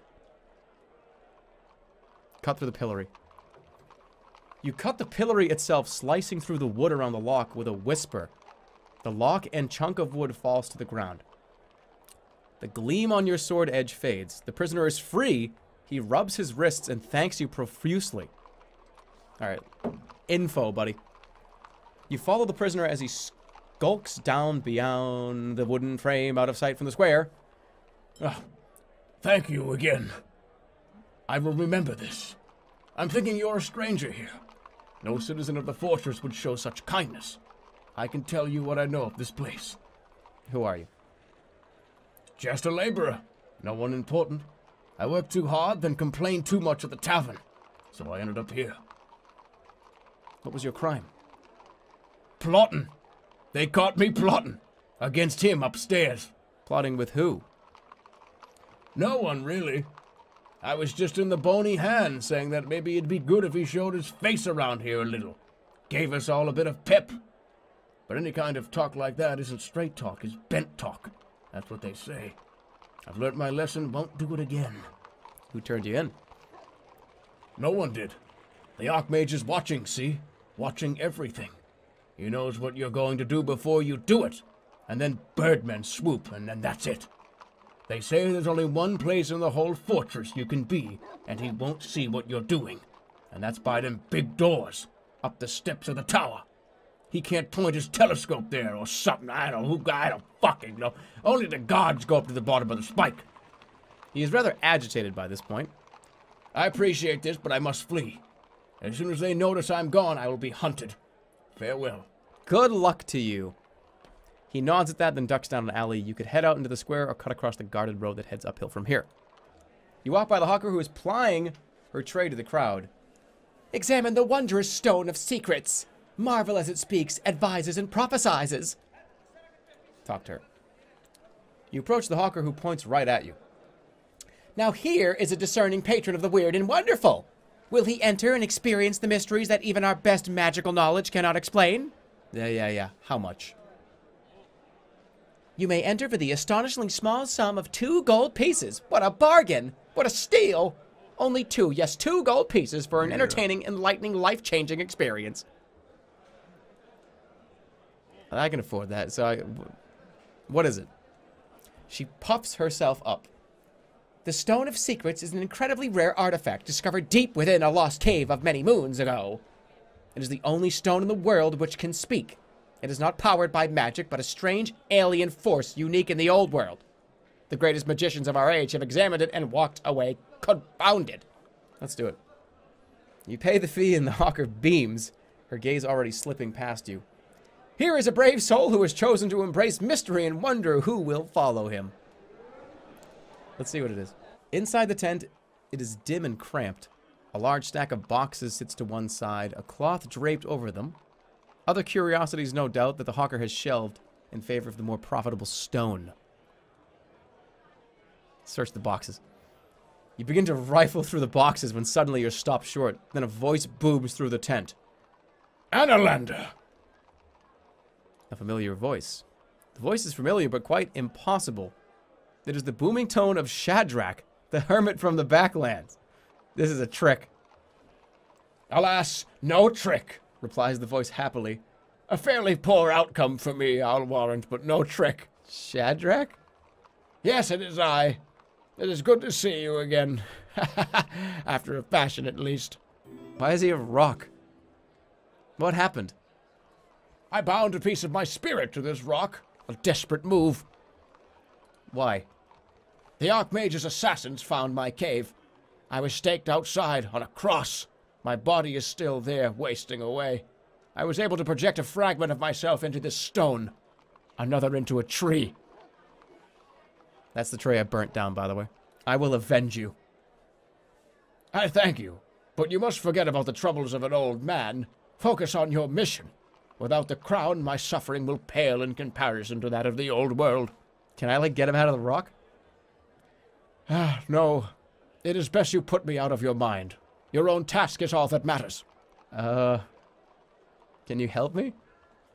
I only hope I can help. I am but a rock. The stone dulls in color a touch, as though it sighed. But all I have learned of Mangpang has made my heart heavier. How do I reach the Archmage? You must enter the Sorcerer's Spike, but its doors have never opened. They were made by the necromancer Throben, locked in 3 ways and then sealed in a 4th. The last seal was a bind that required he took his life. But the only power that can defeat the crown lies behind those doors. What can you tell me about the city? Mampang, the city holds 1,000 captive souls, all of whom are subservient to the Archmage's will, though he rarely chooses to employ them. People here wander around their lives like rain through channels in our rock. The rock rattles and then falls still for a time. I am sorry, Annalanda. I lack the strength to continue speaking. My body has already failed, and my spirit cannot stay anchored to this rock forever. Keep your wits about you, and know that I am proud.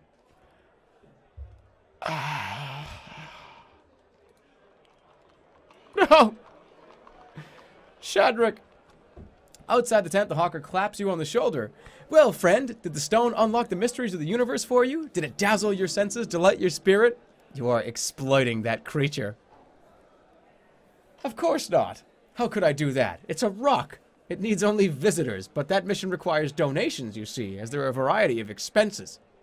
The hawker's words flow like oil, slippery yet empty. You leave mid-sentence. Alright. Fortune teller. You join a long line of creatures outside the low stone building of the fortune teller. They are waiting with surprising patience. The creature in front of you is a hobgoblin with long blonde hair and 2 protruding hooked teeth. What is inside this building? You don't know? Why are you waiting here if you don't know? I saw the line. So you just joined? Well, I suppose when I first joined the line it was for the same reason, but it seems so long ago now. How long have you been waiting? This time? A few hours, maybe. What do you mean, this time? Well, this isn't my first visit. No one visits wide only once. Did you say wide? That's right, fair and wide. The great seer of Lower Mampang. Yeah, look at how gross my teeth are. See? You have heard of him. She pauses to scratch her chin. If you don't mind, I'd like to get back to waiting. Let's just push to the front of the line. You slip out of the line again, which closes up behind you immediately, and you walk towards the door of the building. A goblin stops you. What do you think you're doing? Get out of my way. I heard the teller's name is Wide. Can you believe it? I heard the teller's name is Wide. That's right, so what? I want to see if it's worth waiting for. Oh, it's worth it. This is my 13th time. Get in the fucking... You push the creature aside and barge your way into the building. To your surprise, those waiting in line give no response. What the fuck is this guy? You step inside the low building just as the wood golem leaves. Inside, the room appears to be empty. Then a moment later, you notice a squat, ugly figure behind the door clutching a pot. The creature meets your eyes and stares with fear. It's clear he was about to try to strike you on the head. Grab the pot. You grab for the pot and toss it away into a corner. Sorry about that. I saw you coming, you see. I knew you'd be trouble. You are fair and wide. I am. The greatest fortune teller in Lower Mampang. The only one, really. The others were all, well, unpopular. Yeah, and you're very popular, aren't you? And loyal. I could tell my little ruse wouldn't work with you, so I didn't bother. People who come looking for fortunes never really want to hear them, you see. They always want to be just about to hear them. So that's what I do. So he pretends to tell people fortunes? So you're a con artist? Oh, no. I really can see their futures, all of them. But why tell them? Who wants to know they're going to die of stomach blight? Or that their husband's going to leave them for a rock goblin? What good does it do? What's my fortune? Won't say. Can't make me say. You ball your fingers into a fist and Wide cowers. Told you you'd make trouble. I'm never wrong, see? Tell me my future. Farron is clearly terrified, but still shakes his head. Won't do it. Shan't do it. You're an imposter. No, I'm not. I'm not. Answer a question for me. Is it possible to pass the Throbin doors? Oh, I don't know. Oh, I don't know. Is it possible? Oh, I can't. Please don't ask me anything. Everything you say makes it more and more obvious. Makes what obvious? Who you are. Oh, it's no good. It's no good. Too late already. Wide looks at the floor. Please go. I've got lots of people waiting. Outside, the line shuffles forward as you emerge. You head away from the maze of stalls and shops. There's a sudden commotion amongst the crowd. People are shouting and pointing. Looking up, the skies have been darkened by widespread wings, birdmen. You watch motionless. Perhaps they've not yet seen you. The people of Mampang are terrified and scatter in all directions around you. The birdmen swoop down onto the ground in the now empty market. Then they begin to pound across the flagstones, but not towards you. Instead, they enter the hut of the fortune teller, Farron Wide. A moment later, everything is still. Oh no. Keep watching. You keep watching. What are they doing? Are they arresting him for talking to you? And will he sell you out? Keep watching. You stay low watching. Nothing happens. And then the thatched roof of the low building explodes outwards and the birdmen rise from inside. Farron Wide dangles from their talons limp. The birdmen wheel about and disappear towards the inner tower. Which way now? Alright, yeah. Danny DeVito got scooped up. I got him fucking killed. An old beggar woman lounges against a well nearby, watching people come and go from the market. A wider road leads west into a rundown area of the city. The wind picks up as the evening draws on. You walk over to the well where an old woman, little more than a bundle of rags, sits. She does not look at you as you approach. Her face is obscured by a shapeless hood. She rarely acknowledges anyone, not even holding out her hand for alms. Look into the well. You peer down into the well. Jump if you like. There's no bottom to it. Greeter. Well met, you declare. Oh. Her voice then... Her voice when she speaks is raspy, barely above a whisper. Her eyes when they meet yours are smooth, glossy black. There you are, brother. Found you. Now, spare an old blind woman a coin. Enough to buy a crust of bread, perhaps. You toss a gold coin onto her lap, and she rocks back and forth, grinning. Oh, love. You have made Javine a happier woman. Bless you for helping me live out my last days. She pauses to test the coin between her teeth and nods. Now, love. Anything else for an old blind woman? Who are you? Well, now, my love. Most call me Friggy, but you could just call me Javine. It's my prettier name. What happened to your eyes? Well, you don't waste time with pleasantries, do you? But I'll tell you my tale. I was called on by the Archmage himself to examine one of his creatures. The Archmage makes creatures, you see, all mixes and kinds. This one was a mucusy, slimy sort of thing called a mucolytic. A miserable thing born totally without fear. They are almost deaf and speak only in whispers, and they go like that. What happened? It was a single stupid minute. I got too close, so close that it attacked, and that was that. I lost me eyes to it. But you survived. If you call this existence of mine survival, then yes. But I don't know why that's what it is. I'm about to cry. And now you're a beggar. I was a healer before, but now, yes, now I beg. I sit here every day with little to pass the time, for the tormenting I receive from the sight masters. Sight masters? Here in Mampang, surely she is mistaken. Why did you stop healing? I couldn't heal once my eyes went. No one has much use for a blind healer, do they? Or a blind anything. if you listen to the sight monsters from Analand. Sightmasters in Mampang. Oh, indeed, my lovely, indeed. Those bug-eyed monsters delight in my suffering. One lacking sight is a source of much curiosity to them. Half of them want to kill me, and half of them are in love with me. And those halves aren't entirely separate halves. Goddess, forgive me, my foul mouth. I can help you. You could. You could. Kill one. There are too many for me to be free of their cruelty, but a death or two would taste good in the mouth. What do I get in return? I will reward you. I still can heal, and I also hear many things, love, and some are secrets that you might want to know. She yawns with such vigor that she throws a cascade of spittle into your shoulder. What a lovely chat. I so rarely get to talk these days, love. Come back any time. She grins. Especially if you do know, you do the thing we talked about. And she draws a line across her throat. I have killed a Sightmaster. Just lie to her. Hey, I did it. Hey, I did it. No, no, hold on. She was like a fortune teller or something. She was like a healer and like a sorceress. She's gonna know I'm lying. No. I'll see you later.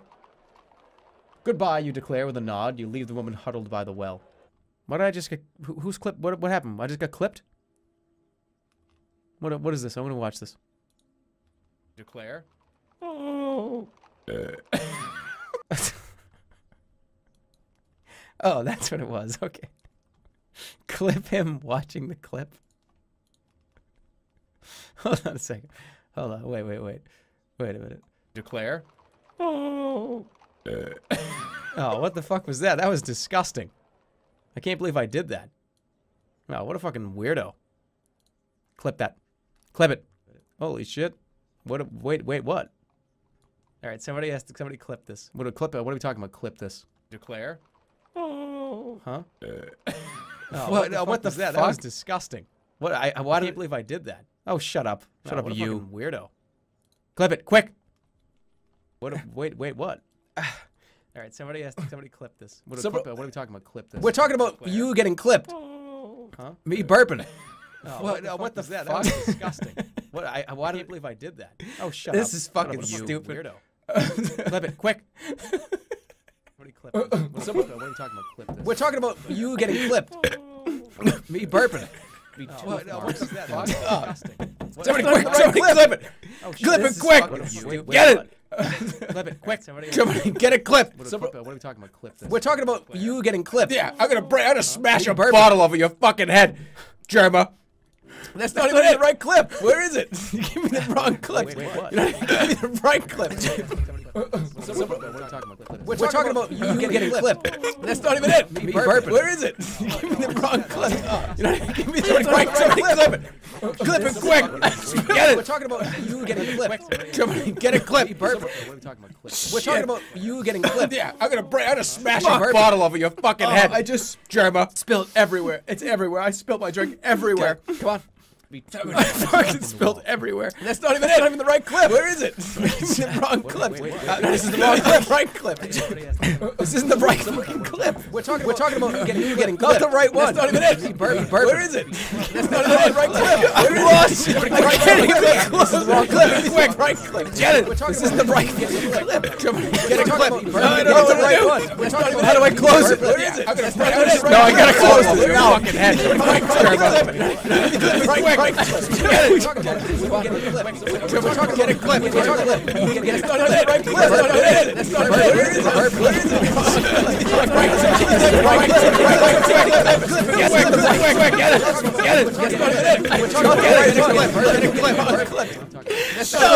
You getting clipped. Yeah, I'm gonna smash a bottle over your fucking head. Jerma, bottle over your fucking head. I just Jerma spilled everywhere. No more clips. No more clips. I'm done. Hold on. I need a minute, man. I'm in fucking pain. I've ruined I spit fucking a drink. My whole drink dumped all over my penis and all over my keyboard and shit. So many fucking... No, what was getting me was like the other burps. Hold on. I gotta be right back. I did not expect that to be as funny as that was. It was just the burps. It was the fucking burps and the fact that people would just spit. People were putting the wrong clips in. People putting the wrong clips in. That's so fucking funny. I was clicking them. So like there were other shit from like 3 weeks ago being played. You enter a trade post of some kind. A bald woman with one eye leans on a counter, flanked by shelves stacked with goods and trinkets. At this moment, she's talking to a shoddily dressed traveler. The merchant Nylock glances up as you enter, then returns to her bargaining. Steal something. I'm gonna listen and wait. The merchant is shaking her head, not meeting the eyes of the traveler. Listen, I do what you have. Oh, no, let me redo that. Listen, I do want what you have, but if I buy it at that price, the Archmage will have my head. I'm already doing you a favor by not tossing you out. I see. I must give this some thought. You hover listening, but the trader behind the counter has noticed you. Well, and what do you want? The man at the counter seems to notice you for the first time. Something about the man seems familiar, and it would appear the feeling is mutual. You? The man gasps. Indeed, you reply with no idea who the man is. I saw you in the darkness, when the gate opened and we were overrun. Shit. Vic? But of course! You must have seen sketches of my face, at least, on the walls and pamphlets that covered Khare. The man puffs out his chest. Vic Shensel, first noble of the Cityport of Thieves. In exile now, of course. And you, I think, are you the Analander? You see the hatred in his eyes as hot as fire. You are mistaken. You insist. Analander? Nylock asks, still intent on her ledger. You don't know about the Analander? This is the foul crumbler that destroyed Khare, and he's here bent on destroying Mampang now. I shouldn't wonder. Pack your bags, Nylock. This one leaves nothing standing. No way out of Mampang anyway, and I just bumped my hand on my desk. It hurt a little. And I do it again! He heaves with rage. You barbarian! I'll have nothing to do with you. I hope you rot in one of the Archmage's cells or get eaten by a skunk bear. He goes over to a pile of papers, still muttering to himself, and begins sorting through them. Nylock is unimpressed. Khare sucked. The place was trash. Regard Nylock. You regard the trader properly next. Nylock leans over a ledger and looks like she has held that same pose for 100 years or more. Steals like that. It wants me to steal so bad. Ask Nylock about her good. You stroll over to the back of the room. Isn't she just watching me do this? Vic and Nylock are both distracted by their bargaining. You pretend to examine a stack of pelts while spying some likely trinkets from the corner of your eye. Grab something and run. Quietly pocket something or don't risk it. Alright, quietly pocket something. You knock over a pot with practiced ease, making excuses as you replace it on the shelf.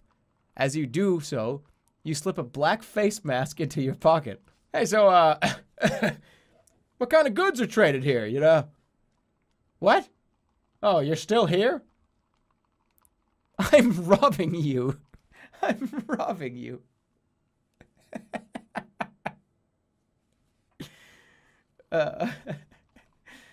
That's so forthcoming. I'm robbing you. Vic looks shocked. Nylock doesn't look up. That's nice. I said I'm robbing you. You wave your hand in front of her face. I heard you. I've got one eye, but 2 ears. Vic raises an eyebrow at you. What did I tell you? He remarks to Nylock. This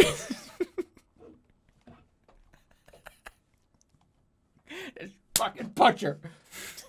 I'm robbing you. I'm robbing you. That's nice. Oh. Laugh it off.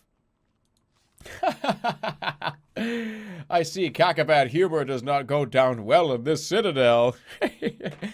Nylock shrugs. I sold my sense of humor for my husband's legacy, rest his soul. I don't miss either. I want to buy something. Good for you. You browse around her stock. Buy 4 blood candles, brass pendulum, golden egg, provisions. Just buy it all. 4 blood candles. I'll take them. Gutsy. They're just candles, Vic observes. Vic is fusing around at the back of the shop. Why do you say that? You demand. But Nylock refuses to elaborate. Ignore her. These mampanigans. Nylock makes a mark in her ledger to note the sale. Fucking, we're loaded right now. Buy it all. You buy the brass pendulum, and Nylock nods. You must have a very specific clock to fix, but you're welcome to it. The trader smiles icily, perhaps hoping you'll buy more, perhaps hoping you'll leave. Vic watches you with jealous interest. And I'll take a fucking golden egg from a golden goose. You buy a golden egg built inside a gold-spun nest. Nylock doesn't know what it's for.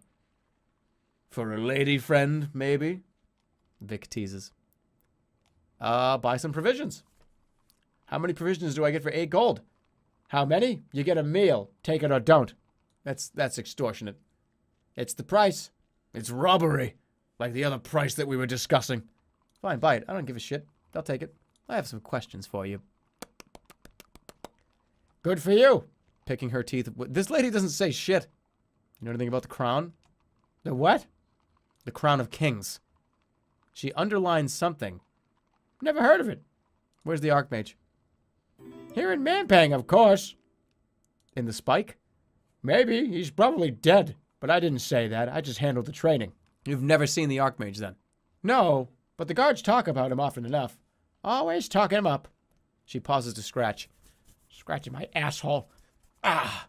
Now, she says, do you want anything else? No, I'm leaving. Splendid. Vic salutes you. Be seeing you, he grumbles. With a last look at Vic, you head for the courtyard outside, but as you reach the door, you hear Nylock mutter. I bet he stole something, She says to Vic. Oh, he has. That's it? Free shit? Nice. This is not looking good. The bottom of the steps. The smell is fetid down here. What is this place? A low doorway is set in the wall. Listen at the door. Behind the door, you hear shuffling and snuffling and scraping. What buried horrors lie beyond the door? Oh, goodness. You stride into the underground room to be stopped short by a chaotic scene. Inside the cramped chamber are more than a dozen grotesque creatures clamoring all over each other.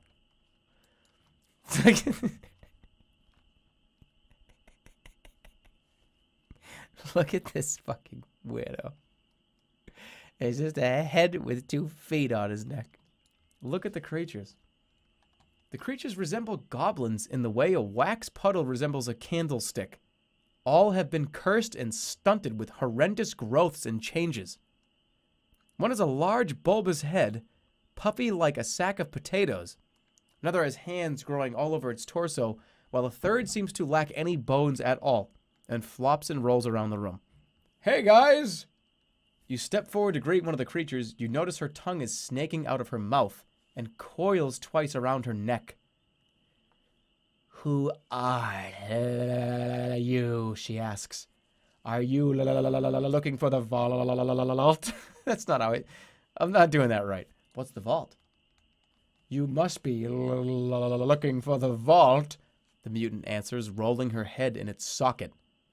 No one comes down here. The other mutants lumber towards you. A few more circle around as though trying to approach you sideways. I mean you no harm.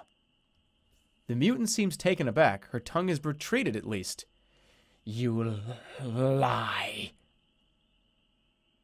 What happened to you? The long-tongued goblin is silent.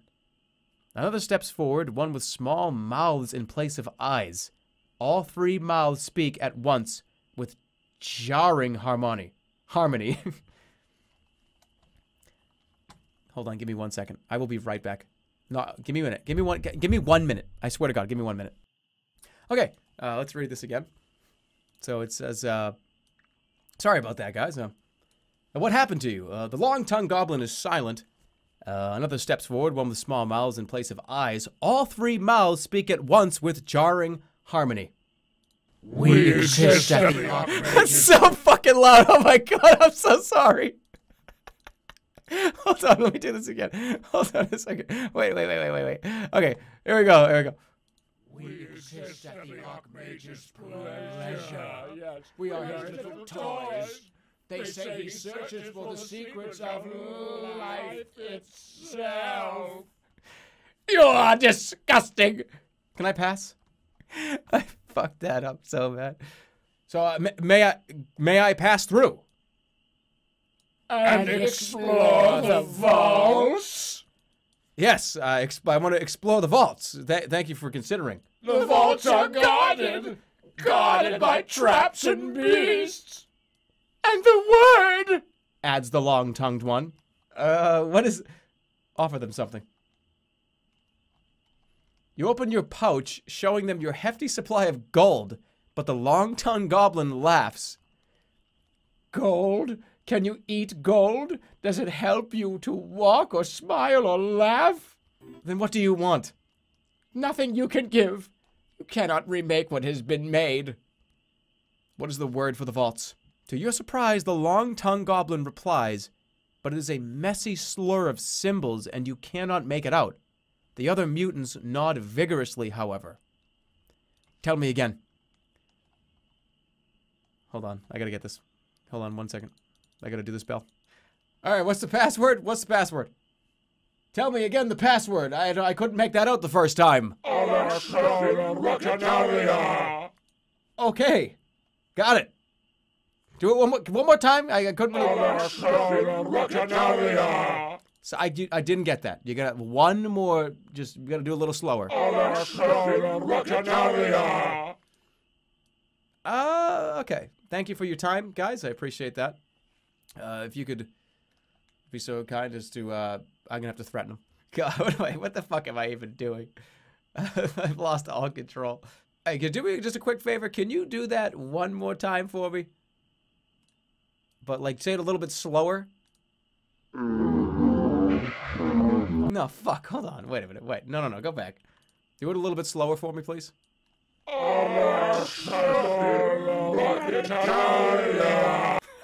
I'm getting the fuck out of this. Bye. Threaten them. What the hell is this? Back away or I'll be forced to act. The creatures pause, eyeing your weapon warily. Then, one with the coiling tongue balls her fists. We have weapons too, she answers coldly. As she speaks, a hulking mutant lowers himself from a sticky pool on the ceiling. His body is extremely skinny, but his arms are like tree trunks and he advances with ground-shaking steps. Take a hostage! Yeah. You grab the nearest mutant by the neck and press the point of your weapon against his throat. The room is still. The champion pauses. Let her go, hisses the mutant. Call off the attack. The mutant shakes her head. I was giving you advice. The mutant in your arms begins to weep with terror. Where his tears fall on your arm, they burn like acid. Your flesh begins to sizzle and smoke. Fucking hold on. You keep a tight grip, and the blubbering mutant's acid tears continue to burn. Yeah. You circle around the crowd using him as a shield. The champion bellows but keeps his distance. Head for the far door. You reach the door and finally push away the crying mutant, who stumbles into the crowd. But tugging at the door, you find it does not open. The champion advances. The mutant knocks your blade aside with his club and stomps closer. You'll have to use your fists. You lose. I beat you with my bare hands. The other mutants back away as you snatch up your cutlass once more. Yeah. The long-tongued goblin rubs her hands with worry. Who will protect us now? What will we do without a champion? They cluster around each other, fearing that you will turn on them next. Leave this place. You reply passionately. Do not live in hiding. Rise up. But the mutants click their tongues and shake their heads. No, we don't like the light. Don't like it at all. You leave them to their fretting. The oily room. Okay. You enter the room, which is even darker than the mutant's chamber. The corners are lost, and there's nothing of the far wall beyond the faint outline of a doorway. A faint, oily smell hangs in the room. Call out. There's no response. Step forward. You step forward another pace in, letting your eyes adjust. The floor is slightly slippery, as if someone had spilled fat everywhere. In the far corner, a dark shape looms. You take another step into the room and kick something that rattles away across the ground. Glass? You reach down for the object, but your fingers find nothing. Feeling across the slick ground, your palms become thick with oil. From nearby, you hear a sound, a faint wheezing of sorts. It seems to crawl along the walls. You strain your ears and make out a fleshy scraping behind you. There is a pause, the wheezing comes again, and then the scraping again. Sounds like a haunch of meat being dragged across the tiled floor. Swing violently. You turn with a wild swing, but your cutlass meets only air. Walk forward. You walk forward, keeping your cutlass in front. The scraping dies down, but the wheezing remains. Something crunches underfoot. The glass object. A vial or a glass box, perhaps. It is now crushed. Look through the glass. You feel through the shards, careful not to cut yourself, until your fingers find something metal. It is a small key. You pocket the key and your hand brushes something else. Lash out. You swing out with your sword and hit something solid and fleshy. You hear a wail of pain. Blood mixes with oil as the creature's shoulder bleeds, yet it still doesn't attack. In fact, as it lumbers into the light, it gestures with its trunk and holds a hand up to its ear. It is a mucolyptic, a foul creature of the Archmage. But what does it want? Let's see what he wants. Drawing the skull cap from your pack, you cast the spell. The thoughts of the creature come through clearly. It wants desperately to talk to anyone, just to be heard. It has things to say that are never heard. It wants to be heard. The thoughts go on and on. You remove the skull cap and a blessed silence descends upon your mind. Then we're going to listen to it. You lean in to hear the creature's message. It inches near. It exhales. Before you can react, it exhales in a cloud of poison breath. And what? What the fuck? A cloud of poison breath envelops you. You've been poisoned by a mucolyptic. No, that's fucking bullshit. That's what happens when you don't zap. That's, that's true. Morning breath. You walk over to a group of black elves clustered around a table. Empty cups are scattered on the floor around them, and a dagger sticks out of the table. They're dressed in armor, though they seem to be relaxed. Mercenaries. One points at you as you pass. Brother, you are lost. What's a godly type like you doing in a drinking hole like this? He looks like something dragged up from the river. I said that, it was me. He looks like something dragged up from the river. The others laugh at your expense. The others laugh at your expense. Fucking idiot. I laugh along. Yeah. The black elf continues to insult you. Fucking slap him. You swing out a hand and saw them blow his jaw. He staggers back and snarls and leaps forward. Raise your fist. Full fucking blast him. Kill him. Bash him. You launch a heavy punch for his throat. You trip the black elf and give him one final blow to the head as he lies on his back. He waves you off, admitting defeat.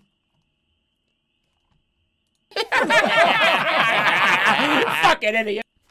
The elf turns over the table as he collapses, upsetting the drinks. The watching crowd are too delighted by the fight to mind. You quickly pat down the fallen elf's body, and his companions make no move to stop you. You find a valuable-looking pearl ring. You leave them with a smirk. They cheer your fine fisticuffs. They cheer your... All right, so you leave them with a smirk, and they cheer you. Fists in the air. No, that's the wrong way. It was supposed to be... Whoops. That wasn't supposed to be like that. It wasn't supposed to be like Alvin and the Chipmunks. You skulk down a narrow street lined by low warehouses. You catch the scent of grain as you pass one. As the morning moves on, the wind begins to rise. As you turn a slight corner, you spy 3 guards walking towards you, one dressed in the finery of a captain. Distracted by conversation, they have yet to spot you. Well, I'm currently disguised, right? They wouldn't be able to... I'm just gonna keep walking. You continue walking towards them, your pace steady and breath even. Nearing the three, you can make out snatches of talk. But how did you manage it? If I said the word, could I do it? No, no, no, no. You need to know how to say it, using your will to channel the light. Not just a matter of spouting off a word or two. As they pass by, one peers at your face. His eyes widen. Are you? It is! The Analander, wearing a monk's habit! The captain raises her hands, that was a girl, opening them apart. You see electricity dancing between her palms. She's gonna zap me. You wanna zap? You wanna go zap for zap? Is that what she wants to do? I think she wants to go zap for zap. No, I can't. I have 3 stamina. Yeah, this is invisibility. Invisibility. You slip on the pearl ring and craft the spell. As you wait, a fog extends from the jewel of the ring surrounding your body. You slip to the side, and the magical bolt passes right by you. Where'd he go? She touches the skull cap on her head. I'm sure he's still here. Uh-oh, she's gonna read my mind. I have to attack. You approach with Snatacat-like stealth And run through the first guard. He gurgles with surprise and horror as he falls. But the captain is not slow to react. Of course. She opens her wide and begins casting something. Stab her. You twist to stab her next, but before you can reach her, her spell is complete and your invisibility shatters. She reacts. Your blade moments from her neck, tumbling backwards and drawing her own blade. You have wounded her at least. Yeah. You're dead. Like, I could do it full blast again. Dead. You keep up the pressure, swinging with expert precision and all your strength. While you cannot catch her off guard, you can overwhelm the captain. Every strike weakens her, until she eventually provides you with an opening. You thrust your blade through her neck, and she falls. Flawless fighting. As their captain falls, the guards scatter in fear. Search her. Searching her pockets, you find a Blimberry potion that will come in handy. You also realize that the uniform is not too badly damaged, and about your size. Though if you were to wear it, you will have to take off the monk's habit and leave it behind. Can pretend to be a guard? I think I'm gonna do that. Put it on. With great care, you strip the body. You remove and discard the monk's habit, which is too large to carry with you, then gather up the captain's uniform and put it on. Ooh. Oh, you did it! You are now disguised as a captain. You waste no more time in moving on. You continue along the short alley. Just got here. Why are you dressed as Aquaman?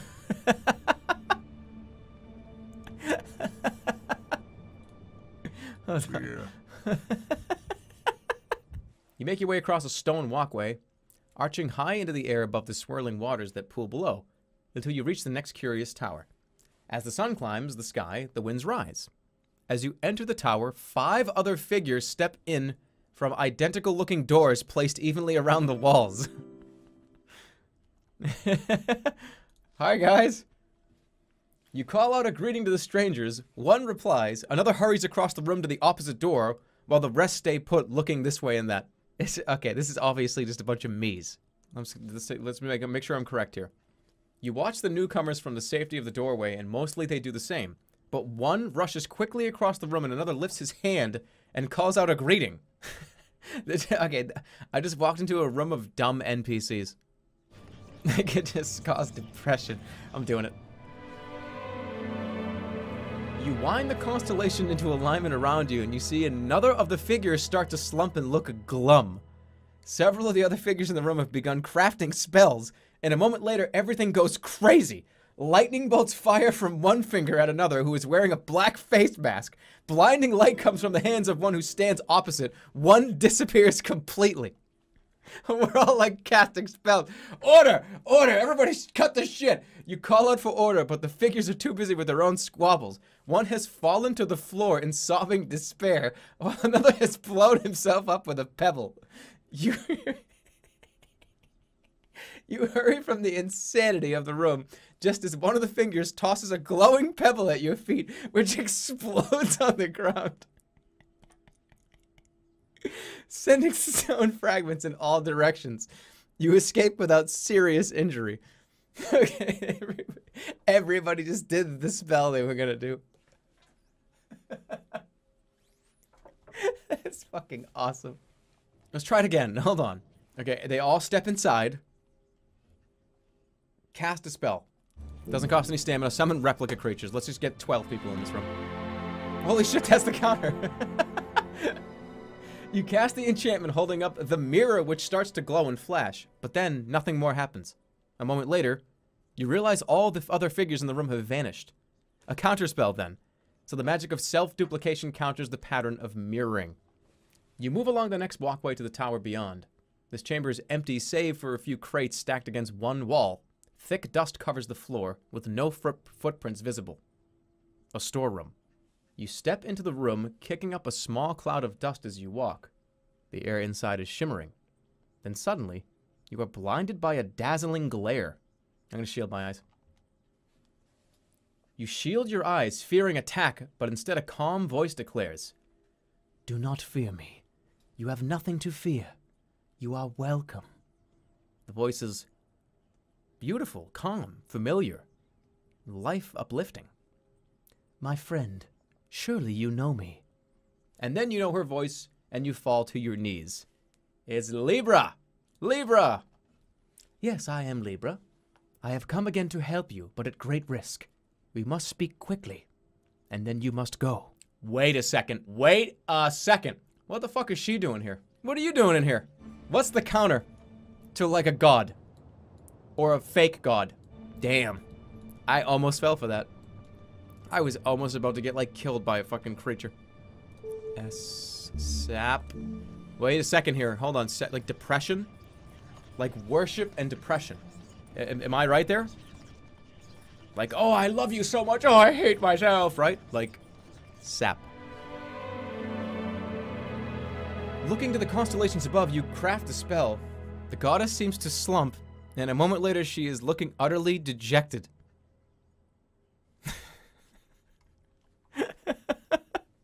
Okay. Okay, wait a minute. No, is this really Libra? I don't think it was sap. Should I cancel the spell? I think I'm gonna cancel it. I'm gonna cancel it. I didn't mean to cancel it. You take pity on the goddess and quickly wave the spell away, though it is surprising it worked at all. Okay, I'm sorry. I didn't mean to. Should I speak? But what if it's not an illusion? But what if it is? I don't know. We're gonna do it. We'll go for it. We'll try it. We'll try dim. D-I-M. Counters kid. Stupidity. You weave the starlight into your design around you, causing Libra to babble incoherently for a minute. It cheers you a little, although surely a goddess would be immune to such magic. Huh? So it's not an illusion. But should I just talk to her? I'm like torturing this poor goddess. Let's do nap. Let's do nap. Let's put her to sleep. There's no fucking way that the goddess of Libra is in one of the Archmage's shitty burnt down towers. There's no way. Cause sleepiness. Okay, I made her stupid. I made her depressed. And now I'm gonna make her go to sleep. Ooh! Alright, hold on. You weave the spell, bringing out the pendulum, but as you swing it, the atmosphere of the room warps. There is no effect on Libra at first, but then the light is blurred away until it is gone. A counterspell then. So the spell of sleep is countered by that of worship. The nap and god counterspell has been recorded in your spellbook. The light vanishes, revealing a goblin standing in the middle of the room. He is wearing a long blonde wig. He raises his hands. This is not what it looks like. I can see that now. The goblin... Yeah. Oh, Who are you? The goblin waves his arms. do you not recognize the true form of Lisa? I meant Libra. Gaze upon the wonder of your goddess. All right then, forget it. Why did you try to trick me? Why do you think? You run in, sword waggling, and I've got a big wig to defend myself with? I didn't think you'd actually believe me. Step towards the goblin. You step towards the goblin and he cringes. I see this isn't working. I ran from the other tower. The goblin holds the wig up helplessly. And don't ask me where I got this from. Tinder date. The goblin adjusts his wig. Look, I'm as upset about this as you are. Tell me what you know of this place. I know little. Already ducking to avoid a blow? What, did I swing at him? I escaped from the tower with all the other goblins in it. That's a horrible place. Don't go there. Then I made it through the other towers. The creature me, I'm shuddering. This place is terrible. Why are you doing this? I'm hiding. You charged in the air and then started bowing. I just played along. And why are you wearing a wig? Believe it or not, I was trying to hide underneath it. What it's doing here, I can honestly say I have no idea, and I don't want to know. Well, now that we've bonded so well, I assume you'll be leaving peacefully? He has desperation on his face. Come with me, you suggest. The goblin peers at you. You do realize I'm not your lemur god or whatever it was. Of course I do. Then I'm not going anywhere with you. I'm not dragging myself after you just so you can eat me when you first get hungry. He sits down sharply, cross-legged on the floor. Threaten. You threaten to skewer the goblin, and he shrinks away. Without the spell around him, he is quite powerless. You really want me along? Well, I'm not coming, I'm not. He cowers, expecting the worst. You decide to spare the creature, who falls over himself in thanks. You are a kind adventurer. All those rumors are probably false. I have nothing to give you in thanks, unless... Would you like my wig? He removes it and offers it to you. It smells awful. Do I take this wig? What if this is like a trick? What if he's gonna like hypnotize me with it? Yeah, it's a wig. Am I gonna put a wig on? Take it. Take it. Refuse it. Oh, do I do it? Take it. Accept the wig. You accept the wig and put it on. It does little for your appearance. I'm just wearing a wig. Okay. Search the room. You search the room but find nothing. It is truly empty. I sometimes see a rat run through, but nothing else. You leave the pitiful creature behind without another word. A few clouds drift across the sky. You approach the next tower warily. This tower contains a single bare room. There's no furniture, but a rancid stench fills your nostrils. Search the room. Whoa. You search around, checking for traps or switches. The stench in the room is making your eyes spin. And then you take one step towards the center of the room, and then the floor disappears. Falling. Your arms flail as you tumble down. You hit a stone floor, bruising your side somewhat. Above, the light of the room filters down, showing sheer high walls. You've fallen into a pit. What's more, the smell is even worse down here. Look around. Looking around, you see you're in a wide pit, with walls reaching far above your head. The pit is dark with edges and shadow. The smell is so powerful it is hard to concentrate. Tears are welling up in your eyes. There is a small bundle near the center of the pit, but before you can consider it too closely, something moves somewhere in the shadows. Who is there? You shout. A growl comes from the shadows and a large beast emerges. A skunk bear. The beast rears, its thick striped tail quivering in razor claws displayed. A skunk bear is no match for you, however unappealing it may be. The monster roars, and then two more walk into view. Oh, shit. The proximity of the beast causes the smell to worsen. Your head swims and limbs droop. Okay, what do I do? Be like a banana and zen out. Yeah, I feel like that's probably the safest bet, is zen and just get the hell out of here. Alright, the medallion begins to glow as you rise gently into the air. You float up and out of the pit, landing safely on the edge. The skunk bears roar with primal fury. Your weight returns and you settle gradually back down to the ground. Look down at the pit, hurl myself into the pit of skunk bears. Edge around the pit. Is this even an option? Why is this an option? I just got out. Why would I want to do that? I don't want to do that. No, everyone's telling me to do that again. I'm not doing that. That's a terrible idea. Hurl myself into the pit of skunk bears. You ready yourself. This will be certain death, warns Throff. Why would I do this? It's just suicide. No. Even my spirit is like, what are you doing? Bundle in the pit. There's probably loot. What a terrible fucking idea. Do it. Then you topple yourself over the edge of the pit and land awkwardly on your leg. The two skunk bears also jump, one from either side, landing on you with the joy of a child diving into a box of feathers. You've been devoured by skunk bears. A path of stepping stones runs across the dark water and seems quite unsafe. The sun has reached its highest point now. The path rounds a tower to the north, then splits again. Up ahead is a tower, surrounded by thick mud. South of here is another tower, perhaps coated over with some kind of black carapace. Look at the black tower. You reach out and gently touch the black surface of the tower by the wall. It is hard to the touch, smooth and cool. If there was even a doorway here, you cannot make it out. Purr. Purr. What? What? Are you serious? Wait, hold on a second. What the fuck did I just do? I just did it for fun. You cast a spell and before your eyes, the black coating seems to trickle away into the ground. The tower is revealed. Okay, go. Step inside. You step back, unwilling to enter the tower in case it closes up behind you once more, and indeed it does close up. What? What is this countering? It's not costing any stamina. Look inside. You peer inside the curious tower, but the interior is shadowy and dark. Go inside. What?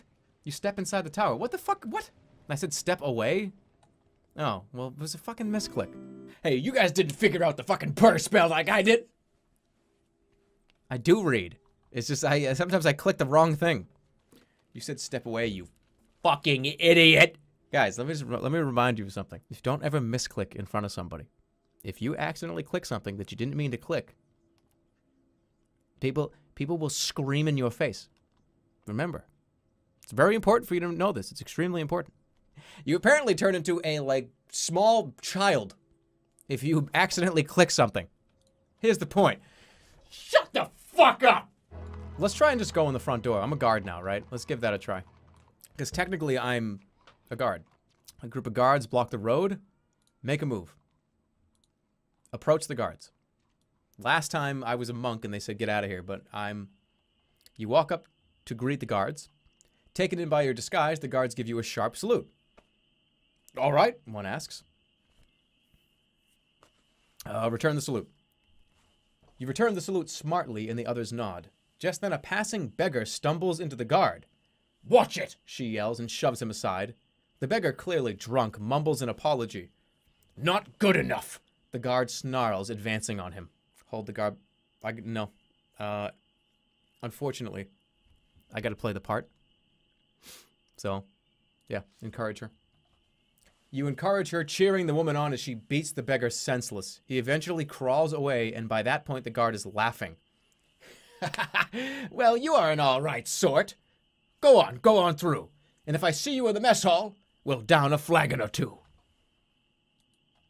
Yeah, unfortunately, I had to do that terrible act of inhumane nonsense. As my disguise would be, you know, obviously. Some might call me a monster, but, you know, chaotic good. Chaotic good. In the guard encampment. Okay. You pass through the door, leaving the crowded spaces of Mampang City behind you and entering a narrow alleyway. Walls stretch high on either side. The feel is suddenly that of a fortress, tightly managed and harsh, growing like a fungus on the outside of the central tower. There will be no way back now. The moon sets, more stars appear. I keep my head down. It would be unwise to oh, let's look around like it's fucking Disney World.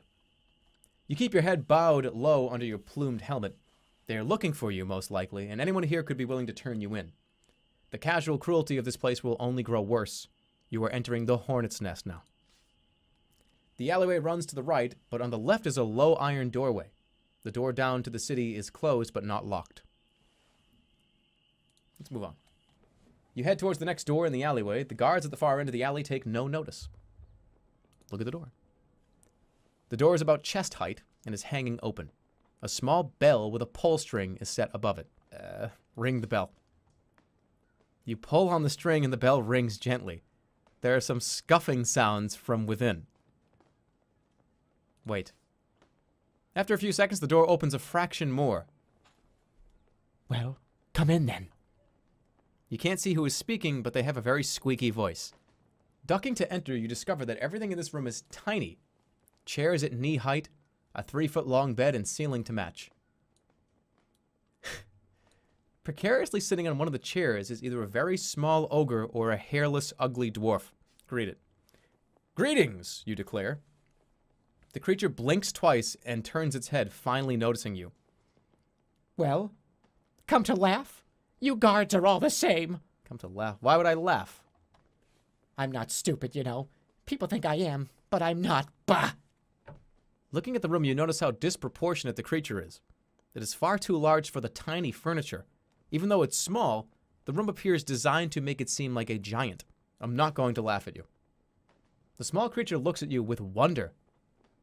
Why not? No, you're not funny. It's wrong. Why? I don't get it. Why would I? It gives a hollow laugh. Everyone else seems to find reason enough. Who are you? Nibdom. I'm here because the Archmage finds my condition amusing. Condition. It grimaces. I'm a mutant. A failed experiment. Created by the Archmage. It scowls. The Archmage was trying to cross ogres and dwarves. He wanted something strong and loyal as an ogre, but small enough to fit into the mines. You don't look like a miner, you point out. The creature rolls its eyes. I'm not. The crossbreeding left me weak. I can't even lift a pickaxe, let alone swing one. Do you know the Archmage? I'm doing his fucking voice now. Do you know the Archmage? Hardly. He's the one who forces me to live in this pint-sized room, though he rarely visits. I heard a rumor the Archmage was dead. Nibdum shakes his head. No, he's not dead. But he sleeps a lot. Several years ago, sometimes. That's how old he's... I fucked up the whole thing. Let's start over. Nibdum shakes his head. No, he's not dead. But he sleeps a lot. Several years and ago. Sometimes. That's how he's so old. There's magic to it, of course. But he's been awake recently. He's plotting something. I've heard the Throbin doors are hard to open. The mutant shrugs awkwardly. It's just a door. The problem is the traps. Magical traps. The passage outside ends in a door. Just walk through. You're a guard, aren't you? Thanks for the chat.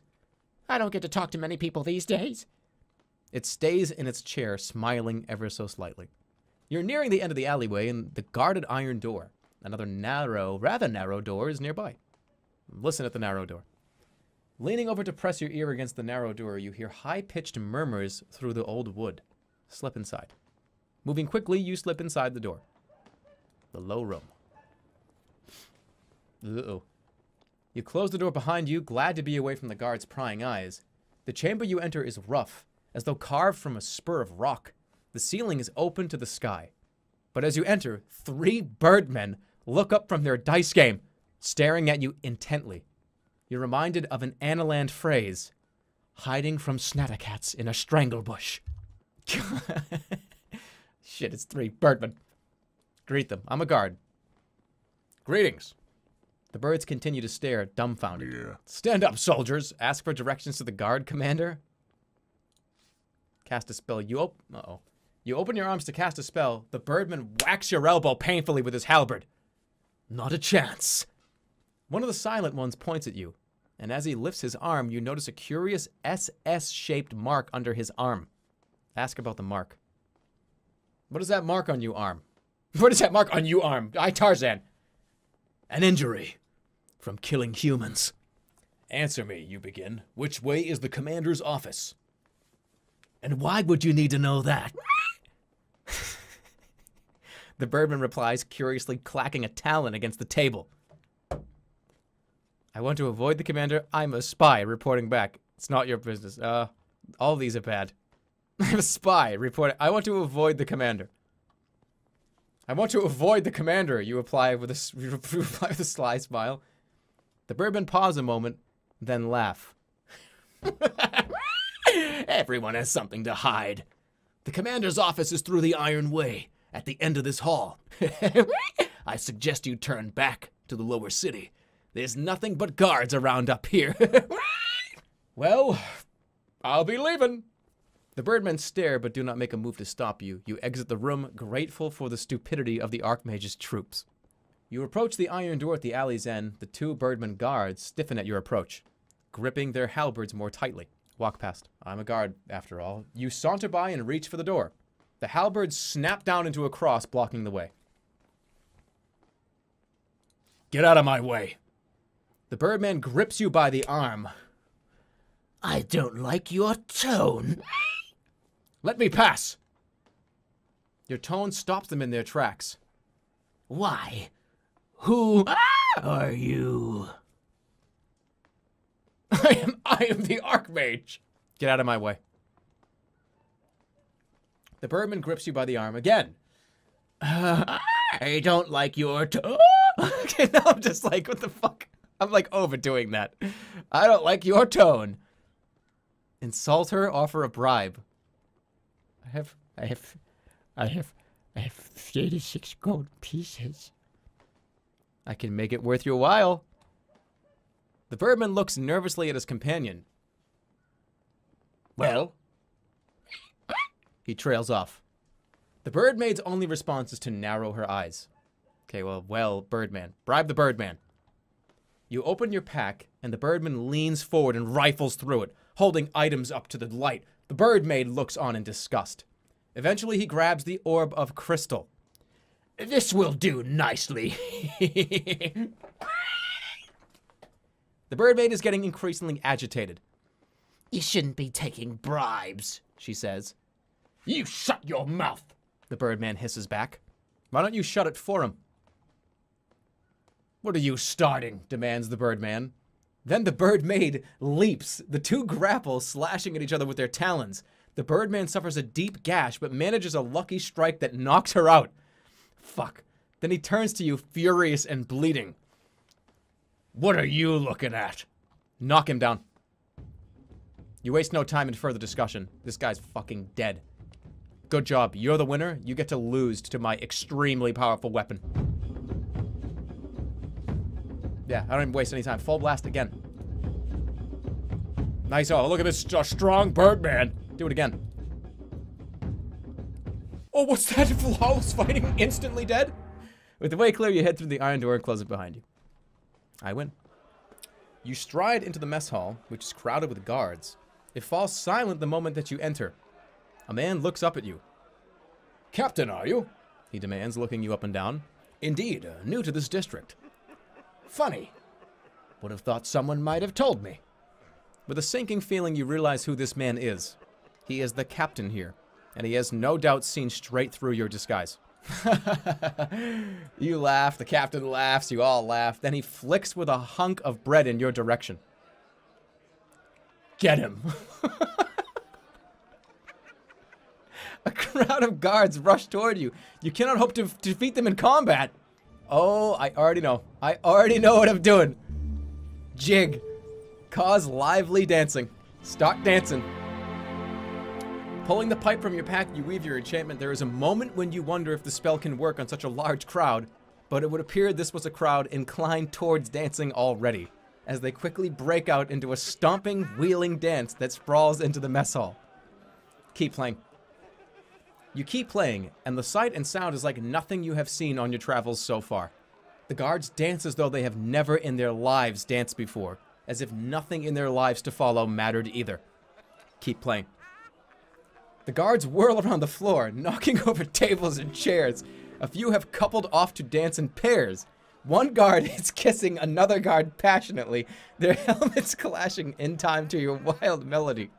All is abandon and chaos and beauty. It is a sight like Mampang has most likely not seen in centuries, if ever before. Keep playing.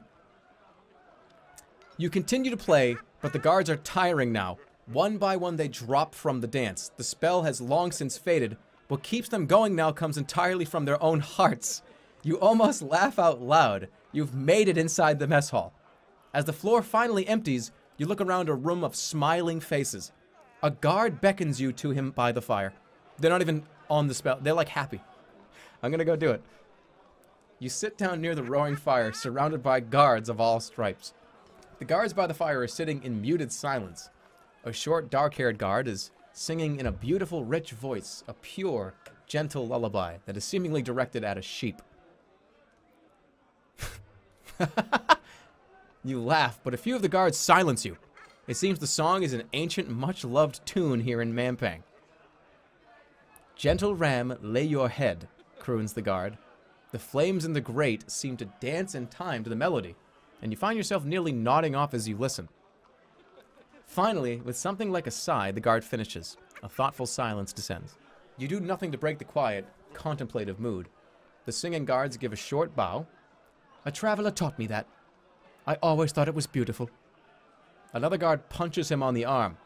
You're as soft as fresh bread, you are. A third hands him a cup of ale. I'm gonna rest. I need stamina. You take advantage of the comradely quiet to enjoy the fire and rest your aching bones. Around you, the guards talk quietly. For a moment, this quiet, warm corner of Mampang seems almost welcoming. You approach the singer, who is resting with his feet beside the fire, sipping his ale thoughtfully. You have a fine voice. Perhaps I do. What of it? You could be a musician. No, I couldn't. I was born to be a god, so a god is what I am. Okay. You nod and stand once more. The guard drinks deeply from his beer mug, then gets to his feet. I'd best patrol if I'm going to patrol. He wobbles slightly and the others laugh, then he leaves the hall. Ask someone about the tower. You tap the arm of the guard next to you. What can you tell me about the tower, you ask. What, the sorcerer's spike? What's to know? Does the Archmage ever come out? Why are you asking me? I've never seen him, thank grid. They say if you see him, he takes your youth. You don't get older, but you forget your childhood. Is there any other way in apart from the doors? The birdmen go in and out using the windows, of course. You could grow wings. You nod and smile to the guard, who turns back to the fire. You stand and leave the fireside. You make your way to the base of the great steps that lead up to the Sorcerer's Spike. The sun has almost set, and the sky has turned a deep purple. It will be night soon. The steps are wide and central. You have a view across the whole of the guard's courtyard and are equally visible. You lift your eyes upwards to the famous Throban doors that protect the Archmage from Mampang. Or the other way around, perhaps. You've been told that they are guarded by spells. You steel yourself for great danger. Oh, fuck it, let's just go. Your heart is in your mouth, the inner sanctum lies within reach. You stand in the dim shade by the colossal doors at the top of the stairs. A silence descends, as though this was a quieter corner of the city than any other. Perhaps what you have heard is true, and the Archmage truly cannot watch this part of the city. Certainly a heavy magic exudes from them. Look at the doors. They seem simple enough, if large. The large wooden panels are covered in ornate carvings. Someone has left a pack here by the door. Look at the pack. Perhaps someone else tried to open these doors once. The pack lies discarded just to one side of the steps.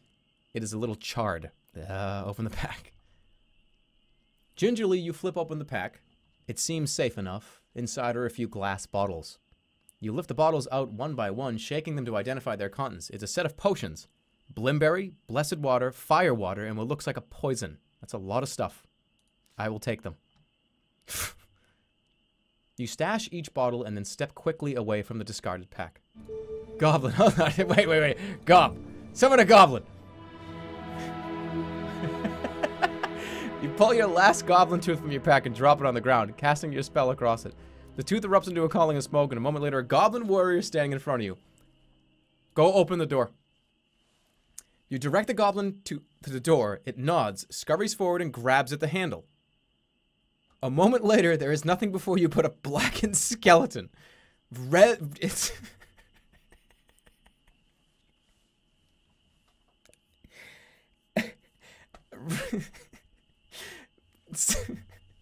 He's dead. He grabbed it and instantly died. I just wanted to make sure that if I touched the door, it was gonna kill me. That has to be Doc. And plus, they just gave me this potion 2 seconds ago. This medicinal potion. Why would it not be used here? Let's go. That has to be it. It was in the pack. You cast a spell across your potion and it begins to glow and fizzle. Do I drink it and then go in the door? No, no. It's because that's like healing me. I need to heal the actual door. Absolutely. The potion sizzles sharply as it slicks across the handle, but it does not boil away in moments as you might expected. After a moment, it seems cool. Thank God I was about to fucking drink it. Open the door. No, hold on. Let's like tap the handle. You reach out and gingerly touch the door handle. The metal is cool. It seems you have countered the spell of fire inside the door. But the door is still not open. You've survived one of its traps, but surely there will be more. And sure enough, your fingers on the door handle are starting to flake with gray dust. You snatch your hand back. Tentatively, you reach out for the door handle, but sure enough, nothing happens. It's quite safe. You turn the door handle, now completely safe. The door opens. Then quite suddenly, the door shimmers and disappears from sight entirely. The passageway beyond is revealed. What counters invisibility? Did I learn that? Wait, why is everybody calling me a dumbass? How would I know that? Like, I'm trying to, like, figure this out. Just because you played the game already. Come on. Let me get a second to, like, think it through. Everyone's, like, freaking the fuck out. Oh, my goodness. Well, it would make sense for it to be Tell. It would also make sense for it to be, like, sense danger. Right? Or sense anything. Let's try Tell. I'm gonna do it. You weave the enchantment, pulling on the claw skull pep as the magic takes hold. A moment later, the door is visible once more. It would seem your spell has countered the spell invisibility, so it is Tell. Okay. Alright, so read the message. You trace out the message on the door, words of the most ancient tongue. I am protected by the worst fate, worst force in the world. Retreat, for I will take all your yesterdays, and I will take all your tomorrows. I am protected by the worst force in the world. Retreat, for I will take all your yesterdays, and I will take all of your tomorrows. It's probably just Zed, right? That would make the most sense, considering I can't die and I can't live. I'll take all your yesterdays, all your tomorrows. It's Zed. If Zed is an option, it's definitely Zed.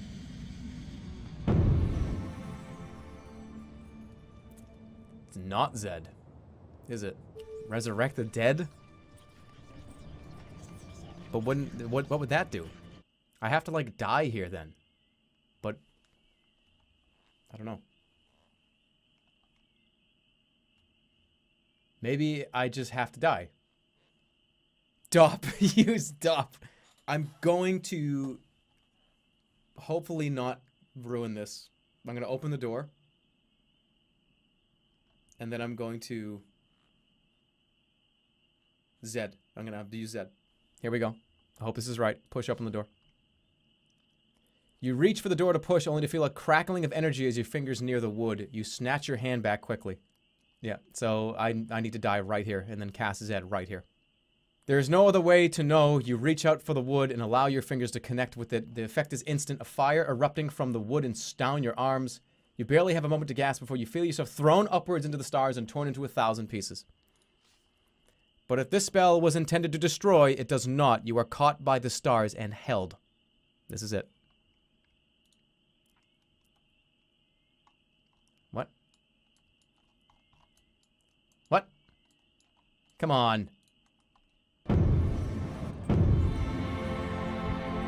What? No! No! What? It didn't work? No, no, no, no. Oh, no. Son of a gun. I have to go all the way back up there. But what happens if I open the door? I'm terrified right now. Do I have to do it again? Push the door. What? No, what the fuck? I thought it was like gonna be open. Oh my fucking God. I thought that like I had already opened it and like, I was supposed to do it again? I thought that like Zed was, like I already canceled out that spell because it was life and death. Holy shit, this is such a pain in the ass. Alright. Don't touch the door. Cast a spell. Res. R-E-S. Res. You take the vial of holy water from your pack and cast your spell. The water begins to shimmer and shine with an inner light. Oh no. Do I resurrect myself? Or do I just pour it on the door? Pour it on the door. People are telling me all kinds of shit that did I do it right? I hope so. You pour the glittering water over the handle of the door. It seems to soak into the wood without any noticeable effect. Whether it has any effect on the door is impossible to say. Open the fucking door! No! I'm supposed to pour it down my pants. Whoa, whoa, whoa, wait! But a moment later, the sensation fades. Indeed, you feel refreshed, as though your body had been destroyed and then built anew. Your maximum stamina has just increased. You step without difficulty through the throw-open door. I did it right. I did it right. It was right. I did it right. I did it right. I did it right. It's okay. I did it right.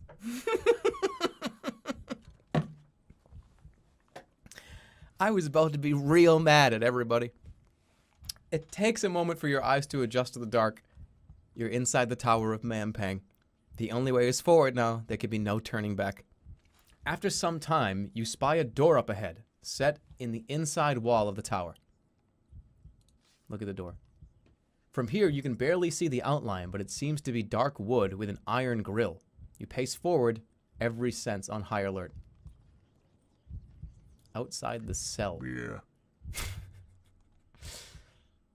The passageway stops by a heavy door. It is clearly a cell, set with a tiny iron grill. A hook is fixed directly opposite, no doubt to taunt prisoners with the sight of the key. But the hook is empty. The stairs continue upward from here. Look through the grill. You peer through the grill. The cell appears to be empty. Certainly, though, you can see a cot. There is no one on it, and the floor is empty, too. Then you notice something in a shadowy corner moving, but the shape, whatever it is, cannot be bigger than a rat. Can I open the door? The door is locked. Can I dop it? You raise your arms to cast the enchantment, but nothing happens. The starlight seems to simply wave around you and disappear. I can't cast spells in here? Apparently I can't open I need like a key. Apparently I can't do any magic in here. The stairs reach a landing that curves around the tower. A colored glow spills across the stones from a large stained window. You look over at the window. The colored panels form a mosaic of coiled lizard. Perhaps a serpent. But you do not have time to consider it long before you hear a voice at your back. Face me. You turn around and meet a pair of quick, intelligent eyes that do not smile. You stare at a shadow before you moves, becoming a man. It is Flanker. Flanker! Flanker! It's good to see you! You rush forward, expecting an embrace, but your gesture is met by coldness. I feared we would meet here. I did not know for certain. There is something terrible in his tone. Help me! I am an assassin, he replies. Flanker stares at you with those dead eyes that have seen so much death. It is my air, my breath. I must do as I must do. As we all must do. Flanker, tell me what is going on here. He nods, his rich eyes deep with sadness. When we met, I knew my destination, but not my target. Had I known, I would have killed you sooner, Analander. Take his arm. You reach forward to take his arm. A split second seems to pass, and then suddenly there is a gasping pain in your right side. Flanker steps back, his blade running with blood. Motherfucker. I fear I now possess an irrevocable advantage. If you kneel, I will make your death quick. He has cut off your hand at the wrist. I thought we meant something to each other! Oh! Oh, no! Why is he doing this? I thought we meant something, you sob. Flanker is unmoved. Let us imagine we died on the point of the other's sword out there in the woods of Shimutanti. The rest is nothing more than a dream, dreamt in a moment of fear. His blade leaves its scabbard in a curved movement. You close with him in the narrow space between the window and the door. This will be your final dance. He's gonna win. 19. Oh my god. Oh god, we had sex with this guy?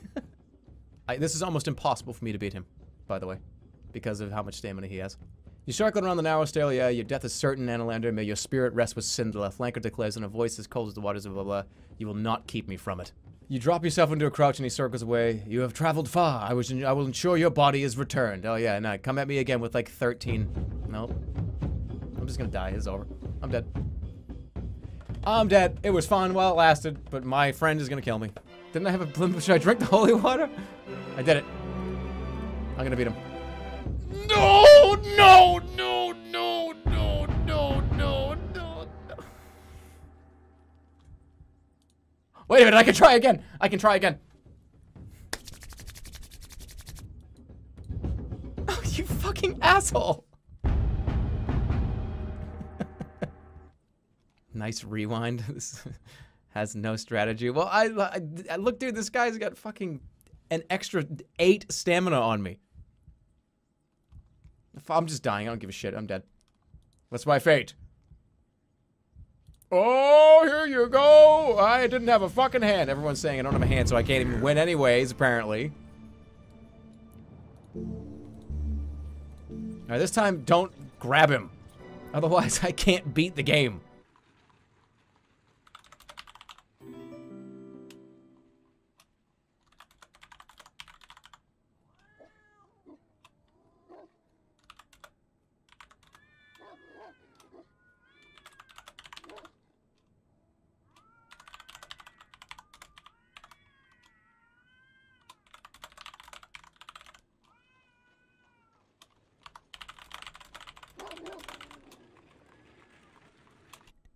This is 2008 YouTube.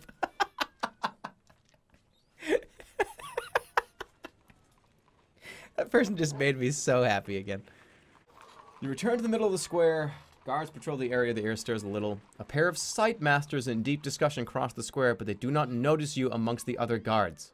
I have to kill a sight master for that lady's quest in the middle of the place, right? Clearly, life in Mangpang has lessened their powers of sight. They disappear into an alley mouth. I gotta get rid of this. I'm not sure how. Can I just do it in the menu? Can I just, like, drop it? Captain's uniform, discard. Okay, here we go. Twirl blonde wig? Wait, I can twirl my wig? It's just on my head. Yeah, I'm taking it off. Discard the captain's uniform. Okay, here we go. Here we go. Here we go. Here we go. Here we go. You return to the middle of the small square. Guards patrol the flagstones. As you walk, you become aware of the 3 spindly figures staring in your direction. Sight masters. The large eyes are a sure giveaway. They are sight masters from Analand. What are they doing so far from home? One beckons you over. Okay, here we go. You approach, noting that the 3 look much like those who guard Analander's borders. Their leader leans in to you and whispers. Analander, the whole fortress is looking for you, and here you are, waltzing around as if you were heading to the market. What are you doing here? A few of us have made the journey to prepare the ground for you, Analander. Her companion produces a heavy, scratchy-looking coat, held together by thick ties. Put this on. It is a cloak of disguise. A cloak of what is this, fucking Harry Potter? You've never seen such a cloak before. It seems remarkably bulky for a cloak of disguise. It is made from goldcrest feathers. It will make you invisible. Okay, sure. Thankful for the allies, you accept the coat. You place your pack down at the sightmaster, drapes it around you. She cinches the ties. The fit is rather uncomfortable. Yeah, I must be gaining weight. All 3 laugh heartily at your quip. Oh, don't worry. You'll get used to it. As she speaks, the coat gets tighter. Take it off. You struggle trying to remove the coat, but the ties will not come undone. Now, says the sightmaster with a grin. This wouldn't be much of a holding coat if you could wriggle out of it. Oh, fuck you. The coat's grip tightens again. You can barely breathe now. The coat is tightening further. You do not have much time. You cannot cast anything. The coat has pinned your arms to your side. You hear a bone in your chest crack under the pressure. You must escape. So I'm just in a straitjacket that's crushing my chest. Run for the alleys. Your arms are tied, but your feet are free. You start running with a chicken-like waddle across the square. The sightmasters, surprised by your speed, chase after you. They will no doubt draw the attention of the guard. You have neared the edge of the buildings. Leap at a window? Should I fucking just crash through somebody's window like an action movie? Yeah, crash through a window. You rush at the nearest window and hurl yourself towards it. The breaking glass slices at your flesh, but also slashes the ties holding the coat fast. A householder appears, wailing at the damage to his house. Get this thing off quick. You throw off the cursed item and breathe deeply, but there is no time to enjoy the sensation of being able to breathe once more. The Sightmasters were waiting in the square, weapons drawn. It will be 3 against 1, and these are Analand's most highly trained warriors. What the fuck are they doing? Why are these guys trying to kill me? Why is everybody trying to kill me? Cause sleepiness, cast nap. You carefully lift the brass pendulum from your pack and set it swinging while you cast the spell. One of the Sightmasters rushes at you, blade raised, but is stopped in his tracks by the side of the pendulum. He sways in time with it, eyelids drooping. He then yawns and lies down carefully on the street, snoring away. But the other 2 Sightmasters are still wide awake. The 2 remaining Sightmasters grow cautious now that you've shown yourself to be a threat. Strangely, the guards in the square are paying no heed to the bloodshed. Circle them. Let's go for it. You keep your eyes on them as they circle, hoping to flank you, but you are too well trained to let down your guard. Impatient, one darts in to attack. Sure, go for it. Full blast me. He darts in to attack. Apparently is him not attacking. Alright, he's dead. Acting quickly, you sweep your sword across his body with powerful force. You knock his weapon aside and plunge your blade into his chest. His expression slackens, and those wondrous eyes grow dim. 2 Sightmasters now lie prone, your magic and strength too much for them. The 3rd, terrified, drops his weapon and flees into the alleys. You root through their pockets, finding a little gold and some food. Nice. You also find a crumpled parchment in the coat of one of the Sightmasters. Alright, take the parchment. What the fuck is going on here? Unfurling the parchment, you are surprised to find it is a charcoal sketch. You recognize it as a view from the top of the Shimutanti wall, looking inwards over Analand. You can even see your own tent, just beside the passage. At the top of the sketch, a fine hand has written, 1 day. Odd. The crowds of the square barely noticed your fight, and those that did hurried past it. You continue on before anyone who might take an interest arrives. This is not a good place to hang around. The beggar, I have done it. I have done what you wanted me to do. I have killed a Sightmaster. Oh, did you? Oh, but I see you did. I can smell the blood on you. Do their bomba fruit eyes pop when they die? Or do they fall in on themselves? Never mind. Never mind. Let me take a look at you. Javine reaches out to you with her fingertips, muttering under her breath. Let her touch me or back away. Let me just give you a little you know, a little thank you. I'm gonna let her touch me. You feel a balm. Oh, baby. You feel a balm flow over your wounds. She smiles warmly. She folds her hands away into her ragged clothes once more. No. Get away with you. That's it? You're gonna give me like 3 stamina? Nice quest. I want to ask you some questions. She shrugs. Ask away. And then tell me if their eyes smoke or turn to liquid. Does the Archmage have any enemies? Yes, and the strangest kind. There are birdmen in this keep, unhappy with their lot. They have a name for themselves. Something or other of the shin. How can they be identified? Simple. If you meet the birdmen, I hear you should ask about their mothers. You offer your thanks. She cackles again. A bit of gossip is a small price to pay for a dead Sightmaster. She scratches herself. Then you realize she's actually reaching into a fold of her cloak. And take this. It's a water of Loy, a water of magical dissolution. I don't need it, but I wonder if you might. She hands you a vial that appears to contain, quite simply, water. What does it do? You ask, turning the vial this way and that in the light. It absorbs magical essences. One vial can hold perhaps 3 spirits within it. It creates a cocktail of magic. What use is that? Her eyes twinkle. Perhaps you'll think of a use for it. Perhaps not. It remains to be seen if your life depends on it. You thank her, she nods and closes your hand around the vial. You be good now, my love. Be as good as your gold. You leave the woman huddled by the wall. So I got like a vial that can hold 3 spells. And it makes a spell cocktail. Well, okay. That's infinitely more interesting than here's 4 stamina. Triple zap? Hold super zap. You make your way along the quiet, debris-strewn alleyway. There's nothing here but silence and the faintest smell of death. Look at the buildings. The buildings here are clearly inhabited, used only by Mampang's lowest strata of society. These are people without hope. Suddenly, a door bursts open next to you. It is Rainy, of course, again. Wait, oh wait, hold on. Is this the lady that was running from the goblins? Rainy! The woman narrows her eyes. Do I know you? Your reputation precedes you. Does it now? Are you in trouble? Okay, let's get this right this time. You could say that, stranger.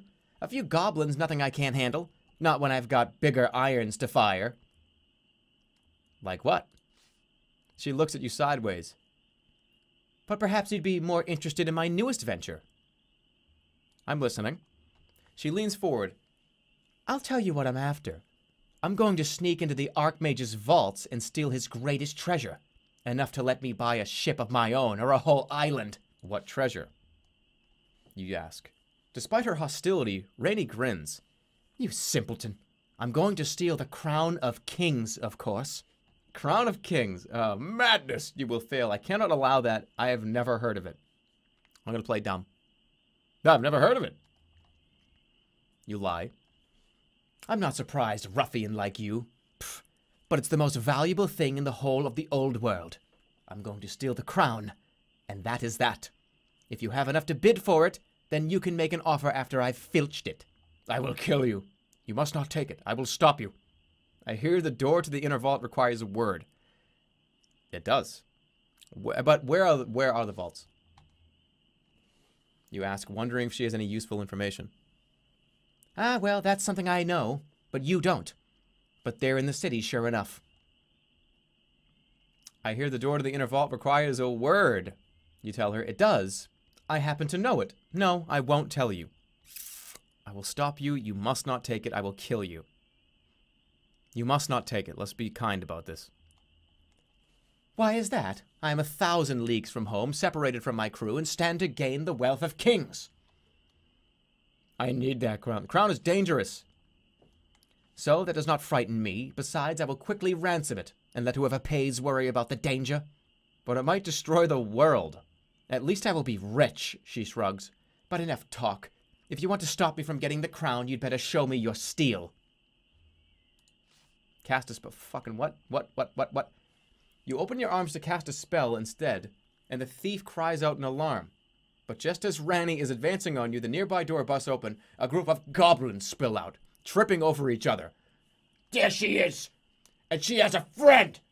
The goblins charge forward. You will quickly be surrounded. Shove Randy into them. Alright, I think I can, like, prove my... Right, if I fight and I alongside her, maybe she'll be happy and she'll help me. Because this is not going to solve any problems. This is going to be bad. What can I do for spells? It's Jake. Do I even have to ask? Cause lively dancing. Pulling the pipe from your pack, you cast a spell. The goblins begin dancing, weaving through a complex coordinated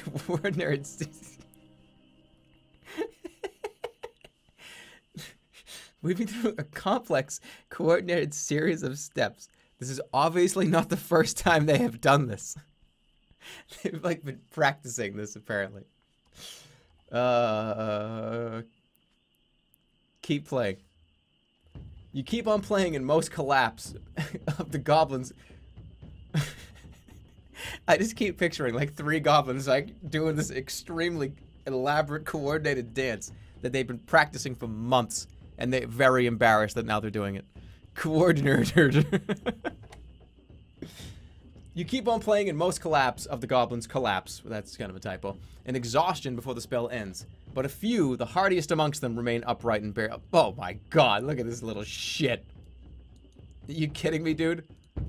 I'm just gonna full blast you you'll look at this little peeny little peepee. I'll just do it every time. Eventually you're gonna have to move, dude, and you're gonna get killed.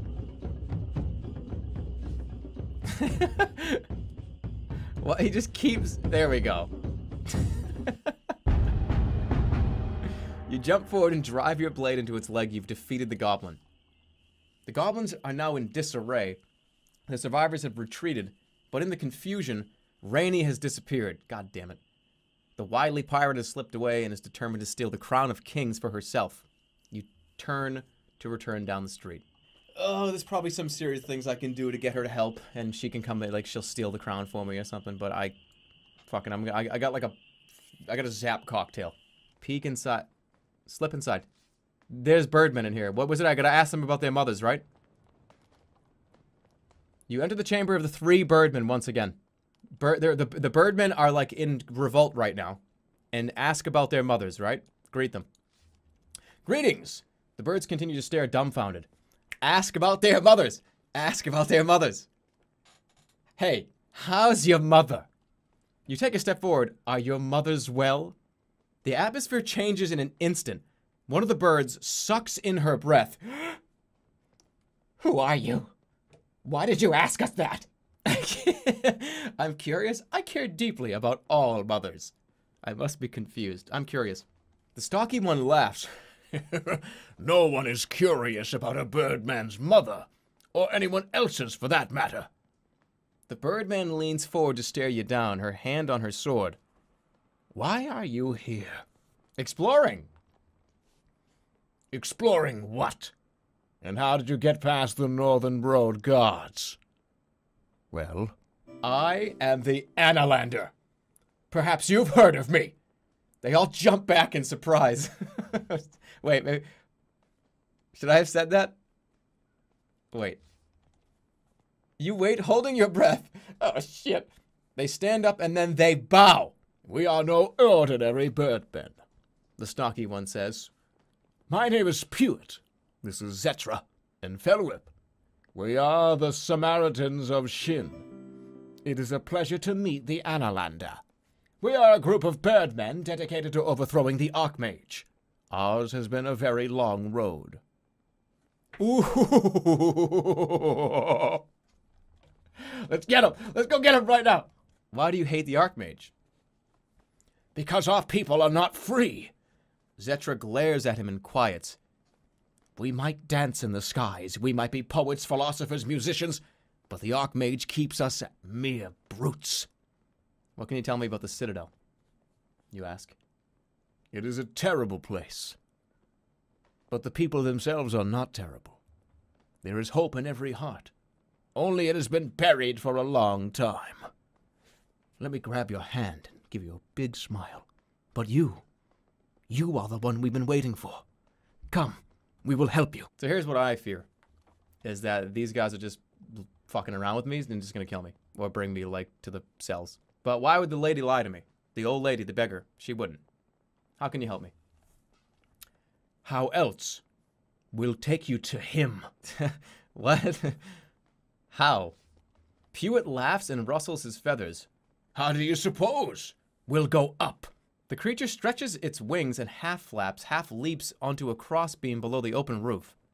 Will you come with me? He lowers his lower claws for you to stand beneath. Should I do this? Let me look at his claws first. Each talon is razor sharp, and the muscles joining them to the feet are like the pistons of mining machines. You are quite certain with the slightest movement they would crumble your bones to dust. These talons are twitching as the birdman waits. Let's do it. You place your shoulders beneath his claws and close your eyes, waiting for the talons to sink into your flesh. And they do, but with staggering delicacy, lifting you like a fragile petal through the hole in the ceiling and into the air. There is nothing to do but hold on tight to the creature's legs and pray. Oh my god. Oh my god. Let's go get it. Come on. The Birdman Revolution. Come on. Take me. Let's get him. Holy shit. The Birdman slowly lowers you near to a stained glass window. Below you is nothing but an infinite drop. This will take you straight to him. The creature calls. Finish him. Kick in the glass. Just fucking kick the glass in and be like, I'm here for you, motherfucker. No, that's too obvious. Thank you. The creature laughs. Don't thank me yet. Before rising and then falling to smash you bodily into the glass. You land inside the tower in a rain of shards. With a wheeling cry, the Birdman circles the turret once and then flies away. What a dick. Inside the turret. You pick yourself to your feet and brush off the shards of broken glass. This is the top of the highest tower in Zaman. This is the garret of the Archmage himself. You are mere footsteps from your goal. Look out the window. Drink my potion of magical dissolution. Ready myself, try the door, pray for luck, cast a spell. Should I fight? Well, there's nothing in this. Potion of magical dissolution, shake. There's nothing in it. It holds 3 spells, right? What, are there spells already in it? But we're gonna pray. We're gonna pray. Pray for luck. You pause a moment to close your eyes and whisper a silent prayer to Throff. There is no reply, not here, but you still feel calmer for it. Then you reach out and try the handle of the door. It turns. The door is not enchanted nor cursed. It is not even locked. After so many miles, so much hardship and pain, the final door is well weighted and requires nothing more than the gentlest of pushes to swing open. The garret. You climb the stairs to the garret. It is a tiny stone room. The walls plastered with astrological charts, some ancient and some so fresh that their ink still gleams. In the center of the space is a desk. And sitting behind it is the Archmage. Behind the desk is a wizened old man with long shocks of black hair. He holds a quill pen and looks up curiously as you enter. Yes. Can I help you? Don't even give him a second! Don't even give him a second. Kill him! You waste no time in drawing your sword from its sheath. The man's eyes open wide for a moment, then he nods. You must be the Annalander. The Annalland himself. My serpent told me you were coming. Well, I knew you would come. I suppose, despite what I could do, welcome. Though I must say your greeting leaves something to be desired. The man before you is a pale shadow of the Archmage you encountered in your dream outside the city walls. And he has no crown. You open your eyes to cast a spell, but the old man merely shakes his head. This room is bathed in the blood of whole tribes of Minimites, thankfully. The one place in Mampang where one can have some peace from magic. Can this truly be the cruel Archmage of High Zaman? He seems tired, even shy. I see you've traveled a long way. You must be tired. Please, sit. We may talk as equals for a moment. He gestures to a chair. This is a trap. This is a trap.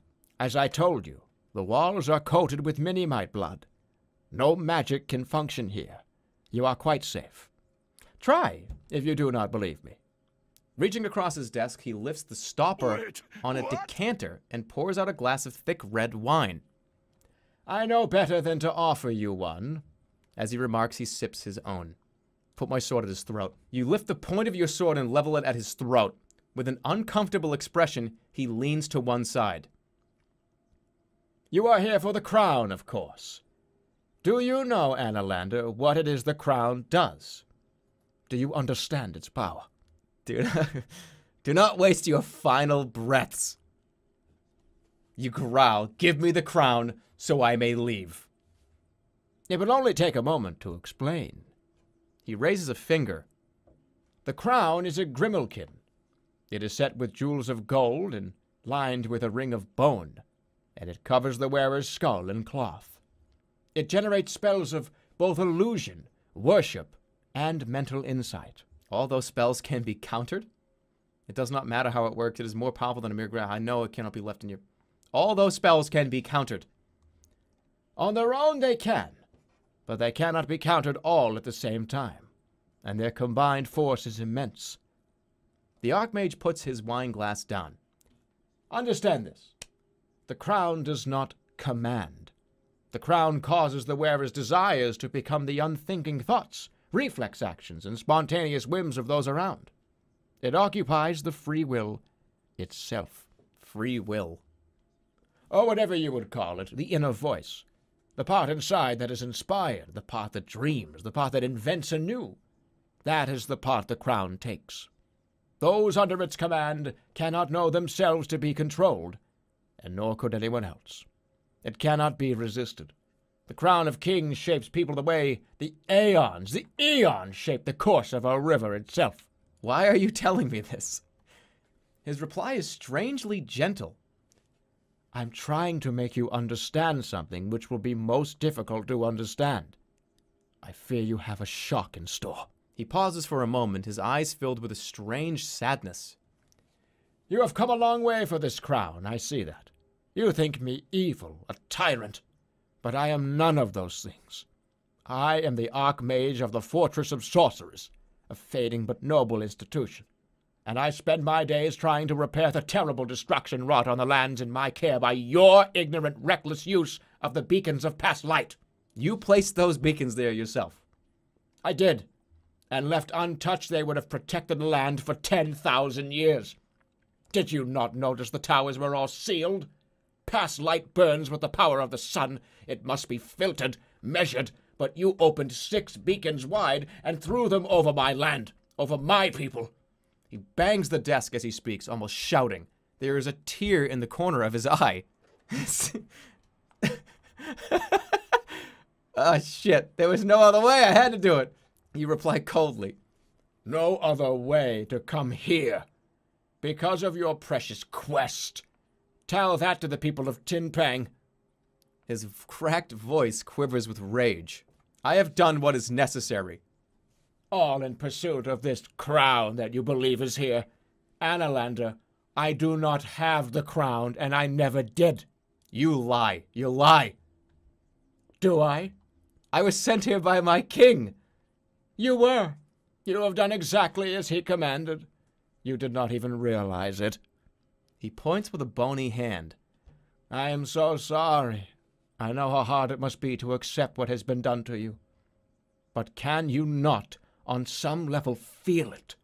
Do you not sense that you are not in control of yourself? What are you talking about? You've been under the spell for some time.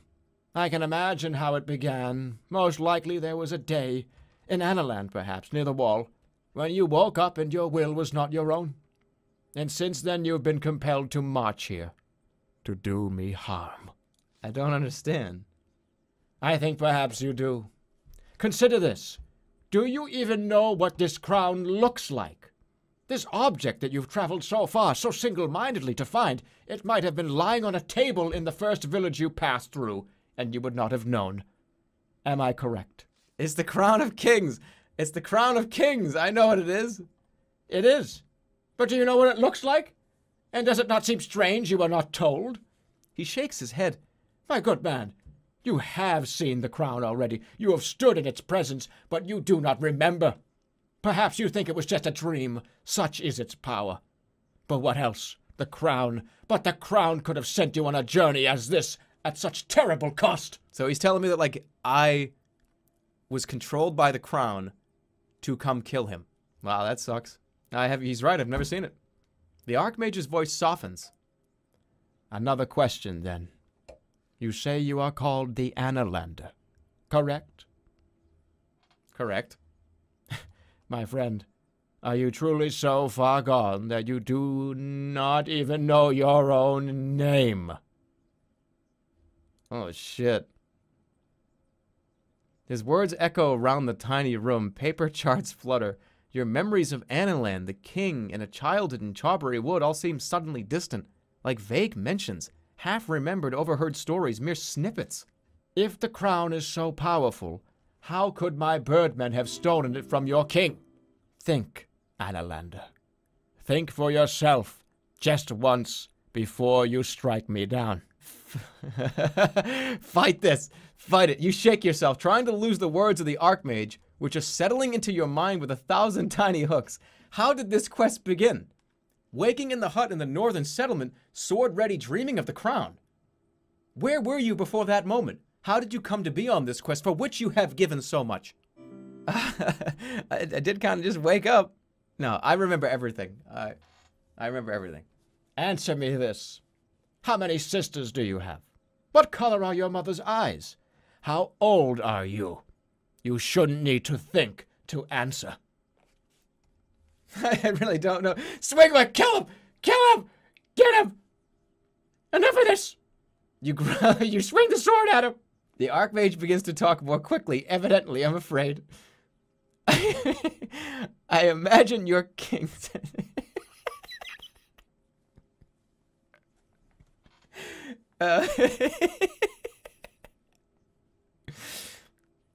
That was like a voice crack that I kept. It was there the whole time. I don't think I can't do that. I can't do that again. My voice cracked and it stayed that way and I was able to keep it there for like 5 times. That was fucking unbelievable. I'm not even like upset, mad, I'm not embarrassed. That was fucking phenomenal. I can't even try to do that. It was like a permanent voice crack. Yeah, a normal person would be embarrassed, but I'm actually really happy that happened. Come on, I've been doing like an Archmage voice for like fucking 12 minutes. Give me a little bit of slack. Enough of this. Hold on, let me do that better. Enough of this, you growl, sword rising up. The Archmage begins to talk more quickly. Evidently afraid. I imagine your king sent you to simply kill me. Your king has the crown, and he knows that we in Mampang Fortress are the only ones capable of countering its power. You wish to overthrow the king? I intend to curtail his ambitions. Our Farseers foresaw the rise of a terrible army from Analand, one that would sweep through the deserts and destroy Lumley in the north, and send fire across the Kakabad Sea. Looking forward, we saw only death. Looking back, we saw the king had found the crown of fucking kings. Found it. Until 10 years ago, the crown was nothing but a myth, and one that few believed. I am sorry, Analander, or whoever you truly are. Your whole quest has been a lie. The crown is in Analand, and you are nothing but an assassin. Look for guidance from my god. Does this man tell the truth? How can you tell? You look upwards, hoping to catch the movement of your goddess in the corner of your eye, but there is nothing. You are quite alone. We will find you a chamber here in the tower, away from the hustle and bustle below. Then, when you are somewhat recovered, you will discover what you want to do. Nod, kill the Archmage, demand the crown, or run. Don't kill. Kill. Kill him. Nod, don't kill him. Oh wow, we are split here. Nod. You nod. He is right. Everything he says is simple and true. You are a puppet tugged along by invisible strings. The Archmage watches you. You stand quite still, breathing in and out. A clarity is entering your muddled mind. Perhaps you are beginning to overcome your orders. That is good. One step at a time. You find you are speaking. Thank you, Archmage. I've been lost for a long time, and I am far from home. He nods. I understand. We will offer what hospitality we can. You've already met my birdmen, my Samaritans. There are many others here you will like in time, I think. It is most appreciated, you reply, bowing your head.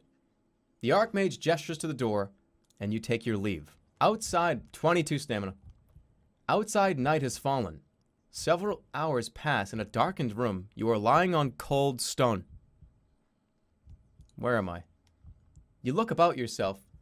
You're on the flagstones of a small cell. A grate high up allows in a little starlight. Get up. You pull yourself to your feet. Look at the door. The heavy door has a single grill snapped shut. From nearby, you hear a scratching sound. Who's there, you demand. There is no reply from the shadows. The scratching gets closer. Draw my sword. You reach for your sword, only to find your sword belt is empty. You've been thoroughly disarmed. Great. A tiny figure approaches on spindly legs. You cannot believe your eyes. It is Jan, the mini-mite you encountered outside Shimutanti. Jan. The creature stares at you, then rushes forward and wraps spindly arms around your leg. It's you again! Do you have any idea how hard it's been to follow you? Jan from Sorcery 2. Oh, it is so good to see you.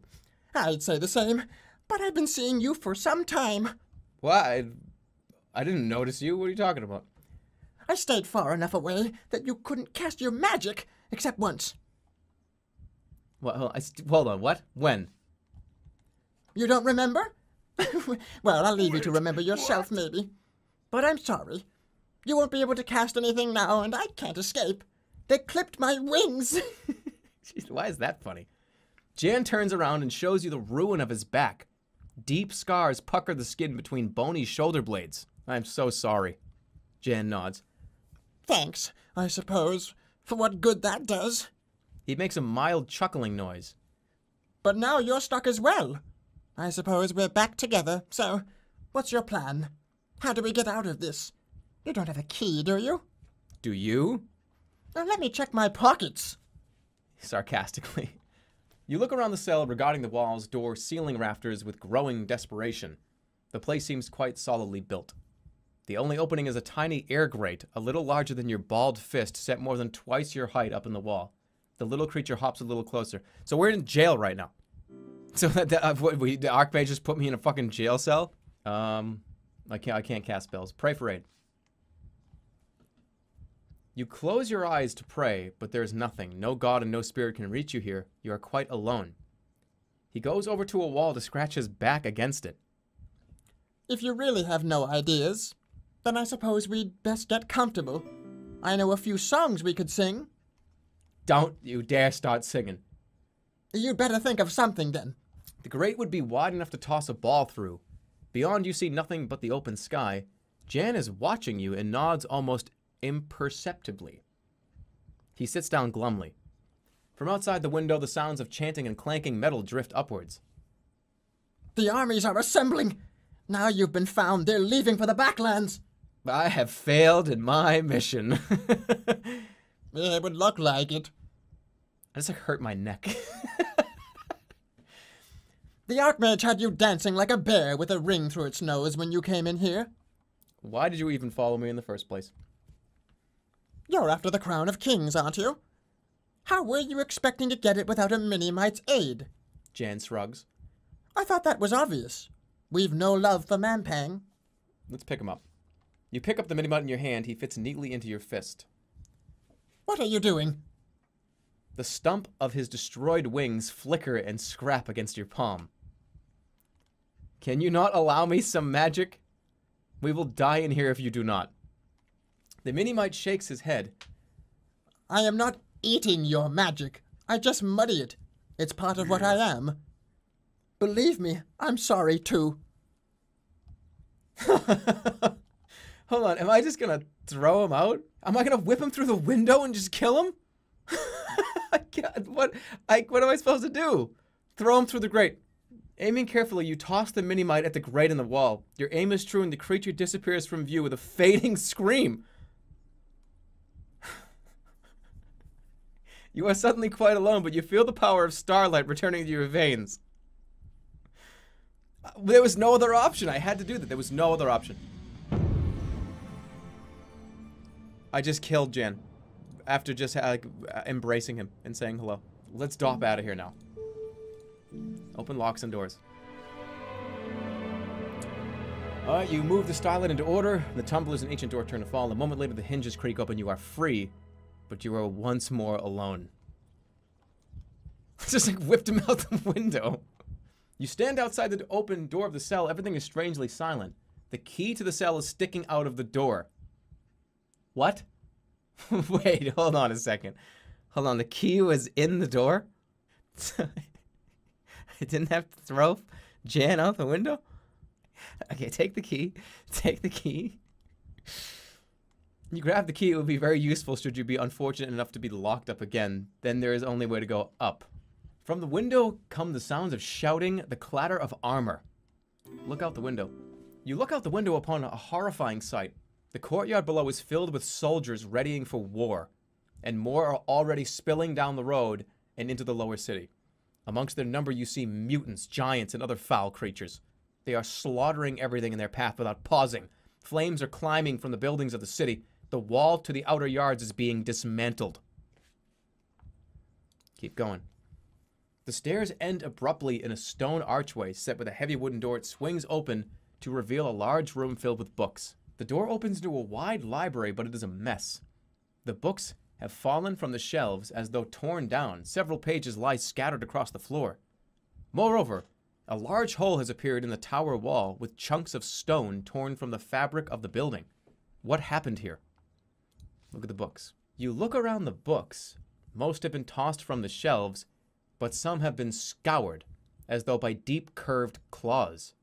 One lies open on the floor, pages fluttering, on the undoing of the done. Of the undoing of the done. You lift the book from the floor and turn through the pages. It is a book about righting wrongs, fixing mistakes, also about the countering and undoing of one spell by means of another. One page claims the spell of the shield opposes the enchantment of the sword. Walk, Raz, counterspell has been recorded in your spellbook.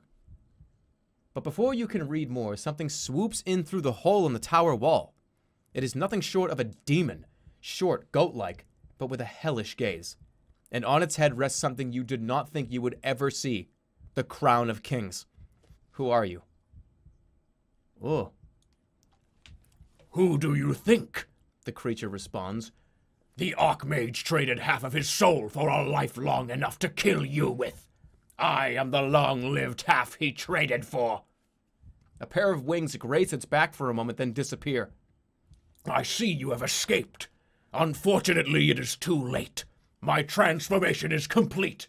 The entire old world will feed my hunger. Oh boy, oh boy. Pray for aid, draw my sword, rush the creature, pray for aid. I don't know. Throff can't help me here. I gotta fight him. No mini-might. What should I do? Cast a spell. You open your arms to cast a spell, but the demon shakes its head. You have no magical ability. The power of starlight disappears from you in an instant. Pray for aid. You close your eyes to pray, but the demon just cackles. There are no gods left in the old world, it remarks, and a moment later you feel the world is empty and hollow, just as he says. Draw my sword. You draw your cutlass, but the goat thing shakes its head. Throw that out the window. You do so without questioning. Rush him. You rush at the creature and it opens its hooves wide to accept you into an embrace of fire and molten ash and sharp, stubby little goat teeth. Eaten by the Archmage goat. Oh my god, he deleted my god! I don't have Throff anymore, I don't have a god! You float gently down the side of the mountain. After almost a minute, you settle gently down on a stone walkway in the middle of the inner college once more. Okay. You land gently on stone and bob easily to your feet. Your weight returns and you settle gradually back down to the ground. The sun begins to dip, heading towards the horizon. Okay. Now, here's the thing. Obviously, I need to put these 3 spells into this thing. I can hold 3. He told me, he already gave me the solution. Oh, you gotta have 3 spells, stupid, not 1. Nap has to be one of them. I have no fucking idea if this is actually. Look around. You look at your new surroundings. You are standing on a stone path that runs just clear of lapping, cloudy water. Far above you stretches the steep mountain slopes on which the Sorcerer's Spike stands. You cannot help but shiver. You are back amongst the haunted, powerful towers of the abandoned quarter of Mampang. The path runs up the far wall of the citadel, passing dangerously close to a large circular pit in the ground. We're on a mission. Let's do this one first, because it's closer, technically. All right. The wind picks up as the evening draws on. Soon it'll be dark once more. You cross the waters and then push your way inside the crumbling tower without knowing what you might find. From the doorway comes a steady clock-like ticking sound. You step inside and the ticking grows louder. Something heavy swooshes slowly past over your head. The looming presence is oddly comforting, and you find your eyelids starting to close. This is art. This is Nap. This is Nap. Yes, the first one is Nap. The first fucking tower. No, wait. Hold on. Wait.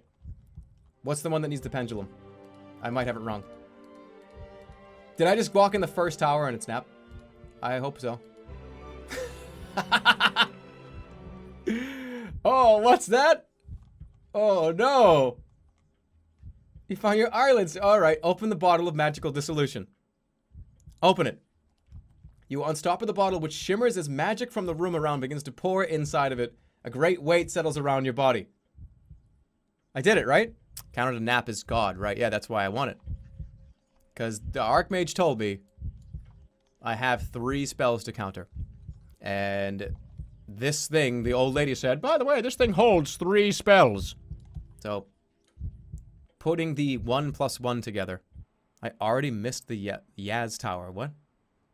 What Yaz? What are you talking about? I missed the tower. What are you talking about? Jump in the hole. Wait, hold on. Wait. Hold on. This is the... Wait. I don't... Did I get 2 in a row? Holy shit, I'm so glad you guys said that. Somebody, you might call me a fucking cheater right now.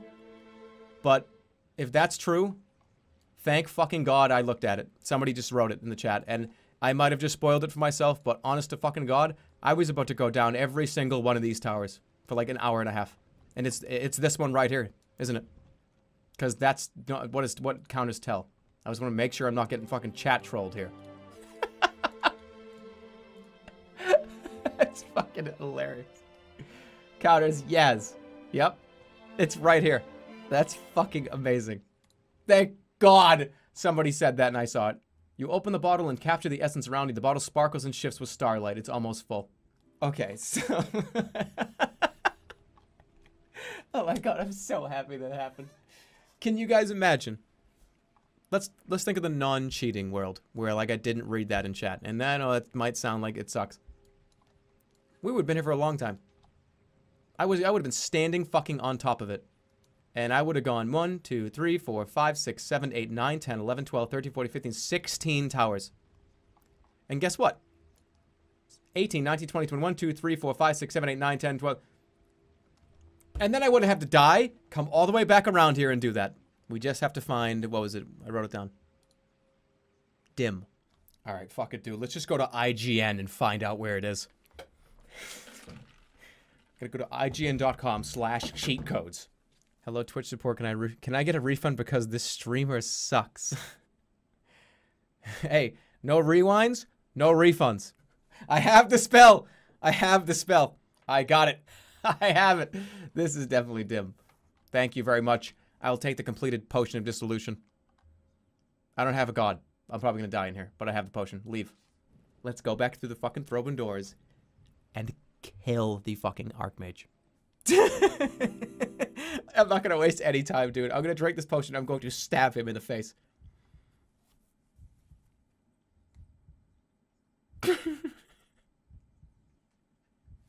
Drink.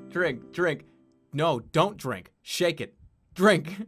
Google it. Do I drink the potion of dissolution outside the guy's door? Shake it. No, fuck. I can't shake it. You pause to unstopper your potion of magical and drain it. You feel the spells within running through your veins. It will not last long. Go in. Get in the door. It swings open. Get in. Okay. You enter the garret room. Behind the desk, the old man is sitting, but his expression is not as it was. His eyes are wide with fear. You are the Annalander. You've finally come. After all this time, Bria saw the truth, and here you are. You feel the power of the crown, and you feel the counter spells you have imbibed, holding it at bay. Kill him.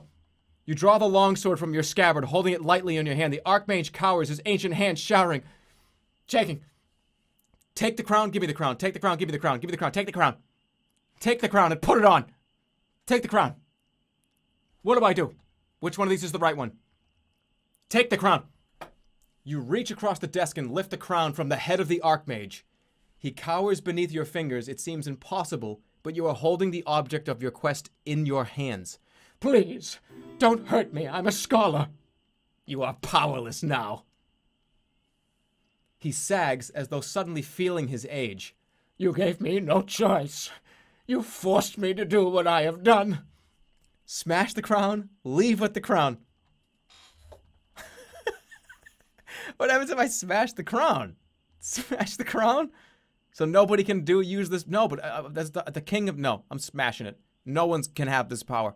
No one will have this power. I don't care. Smash the crown. You look over the Archmage with sympathy. He is nothing but a crumpled shell, an aged relic, which should have been dust 100 years before. No one can be allowed the power of this artifact, you begin, holding up the crown. Its time is over. And then, you do it. Your heel on the crown shatters the bone circlet. The sun jewels spill out in all directions. The ancient weathered skullcap seems to turn to dust by itself. A veil seems to lift from the room, as though the sun had risen in the east for the first time in centuries. The Archmage issues a pitiful wail of despair. He suddenly looks ancient. Draw my sword. But you can afford to leave... But can you afford to leave this creature here in his seat of power? Surely not. His evil has lasted too long. I will enjoy this, you tell him as you draw your sword, but his empty eyes do not seem to move. Kill the Archmage! With a single stroke, you end the life of the Archmage of Mampang. Nothing seems to change, except his tired body slides back into his chair.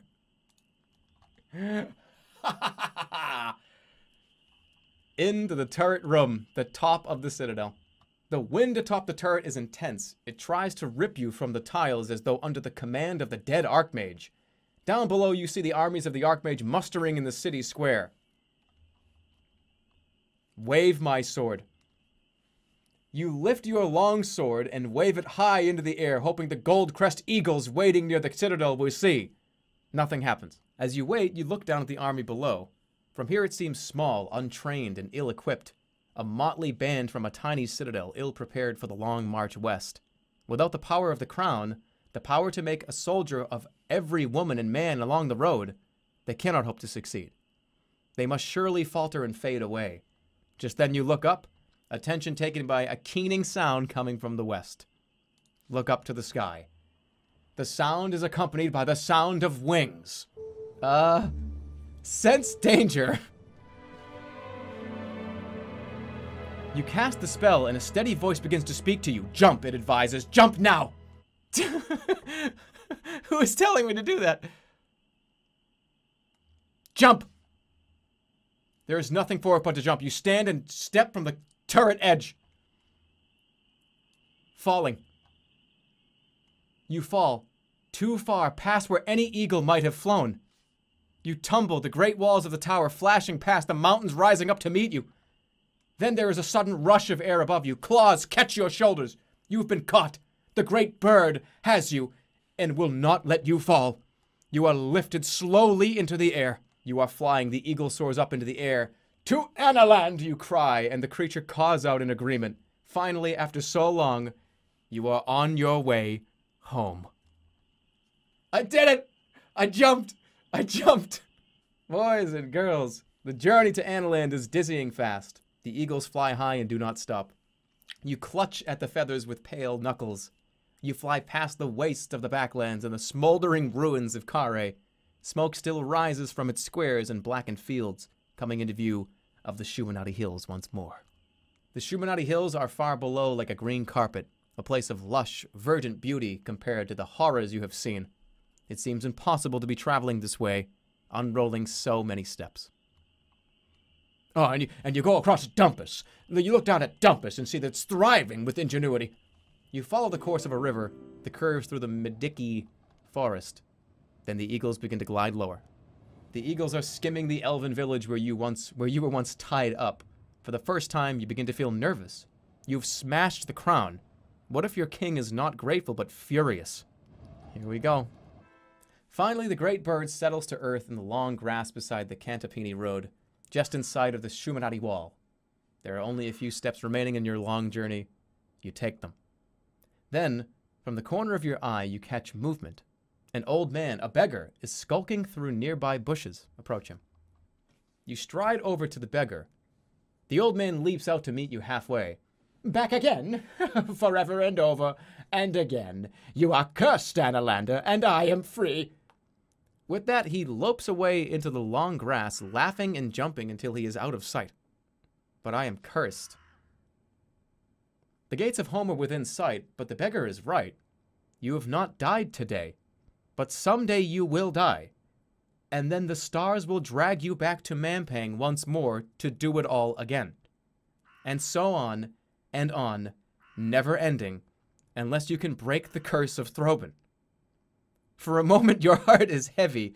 You wish Flanker was here by your side. So, when I die, it doesn't matter. I go back to that. Every time I die.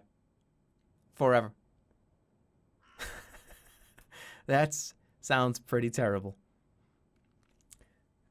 So Throban wanted to remove... So when I killed Throban in that spot, and I killed him in that spot in the past, I kind of broke the time loop and he gave his curse to me.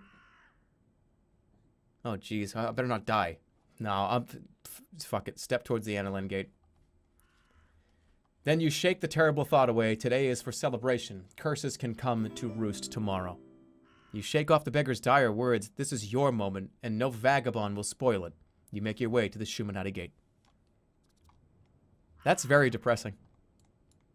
That no matter what, when I'm like 100 years old and die, it's over, and I have to do the whole thing again. As you approach the gates, you feel a deep and familiar sensation. You feel your soul filling up, as though your mouth had been opened and a stream was pouring in. And then once again, your spirit in the form of the dolphin is swimming by your side. You pause beside the enormous sealed gates. Shout. Cupping your hands to your mouth, you cry out, "The Annalander returns!" A sergeant appears at the top of the wall, one you do not recognize. "Do you have the crown?" She demands. "Open the gates." You demand. She does not move. "But do you have it?" she calls back.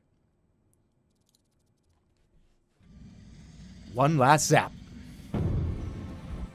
Ladies and gentlemen, thank you for joining the stream. One last zap! Looking to the stars, you craft the magic, building up a formidable electric force in your hands. Then you blow the doors apart!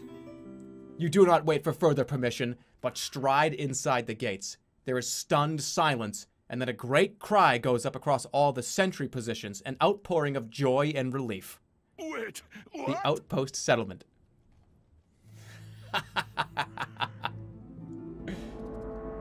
You are hoisted aloft and carried all the way along the northern passage. You have saved the old world from the Archmage and destroyed the tyranny of the Crown of Kings.